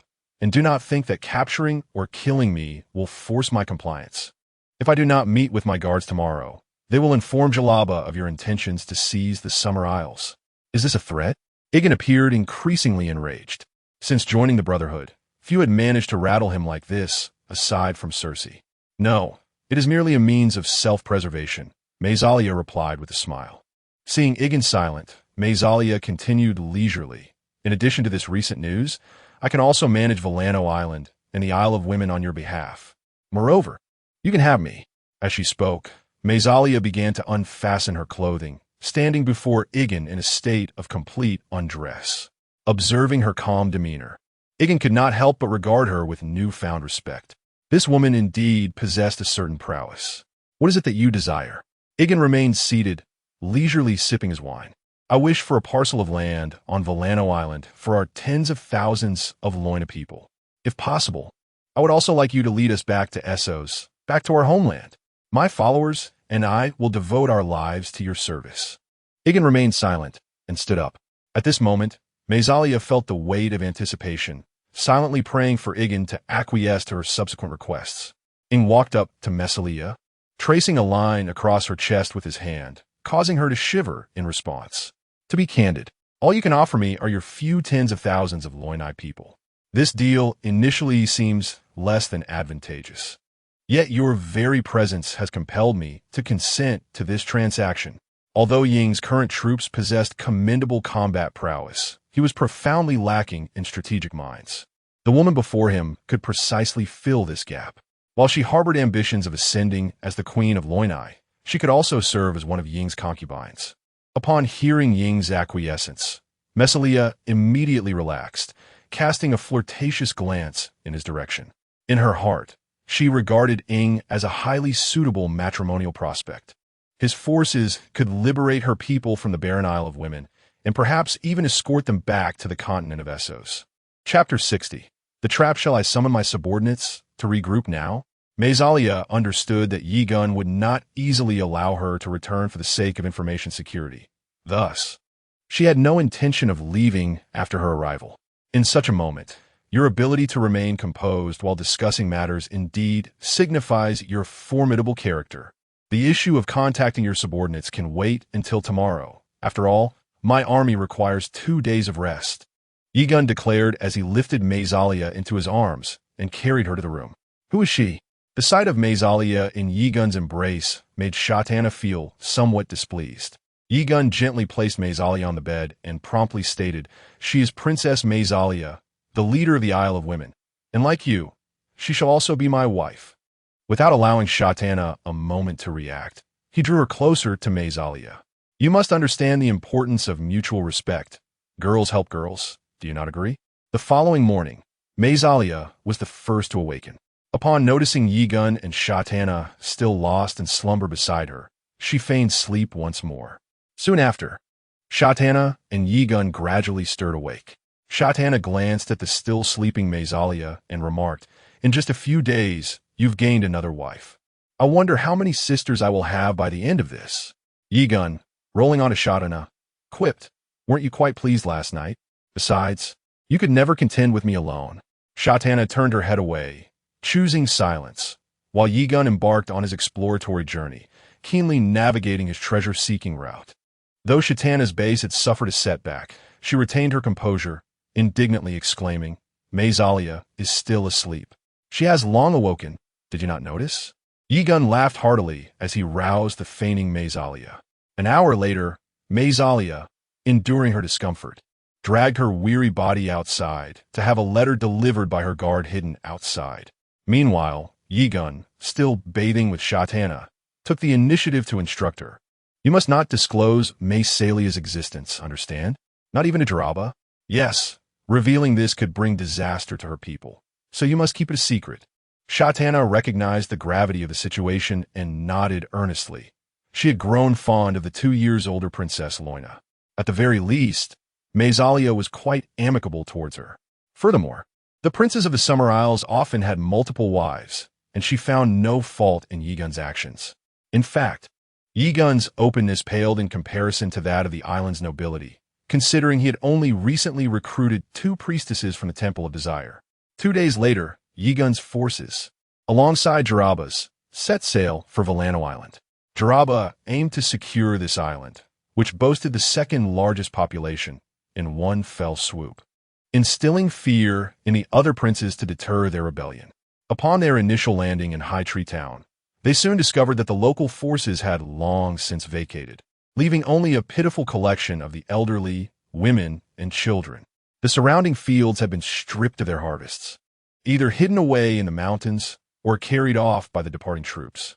"Prince Gialaba, I believe we must tread carefully in this battle. They are evidently well prepared." Observing the enemy's readiness, Aegon cautioned Gialaba. He wished to avoid a swift defeat for Gialaba, as it would result in greater losses for his own forces when dealing with the aftermath. Gialaba chuckled, patting Aegon on the shoulder. "Fear not, for you are with us. Your troops shall spearhead the assault on Lotus Harbor and the final Elega town. We shall focus on the less fortified region of Deer Island." Aware that a formidable challenge lay ahead, Gialaba intended to send Aegon to tackle the most arduous of tasks. He perceived that the enemy might be inclined to engage him in a decisive confrontation, yet he doubted they would easily relinquish Lotus Harbor and Elega Town. After all, the fortifications of Lotus Harbor and Elega Town dwarfed those of High Tree Town, and they housed a denser population, making them far more valuable. Aegon nodded in agreement. "Very well. I shall lead our forces to secure these 2 major ports." "Precisely. Aegon, these will soon be your cities, and it is only fitting that you conquer them. I shall first station troops here in High Tree Town to guard it. Once you have secured those territories, the entirety of Villano Island shall be yours." Gialaba now regarded his decision to bring Aegon along as exceptionally sagacious. Without this alliance, he would not only have failed to reclaim the Red Flower Valley, but would also have missed the opportunity to conquer other islands. The price he paid was merely a territory that was never his, along with a substantial sum of gold and a sister he scarcely knew. This transaction appeared exceedingly advantageous. Unbeknownst to him, he had completely fallen into Aegon's scheme. Should he decide to retreat now and resume his role as the Prince of Red Flower Valley, he would face little trouble. However, if he continued to contend with the other princes of the Summer Islands, the loss of Aegon's army would bring him perilously close to demise. Unfortunately, few can resist the allure of power, especially when Gialaba's claim to the throne was a reclaimed one, intensifying his desire for dominance. He was determined not to allow others the chance to usurp his position. After advising Gialaba, Aegon departed with his troops. Gialaba, too, did not linger in High Tree Town. He promptly led his forces, comprised of soldiers from Red Flower Valley and Sweet Lotus Valley, towards Deer Island. With no provisions left for his army in High Tree Town, he needed to act swiftly. Just as Gialaba's fleet set sail from the harbor, a swift vessel, concealed along the coast, sped towards Laughter Bay. 2 days later, Aegon's forces disembarked at Lotus Harbor. The towering swan ships and rowing boats encircled the harbor entirely. "Commander, the town is deserted. The supplies have been taken." The vanguard of the advanced city swiftly returned to deliver their report. Yegon immediately discerned that the opposing force intended to engage in a decisive battle with Jalaba in the coming days, and it was likely that Wangatown had been entirely evacuated. This strategy aimed to extend their front line and dismantle their foes one by one. Contemplating this, Yegon promptly instructed his subordinates, "You, 1st Battalion, shall remain here. Aside from the barracks and the city walls, you're not to venture anywhere. I will ensure you have provisions. You must hold your position for half a month. Do you understand?" "Understood." The captain of the 1st Battalion immediately accepted the order and led his troops to garrison at Lotus Harbor. Are they preparing to strike Jalaba? Upon Yegon's return to his warship, Michelias swiftly followed him. "Indeed, I suspect Wangatown is in a similar predicament. Thus, I require your soldiers to assist in securing that location before sending reinforcements to Gaoshu Town. I will have someone carry my token to them. They're already poised there." Michelia's tone betrayed a hint of excitement. After centuries, she and her people could finally liberate themselves from that barren island. Chapter 61. Ambush and Assassination. Kagoshima serves as the shipbuilding hub of the Summer Isles, boasting the largest shipyard on the islands. An impressive 3/4 of the renowned swan ships from the Summer Isles are crafted in Kagoshima. Jalaba's ambition to seize this location was driven by his desire to amass a formidable fleet. With sufficient naval strength, he believed he could ultimately triumph in the war, even amidst unfavorable circumstances. Unlike Gaoshu Town, Kagoshima's harbor was bustling with vessels. "Full speed ahead," Jalaba commanded urgently. However, to his astonishment, the opposing forces, upon discovering their presence, surged towards them at full speed as well. Thus commenced one of the rare naval battles of the Summer Isles. Nevertheless, Jalaba remained confident in his prospects. His army numbered 8,000, while the forces in Kagoshima barely totaled 3,000. He could not fathom how they could defeat him. The banners of both sides blotted out the sky as their fleets clashed violently. A bloody melee erupted, commencing with a rain of arrows. Yet, both sides employed substantial wooden barriers to shield against the incoming projectiles. Just as the battle intensified, a larger fleet surged from the left rear of the battlefield. "We've fallen into an ambush. Those scoundrels are utterly despicable." Jalaba's aide quickly grasped the situation. "Enough. Retreat to Gaoshu Town. Quickly retreat." Jalaba ordered frantically, yet both fleets relentlessly pursued them. Fortunately, the rules of warfare in the Summer Isles spared captives, and many soldiers, upon realizing escape was futile, surrendered outright. Ultimately, Jalaba returned to Gaoshu Town with less than half of his men. Meanwhile, Coles had effectively blockaded the harbor of Gaoshu Town, intending to launch an assault the very next day. What utter scoundrels! Those despicable, shameless wretches. Upon returning to Gaoshu Town, Jalaba unleashed a torrent of invective against the princes.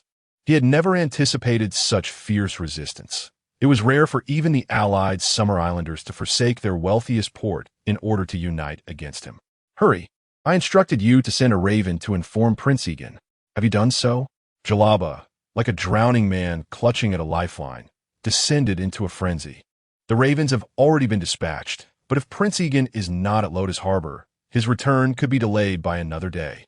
"Impossible. Prince Yegon is a tactical genius. He will undoubtedly discern their scheme. Upon realizing the absence of adversaries, he will surely rush to our aid." Jalaba muttered incessantly. "Yes, he will come to save us. Do you understand? As long as we can hold out for one more day, Prince Yegon will return to vanquish these foes. I have not lost. I have not lost." His subordinates hesitated to speak, but Jalaba, in a fit of rage, shouted, "Ensure they guard the walls tonight. We cannot allow them to launch another surprise attack. A bunch of cowards, abandoning their weapons and surrendering at the first sign of trouble. Yes, I will see to it that they hold the walls." On the other side, Jalaba's soldiers, having suffered a crushing defeat, found their morale plummeting. Several soldiers from the Sweet Lotus Valley could no longer restrain their complaints. This battle was utterly disgraceful. Jalaba was nothing but a fool. If Prince Sahara were still here, it would never have come to this. A tall, slender young soldier exclaimed as he angrily seized a blade of grass and hurled it towards the opposing side. Immediately, others echoed his sentiments. Indeed, Jalaba has caused the deaths of many of our sweet Lotus Valley kin. He is a scourge, a punishment sent to torment the Summer Isles. Without him, life for us would be far more comfortable. Enough with your ruckus, barked a squad leader as he burst into the tent. You lot are on night watch tonight. Prepared for the enemy's attack, understood? The soldiers fell silent, arming themselves as they exited. However, shortly after stepping outside, the tall young soldier could not contain himself. If Jalaba is indeed a scourge, should we not eliminate him for the sake of the Summer Isles? His companions were taken aback, their eyes widening in shock. Kill him? We would be executed. If we spare him, we might meet our own demise by morning. Conversely, if we slay him, the other princes may show leniency, perhaps even reward us with gold and jewels, and prevent further bloodshed. What say you? Shall we proceed? The young man turned to his companions, whose eyes reflected a flicker of hesitation before gradually solidifying with resolve. Let us do it, they replied in unison. Thus, the four stealthily approached the outside of Jalaba's grand tent under the cover of darkness. Unbeknownst to the two guards outside, they were swiftly struck down by arrows. Jalaba, having suffered a dismal defeat during the day, was restless that night. Just as he was attempting to drift into slumber, he heard footsteps approaching. Jalaba's eyes flew open, but several soldiers had already reached him. One soldier pressed a pillow over Jalaba's face, while two others restrained his arms. Finally, the tall young soldier produced a spear and plunged it into Jalaba's throat. After a brief struggle, Jalaba succumbed, leaving behind his dreams of being the king of the Summer Isles, following Zaharo into oblivion. Quickly, sever his head. We must hasten to Prince Kors, or we shall be captured and face execution. Kors had settled into his camp, preparing to rest before launching a full assault on Tall Tree Town the following day. However, a messenger abruptly disrupted his slumber. What is the commotion? At this late hour, what could possibly wait until morning? Your Highness, the messenger gasped, struggling for breath. This matter is of utmost gravity. It must be conveyed tonight. Jalaba is dead. Really? Kors instantly became alert. Yes, his soldiers have slain him. His body lies outside. Ha ha ha. I knew that fool Jalaba was no match for us. Quickly, bring them in, and summon the other princes and princesses as well. Inform them that the war is over. Indeed, Your Highness. Shortly after the soldiers departed, several warriors from the sweet Lotus Valley were disarmed and brought in. The other princes gradually arrived as well. Kors, have you lost your senses? Why have you summoned us at such an ungodly hour? Do you wish for us to march upon Tall Tree Town with weary minds come dawn? Of course not. The war has concluded, my friends. What did I tell you? Jalaba's forces are utterly feeble. Come behold this.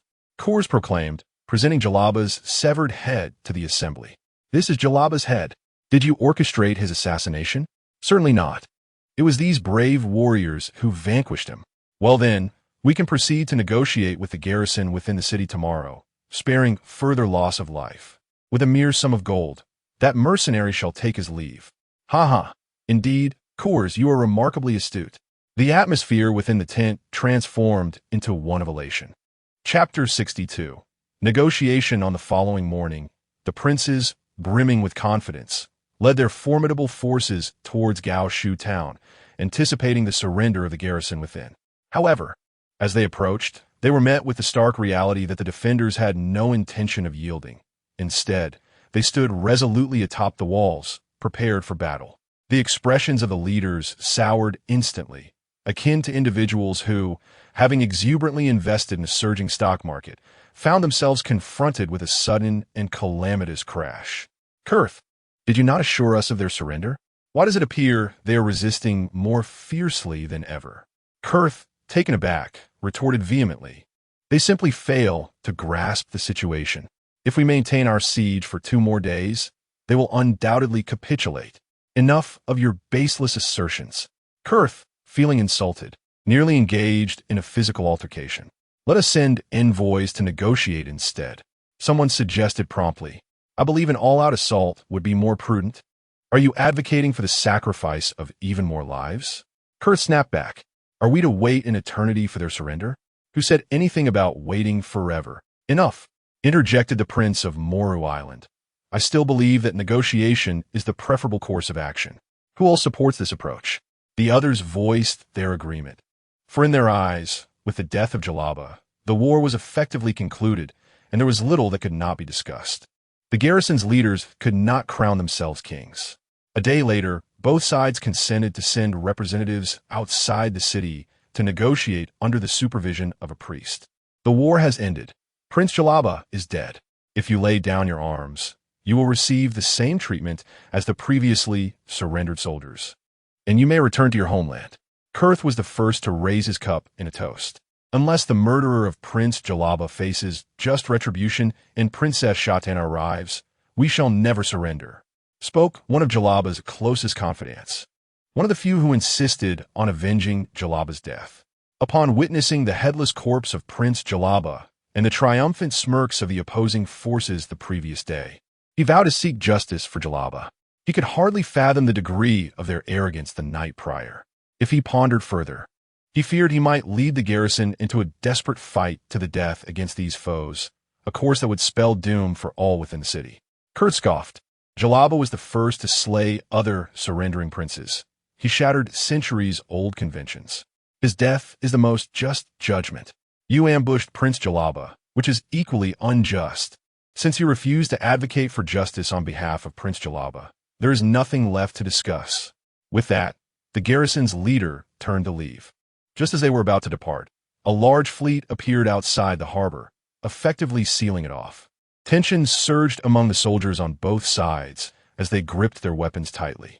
Yegon, accompanied by Shatana and 1,000 heavily armored soldiers, landed from the opposite side. Upon discovering that Jalaba had perished and the remaining defenders were engaged in negotiations with the opposing side, Yegon hastened to the scene. You are Jalaba's sister? Indeed, you are quite lovely. I suspect I may have encountered you in the Temple of Desire, or perhaps you have a twin sister? The speaker was the Prince of Kagoshima, a man in his 30s. Sensing his side had gained the upper hand, and realizing that Shatana would struggle to garner support from the Summer Isles, he began to hurl vile insults at her. If you dare speak again in such a manner, I shall surely sever your head. Yegon replied coldly. Gurus, witnessing the tense standoff, quickly intervened. All right, since Princess Shatana is present, this war should reach its conclusion today. I am here to discuss this matter. Yegon smiled as he continued. Prince Jalaba met his demise due to your treachery. You have violated the customs of the Summer Isles. We ought to avenge Prince Jalaba by slaying you. However, Princess Shatana has shown great mercy, considering that bloodshed will not resolve our issues. Therefore, if you are willing to recognize Princess Shatana as the Queen of the Summer Isles and relinquish your army, she may grant you a path to safety and allow you to retain your palaces. After Yegon's declaration, a moment of silence enveloped the gathering, soon followed by raucous laughter. Unyodal zamidad zarabs yo spucking nonsense. Should I summon a physician to examine your mind? The Prince of Kagoshima scoffed at Yegon. Do you not realize our army boasts 20,000 men, more than 4 times your numbers? You expect us to surrender outright? Do you truly believe your forces, clad mostly in leather armor, can defeat mine? You may certainly try. We of the Summer Isles are not to be trifled with. Very well. Since there is nothing left to discuss, prepare for battle. Of course, should anyone choose to surrender before tomorrow, my offer remains unchanged. With that, Yegon, along with his guards and Shatana, departed the negotiation site. Jalaba's subordinates promptly followed Yegon, leaving a few princes and princesses exchanging bewildered glances. How dare these least people be so audacious? They clearly do not regard us with any respect. They had not anticipated that Yegon would fight on Jalaba's behalf. To them, mercenaries were merely driven by coin. Today, however, this mercenary had imparted a lesson. Now is not the time for this discourse. Our primary concern must be how to overcome the enemy. Remarked one, their troops are clad in iron armor. How can we possibly defeat them? Silence fell over the group. I propose we slip into the mountains at dawn. We still possess provisions, while they will be forced to depart empty-handed. What do you think? Kurus continued to suggest to the others. That plan is quite sound. They cannot engage us in the mountains. All right, Since everyone agrees, let us return and prepare. We shall act tonight." Upon returning to High Tree Town, Aegon's subordinates immediately knelt before him. "Prince Aegon, please ensure that Princess Shatana avenges Prince Jalaba. Rest assured, I shall exact vengeance on his behalf, and it shall be today." Shatana could not help but exclaim, "But did you not grant them an additional day to surrender?" Aegon smiled knowingly. That was merely a ruse to lull them into complacency. "Who said that allowing them time to prepare for surrender precludes me from launching an attack?" Chapter 63. Fear within the Golden Tent. Shatana nestled closely in Aegon's embrace, her heart aflutter with anxiety as it was her inaugural experience on the battlefield. The cacophony of battle cries resonated through the night, causing her to tremble involuntarily. Soon, the conflict would reach its conclusion. Once this night had passed, she would ascend as the Queen of the Midsummer Isles. Aegon gently patted her back in reassurance. "In truth, I care not for the title of Queen, nor do I possess the knowledge to govern the Midsummer Isles. I yearn only to remain by your side." "Fear not," he replied. "During this period, I shall oversee the governance of the Isles for you, and once I am crowned, you shall be my consort." Upon hearing this, Shatana's face brightened with joy, and the tumult of battle began to wane. After nearly an hour, Mercelia arrived with her troops to report back to Aegon. "Your strategy proved effective. They were unprepared for a night assault, and under our pincer movement, they swiftly crumbled. Their losses are estimated in the thousands, while ours are merely in the hundreds." "You are injured?" Aegon observed the blood staining Mercelia's visage, concern etched on his face as he reached out. "Nay, this is the blood of our adversaries." Mercelia felt a warmth within her heart. Although she had initially perceived Aegon merely as a political ally, his genuine concern filled her with happiness. "Take me to them. I wish to personally deal with the situation." Aegon commanded, and Mercelia led the way to the outskirts of the city. Cors and his companions were now all bound, their commander similarly restrained. "Despicable! You trample upon the god of war. And you, Mercelia, you deceitful harlot, you shall be cursed." Cors spat venomously upon sighting Aegon and Mercelia. Mercelia merely smiled faintly. "I stated I would not assist Jalaba, yet I never claimed I would not aid Princess Shatana." "You," Aegon, unwilling to engage in further banter, interjected coolly, "is it not the same that you have defeated Jalaba? I am merely returning the favor in kind. I have already offered you a choice. Since you have chosen not to submit, I shall proceed according to the laws of the Midsummer Isles. You shall all be exiled to the Isle of the Exiled, where you shall spend your lives. No vessels will be allowed, but provisions will be delivered every 3 months. Should any of you attempt to leave, I will decree your death sentence. Do you comprehend? Aegon, please spare Princess Anlia. She is but 14. This battle was orchestrated by her uncle. Just after Aegon had rendered judgment, a young woman cried out from behind him, pleading for the only princess among the captives. "And you are?" Aegon inquired, furrowing his brow. "I am Anlia's aunt. I swear to you, she harbored no intention of opposing you." Her uncle commanded the forces of Aubinlo Island, and this can be corroborated by others. In light of the circumstances, let her uncle bear the consequences. I am a reasonable person. However, Anlia must serve as Shatana's maid and accompany her. The woman, as if granted a reprieve, incessantly expressed her gratitude for Aegon's magnanimity. "Very well, since all those deserving of punishment have been identified. Now, I shall personally remind you all, lest you forget today's events. Bring forth the means to release them, and fetch several shovels for me." At Aegon's command, Cors and the others were untied. Aegon seized a shovel and tossed it before Cors. "Dig a pit deep enough for your burial." "What do you mean? Did you not say you would spare us?" Cors fumed. "That was merely my suggestion. The final decision rests with Princess Shatana. Thus, it is wise to prepare for all contingencies, so dig quickly." Aegon's tone turned stern, and under the watchful gaze of the heavily armored knights surrounding them, the group begrudgingly began to dig. After a considerable time, they had excavated a sizable pit beneath their feet. Seeing Aegon's resolve, Cors, now desperate, pleaded, "Prince Aegon, I assure you I shall not return. I have a sister in this world, and if I perish, she shall be left utterly alone." It was then that Aegon spoke. "Princess Shatana has consented to my suggestion, and I must remind you, Do not even think of returning to your homeland. Otherwise, I shall personally bury you in these pits. Do you understand? Aegon's voice thundered, causing the group to tremble in fear. We understand. Korza's voice had weakened considerably. Excellent. Now bind yourselves and proceed to the dungeon. Come dawn, I shall dispatch you to the Isles of Exiles. Prince Aegon and those traitors. Jalaba's subordinate interjected. Ah, those traitors must be identified and hanged. This is the penalty for betraying 1S prince.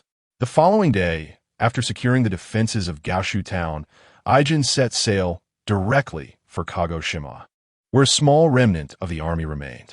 Upon witnessing the might of Aegon's forces, the defenders of Kagoshima chose to surrender. Korza's sister, along with the daughter of the former prince of Kagoshima, led the troops in accepting Shatana's terms of capitulation. After stripping them of their military authority, Aegon incorporated them into Shatana's retinue of maids to prevent any attempts to restore their power. Chapter 64. The true foundation within the expansive palace of Kagoshima. Shatana sat regally upon her gilded wooden throne. The high priestess anointed the young Shatana with olive oil, specially crafted from the islands of summer. The remaining few princes and princesses of the archipelago stood in attendance below. Upon the conclusion of the anointing, the priestess intended to place the golden crown, a relic of the Red Flower Valley, upon Shatana's head. However, Yegon interceded and took the crown himself. To the astonishment of all present, Yegon deftly placed the crown upon Shatana's head. God save her queen! God save her queen! The assembled princes and princesses knelt on one knee, pledging their fealty. This act marked Yegon's consolidation of power over the Summer Archipelago through Shatana. As long as he could gather these individuals around him, no one else would possess the claim to authority over the islands, allowing him to depart with peace of mind. After Shatana's coronation, Yegon, accompanied by Princess Helena of Kagoshima, visited the shipyard of Kagoshima. The capacity for shipbuilding here was remarkable. Each month, numerous swan ships could be constructed. The swan ship, a uniquely robust vessel of the Summer Archipelago, could easily shatter an opponent's vessel during naval combat. Yegon aspired to forge a formidable navy comprised of these swan ships. Even without the presence of those colossal dragons, he believed he could conquer the Seven Kingdoms. If we maximize production, we could currently construct up to 3 large ships each month, each capable of carrying around 200 individuals. However, this would demand substantial financial resources. At this rate, the entire Summer Archipelago could only produce 4 warships monthly. The tales of bravos speak of a ship being produced in a single day. Is it possible for your blueprints to be utilized by other islands as well? Yegon inquired pointedly at Helena. Your Highness, this is our livelihood in Kagoshima. If we were to share this knowledge with other islands, we would lose our source of income. Our agricultural and gem resources do not compare to those of other islands. Thus, we must delve deeply into shipbuilding. Yegon, reluctant to jeopardize their means of survival, conceded, then I shall expand the shipyards of Kagoshima and other shipyards, hiring more workers. That should suffice, correct? Of course, but it may require a considerable sum. Fear not, for Queen Shatana and I are not lacking in wealth. After seizing control of the entire Summer Archipelago, the accumulated gold within the palaces of these princes alone is valued at nearly 1,000,000 golden dragons, excluding the worth of the gems. Thus, Yegon could truly be regarded as a newly minted magnate. Thankfully, the people of the Summer Archipelago cherish trade over warfare. Otherwise, Yegon would have struggled to amass such gold. Or do you harbor reluctance in offering your gold to support Queen Shatana? Of course not. Having chosen to submit to Queen Shatana and presented my father's treasury, I would never dare to entertain thoughts of reclaiming it. The young Princess Helena was quite taken aback by Yegon's fervor and hurriedly expressed her loyalty to Shatana. Rest assured, your father is a warrior who faced defeat on the battlefield. We shall not perpetuate the war upon his offspring. Queen Shatana is not devoid of compassion. She shall remember your kindness, and these palaces remain yours. Furthermore, your future sustenance will be entirely provided by the royal treasury, ensuring you shall not be wanting. After delivering a stern warning, Yegon offered her a few sweet incentives. Ultimately, These individuals will be reliant on Shatana for their livelihood, and how much can they truly consume? Gratitude is extended to Queen Shatana and Prince Yegon. With sufficient funds, we could potentially double our efficiency. However, we must first expand the shipyard. Upon learning that 6 or 7 warships could be constructed within a month, Yegon felt a wave of relief. Excellent. Allow your ministers from Kagoshima to oversee this undertaking. In a few days, you shall accompany us to Westeros. By the way, I wish to sample your unique amber wine. Do you have a distillery on your island? The Summer Isles, located at a lower latitude, bask in abundant sunlight throughout the year, resulting in lush forests and fertile lands, making it an ideal logistical base. Even before seizing the Summer Isles, Yegon had meticulously planned the primary economic routes for its future. The focus would be on the development of the brewing industry, agriculture, and forestry. The forestry sector not only generates revenue, but also aids in the construction of swan ships. Agriculture would fully leverage the Summer Isles' advantages, ensuring ample provisions for Yegon's future military endeavors, while the sale of spices would yield substantial profits. The brewing industry, in turn, would serve as a pure source of income. The nobles of the Seven Kingdoms consume wine as liberally as water, for few are inclined to drink brackish groundwater. The Summer Isle specialty is a low-alcohol sweet wine, perfectly poised to capture the market. We also possess a distillery on our island. I can escort you and Queen Shatana to visit it. Very well, lead the way. I can hardly contain my excitement. The distillery in Kagoshima is not far away. As Yegon approached, he was already enveloped by the enticing aromas wafting from within. Inside the distillery, barrels of well-fermented amber sweet wine were neatly arranged on the shelves. Yegon had sampled this sweet wine before in the Valley of Red Flowers, yet he felt compelled to compare the Kagoshima variety with that of the valley. While both offered an explosion of flavor, he discerned that the wine from the valley was sweeter, likely due to the latter's superior sunlight and higher sugar content. After weighing his options, Yegon made a decisive proclamation. There is no need to expand production here. I will instruct the distilleries in the Valley of Red Flowers to increase their output. I shall leave 3,000 soldiers of the Knights Brigade here to safeguard the Summer Isles, alleviating your concerns about pirate incursions. My forces will only withdraw once the armored provisions from the Crimson Mountains have adequately fortified you. The Summer Isles have now become the most vital logistical stronghold for Yegon, serving as the foundation upon which he fortifies his walls and accumulates provisions in his quest for sovereignty. He cannot afford for any issues to arise in the Summer Isles. However, with pirates continually emerging in the vicinity and lacking the resources to quell them individually, he must temporarily rely on the armored soldiers of the Knight Brigade to hold the line. The recurring raids by these pirates can largely be attributed to the inadequacy of the armor in the Summer Isles. In contrast, the Knight Brigade, clad in iron armor, can effortlessly subdue those petty marauders. Prince Yegon, you and Queen Shatana are nothing short of heroes to all the people of the Summer Isles. Chapter 65. The Golden Crown. After delegating the affairs of the Summer Isles to the ministers of the island princes, Yegon returned to Rhys accompanied by Shatana and others. His most pressing concern was no longer the pursuit of wealth, but rather acquiring sufficient armor. The current pace of iron armor production remained sluggish, prompting Yegon to seek merchants from the free trading city-states for potential purchases.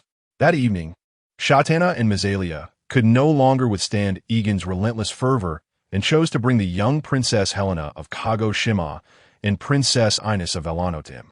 Given that Ines' brother, Coles, had caused him considerable trouble, and Helena's father had previously humiliated Shatana, Yegon exerted particular effort towards both young women.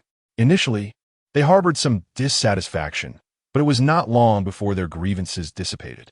Several hours later, fatigue claimed the group as they succumbed to slumber. Mercenary was the first to speak. Now my sister count has increased by 2. What shall we do if we all bear children? She had not previously contemplated contesting Shatana's status, for even if Shatana's offspring were to inherit the Summer Isles, they would only govern in the Red Flower Valley. In contrast, her children could continue to lead the Loina people on Velano Island. However, Yegon's inclusion of Helena and Ines altered the dynamics significantly, particularly with Ines. The former princess of Velano, One could wonder if her children would inherit the entirety of Alano Island. Yegon, caressing Mesalia's voluptuous form, replied slowly, "Your children will inherit their ancestral lands, and their descendants shall also inherit the territories of their fathers."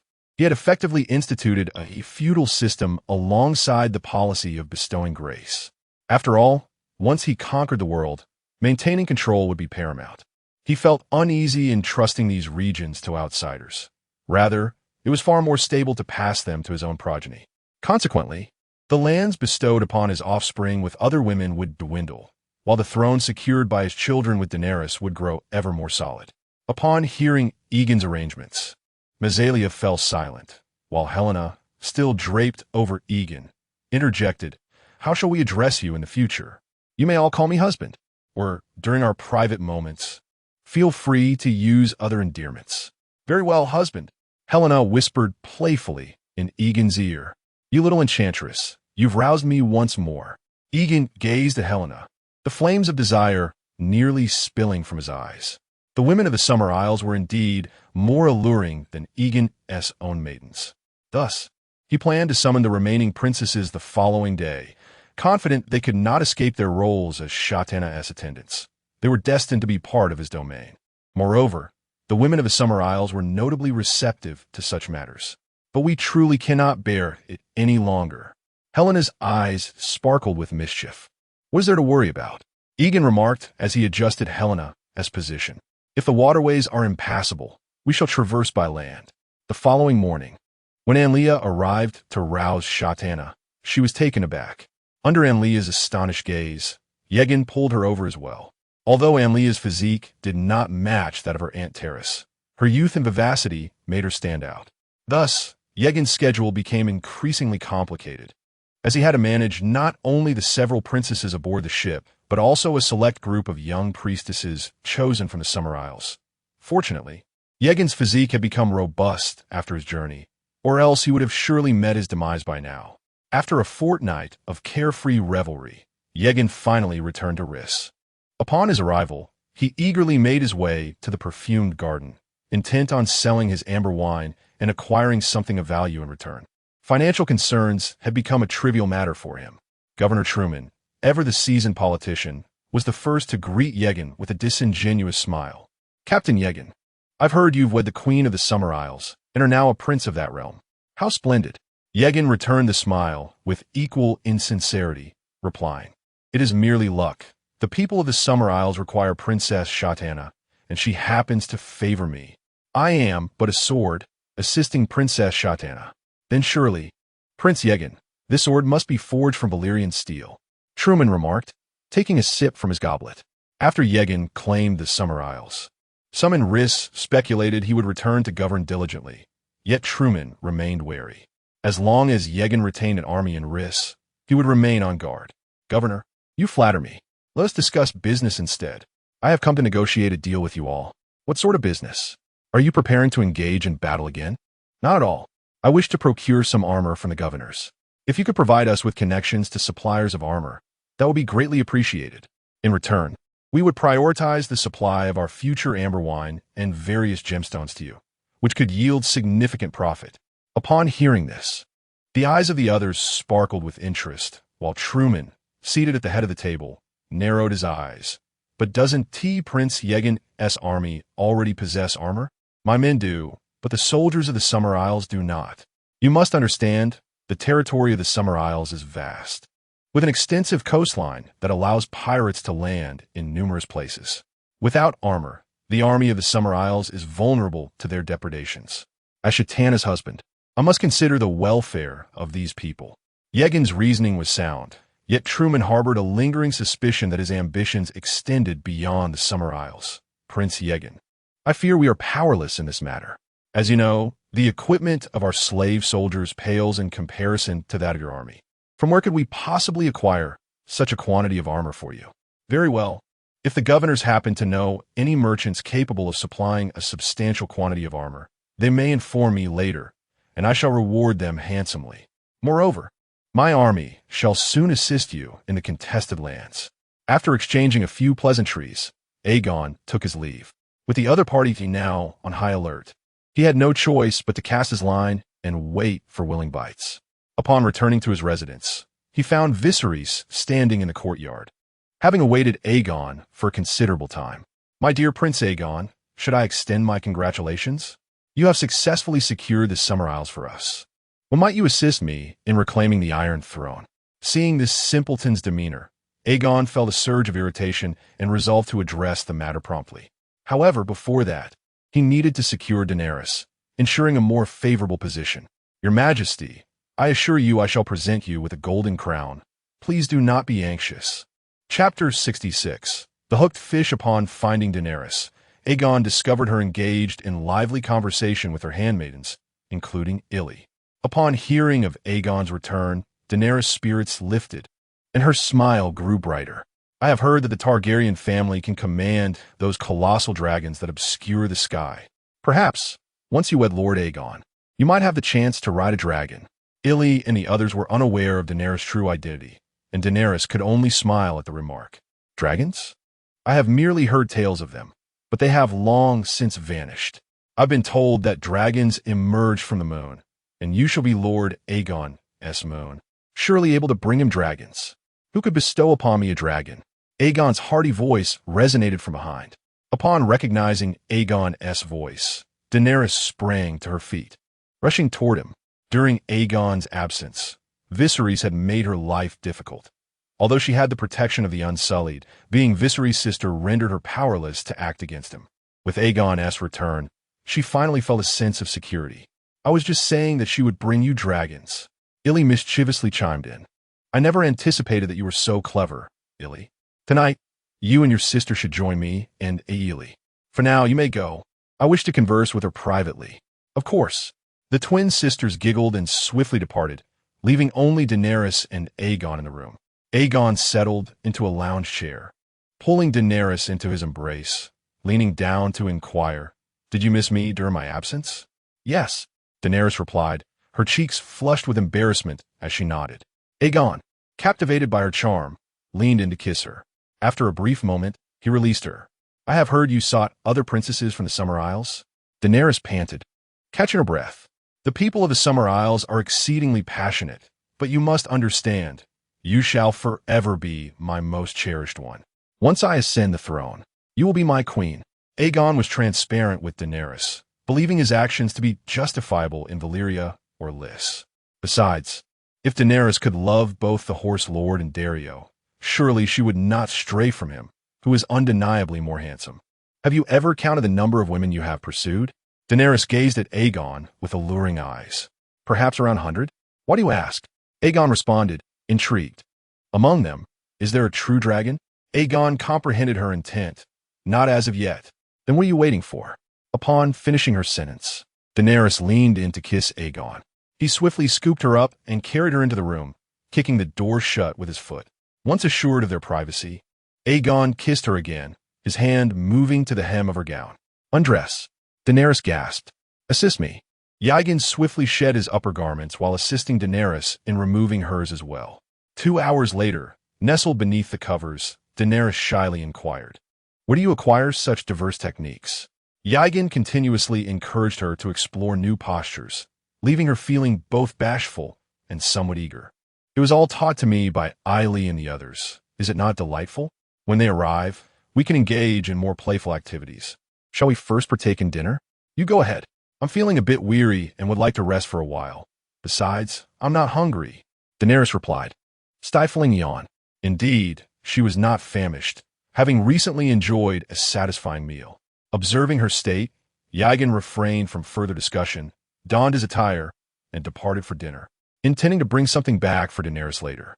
The following day, while Yegon was still embracing Daenerys in slumber, a maid hurried in to announce, "Prince Yegon, Governor Tremond seeks your presence. He claims there is a business matter to discuss." Instantly alert, Yegon, without the intention of accompanying the women for breakfast, hurriedly made his way there. The gathering was not held in the fragrant gardens, but within the opulent palace of Tremond. The grandeur of the palace, with maids and servants bustling about, further solidified Yegon's resolve to seize control of Lys. Tremond appeared somewhat lean, exuding a composed demeanor. Upon encountering Yegon, He initiated a cordial exchange. "Prince Yegon, you have arrived. I dispatched someone to find you yesterday, but I was informed you had already retired for the night. Hence my special visit this morning to summon you." Last night was hardly restful. Yegon had merely been engaged in nocturnal exercises with Daenerys and the others. However, he saw no need to disclose his private affairs and promptly shifted to the matter at hand. "Governor, have you made progress regarding the armor?" Tremond took a sip of wine and then laughed heartily. "Of course, Prince Yegon. You cannot fathom the lengths I have gone to for your sake. When the time comes, you must allow me to sell your amber wine and gemstones first. Indeed, rest assured I shall not sell amber wine to anyone else unless the entire market shall be yours alone." I knew Prince Yegon was a man of his word. "Come, let us raise a toast to our friendship." With that, Tremond drained his glass of wine. Yegon followed suit, while the guards behind him stood as motionless as statues. "Governor, how many sets of armor can you provide me?" Yegon inquired after setting down his cup. "Prince Yegon, I do not possess that many armors myself, but I am acquainted with a friend who has a considerable stock. I am here to introduce you to him." Tremond then whispered a few words to a nearby maid. Shortly thereafter, a portly middle-aged man, accompanied by a fair-haired young woman, entered the room. "Come, let me introduce you. This is Prince Tregomor and this is Prince Yegon," Tremond proclaimed as he facilitated their introductions. It was then that Yegon recognized the individual before him. The rotund man was none other than the infamous Fat Lord, Jorah Mormont of Bear Island. The woman beside him, in her 20s and possessing an exquisite beauty, is presumably Lynny's Hightower, the wife of Jorah Mormont. Unlike the Prince of Pentos, who must offer sacrifices to the sea god in times of necessity, the trade Prince of Lys similarly lacks any administrative authority. Thus, Tregomor, while a wealthy merchant, is clearly incomparable to Aegon, a prince of actual power. Before Aegon, Trig harbored no desire to boast. Upon sitting down, he respectfully inquired, "I have heard from the governor that Prince Aegon seeks armor." Chapter 67. A new journey indeed. "I require an extensive quantity of armor." "I wonder how much you can provide," said Aegon, taking a sip of his wine. He sensed that the other party might demand an exorbitant price, yet he remained unconcerned.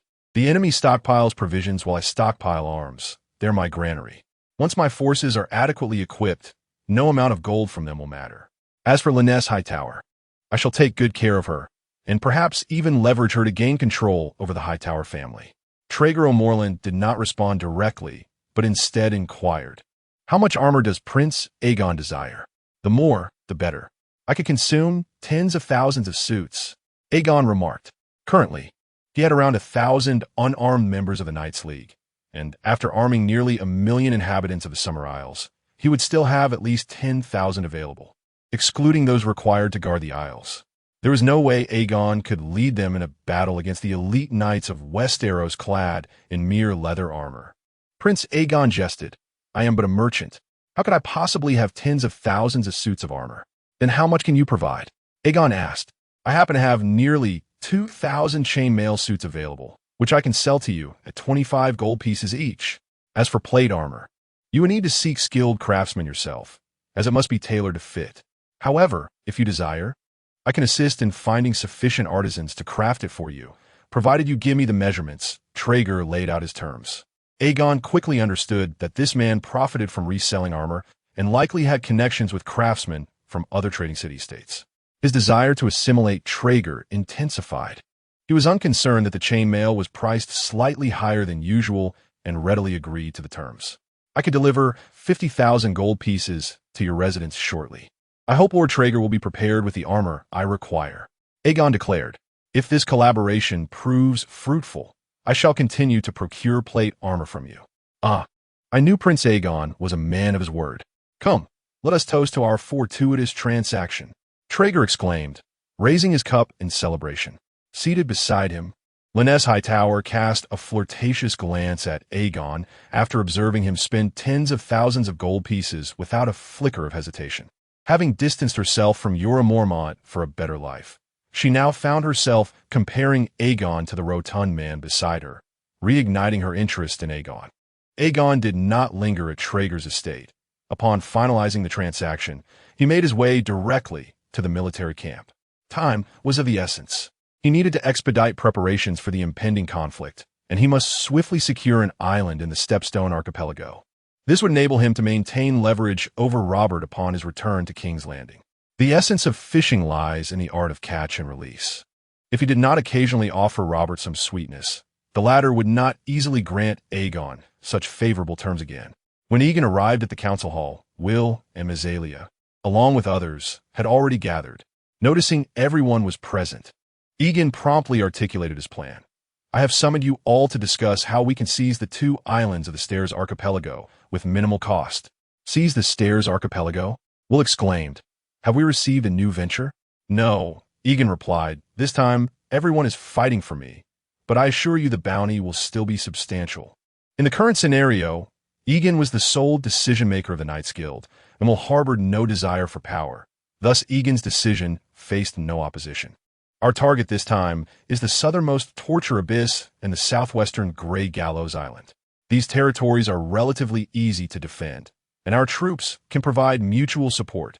My lord, the remaining pirates in Torture Abyss are holed up in caves, while those on Grey Gallows are fortified in the bastion constructed by the island's pirates.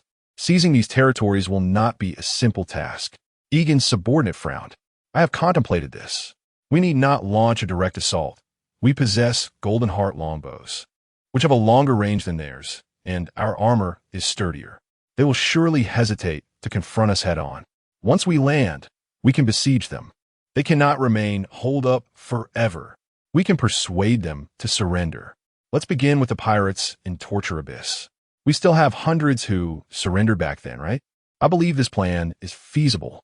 However, we must prepare sufficient provisions. Mysalia nodded in agreement with Aegon's strategy. Of course, I'm not lacking in those. Yegon replied. Since there are no objections, let us return and make preparations. Once ready, we shall set forth. After Yegon spoke, he ordered the necessary arrows and provisions to be gathered, even bringing along a considerable amount of timber. The following day, Aegon's army set out directly for Torture Abyss. Upon seeing Aegon's grand fleet approach, the pirates immediately retreated into their caves, even concealing immovable vessels within the canyon, while the ships that could be moved were dragged into the caves. Prepare the timber, archers. Suppress the cave entrance. Yegon commanded calmly. The archers, wielding Golden Heart longbows, began to rain arrows upon the entrance. The pirates inside were pinned down, unable to lift their heads. Meanwhile, Yegon swiftly positioned a large amount of timber before the cave. Taking advantage of the favorable winds, he dispatched the previously surrendered pirates to the cave entrance to commence negotiations for surrender. Chapter 68. The fire attack. With nearly 2,000 troops stationed under the command of the steadfast Yegon, the pirate leader dispatched to persuade surrender entered the cavern without incident. Garrett, you cowardly wretch, how dare you return? Exclaimed the newly appointed pirate king, Giros, his face adorned with a thick, menacing black beard that rendered him fearsome. Upon seeing Garrett, who had come to negotiate surrender, Giros was immediately consumed by rage, intent on punishing the traitor, drawing his great blade and pressing it against Garrett's shoulder. Garrett, however, exhibited no signs of panic. Instead, he chuckled lightly. Giros, I must admit, I am astonished to see you crowned as the new pirate king. Nevertheless, I suggest you ponder your actions carefully. Should you take my life, the opportunity for negotiation shall vanish, and you along with the several hundred souls within this cavern shall perish as well. Are you threatening us? Do you think we are all as spineless as you? Giros retorted, his voice dripping with disdain. Our cave harbors enough provisions to sustain us for a year, and any mercenaries, witnessing no immediate progress, will depart soon enough. Even if we were to slay you now, do you truly believe those mercenaries would risk their lives for a single pirate? With that, the pirate king pressed his blade against Garrett's chest, poised to eviscerate him. You may slay me, but I implore you to wait. You have yet to hear my terms. Should you still wish to take my life after that, I shall accept my fate without resistance. Garrett remained unfazed, his demeanor resolute as he continued. Furthermore, even the most formidable fortress can be breached. How can you be certain that Lord Yegon lacks a strategy to conquer this stronghold? His words elicited laughter from the gathered pirates. One particularly hostile pirate mockingly taunted, Garrett, It's one thing to surrender to mercenaries, but to address him as Lord is absurd. You ought to consider castrating yourself. It serves no purpose to remain intact. Undeterred by the jeers, Garrett steadfastly met Giro's gaze. Giro's, raising his hand to silence the laughter, replied coldly, "If what you share next displeases me, this blade shall surely carve your heart from your chest. Rest assured, what I present will undoubtedly be to your liking," Garrett assured. "Lord Yegon's offer is exceedingly generous. Lay down your weapons and pledge allegiance to him, and he shall absolve you of your transgressions. Your treatment shall align with that of other soldiers, and you will no longer be confined to these caverns. In times of peace, you will be free to live normally. However, there is but one stipulation. You must adhere strictly to the commands of your superiors, refraining from any acts of rape, robbery, or harm to civilians. And you shall cease all piratical activities unless commanded otherwise by Lord Yegon." "The commands of superiors?" Giros questioned, skepticism evident in his tone. After hearing Garrett's conditions, he felt somewhat swayed and was contemplating how to negotiate better terms for himself. "Yes, your direct superior will be me," Garrett proclaimed, lifting his chin with pride. "Can we not form our own team?" "Absolutely not. Then I shall slay you and negotiate with that mercenary myself." Upon uttering this, Jellos prepared to strike, but Garrett, having anticipated the move, swiftly retreated a step and shouted, "Do you wish to endanger all 300 lives for your selfish desires?" The other pirates, who had contemplated lending assistance, instantly sheathed their weapons. Clearly, Garrett's strategy of sowing discord had proven effective. The crowd below was indifferent to whom they listened, as they were all merely following orders. At that moment, thick smoke suddenly billowed from the cave entrance. With the wind blowing in their direction, the smoke rushed in, plunging the scene into chaos. Seizing the opportunity, Garrett dashed outside. Thanks to Yorn's orders to refrain from shooting arrows, he emerged safely with his hands raised. Inside the cave, however, the pirates were in disarray. Although Jellos attempted to maintain order, his efforts were futile. "Let us surrender and venture out. Surely, we shall receive favorable treatment," one pirate shouted, prompting immediate agreement from the others. Originally, the depths of the cave were quite spacious, with other ventilated areas, and with proper preparation. Evading capture would have posed no issue. Yet the morale of these men had been shattered, and the smoke had become the final straw. One by one, the pirates discarded their weapons, raised their hands, and rushed toward the cave's exit, repeatedly shouting their surrender. In less than half an hour, over 300 pirates had emerged. Reluctantly, Pirate King Jellos also laid down his arms and chose to surrender. Clad in heavy iron armor, Yorn stepped forward to accept the submission of the pirates. But he subsequently ordered that Jellos and the other leaders' possessions be seized for military funds, which would later be distributed among the other pirate soldiers. Although their wealth was modest, amounting to only a few tens of thousands of gold pieces, Yorn sought to buy loyalty with a princely sum. In future conquests of other pirate factions, their leaders would undoubtedly resist fiercely, but the rank and file might not share the same resolve. This was akin to redistributing land from the wealthy. Yorn consistently chose to unite those who could be united.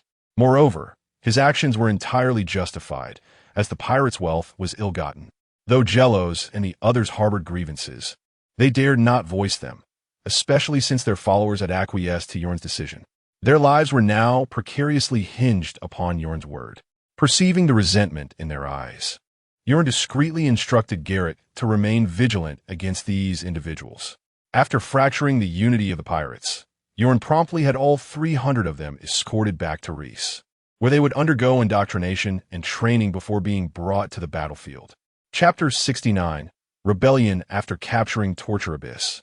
Aegon dispatched 200 previously surrendered pirates to hold the fort, while he led the remaining troops directly towards Grey Gallows Island. This island is the second largest in the Stone Steps archipelago. The pirates had once constructed a robust fortress upon its grounds, only to witness its destruction multiple times. Following the occupation by the Kingdom of the Three Daughters, the fortress was restored and exorbitant tolls were levied on passing ships, with women and children being sold into brothels. It was not until the ranger Prince Daemon, accompanied by his army and a dragon, obliterated the stronghold. The current fortress was erected by the last band of pirates atop the remnants of the original castle. At this moment, the pirate leaders within the fortress were in a state of uproar. They were incensed by Aegon's terms of surrender. Yet they feared that refusing to capitulate would result in their own subordinates binding them and delivering them to Aegon under the cover of night. Such a fate would surely mean death. To surrender voluntarily and to do so under duress are not the same. Why are you all in such a panic? Can't we sit down and contemplate how to respond? We still have over 1,000 soldiers. The pirate king, seated in the main chair, bellowed in frustration. King Adder, the crux of the matter is that the mercenary possesses several thousand soldiers. We have no chance of winning this war. A small leader exclaimed, his anxiety evident as he tugged at his hair. I believe we should unite all the pirates of the Stone Steps archipelago. Otherwise, we will surely be defeated one by one. Agreed. If we do not come together, that Rhesian will abscond with all our wealth. The crowd echoed in unison. However, our most pressing dilemma is to first address the siege we currently face. If we do not eliminate the soldiers outside, we cannot even notify the other pirate kings. While King Adder also wished to alert the other pirates, they were fundamentally rivals, each scheming to outmaneuver the other. At this juncture, it is uncertain whether a raven could even make the journey, and even if it did, would they trust the message? They might perceive it as a trap. Moreover, even if it were not a ruse, what of it? The loss of over 1,000 pirates would only serve to deplete these mercenaries further. The critical task at hand is to repel them while few are inclined to exchange our heads for gold. Otherwise, I shudder to think of the consequences of remaining here for even a few more days. I have resolved to take action tonight, my friends. It is time to fight for your gold. The young pirate king surveyed the room, seeking affirmation in the eyes of those around him. For gold, let that Rhesian go to hell. For gold. As night fell, devoid of stars and moonlight, the side gate of the fortress was quietly opened. A throng of pirates surged forth into the darkness, racing towards Aegon's encampment. A heavy horn sounded, and the pirates commenced their charge. However, before they could reach the camp, a torrential rain of arrows descended upon them. The powerful arrows pierced through the round shields, penetrating the iron armor and embedding themselves in the flesh of the pirates. These marauders had believed that their ironclad protection would shield them from such projectiles, but they were utterly unprepared for the ferocity of their adversaries' onslaught. The devastation was immediate and catastrophic. Before they could catch their breath, a second hail of arrows descended upon them like a tempest. The battlefield was enveloped in a mist of blood, accompanied by the resounding clang of iron arrows breaching iron armor. Yet, Gate, undeterred by the chaos, grew fierce. He refused to accept defeat so easily. Instead of retreating in the face of the relentless barrage, he charged ahead with several squad leaders, shields raised high. Meanwhile, Aegon's forces had been lying in wait within the encampment. The two armies swiftly engaged in brutal hand-to-hand combat. Aegon, noticing Gate at the forefront, rushed forward alongside Will and Mazelia. Aegon had no intention of adhering to any chivalric code. In the face of uncertainty regarding his enemy's strength, he chose the most pragmatic approach. This tactic also served to gain valuable experience. Gate was taken aback by Aegon's disregard for honorable combat. The three surrounded him, and it wasn't long before Aegon seized an opportunity, swiftly severing Gate's head with a single stroke. Aegon's strength rating surged to 71. The moment the pirates witnessed their king's demise, their morale shattered, and they quickly surrendered. The entire skirmish lasted barely over half an hour, resulting in fewer than 30 casualties on Aegon's side. While the pirates suffered a loss of 200, the majority fell by arrows during their charge. Where did you acquire such plate and chainmail? Aegon inquired as the pirates capitulated. To his astonishment, he discovered that they were all clad in iron armor. A rarity indeed. Aside from the Ironborn of the Iron Islands, who donned such armor during naval battles, it was uncommon for pirates to be similarly equipped, as falling into the water typically spelled certain death. The Ironborn held a steadfast belief that the drowning god would rescue them, which is why they wore iron armor, even on their vessels. Aegon's own troops had previously donned iron armor during their campaigns in contested territories, but it was clear that these pirates had surreptitiously upgraded their gear without his knowledge. Faced with Aegon's inquiry, The pirate leader reluctantly confessed. It was King Gate who purchased a shipment of armor from Prince Trig of Lys several months ago. Egan's eyes gleamed with realization. This was indeed a serendipitous turn of events. He had been troubled by the lack of opportunity to deal with Trig O'Mollen, and now a potential incrimination had come to light. Selling armor to mercenaries was one matter, but selling it to pirates with dubious ties to the Tyroshi was a grave betrayal. These pirates had, under the guidance of the Tyroshi, frequently attacked the fleets of the governors of Lys. Are you certain it was purchased from Lys? Do you have any proof? Egan's gaze bore into the pirate leader as he coldly pressed for an answer. There should still be trading contracts at the lair of the Great Gator, and some of the armors bear specially crafted insignias, likely the work of a family of artisans or a guild collaborating in their creation. Excellent. You have done well. From now on, you shall be responsible for managing the remaining pirates. As Aegon spoke, he patted the other person on the shoulder, his demeanor radiating joy. He had already pronounced the death sentence of Trig O'Mollen, and he would ensure the well-being of Lenny's Hightower. Chapter 70. Betrayal once, and countless times 2 days later. Aegon returned to Lys, leading his troops. After securing the captured pirates in the military camp, he proceeded directly to the residence of Trig O'Mollen. "My Prince Aegon," Lenny's Hightower exclaimed sweetly upon seeing him in the courtyard. Just a few days prior, she had secretly compared Aegon with Trig. Upon realizing that Aegon surpassed Trig in every aspect, she contemplated returning to Aegon's embrace. After all, her association with Trig was not rooted in any romantic sentiment. Although Lenny's Hightower hailed from the illustrious Hightower family, a staunch supporter of the faith of the Seven, she was far from a conventional noblewoman. Rather, she was a woman driven by an insatiable desire for material wealth, willing to sacrifice her reputation and body for it. When her husband, Jorah Mormont, could no longer sustain her extravagant lifestyle, she decisively abandoned him.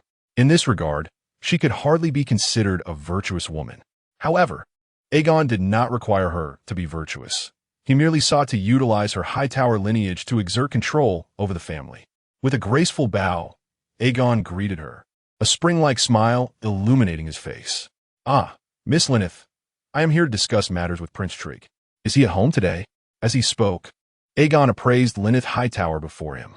Her heart-shaped face bore some resemblance to Daenerys, with skin as fair as milk, soft golden hair cascading over her shoulders, and a sheer purple gown that accentuated her delicate skin and alluring curves. It was no wonder Jorah Mormont was utterly entranced by her, projecting his affections onto Daenerys later. It could only be said that this woman was indeed a rare beauty. "Ah, I see. Prince Trig is still asleep, but he should awaken shortly. Please, come inside and have a seat," Lennyth replied, deliberately tossing her hair back, and then summoned a maid to pour wine for Aegon. Aegon, feeling quite at ease, took a seat and casually conversed with Lennyth. "Prince Trig is indeed fortunate to have married such a beautiful woman as yourself. He must adore you immensely." Although Aegon was aware that their relationship was akin to that of Pan Jinlian and Shimin Ching, he feigned ignorance. Lennyth's eyes widened in surprise at Aegon's words, before a look of distress crossed her face. "Actually, I shouldn't be considered Prince Trig's wife." "Oh, how peculiar. Do you perhaps have a hidden story, Miss Lennyth?" Aegon inquired, feigning innocence with wide eyes. Lennyth, sensing the need for caution, sent her maid away before speaking with tear-filled eyes. "My Prince Aegon, I was actually taken from Trig.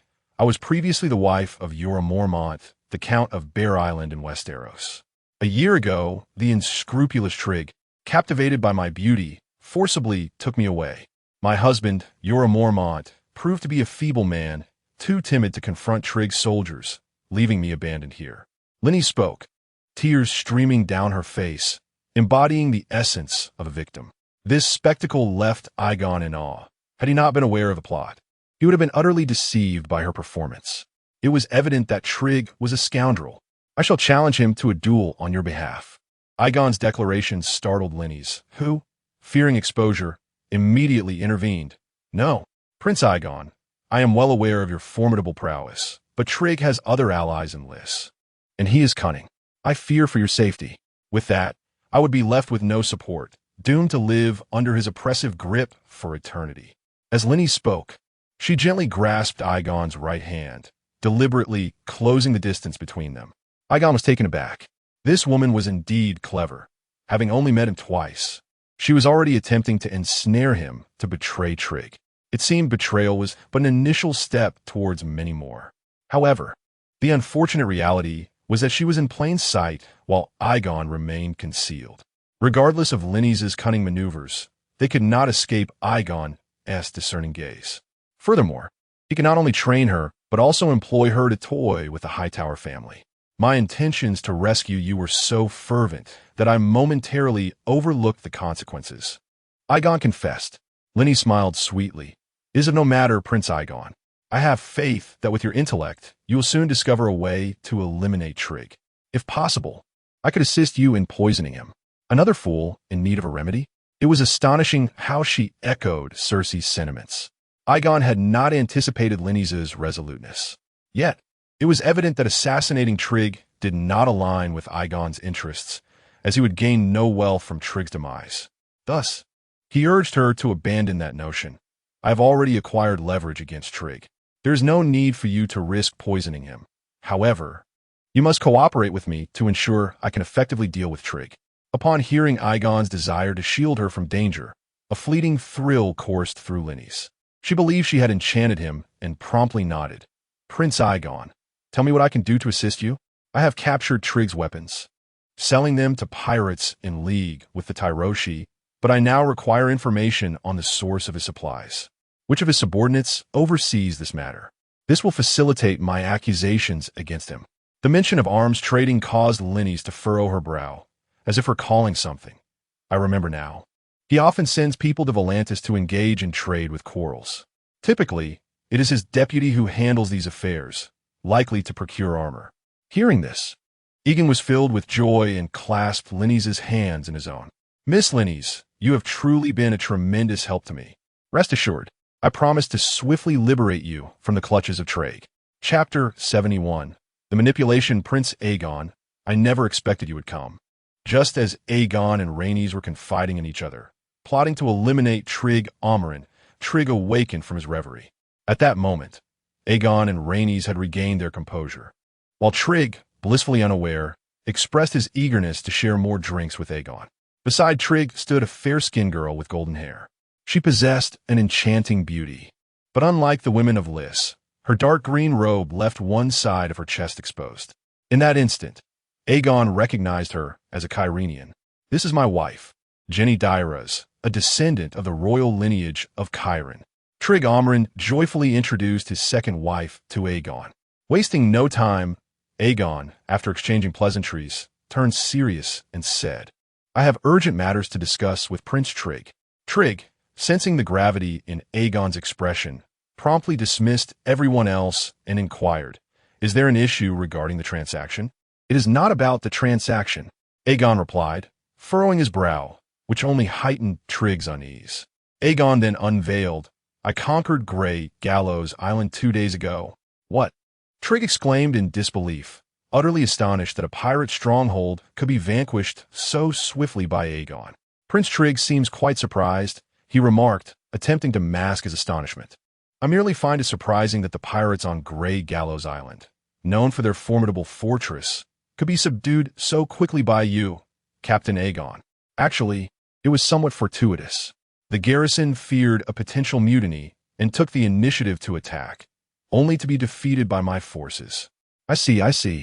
I imagine the governors will celebrate your victory and may even offer you a handsome reward to purchase the island, allowing the fleet of Lys to collect tolls from passing ships once more. Though Trig's heart raced, he maintained a facade of calmness while conversing with Aegon. He fervently hoped that Aegon had eradicated all the pirates on the island, thus concealing his own dealings in weaponry. However, what he feared most came to pass, as Aegon's next statement plunged him into despair. Prince Trig, I came here to inform you of a significant matter. I discovered that the pirates on the island are equipped with iron armor. What? How could this be? The Tyroshi have truly spared no expense, selling them iron armor. Trig feigned outrage, though Aegon perceived the underlying panic in his eyes.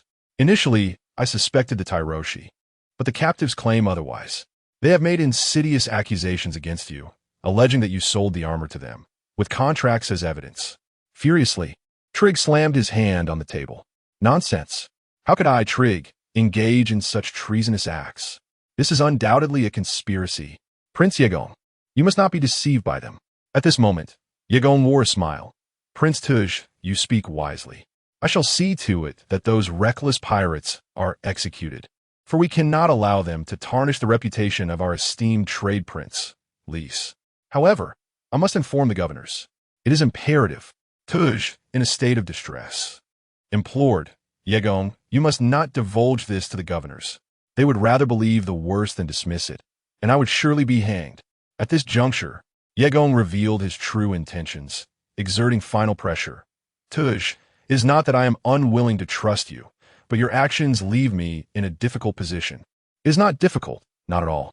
Consider this. We cannot allow the slander of these pirates to unjustly condemn an honorable man. Though he spoke thus, many were aware of the situation, not just myself, but also the other soldiers of Lys and even the guards beyond the courtyard. Let me ponder this matter. Yegon replied hesitantly, prompting Tuj to see a glimmer of hope. Very well, Prince Yegon, if you assist me in this matter, consider the upcoming transaction as a gift. And I shall also bestow upon you an additional 10,000 gold coins as a token of my gratitude. What are you implying, Prince Tuj? Do you perceive me as a mercenary of base character? Yegon exclaimed in fury. Tuj, taken aback by Yegon's sudden outrage, quickly sought to appease him. No, Prince Yegon. Please do not think so. I was merely momentarily misguided in my judgment of your integrity. Yegon feigned helplessness and waved his hand. You may leave now. I require solitude to contemplate. Reluctantly, Tuj departed, yet he remained fearful that Yegon might betray him. Suddenly, he recalled how Yegon had just been gazing at his wife's bosom, coupled with Yegon's notorious reputation for lechery. In that moment, Tuj understood how to manipulate Yegon. Resolute, he summoned his wife, Jenny, into the room. Before she could utter a word, Tuj knelt before her. Jenny, you must save me. Jenny Dillard was taken aback. What are you doing? How can I possibly help you? Jenny, despite my frequent wrongdoings towards you and my allowing Linus to mistreat you, I implore you, for the sake of our 2 years of marriage, you must come to my aid. Get up.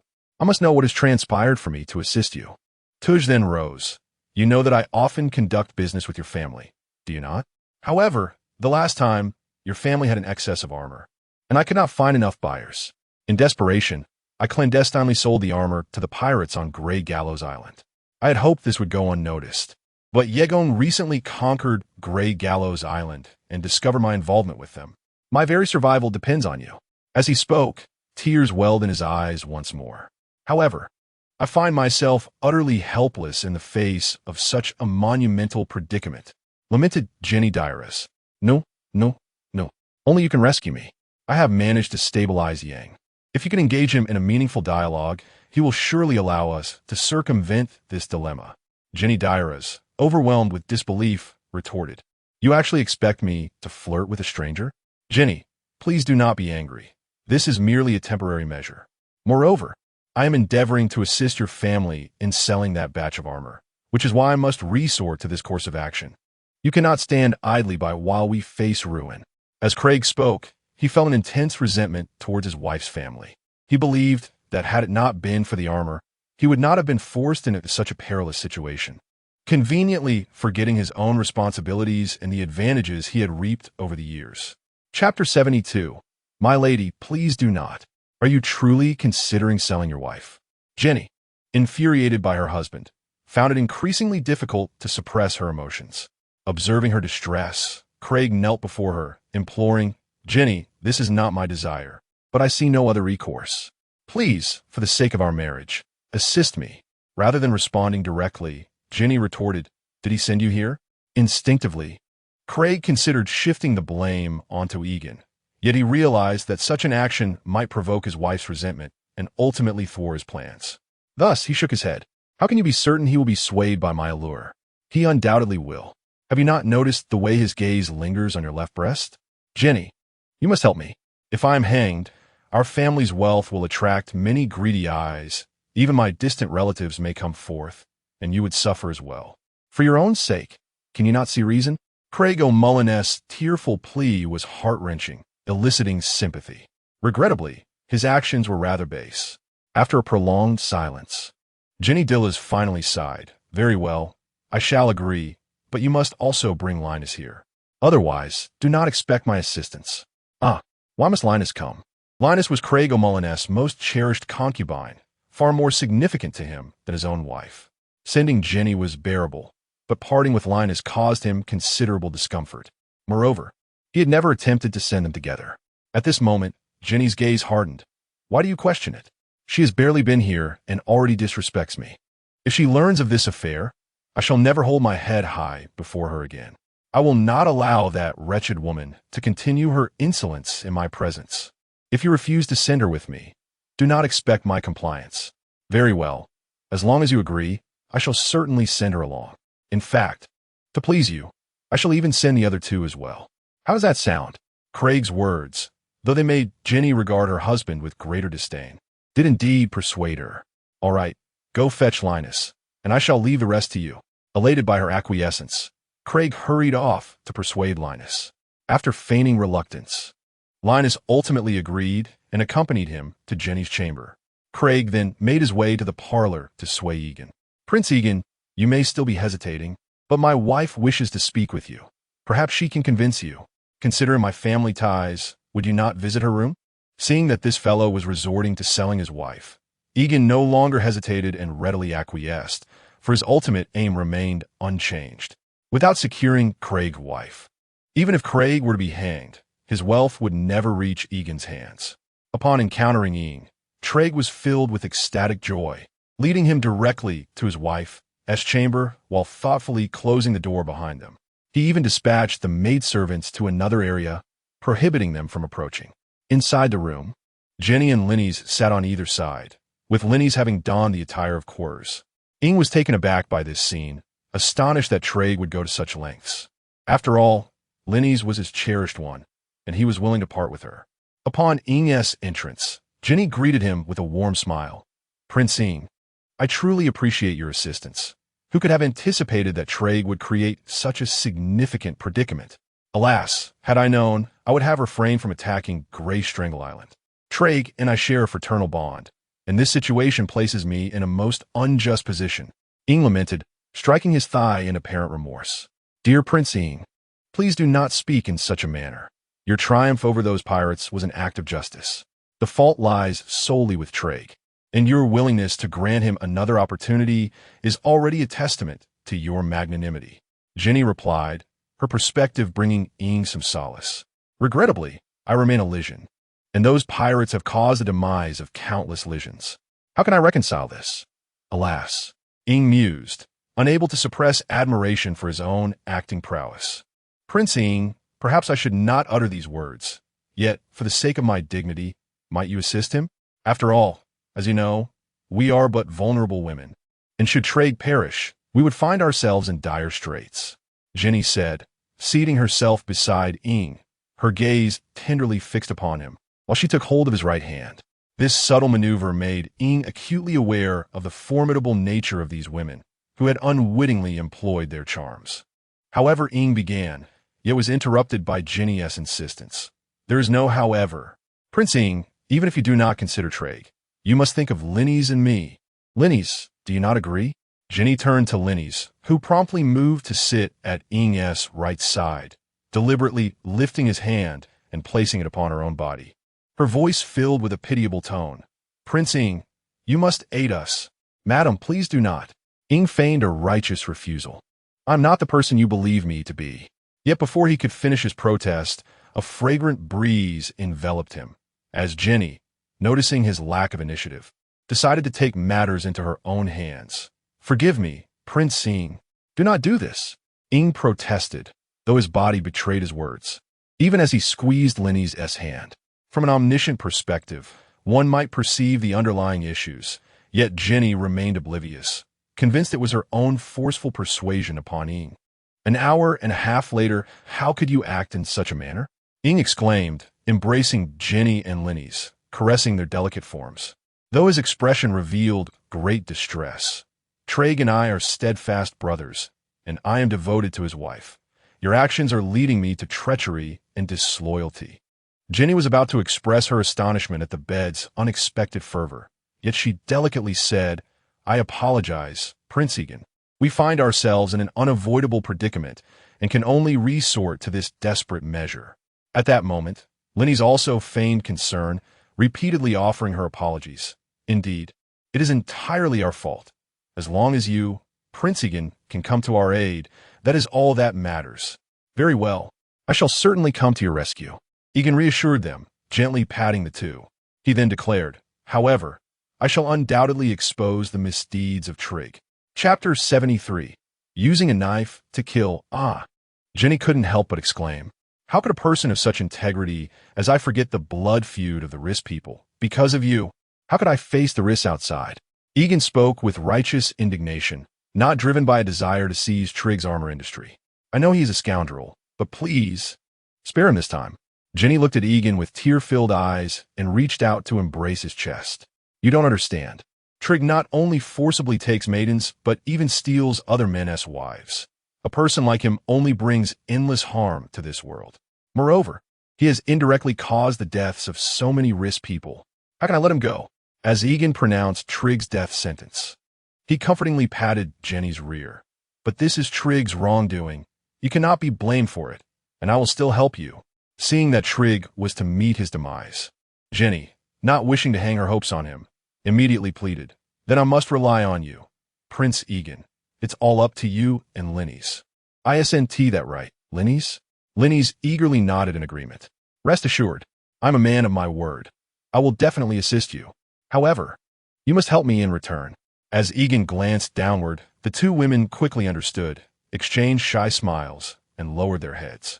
Nearly an hour later, Yegon left the room, feeling rejuvenated. The two women on the bed were flushed, their bodies somewhat weak, and their dazed expressions revealed a sense of satisfaction. Yegon's experience with them was indeed vastly different. Upon exiting, Trig O'More immediately approached Yegon with obsequiousness. Prince Yegon, for Jenny's sake, you must consider this. Rest assured, I will manage my subordinates well.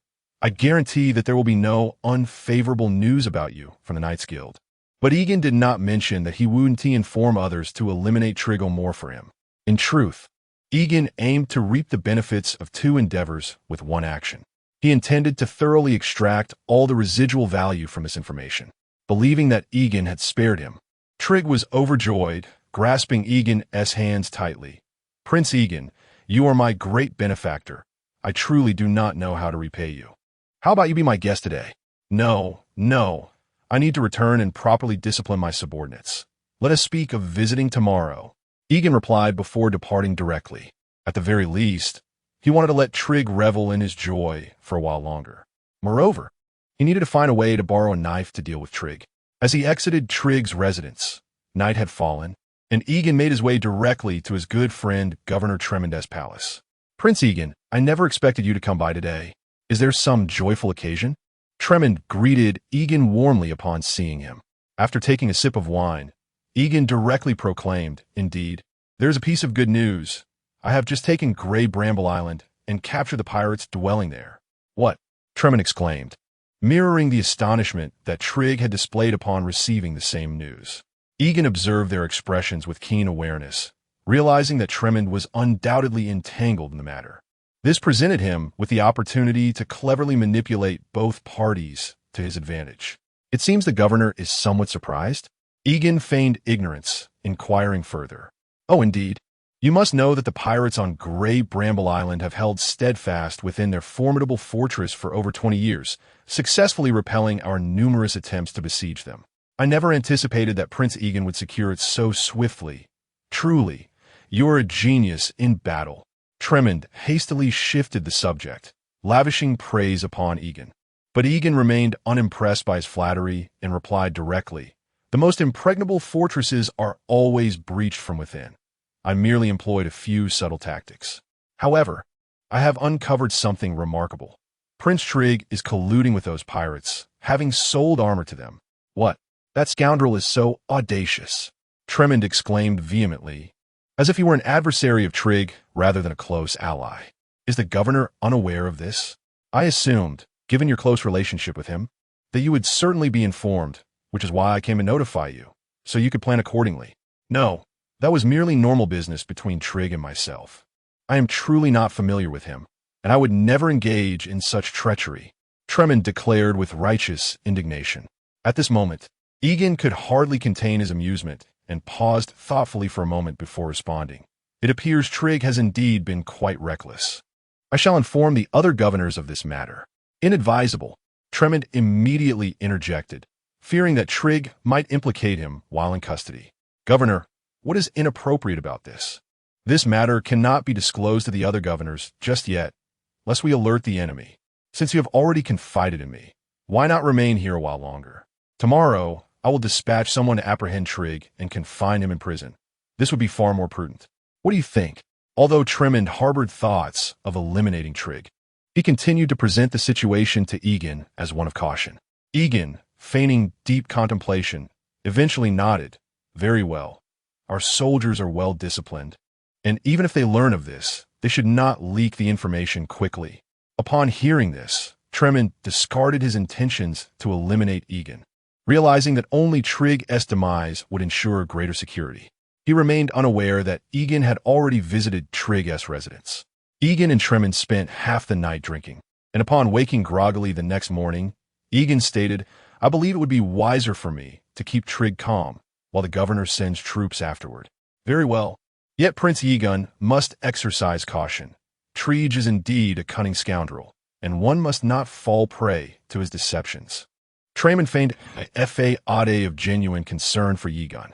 Rest assured, my lord governor, I shall not be deceived by him, and I am accompanied by dozens of elite guards, ensuring that no mishap will occur. That brings me comfort. I shall await your good news. And we must celebrate in grand fashion. Certainly. Now, as my inebriation wanes, I must take my leave. As he watched Yegon's retreating figure, Tremond's expression gradually hardened with malice. Not long after Yegon departed with his guards, Tremond summoned his personal guard and commanded, Trig is in league with the enemy, and the evidence is irrefutable. When the time comes for you to apprehend him, ensure you eliminate him on the spot. Do not allow him the opportunity to implicate me while imprisoned. Chapter 74. A fish, 2 meals. When Aegon once again arrived at the estate of Treg Omerin, the morning light had gradually dispelled the lingering mists. Dozens of young maidens busily arranged the tableware in preparation for breakfast, the ground polished to a pristine sheen, while the banquet hall was adorned with soft, luxurious merino wool carpets that evoked a sense of comfort. In the center of the hall stood an oak long table, laden with exquisite flowers and fruit platters. Treg Almora, seated at the head of the table, warmly welcomed Aegon, while his wife and several concubines donned elegant K's robes. Aegon could not help but admire Treg. He was willing to do anything to preserve his life. Such fervent hospitality made Aegon feel somewhat hesitant to exploit him. However, the one he truly intended to eliminate was his dear brother, Tremond, not Aegon himself, which brought him a sense of reassurance. Moreover, Aegon was prepared to avenge Treg, leading him to even consider himself a noble man. After the maidens poured Aegon a glass of the renowned white wine, Treg, seated at the main table, raised his glass first, exclaiming, Prince Aegon, let us toast to your bravery. Following Aegon's assurances from the previous day, Treg believed that his wife and concubines had seduced one another. Thus his spirits soared even higher. He even contemplated sending 2 of his other concubines to entice Aegon, hoping to forge a bond with him that would elevate his own status.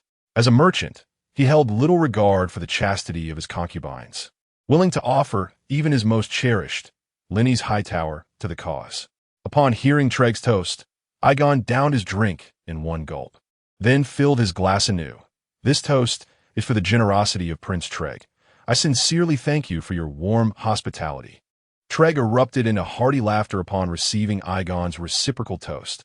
Ha ha ha, Prince Aegon, you are too modest. Come, let us sample the specially prepared cheese and milk strawberries. The others present beamed in response, eager to avoid displeasing either man. However, the smiles of Jenny and Lenny's bore a hint of awkwardness. After a satisfying meal, Treg whispered a few words to his 2 other concubines, who then turned and retreated to their chambers. Once they departed, Treg ingratiatingly remarked, Prince Aegon. Arya and the others are quite intrigued by Westeros and would like to invite you to share your insights with them. Might you have the time? Aegon's eyes sparkled. Really? I am surprised they hold such interest in Westeros. As you know, I am usually quite occupied, but I cannot refuse such a gracious invitation from Arya and the others. Treg beamed. Thank you, Prince Aegon. You must hurry, lest Arya and the others grow impatient and blame me. Aegon struggled to suppress a laugh at Treg's demeanor. Indeed, Treg was a remarkable individual, able to present the act of offering his wife in such a grandiloquent manner. Beside them, Jenny and Linny's wore expressions of profound embarrassment, especially Jenny, who, as Trig's wife, felt an intensified disdain for her husband. Well, I suppose I must proceed, Aegon declared, hastening to the chambers of Trig's concubine, Arya. The two women sat on the plush edge of the bed, gazing at Aegon with affectionate eyes as he entered. Prince Trig mentioned your interest in Westeros, Arya exclaimed. But before we discuss Westeros, it seems I have a lump here. Could you take a look? She coyly gestured to her right breast, her silver hair cascading elegantly. Upon hearing this, Aegon scrutinized her. Indeed, her skin was fair, and her figure was voluptuous. Can you see from such a distance, Prince Aegon? Arya urged, growing impatient as he hesitated. She quickly pulled him closer, leading him to the bed, and with a swift motion, guided his hand to her bosom, while the other concubine seized his other hand without hesitation. Aegon instinctively squeezed, and Arya, her face flushed with shyness, leaned in to kiss him. An hour later, both women lay languidly in Aegon's embrace. Outside, commotion erupted, prompting Aegon to hastily don his garments and rush outside. In the courtyard, Trig O'Morland appeared bewildered, greeting the guards of Tamon with a smile, only to be met with their cold indifference. Trig O'Morland has secretly colluded with pirates. He deserves to be hanged. Capture him immediately, commanded one of the guards. Following his orders, several soldiers surged forward, overpowering Trig. As a mere merchant, he stood no chance against the formidable warriors and was swiftly subdued. FK, Tamon, you scoundrel, how dare you accuse me? Trig shouted in fury, glaring at the nearby guards. What are you waiting for? Seize him. Only then did the guards spring into action, drawing their swords to engage the enemy. However, Tamon had deployed his elite forces, and with the advantage of surprise, they swiftly dispatched one of Trig's guards. Tamon's guard brandished his sword, bellowing, Trig's resistance warrants execution. If you continue to oppose us, you shall be deemed accomplices. With that, he lunged at Trig's chest, intending to kill him before any formal charges could be made. Clang! The sound of clashing steel reverberated through the air. Trig, believing his end was nigh, shut his eyes in fear, only to find, after a moment, that he felt no pain. Opening his eyes, he discovered Aegon had positioned his sword against the assailant's neck. Meanwhile, Trig's guards ceased their resistance. Trig's crimes are for the law to adjudicate. How can you simply execute him? Aegon retorted coldly. The guards of Trymond initially believed they could effortlessly deal with Trig, but at this moment, Yegon completely disrupted their plans. Daring not to offend Yegon, he immediately resorted to flattery, stating, Trig committed a crime and wishes to resist. I am left with no choice but to eliminate him. Please do not misunderstand, Prince Yegon. My eyesight is perfectly intact. Trig has already been subdued. We must hand him over to several governors for a collective trial. Only then can justice be served. I shall escort him to the prison, and at that time, he will be entrusted to you. That may not be in accordance with the rules. Is it in accordance with the rules to kill outright? Yegon remarked, deliberately pressing down on his iron sword. The young guard promptly abandoned his resistance, saying, very well. Since Prince Yegon insists, we shall allow you to escort him. Yegon then nodded in satisfaction, summoning his own guards to take charge of the transport. Prince Yegon, do not trust them. Trymond seeks to harm me. He is the one colluding with outsiders.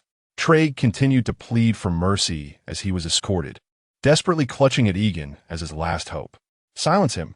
He attempts to slander Governor Trymond, shouted Trymond's guard. Yegon interjected firmly, stop. If anyone is to silence him, it should be my men. Seeing Yegon's resolute stance, the opposing party could only acquiesce, instructing their subordinates to continue following, while they themselves hastened back to Trymond's palace. Chapter 75. Shot in the back, confirmed dead by suicide upon arriving at the prison. Yegon dismissed the guard and voluntarily removed the cloth ball that had silenced Traeger. Prince Yegon, Traedmund intends to silence me. You must save me, Traeger implored as soon as he was freed. Yegon feigned bewilderment, expressing astonishment. How could this be? How could Traedmund possibly know of this matter? Moreover, what do you mean by claiming he wishes to eliminate you? Traedmund is involved in my business, which means he must have learned of your successful breach of Grey Gallows Island. He seeks to silence me. Traeger clung to Yegon's leg as if he were a drowning man grasping at a lifeline. Yegon comfortingly patted Traeger's back. My dear Prince Traeger, do not be so distressed. Your collaboration with pirates has already led to evidence against you. I cannot extricate you from this predicament, but you are my only hope. For the sake of our friendship, you must assist me.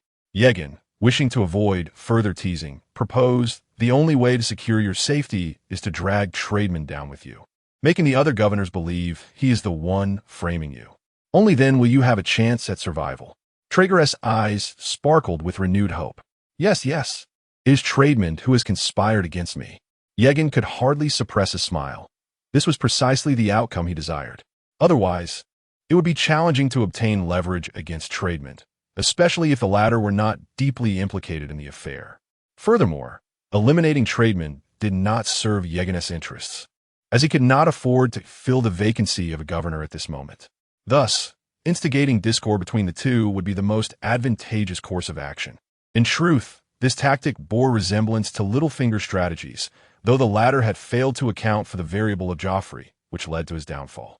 Once he saw Traeger taking the bait, Yegon frowned and remarked, however, we currently lack the means to bring Traedmund down. If our accusations are not robust enough, they will backfire.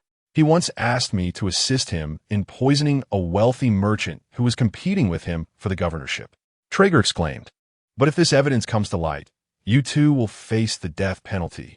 Traeger Amren felt a chill at this revelation, then suddenly recalled something. No, I have evidence of his collusion with the mill people. He aims to secure their support to become the sole governor of Riss.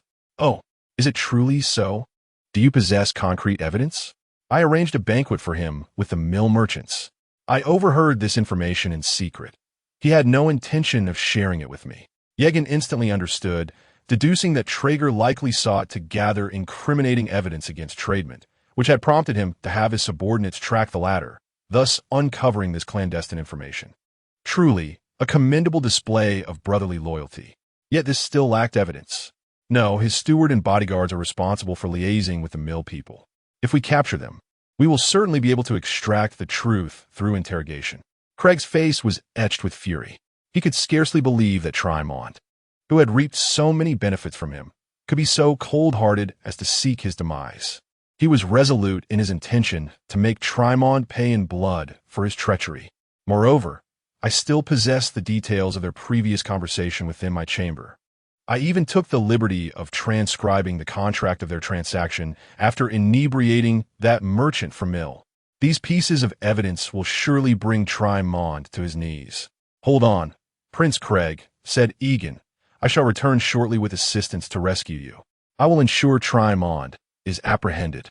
Yegon patted Craig's shoulder and departed the prison amidst Craig's heartfelt gratitude. Though rescuing him might be a daunting task, he was determined to avenge Craig. Meanwhile, upon learning that Yegon had liberated Craig, Traedmund erupted in fury, kicking his attendant aside. What are you doing? You can't even handle a simple task of eliminating Craig. His close commercial ties with Craig meant that if other governors seized upon this opportunity to strike, it would spell disaster for him. Thus, Traedmund was eager for Craig to meet his end swiftly. The attendant immediately bowed and pleaded, "It was Prince Yegon who intercepted me. I dared not engage him," which allowed Craig to survive. However, he is still imprisoned, and I believe we still have a chance. Upon hearing this, Traedmund's eyes gleamed with a renewed vigor. Send someone to ensure this matter is resolved, or you know the consequences. Traedmund's guards promptly gathered their men and made their way to the prison. Once Yegon's associates had departed, they sent someone inside. Craig had been pondering his fate in captivity until he caught sight of a familiar figure. After leaving the prison, Yegon hurried to Craig's estate, where chaos reigned. He did not find Jenny or Linny's. Instead, a young girl seized his arm. "Prince Yegon, my father will be all right. Won't he? You are Craig's daughter?" Yegon was taken aback, having never anticipated this development. What was happening? How had a successor of Craig suddenly emerged? All his efforts to win Jenny's affection might be in vain. The beautiful girl, with her emerald eyes, began to weep. "Yes, I am Irina. Prince Yegon, please save my father." Yegon's demeanor transformed into one of nobility. "Rest assured, I shall do everything in my power to rescue your father, and if he has been wronged, I will seek vengeance on his behalf. I have come to aid him in gathering evidence to overturn his case." Although Irina had spent the morning resting in the courtyard, she was aware that Yegon had made a special effort to rescue her father. Thus she placed her trust in him. "What assistance do you require?" "I am at your service. You may not yet grasp the full situation. I should first seek out Jenny to discuss the matter," Yegon declared as he set off to find Craig's wife, Jenny. At this moment, Jenny was feigning anxiety in the backyard, pacing restlessly. She was somewhat taken aback upon seeing Yegon approaching with Irina. Yegon promptly stated that he had urgent matters to discuss with Jenny, requesting her to dismiss everyone else. Once only the three of them remained, Yegon directly addressed the situation. "The circumstances are dire. Prince Trigg has informed me that Tristad has plotted against him. Our immediate task is to swiftly bring Tristad down within these few days, for only then can we rescue Prince Trigg." "Oh, is it truly so?" Both women exclaimed in astonishment. Jenny, however, was perplexed. She recalled that Yegon had previously mentioned his intention to report Trigg. So how had the narrative shifted to one of rescuing him? What was truly unfolding here? Yet, Irina held a deep trust in Yegon, who casually assigned her a task before sending her on her way. The following day, Yegon and the others received the shocking news that Trigg had committed suicide in his prison cell by slashing his wrist with a shard of broken pottery. Chapter 76. Arrangements. Upon receiving the devastating news of her father's demise, Irina was engulfed in sorrow, secluding herself in her chamber and weeping incessantly. In response to this tragic revelation, Yegon sought her out to offer consolation, proclaiming, "Death is irreversible. We must look forward. At least you are alive, and you can avenge your father." At his words, Irina ceased her tears, wiping her eyes with the back of her hand, her gaze sharpening with resolve. "Yes, I shall avenge my father. I will kill Tremont."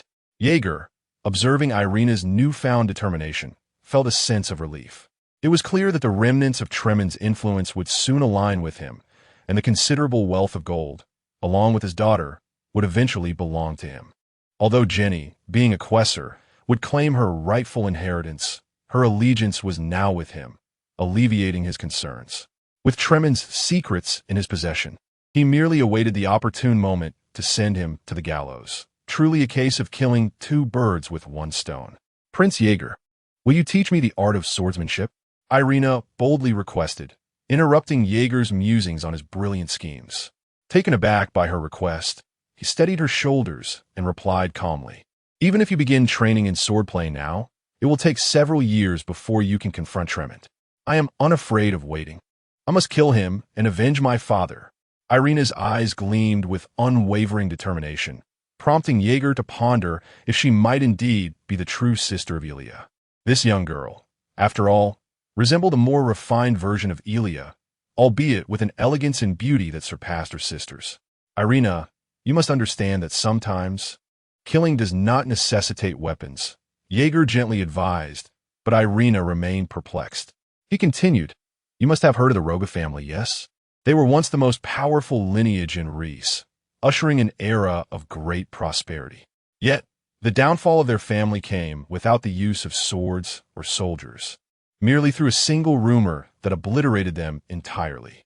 Thus, to vanquish one's foes does not always require blades. Do you comprehend?" Finally grasping Yeager's meaning, Irina turned to him, her eyes pleading, "Prince Yegon, please help me. Become my mentor. I am but a mere girl in her teens, and I fear I may never achieve my vengeance for my father." At that moment, Irina was wholly captivated by Yeager's influence. Her situation mirrored that of Sansa Stark after Ned's death, placing her unwavering trust in those who promised to assist her. Yet, Yegon was not like Littlefinger. He would ensure Irina remained oblivious to the truth. Do not worry.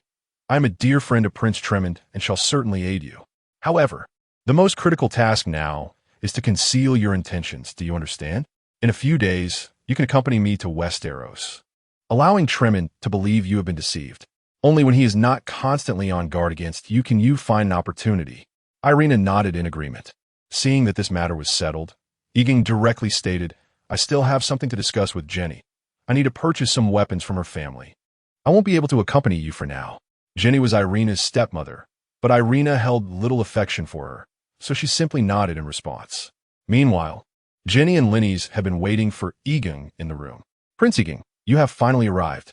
I was almost frightened to death, fearing that you might abandon us. Upon seeing Yegon arrive, Linny's, dressed in a translucent purple gown, boldly sat on his lap, deliberately placing his hand on her curvaceous form. That wretched girl. Jenny couldn't help but scorn her silently.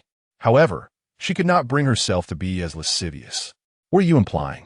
Do you take me for someone promiscuous and untrustworthy? The soft texture of Linny's skin prompted Yegon to instinctively caress her, causing Linny's Hightower to blush slightly. You must promise me that I can follow you from now on. You cannot abandon me, Linny said, nuzzling closer to Yegon. Rest assured, I will not forsake you. Yegon reassured her with a gentle pat on her form. A gift of seafood presented to him should not go unappreciated, for Yegon was not one to overlook kindness. Moreover, Linny's Hightower not only possessed admirable qualities, but was also the daughter of the Hightower family, which could potentially forge an alliance with them and even allow him to gain control over the Hightower family. Such an opportunity could not be easily dismissed. Upon hearing Yegon's agreement, Linny's leaned in and kissed him, teasingly remarking, I knew Prince Yegon was not so heartless. Then I shall move into your residence tomorrow. Yegon immediately declined, saying, No, that would be too audacious, and Tremond might notice something amiss. You cannot do that just yet. Linny's, feeling somewhat displeased, twisted her body in response. Meanwhile, Jenny could not contain her amusement. Look at you, shameless hussy, try to entice Prince Yegon. He's not swayed by your antics, and you claim you won't be abandoned. Yet here you are, ready to cast him aside within 2 days. As Linny's continued to rub against Yegon, she sought to change his mind. Faced with her advances, Yegon could only helplessly respond, I never said I would abandon you. In a few days, I will travel to King's Landing. You can accompany me. Once I deal with Tremond, you can move to my residence without any issue. I knew Prince Yegon would not forsake me, Linny's exclaimed, kissing his earlobe. Yegon couldn't help but marvel at her skill. She resembled not a noble maiden, but rather a social butterfly. Speaking of social butterflies, he realized it had been months since he last visited Joanna. He had been excessively busy during this time.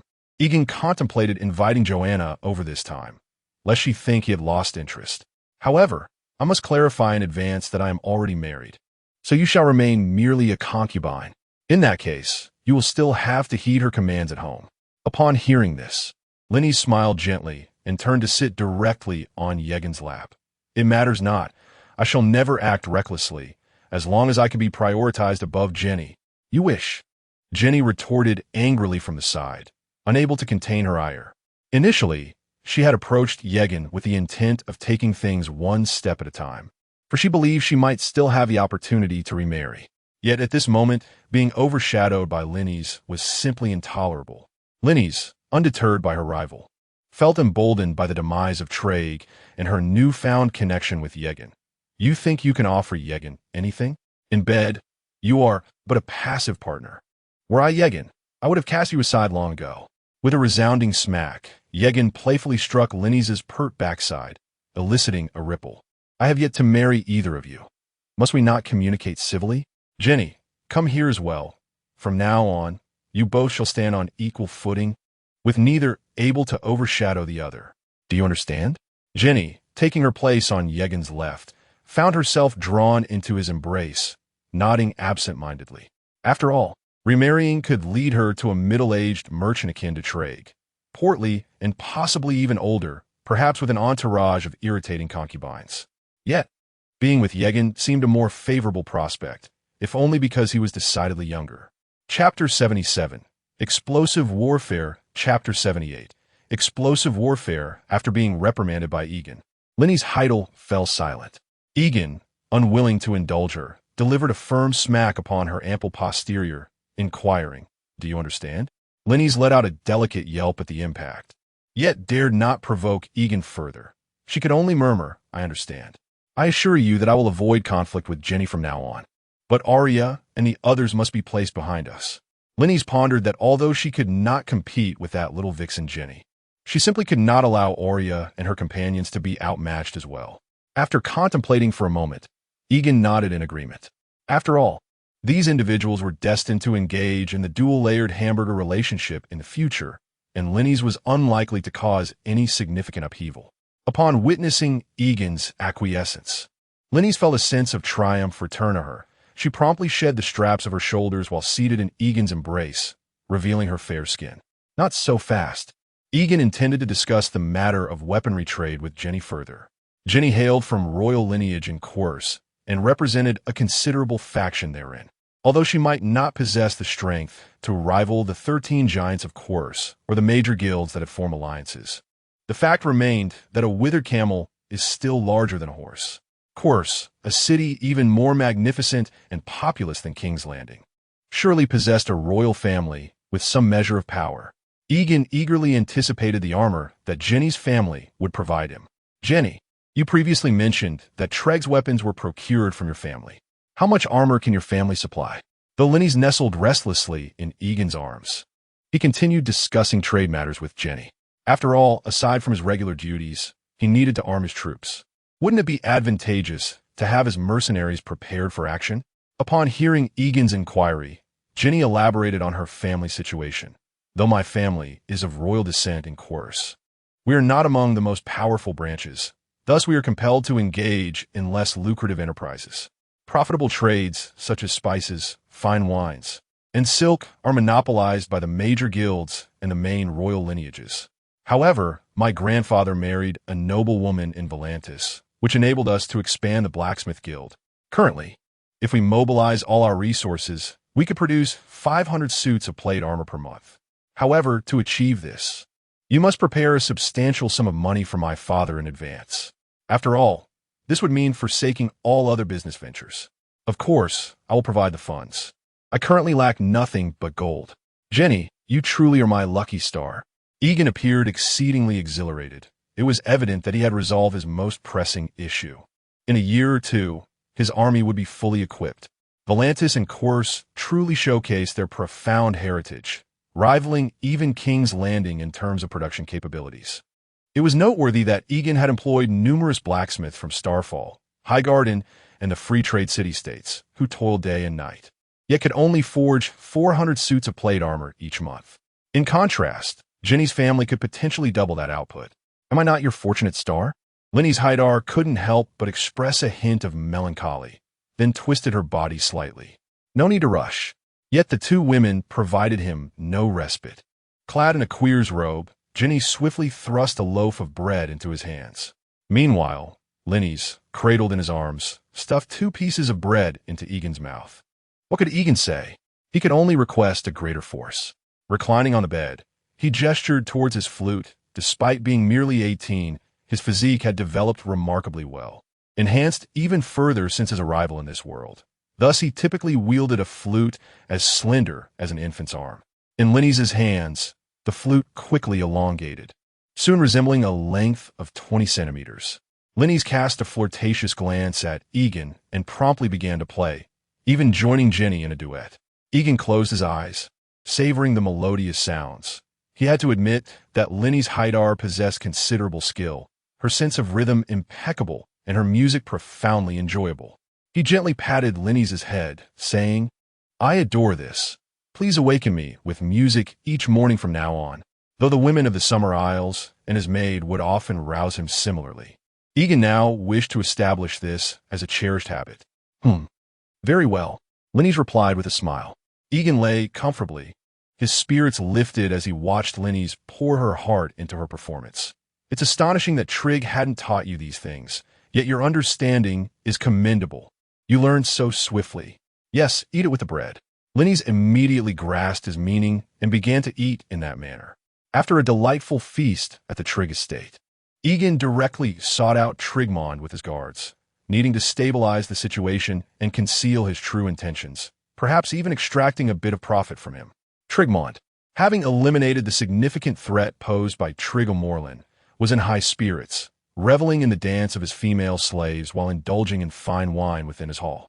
What a splendid mood our esteemed governor is in. Is there a celebration? Yegon boldly seated himself at the banquet, jesting with Trisdor. Upon hearing this, Trigmont set down his goblet. Prince Yegon, do you not yet know why I am in such high spirits? With the traitor Trigg dead, we certainly have reason to rejoice. He then summoned 2 young and beautiful slave girls to sit beside Yegon, pouring him wine and massaging his legs. However, Yegon did not accept this favor, stating plainly, "Indeed, we should celebrate, but I have heard an entirely different account from Trigg's lips. Would our esteemed governor care to listen?" "What do you mean by that?" Triss shouted in anger. "Do you choose to believe a traitor's ramblings rather than trust an upright governor? Please, do not be angry, let me finish." Yegon chuckled. He was entirely unperturbed by Trigmond's reaction, as he was prepared to apply some pressure now. After dismissing the maid, Aegon continued. "In truth, before his demise, Treg specifically informed me that the governor had a hand in this business. This was utter nonsense. Prince Aegon, you cannot be attempting to frame me, can you? Such baseless accusations could indeed lead to dire consequences." Tregmond, confident that Aegon possessed no evidence, stubbornly refused to concede. Aegon, unfazed, replied, "I must admit, I lack concrete proof for this allegation. However, Treg did mention that you instructed him to poison another, and there exists correspondence as evidence. What do you intend to do?" Tregmond realized that today's affair would not end amicably. He contemplated whether he could simply eliminate Aegon. Yet recalling the numerous skilled guards stationed outside, he chose to abandon that notion. Aegon, maintaining his composure, continued, "In truth, Treg and I are not closely acquainted. My intent here is not to seek justice, but merely to gain some advantage." Chapter 78. The Pirate Alliance. Chapter 79. The Pirate Alliance, is it truly that simple? "Indeed it is," Yegon replied with a light chuckle, saying, "I have no familial ties to Trigg. Do you truly believe, esteemed governor, that I would seek revenge on his behalf? Moreover, he is no virtuous man himself. I am merely interested in his wealth and his beautiful concubine and daughter." Yegon spoke with such candor that his half-truths elicited a measure of belief from Tremond. At the very least, Yegon's current actions seemed to align with his declarations. "I shall not interfere with your ambition to seize Trigg's fortune," Tremond slowly articulated after a moment of contemplation. "Esteemed governor, I shall keep your secret, but you must provide some recompense. My warriors from the Summer Isles are unable to don armor." Yegon's demeanor, exuding confidence, incited a bitter frustration in Tremond, yet he felt powerless to contest it. Although Yegon displayed a degree of avarice, Tremond, who frequently collaborated with the grasping merchants and mercenaries of the free trading city-states, found nothing particularly unusual in Yegon's behavior. It seemed that mercenaries and merchants were inherently so. After pondering for a while, Tremond appeared to make a significant resolution. "I shall grant you 50,000 gold coins and 500 sets of armor. However, you must incinerate the letters once I fulfill my payment, and only then will the 500 suits of iron armor be delivered. Should you desire more, I would not hesitate to sever ties." Upon hearing this, Yegon clapped his hands and laughed heartily. "Ha ha, such forthrightness from the esteemed governor. How could I be so greedy? Let us proceed as you propose." With that, Yegon declared the banquet concluded and prepared to take his leave. Yet, after taking a few steps, Yegon resolved to further feign villainy. He turned back, saying, "By the way, I found those female slaves quite appealing. Would the esteemed governor be willing to part with them as a testament to our newfound friendship?" Tremond's anger surged at Yegon's avarice. For those female slaves were of the finest quality, freshly acquired from Yuan Kai, and he had intended to enjoy their company himself.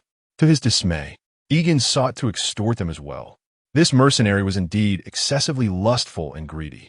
However, he reminded himself not to succumb to anger, for a momentary lapse could jeopardize grander schemes. Taking a deep breath, Tremond replied, "Since Prince Yegon has taken a liking to them, it must be their fortune. How could I sacrifice our friendship for a few bed slaves? I shall send word to have them delivered to Prince Aegon's estate. Aegon, reveling in his audacity. Logos? Huh. There is no need for such trouble, esteemed governor. I am returning now, so simply have them come out to accompany me. With no other recourse, Tremond nodded and summoned the 8 female slaves to appear. Once Aegon deemed his performance satisfactory, he boldly strode forth, embracing the 2 female slaves who had just poured him wine, and swaggered out. Tremond watched Aegon's retreating figure, his gaze growing increasingly cold. He swore that once he became the sole governor of Rise and ascended to the throne of the consul, he would certainly seek retribution against Aegon, ensuring that the gold extorted from him would be returned double. At this moment, the remaining pirate kings gathered on the largest island of Bloodstone Island, united in their desire to confront Aegon. That man from Rise intends to seize all our gold. We can no longer afford to squabble among ourselves. We must unite and eliminate that mercenary.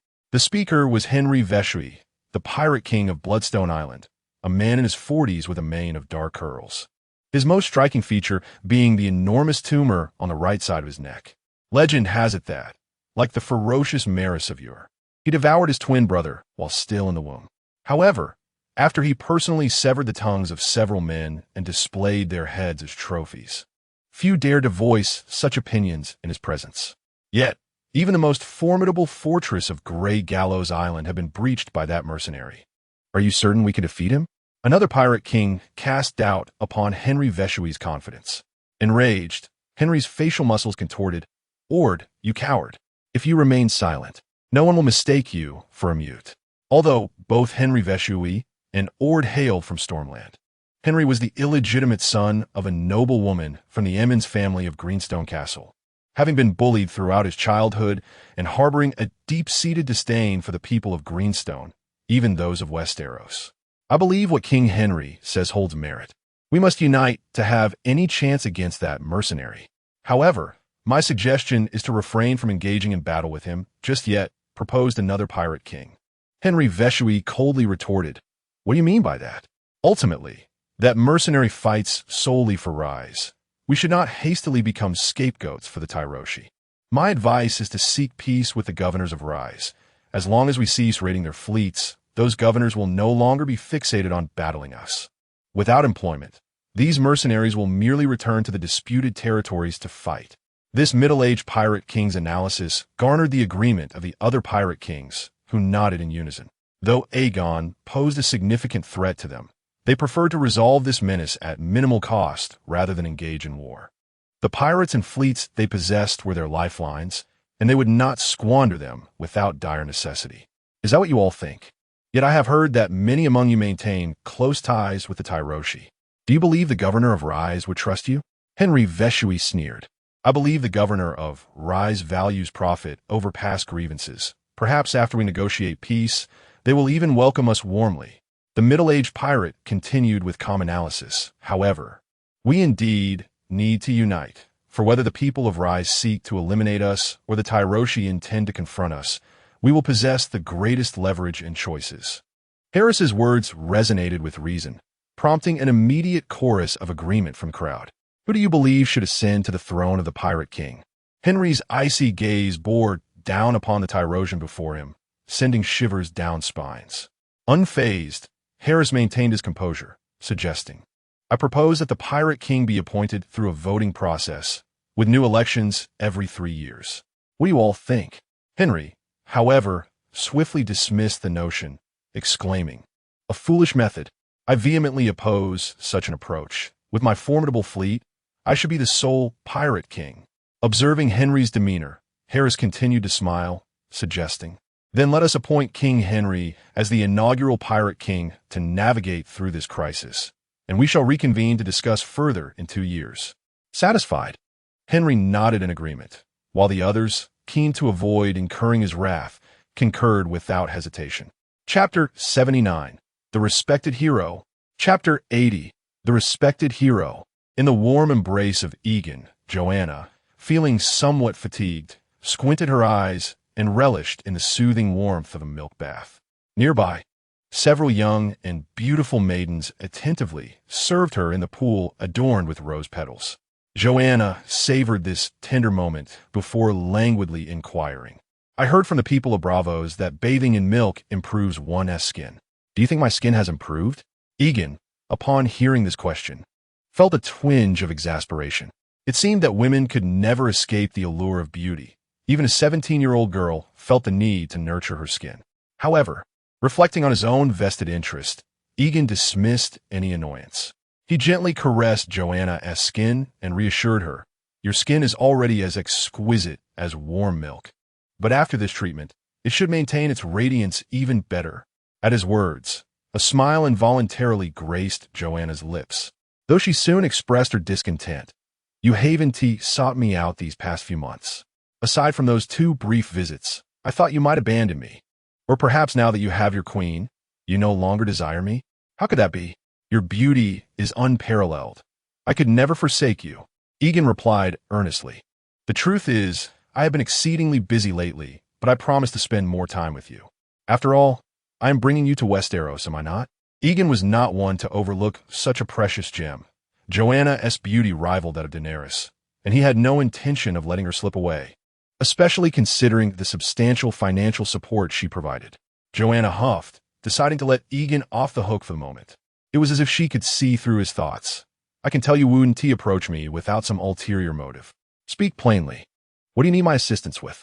Yegon quickly adjusted Joanna's position so that she faced him. "I merely wish to see you. That is why I brought you along. You must understand, I did not even take my wife with me." "Oh, then, that is splendid. I have little interest in Westeros. So once we arrive in King's Landing, I shall remain in your chamber every day." Yegon, amused by Joanna's playful demeanor, playfully pinched her pert backside. "As long as you are bold enough to stay in my room alone, I see no issue. You will soon realize just how much I long for you." With a gleeful laugh, Joanna wrapped her arms around Yegon's neck. "I know what you are thinking. You want to take me along so that perhaps more people from Westeros will come to join your mercenary band. Quite astute of you. However, I also hope for more individuals to come to Lys." Yegon candidly shared his ambitions with Joanna. The walls of Lys were remarkably fortified. Despite being the most populous among free trade city-states, with over 500,000 inhabitants, 3/4 of them were slaves. Primarily young boys and beautiful female servants engaged in the brothel industry. These individuals largely lacked any combat capabilities. Thus, Lys still possesses considerable potential for growth. Once he attracts some skilled warriors to immigrate here, Lys shall become the stronghold for his offensive against the Essos continent. Joanna's eyes sparkled with excitement. "Will I be the governor's wife or the queen by then? Whichever you desire, though I must say the title of queen seems more fitting." Upon hearing this ambitious declaration from Aegon, Joanna felt an even greater admiration for him. Indeed, he was the man she had chosen. "Very well, I shall accompany you to King's Landing and even assist you in inviting some friends. I could also help you find a few more lovers." Joanna whispered enticingly into Aegon's ear. She was simply too skilled at this. Such assistance was irresistible to Aegon. He could only look forward to teasing her more in the evenings. We shall see. After sharing some tender moments with Joanna, Aegon received an invitation from the governors of Lys. He reluctantly continued on to the perfumed garden for the banquet. "Prince Aegon, you have finally arrived. We were about to fall asleep waiting for you." Truman, with his rotund figure and jovial demeanor, greeted Aegon from the head seat. "Is there some joyous occasion, Governor?" "Indeed, Prince Aegon. This joyous news is, after all, brought by you." Truman laughed heartily. To them, Aegon was nothing short of a perfect killing machine, though unfortunately, they could not directly control him. Nevertheless, since they could not seize control, they had to impose restrictions on him. "Good news, you say? Oh, are you referring to the conquest of Greyjoy Island? Are the governors looking to purchase that island from me?" Aegon had never considered piracy. Selling a portion of this territory to these men seemed reasonable. After all, once he had Lys under his command, it would still belong to him. "Prince Aegon, you jest. Our war with the pirates from the Stone Steps archipelago has concluded. There is no need to seize Greyjoy Island. Have those pirates sought peace on their own?" Aegon was somewhat astonished. It was rather cowardly. They hadn't even fought yet, and were already surrendering? How could he deceive these governors into hiring him for battle in the future? "Yes, their pirate king has sent gifts to us, and we have negotiated peace. Our primary concern now is the militias in the disputed lands. Therefore, we wish to invite Prince Aegon to lead our forces to the disputed territory at the earliest opportunity. Aegon's smile faltered. Governors, you must understand that a portion of my army remains in the Summer Isles. I cannot simply lead this small force into the disputed lands. The mercenary groups in the disputed territory were numerous, and their equipment was generally quite formidable. Aegon would lose his advantage in equipment upon his arrival. Furthermore, it would be akin to abandoning his fleet, a decidedly unwise course of action.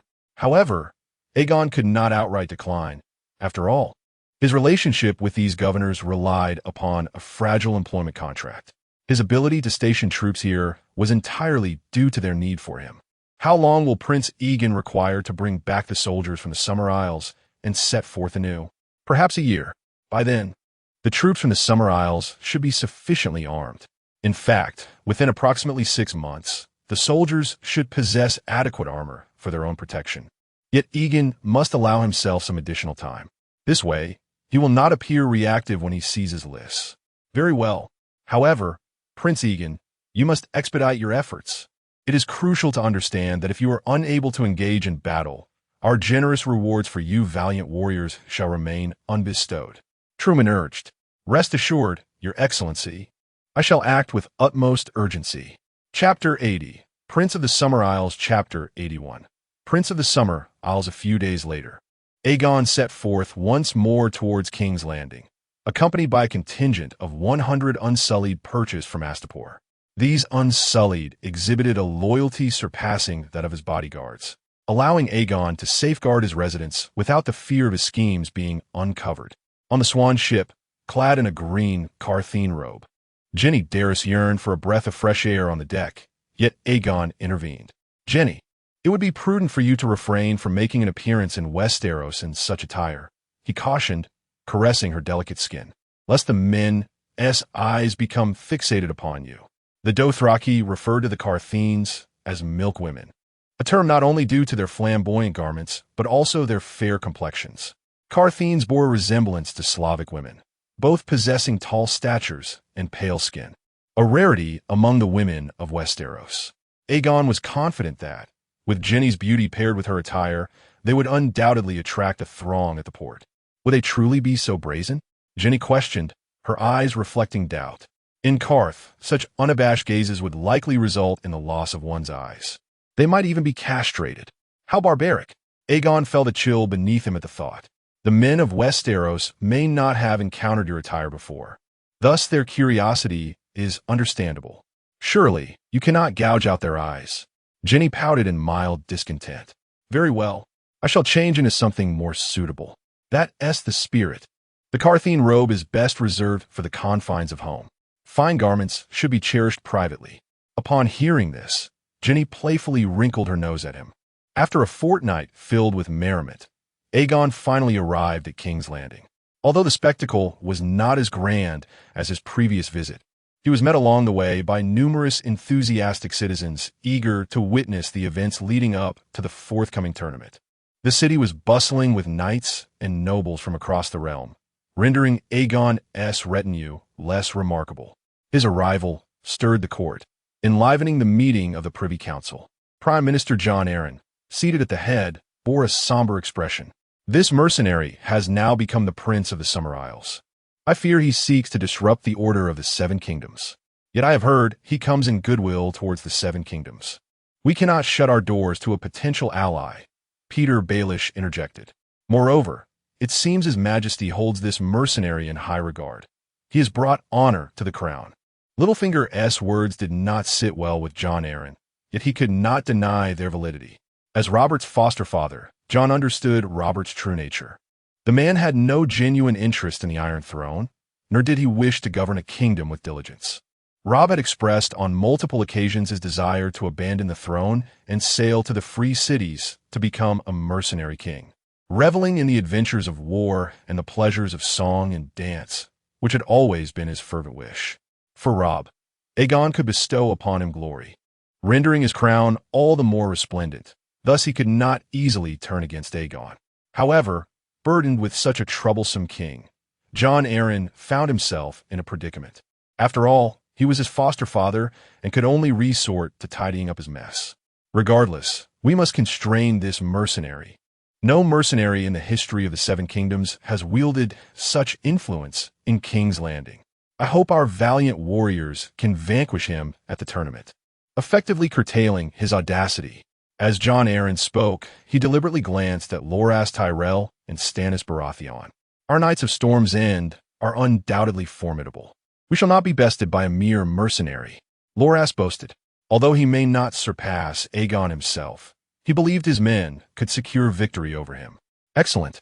Jon Arryn nodded in satisfaction and continued. Furthermore, I believe that since he is already the Prince of the Summer Isles, he must possess boundless gold, making it impossible for him to monopolize the trade there.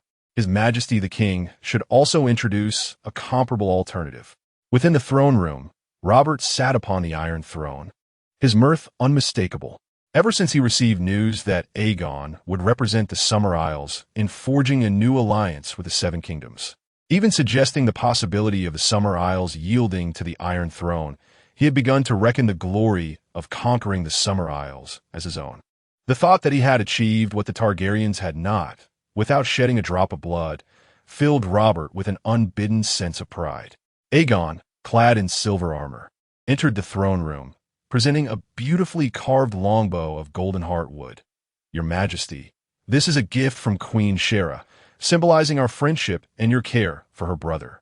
Queen Shera has also mentioned that once the Summer Isles stabilize, she will come to King's Landing. Aegon's words delighted Robert, who erupted in a hearty laughter from his seat on the Iron Throne. After a moment, he remarked, "You should have more children with Shera. Perhaps one day Joffrey's son could wed the next queen of the Summer Isles. I shall strive for that. Perhaps the Summer Isles could also align with the Baratheon princess." While this scene might have appeared as the Seven Kingdoms prematurely accepting the subjugation of the Summer Isles, Aegon did not share this sentiment. After all, Aegon had not offered a crown on behalf of Shera. Who has to say that one day the Summer Isles could not conquer the Seven Kingdoms? I truly wish I could join you in battling in the free cities. Alas, this burdensome Iron Throne forever restrains me. However, this time I can spar with you at the tournament. Seeing Robert in such high spirits, Jon Arryn immediately stepped forward to interject. Your Majesty, it would be unwise for the king to participate in the tournament. No one dares to truly compete with you. Upon hearing this, Robert grumbled in dissatisfaction. Yet, he ultimately could not refute Jon Arryn and could only helplessly turn to Aegon, saying, "You see, I told you this Iron Throne constrains me far too much. It seems I shall have to display my martial prowess against wild boars and stags in the royal woods instead. The kingdoms are well aware of your Majesty's valor. No proof is necessary. Ha ha, I relish your words. Tonight we must indulge in a hearty revelry." Chapter 81. The Tournament. Chapter 82. The tournament. As a venerable tradition of Westeros, tournaments are known far and wide. Under the influence of the faith of the Seven from the Undulls, knights and nobles in Westeros regard the title of tournament champion as a most esteemed honor. Most tournaments are held in various locations across the Seven Kingdoms, with only a few taking place in King's Landing. However, since Robert ascended to the throne, he has become infatuated with hosting tournaments, as it is one of the few pastimes available to him. Thus, regardless of circumstances, Robert insists on organizing a tournament in King's Landing. This particular event is merely to commemorate one of Joffrey's name days, though it is evident that no one truly cares about the reason behind the tournament. All are solely concerned with whether they can unseat their opponents in the jousting competition scheduled for a few days hence, thereby claiming victory. During the feast, a minstrel serenades King Robert with raucous ballads about bears and beautiful maidens. Meanwhile, Robert Baratheon listens to the ribald songs while heartily consuming wine from the arbor. Aegon, finding little enjoyment in the festivities and feeling unwelcome among the nobles, decides to take his leave after satisfying his hunger and thirst, but a youthful voice interrupts him. "Prince Aegon, it seems you are quite the man of your word. I had thought you might not show." Loras Tyrell, holding a goblet, gazes at Aegon with a teasing grin, his face alight with provocation. "Rest assured, having promised to compete with you, I shall not renege." Aegon replies with bravado, though he secretly heightens his guard. It is worth noting that in the original tale, Loras Tyrell triumphed over Jaime Lannister to claim the championship of a tournament, signifying that this young knight possesses genuine combat prowess, rather than being merely a dashing facade. Despite Aegon's current agility and combat skills, he acknowledges that he is not as familiar with the upcoming jousting event as his opponent. Thus, caution seems prudent. I look forward to our duel, but do try not to be defeated by others beforehand. That would be dreadfully anticlimactic. That is precisely what I wish to convey to you. Aegon responds without reservation. Loras Tyrell refrains from further conversation, instead raising his goblet to his close friend, Garland Baratheon. The following day, the tournament unfolds outside the city walls. On the riverbank, over 100 tents have been erected, and thousands of common folk gather to witness the spectacle. Knights clad in gleaming armor and majestic steeds adorned in gold and silver fill the scene, accompanied by the raucous cheers of the crowd and the vibrant banners fluttering in the breeze. This grand sight excites the ladies who accompany them, including Lynesse Hightower. In particular, Lynesse is reminded of the tournament from years past, where Jorah Mormont vanquished all adversaries, his valor captivating her profoundly. She had once envisioned a future of unparalleled bliss, yet Jorah was unable to provide the life she desired. She noticed several knights of House Hightower, adorned with intricate engravings on their armor, parading across the field. Yet she refrained from removing the veil that shrouded her face. In the realm of the Seven Kingdoms, divorce was an inconceivable notion. Should it become known that she had left Jorah Mormont to wed another, her husband would exact punishment upon her, 6 lashes. Fortunately, Jorah Mormont was a wanted man, rendering it unlikely that anyone would dare to carry out such a sentence. The King's Guard stood as the focal point of the gathering, with the exception of Ser Jaime Lannister. They were all clad in milk-white scale armor, their capes as pristine as freshly fallen snow. Ser Jaime, too, donned a white cloak, but he shimmered from head to toe in gold, complete with a lion's helm and a gilded sword. The young women present were amused by the sight of the bald warrior Soros, clad in a flowing red robe that billowed in the wind, until a nun informed them of his past, wielding a flaming sword as he single-handedly besieged the walls of Pike, which silenced their laughter. In addition, there were many unfamiliar faces, mercenary knights from the Fingers, the Reach, and Dorne, alongside free riders and newly appointed squires who were not mentioned in the ballads, as well as lesser nobles from esteemed houses and heirs of local lords. The youthful Loras Tyrell entered the tournament grounds astride a noble steed, clad in exquisitely crafted armor adorned with countless floral motifs and a cloak woven from fresh blossoms, capturing the attention of half the young ladies present, all of whom dreamed of marrying him. They envisioned Loras fighting on their behalf, winning the crown of love and beauty for them. Alas, Loras seemed indifferent to the affections of any lady of noble birth, leaving them disheartened. Yet, this at least indicated that they still had a chance, and their spirits remained high. In contrast, Aegon did not enjoy the same popularity, although he too entered on a grand steed, adorned in splendid armor. The noble maidens were reluctant to cheer for him. Nevertheless, Aegon was unconcerned, for earning wealth was his paramount goal. He displayed remarkable valor, unseating Habba Redwine in the first round, subsequently defeating a knight of House Frey, and in the third bout, he faced an unknown member of the King's Guard. Neither adversary managed to unseat the other, yet Aegon struck with precision, leading Lord Robert to declare him the victor. Loras, too, triumphed over 3 opponents. The jousting continued throughout the day until dusk fell. The thunderous sound of hooves trampled the tournament grounds into a desolate expanse. Knights collided fiercely, lances shattered, and the crowd erupted in raucous cheers, rallying behind their champions. This tumultuous scene unnerved many of the young women, yet a few brave souls remained composed in their seats, undeterred by the chaos. Chapter 82. The Tournament, Part 2, Chapter 83. The Tournament, Part 2. The infamous Kingslayer, Jaime Lannister, achieved a resounding triumph akin to that of Aegon and his companions. He effortlessly dispatched several youthful knights, including the inexperienced and playful Ser Beric Dondarrion, as if performing an equestrian spectacle. The Hound, Sandor Clegane, proved equally invincible, vanquishing opponent after opponent with brute force. He notably defeated 2 members of the Kingsguard before engaging in a fierce confrontation with Ser Barristan Selmy. Their duel was closely contested, and after shattering 7 lances, the Hound ultimately succumbed to the seasoned Kingsguard captain, Barristan. Aegon felt a twinge of regret that the Mountain, Gregor Clegane, did not grace the tournament with his presence, denying him the opportunity for an early encounter. However, the absence of such a formidable contender rendered this tournament less sanguinary in the span of several days. The only casualty occurred when a knight of House Frey clashed with Ser Rabar Royce of the Vale. Rabar's lance pierced through the knight's frail gorget, sending his body soaring. It remains uncertain which of House Frey's many illegitimate sons met this tragic fate, but he fell beside the stands, blood gushing from his neck. Clad in shining, pristine armor that glimmered in the sunlight, his outstretched arms resembled 2 fiery tongues until the clouds eventually obscured the sun, extinguishing the flame's radiance.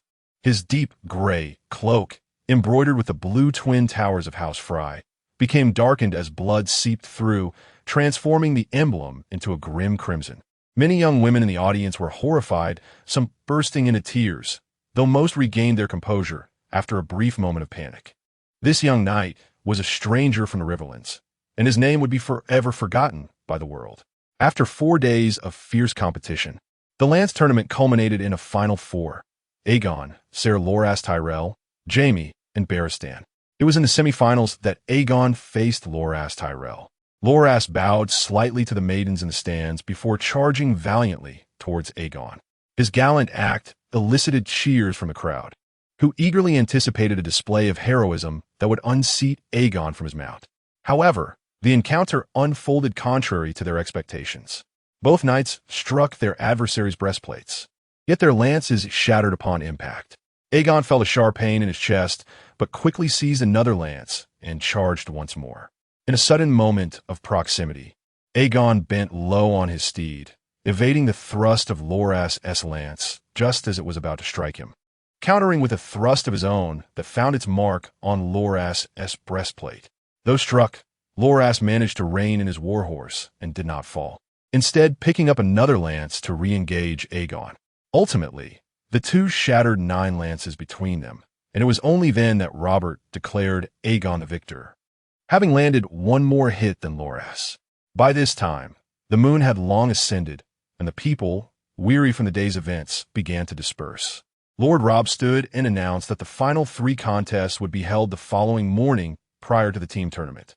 The crowd gradually thinned, engaged in discussions about the day's magnificent displays and the much-anticipated spectacles of the morrow, while the nobles made their way to the riverside for a meal. 6 astonishingly large yak carcasses turned slowly on the roasting spits, having been cooked for several hours, as the kitchen attendants busily applied butter and herbs, until the meat was fragrant and tender, juices dripping with every turn. Outside the tents, a grand dining table was set with long benches, overflowing with beets, strawberries, and freshly baked bread piled high. Aegon found himself seated somewhat apart from the nobles of the 7 kingdoms. The noble maidens of Westeros appeared somewhat displeased, unable to accept that Aegon had bested Loras Tyrell. Like fervent fans grappling with the downfall of their idol, they were convinced that Aegon had resorted to unsavory tactics to secure his victory. Prince Aegon, your performance today was truly valiant. I wonder if any maidens offered you their tokens to fight on their behalf? Just as Aegon was sharing ribald jests over fine wine with Syros of Myr and Beric Dondarrion, a striking woman with chestnut hair approached him. Who are you? He inquired. I am Jenny Westerling, of House Westerling from the Crag, she replied, extending her hand for a handshake.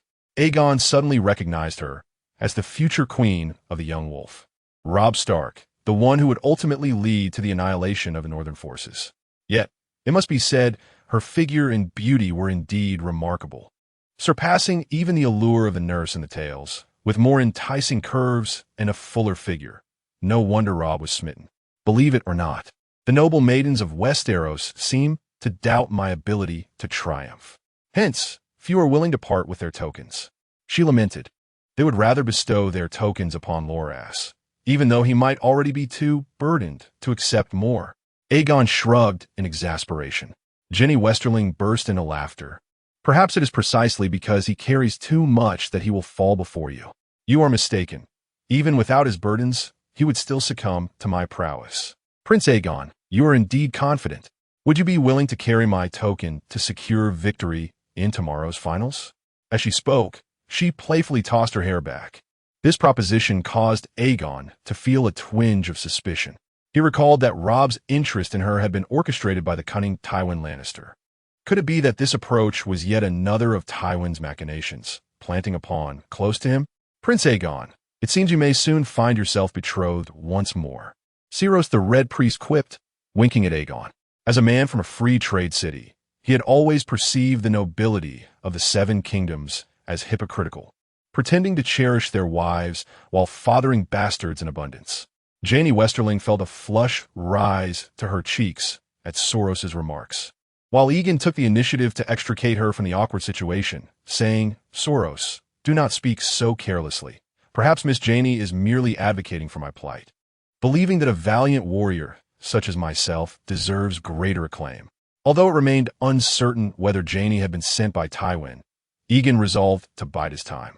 Should she indeed be an envoy of Tywin, he could later turn the tables, using her beauty to relay false intelligence. Prince Yegon, you embody the essence of a true knight. I eagerly anticipate your triumph tomorrow. Jaime Westerling declared shyly as she handed her ribbon to Yegon. Rest assured, I shall secure victory. Chapter 83. The Martial Arts Tournament, Part 2, Chapter 84. The Martial Arts Tournament, Part 2. Jaime did not withdraw. Instead, she joined Joanna in sitting beside Aegon, listening to his tales of Essos with rapt attention. The servants incessantly poured wine, ensuring that the goblets never ran dry, while Aegon embraced Joanna, consuming cup after cup of the rich vintage. Minstrels occupied the space before the king's tent, their melodies weaving through the twilight. The simple-minded jester of the Moon Kingdom, adorned in vibrant attire, danced on stilts, mocking everyone present. Throughout the evening, Aegon engaged in light-hearted banter with Jaime, his occasional risque jokes causing her cheeks to flush, yet she never exhibited any sign of discontent. This steadfastness earned Aegon's admiration for her composure. Whether orchestrated by Tywin or her ambition to ascend through Aegon's favor, it was clear her intentions were far from simple. However, Aegon was undeterred. If she played hard to get, he would deftly turn the tables. Thus, he accelerated his advances, gradually drawing closer to Joanna while inching nearer to Jaime. As the courses of the feast arrived, an array of dishes graced the table. A thick barley and venison stew, a salad of beets sprinkled with crushed nuts, a spinach and plum medley, and snails simmered in honey and garlic. Having never tasted snails before, Jaime was taught by Aegon how to extract the flesh from the shell, and he personally fed her the sweet first bite. Next came the freshly caught trout, encased in clay and roasted to perfection. Aegon assisted her in breaking away the hard exterior, revealing the tender, white fillets within. Once the meat dishes were served, he took it upon himself to carve from the juiciest portions, cheerfully placing a piece on her plate. Following that, sweet bread, pigeon pie, cinnamon-scented roasted apples, and a lemon cake dusted with sugar were presented, yet Jaime found herself overwhelmed by Aegon's generous feeding. Just as she struggled to swallow a sausage that Aegon had offered, a thunderous roar erupted from Robert. The king's voice grew louder with each course served. Although Aegon and Jaime were seated a distance from Robert's table, the echoes of his boisterous laughter and commands, which drowned out the music and clatter of utensils, were still audible, albeit indistinct. Eventually, a bellowing shout pierced through the din, capturing everyone's attention. Silence, he bellowed, his voice resonating like a bell, overpowering all conversation. Everyone turned in astonishment to see the king, staggering and flushed, rising to his feet with a goblet in hand, thoroughly inebriated. You vile woman, do not dictate my actions. He shouted at Queen Cersei. I declare I shall enter the arena with my war hammer, and you all have something to say about it. He continued, addressing her with ire, I am the king here, do you understand? This is my domain. All present were dumbfounded, yet none dared to intervene. The queen's face drained of color, resembling a mask sculpted from snow. She stood, adjusting her gown, and without uttering a word, turned and departed, her attendants hastily trailing behind her. Jaime Lannister reached out to steady the king's shoulder, but Robert violently shook him off. Lannister stumbled and fell to the ground. The king laughed maniacally, exclaiming, "What a magnificent night. I still have ways to make you eat dirt. Remember this, the Kingslayer." He tapped his jewel-encrusted goblet against his chest, spilling wine across his satin cloak. "As long as I wield this warhammer, no one can stand in my way." Jaime Lannister picked himself up, brushing off the dust. "Yes, Your Majesty," he replied stiffly. Duke Renly approached with a cheerful demeanor. "Robert, you've spilled your drink. Allow me to pour you another. I should never have taken on this role of king. It should be you who sits upon that spiky iron throne." Robert, in frustration, drained his goblet and turned to leave. "It seems the King of Westeros has a rather foul temper." Joanna was the first to react, making a quip. Aegon chuckled. "You should say that most kings have a foul temper, and we ought to pray that when we meet him, his mood is favorable. I find Prince Aegon's temperament quite amiable." "Is he not one of the majority?" added Jenny Westerling. Upon hearing this somewhat irreverent remark, Aegon was taken aback.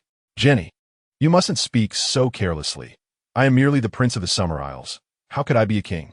Do you not command thousands of mercenaries? Surely that qualifies you as a mercenary king?" "Certainly not. The Golden Company boasts a larger army than mine. Can they be called kings? Let us not dwell on the matter of mercenary kings. I would prefer to hear tales of the serpents of the Summer Isles or the long-winged dragons." Jaime Lannister, after Robert's departure, felt dejected as he left the feast, only to be intercepted at the door by his father, Tywin Lannister. Tywin was tall and imposing, with broad shoulders, just over 50 years of age, clad in golden armor that accentuated his robust stature. Since losing his hair, he had shaved his head completely, leaving only a thick golden beard at his temples, his light green eyes flecked with gold. "Father, what brings you here?" Jaime asked, a hint of trepidation in his voice.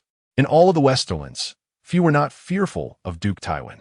"I had hoped to witness my son claim the championship. Yet instead, I have encountered a coward." Tywin's eyes blazed with fury.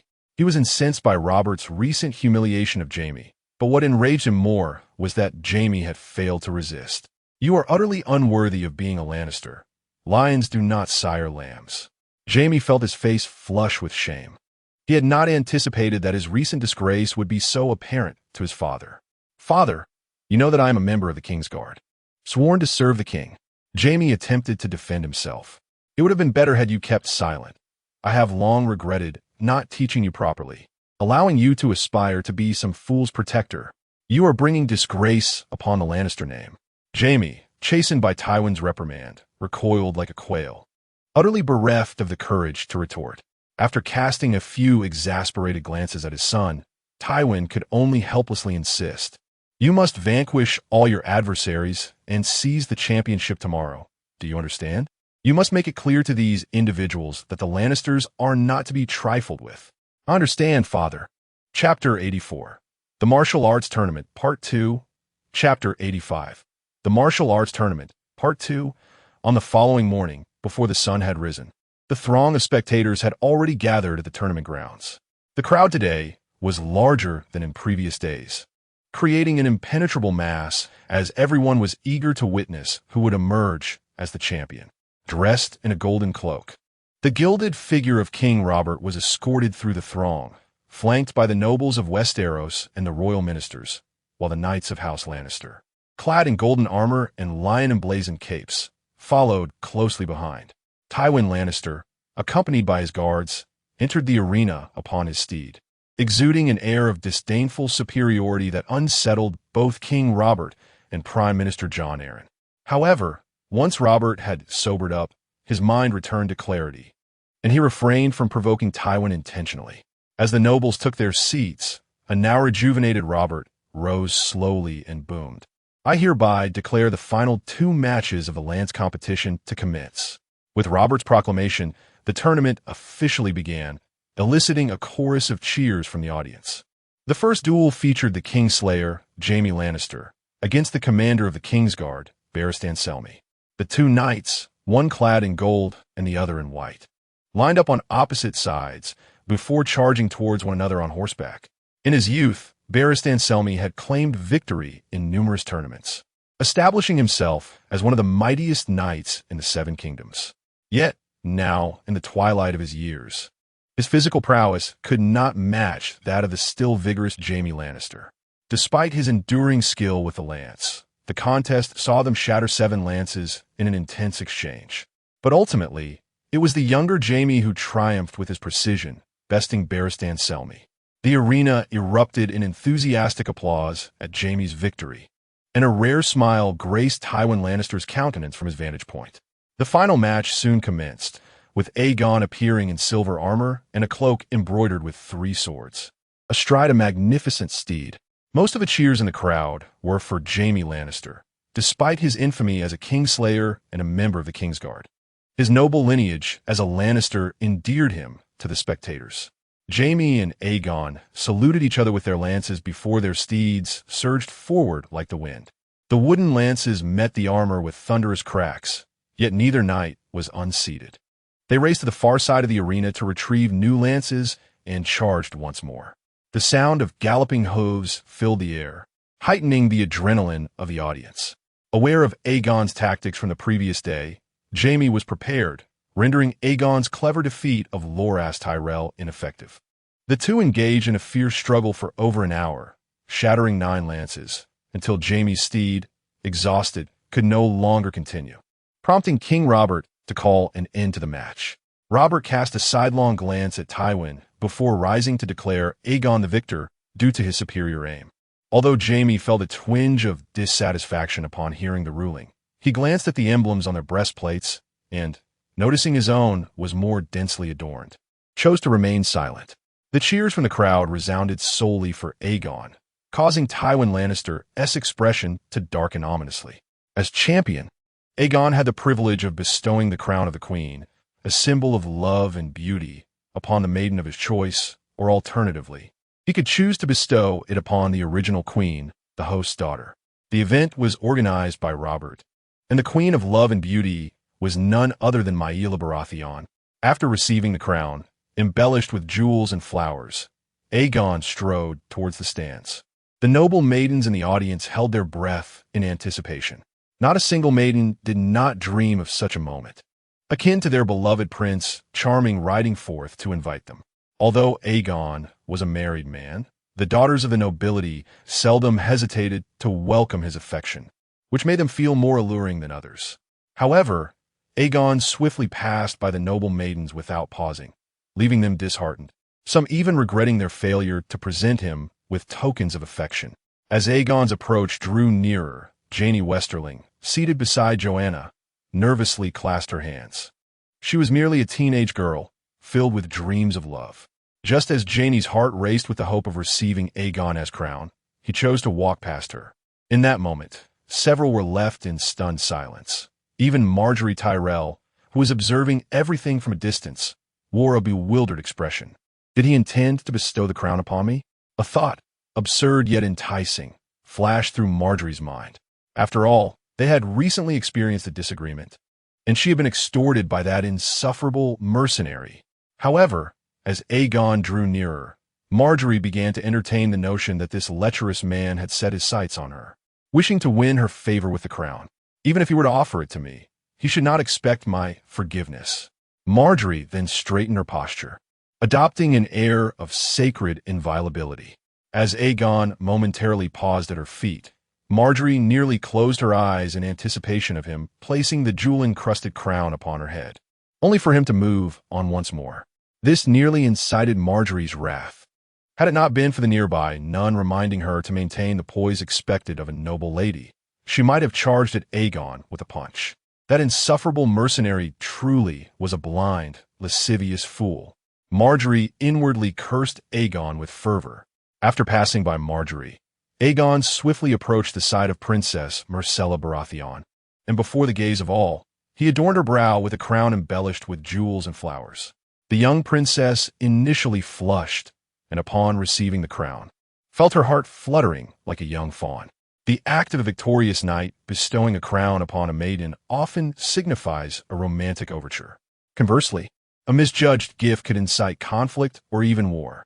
For instance, when Rhaegar presented a crown to Lyanna instead of his wife Elia, it left Lyanna's betrothed, Robert, feeling humiliated and ultimately sparked a rebellion. As Aegon's wife was absent, he opted for the most prudent course, allowing him to assert the claim of being Myrcella's protector.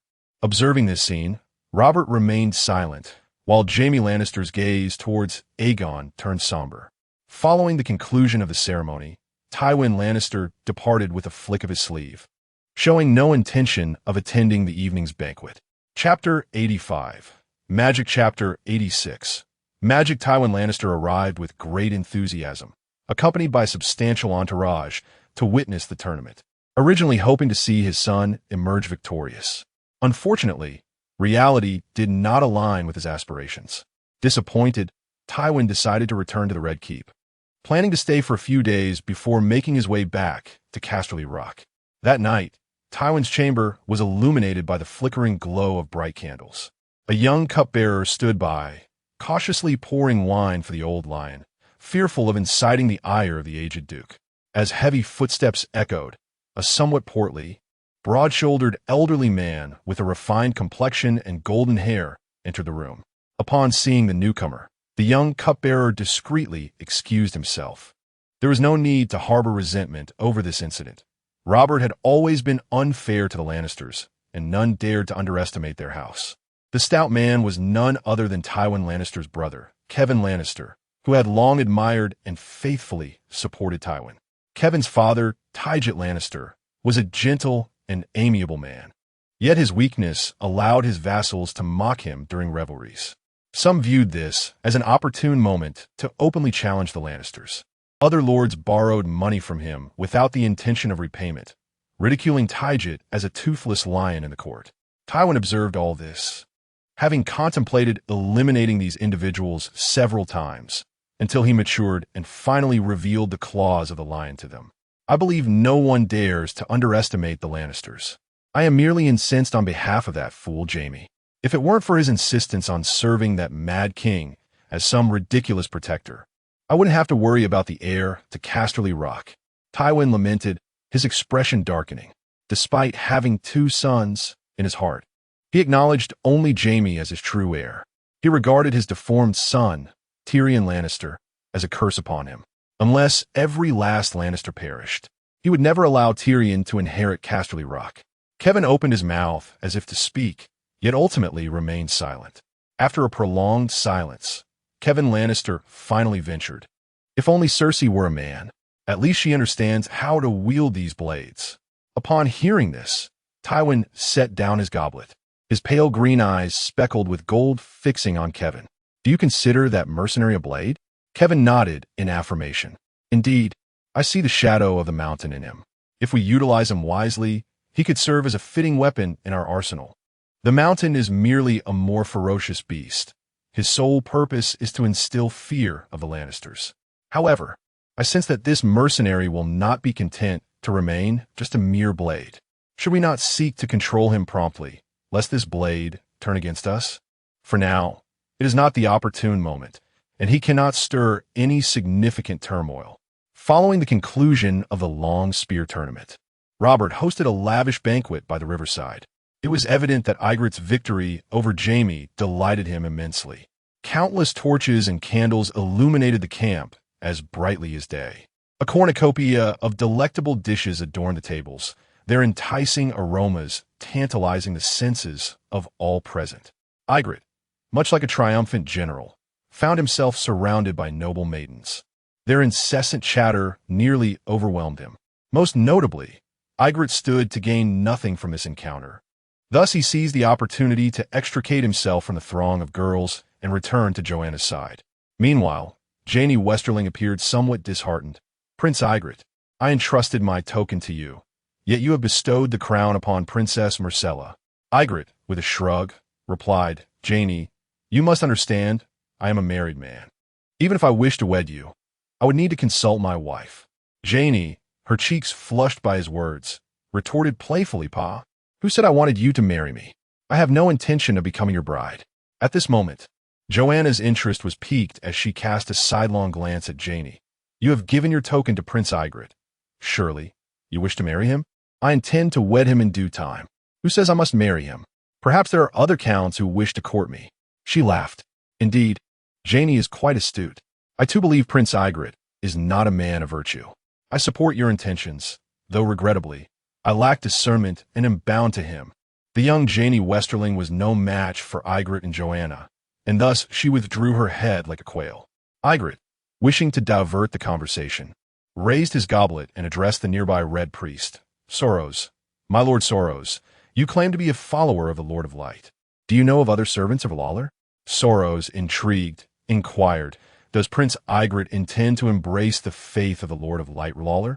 Meanwhile, Janie Westerling's expression shifted subtly. Her great-grandmother was a sorceress known as the Toad Witch. Cersei Lannister had once sought her counsel as a child, and the witch had guided her fate, instilling in Cersei a deep wariness of Marjorie Tyrell and Sansa Stark, fearing they might usurp all she held dear. Not quite. I currently revere only the goddess of desire, our Lyssa's deity. However, Queen Chitana wishes me to seek out some servants of the Lord of Light, so that the faithful in the Summer Isles may find support. Ygritte fabricated this tale with ease. During this forthcoming magical tide, the followers of Lawler indeed possessed enhanced powers. Not only had Melisandre's magic been amplified, but even Soros, who was not particularly devout, could resurrect others.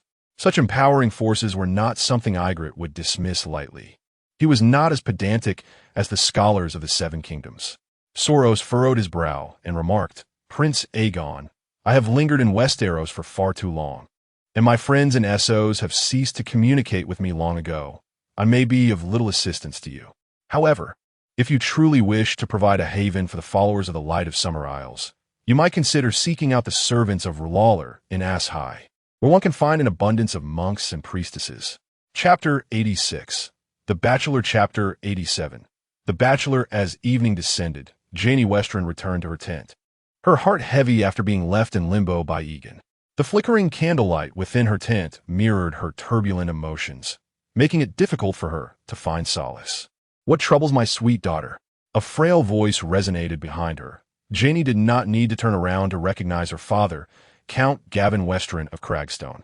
Is it not you who urged me to draw closer to that mercenary prince? I have delivered the token to him, yet he has the audacity to bestow the laurel upon my Sela. Janie's lips formed a discontented pout, her words laced with disapproval towards her father's insistence on befriending Yegon. Gavin Western chuckled with a hint of resignation. My little princess, you must comprehend that our family requires a wealthy alliance. Otherwise, in a few generations, the Western lineage may find itself unable to even restore our castle. Once, the Western family basked in prosperity, renowned throughout the West for their wealth, their illustrious history stretching back to the days of the ancients. However, following the depletion of the gold mines within the city, their income dwindled sharply, and for centuries their estates have continued to diminish. By Gavin's generation, they were so financially strained that hosting a ball in their own castle had become a distant dream, resembling more the plight of impoverished northern nobility than their Western counterparts.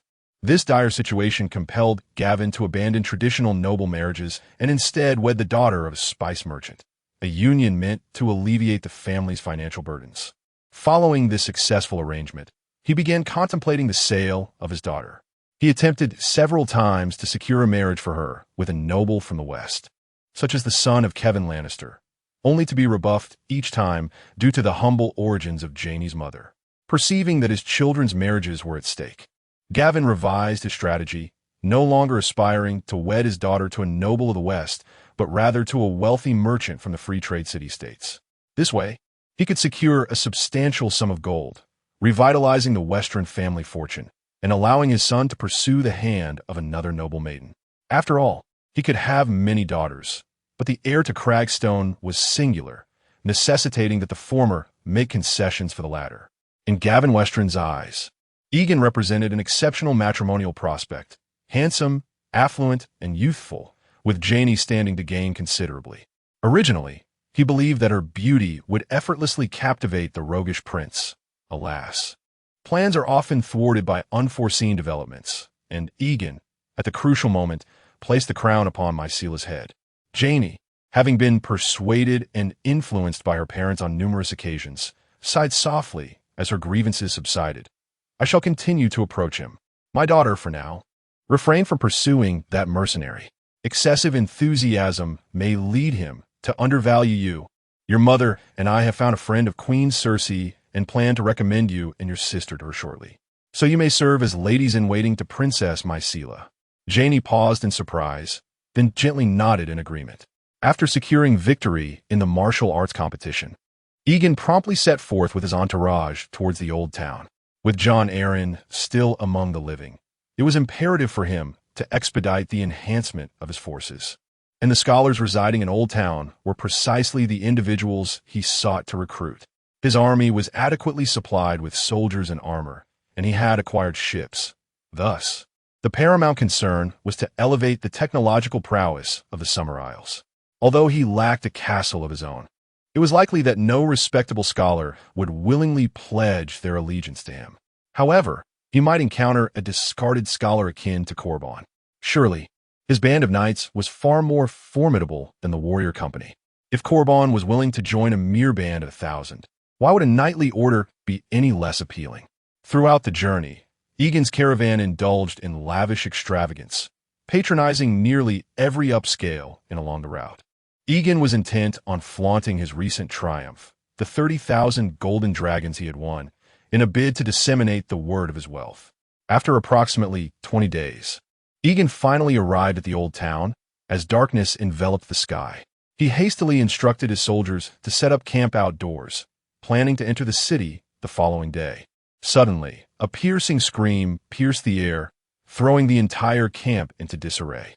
Rushing towards the source of the commotion, Yegon discovered it was the tent of Syra Munning.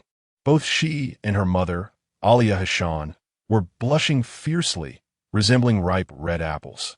Upon entering, Yegon noticed that the chest he had brought along was ajar, and he instantly comprehended the situation. "It's nothing to fret about. You may leave now," Yegon instructed the soldiers who had hurried over. Once they departed, only Syra Munning and Diana remained within the tent. Yegon then retrieved the book, adorned with colorful images of courtesans from various places, that had been hidden behind Syra, and tossed it back into the chest. "I told you this is not suitable for young ladies like you. Yet, your curiosity compelled you to open it." Syra Munning's ears turned crimson as she stammered, "But you never mentioned it was such an embarrassing thing. You even said you intended to sell these. What do you know? I am merely providing convenience for the men of Westeros and the free cities. Is offering images of courtesans a means of convenience?" Yegon retorted, "Surely, don't you think this could save them a considerable amount of time? They will know precisely where to find the ladies they desire.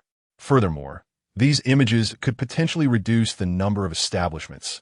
It is solely to provide convenience for everyone, not to promote the immigration and trade of lists." Syra Munning could not counter Yegon's argument and chose to remain silent. Yegon stepped closer, grasping Syra's hand, and casually remarked, "Those depicted in the images consented willingly. I did not coerce them. Then, will you also sell my likeness for money in the future?" Syra Munning asked, a hint of trepidation in her voice. "Of course not. Just look at how beautiful Joanna is. I haven't even asked her to pose for me." Yegon spoke tenderly. "I have already stated that my intention is to provide convenience for everyone, not to profit from this endeavor. Moreover, how could I allow others to admire my wife?" Upon hearing these words, Shirue Manning finally felt reassured.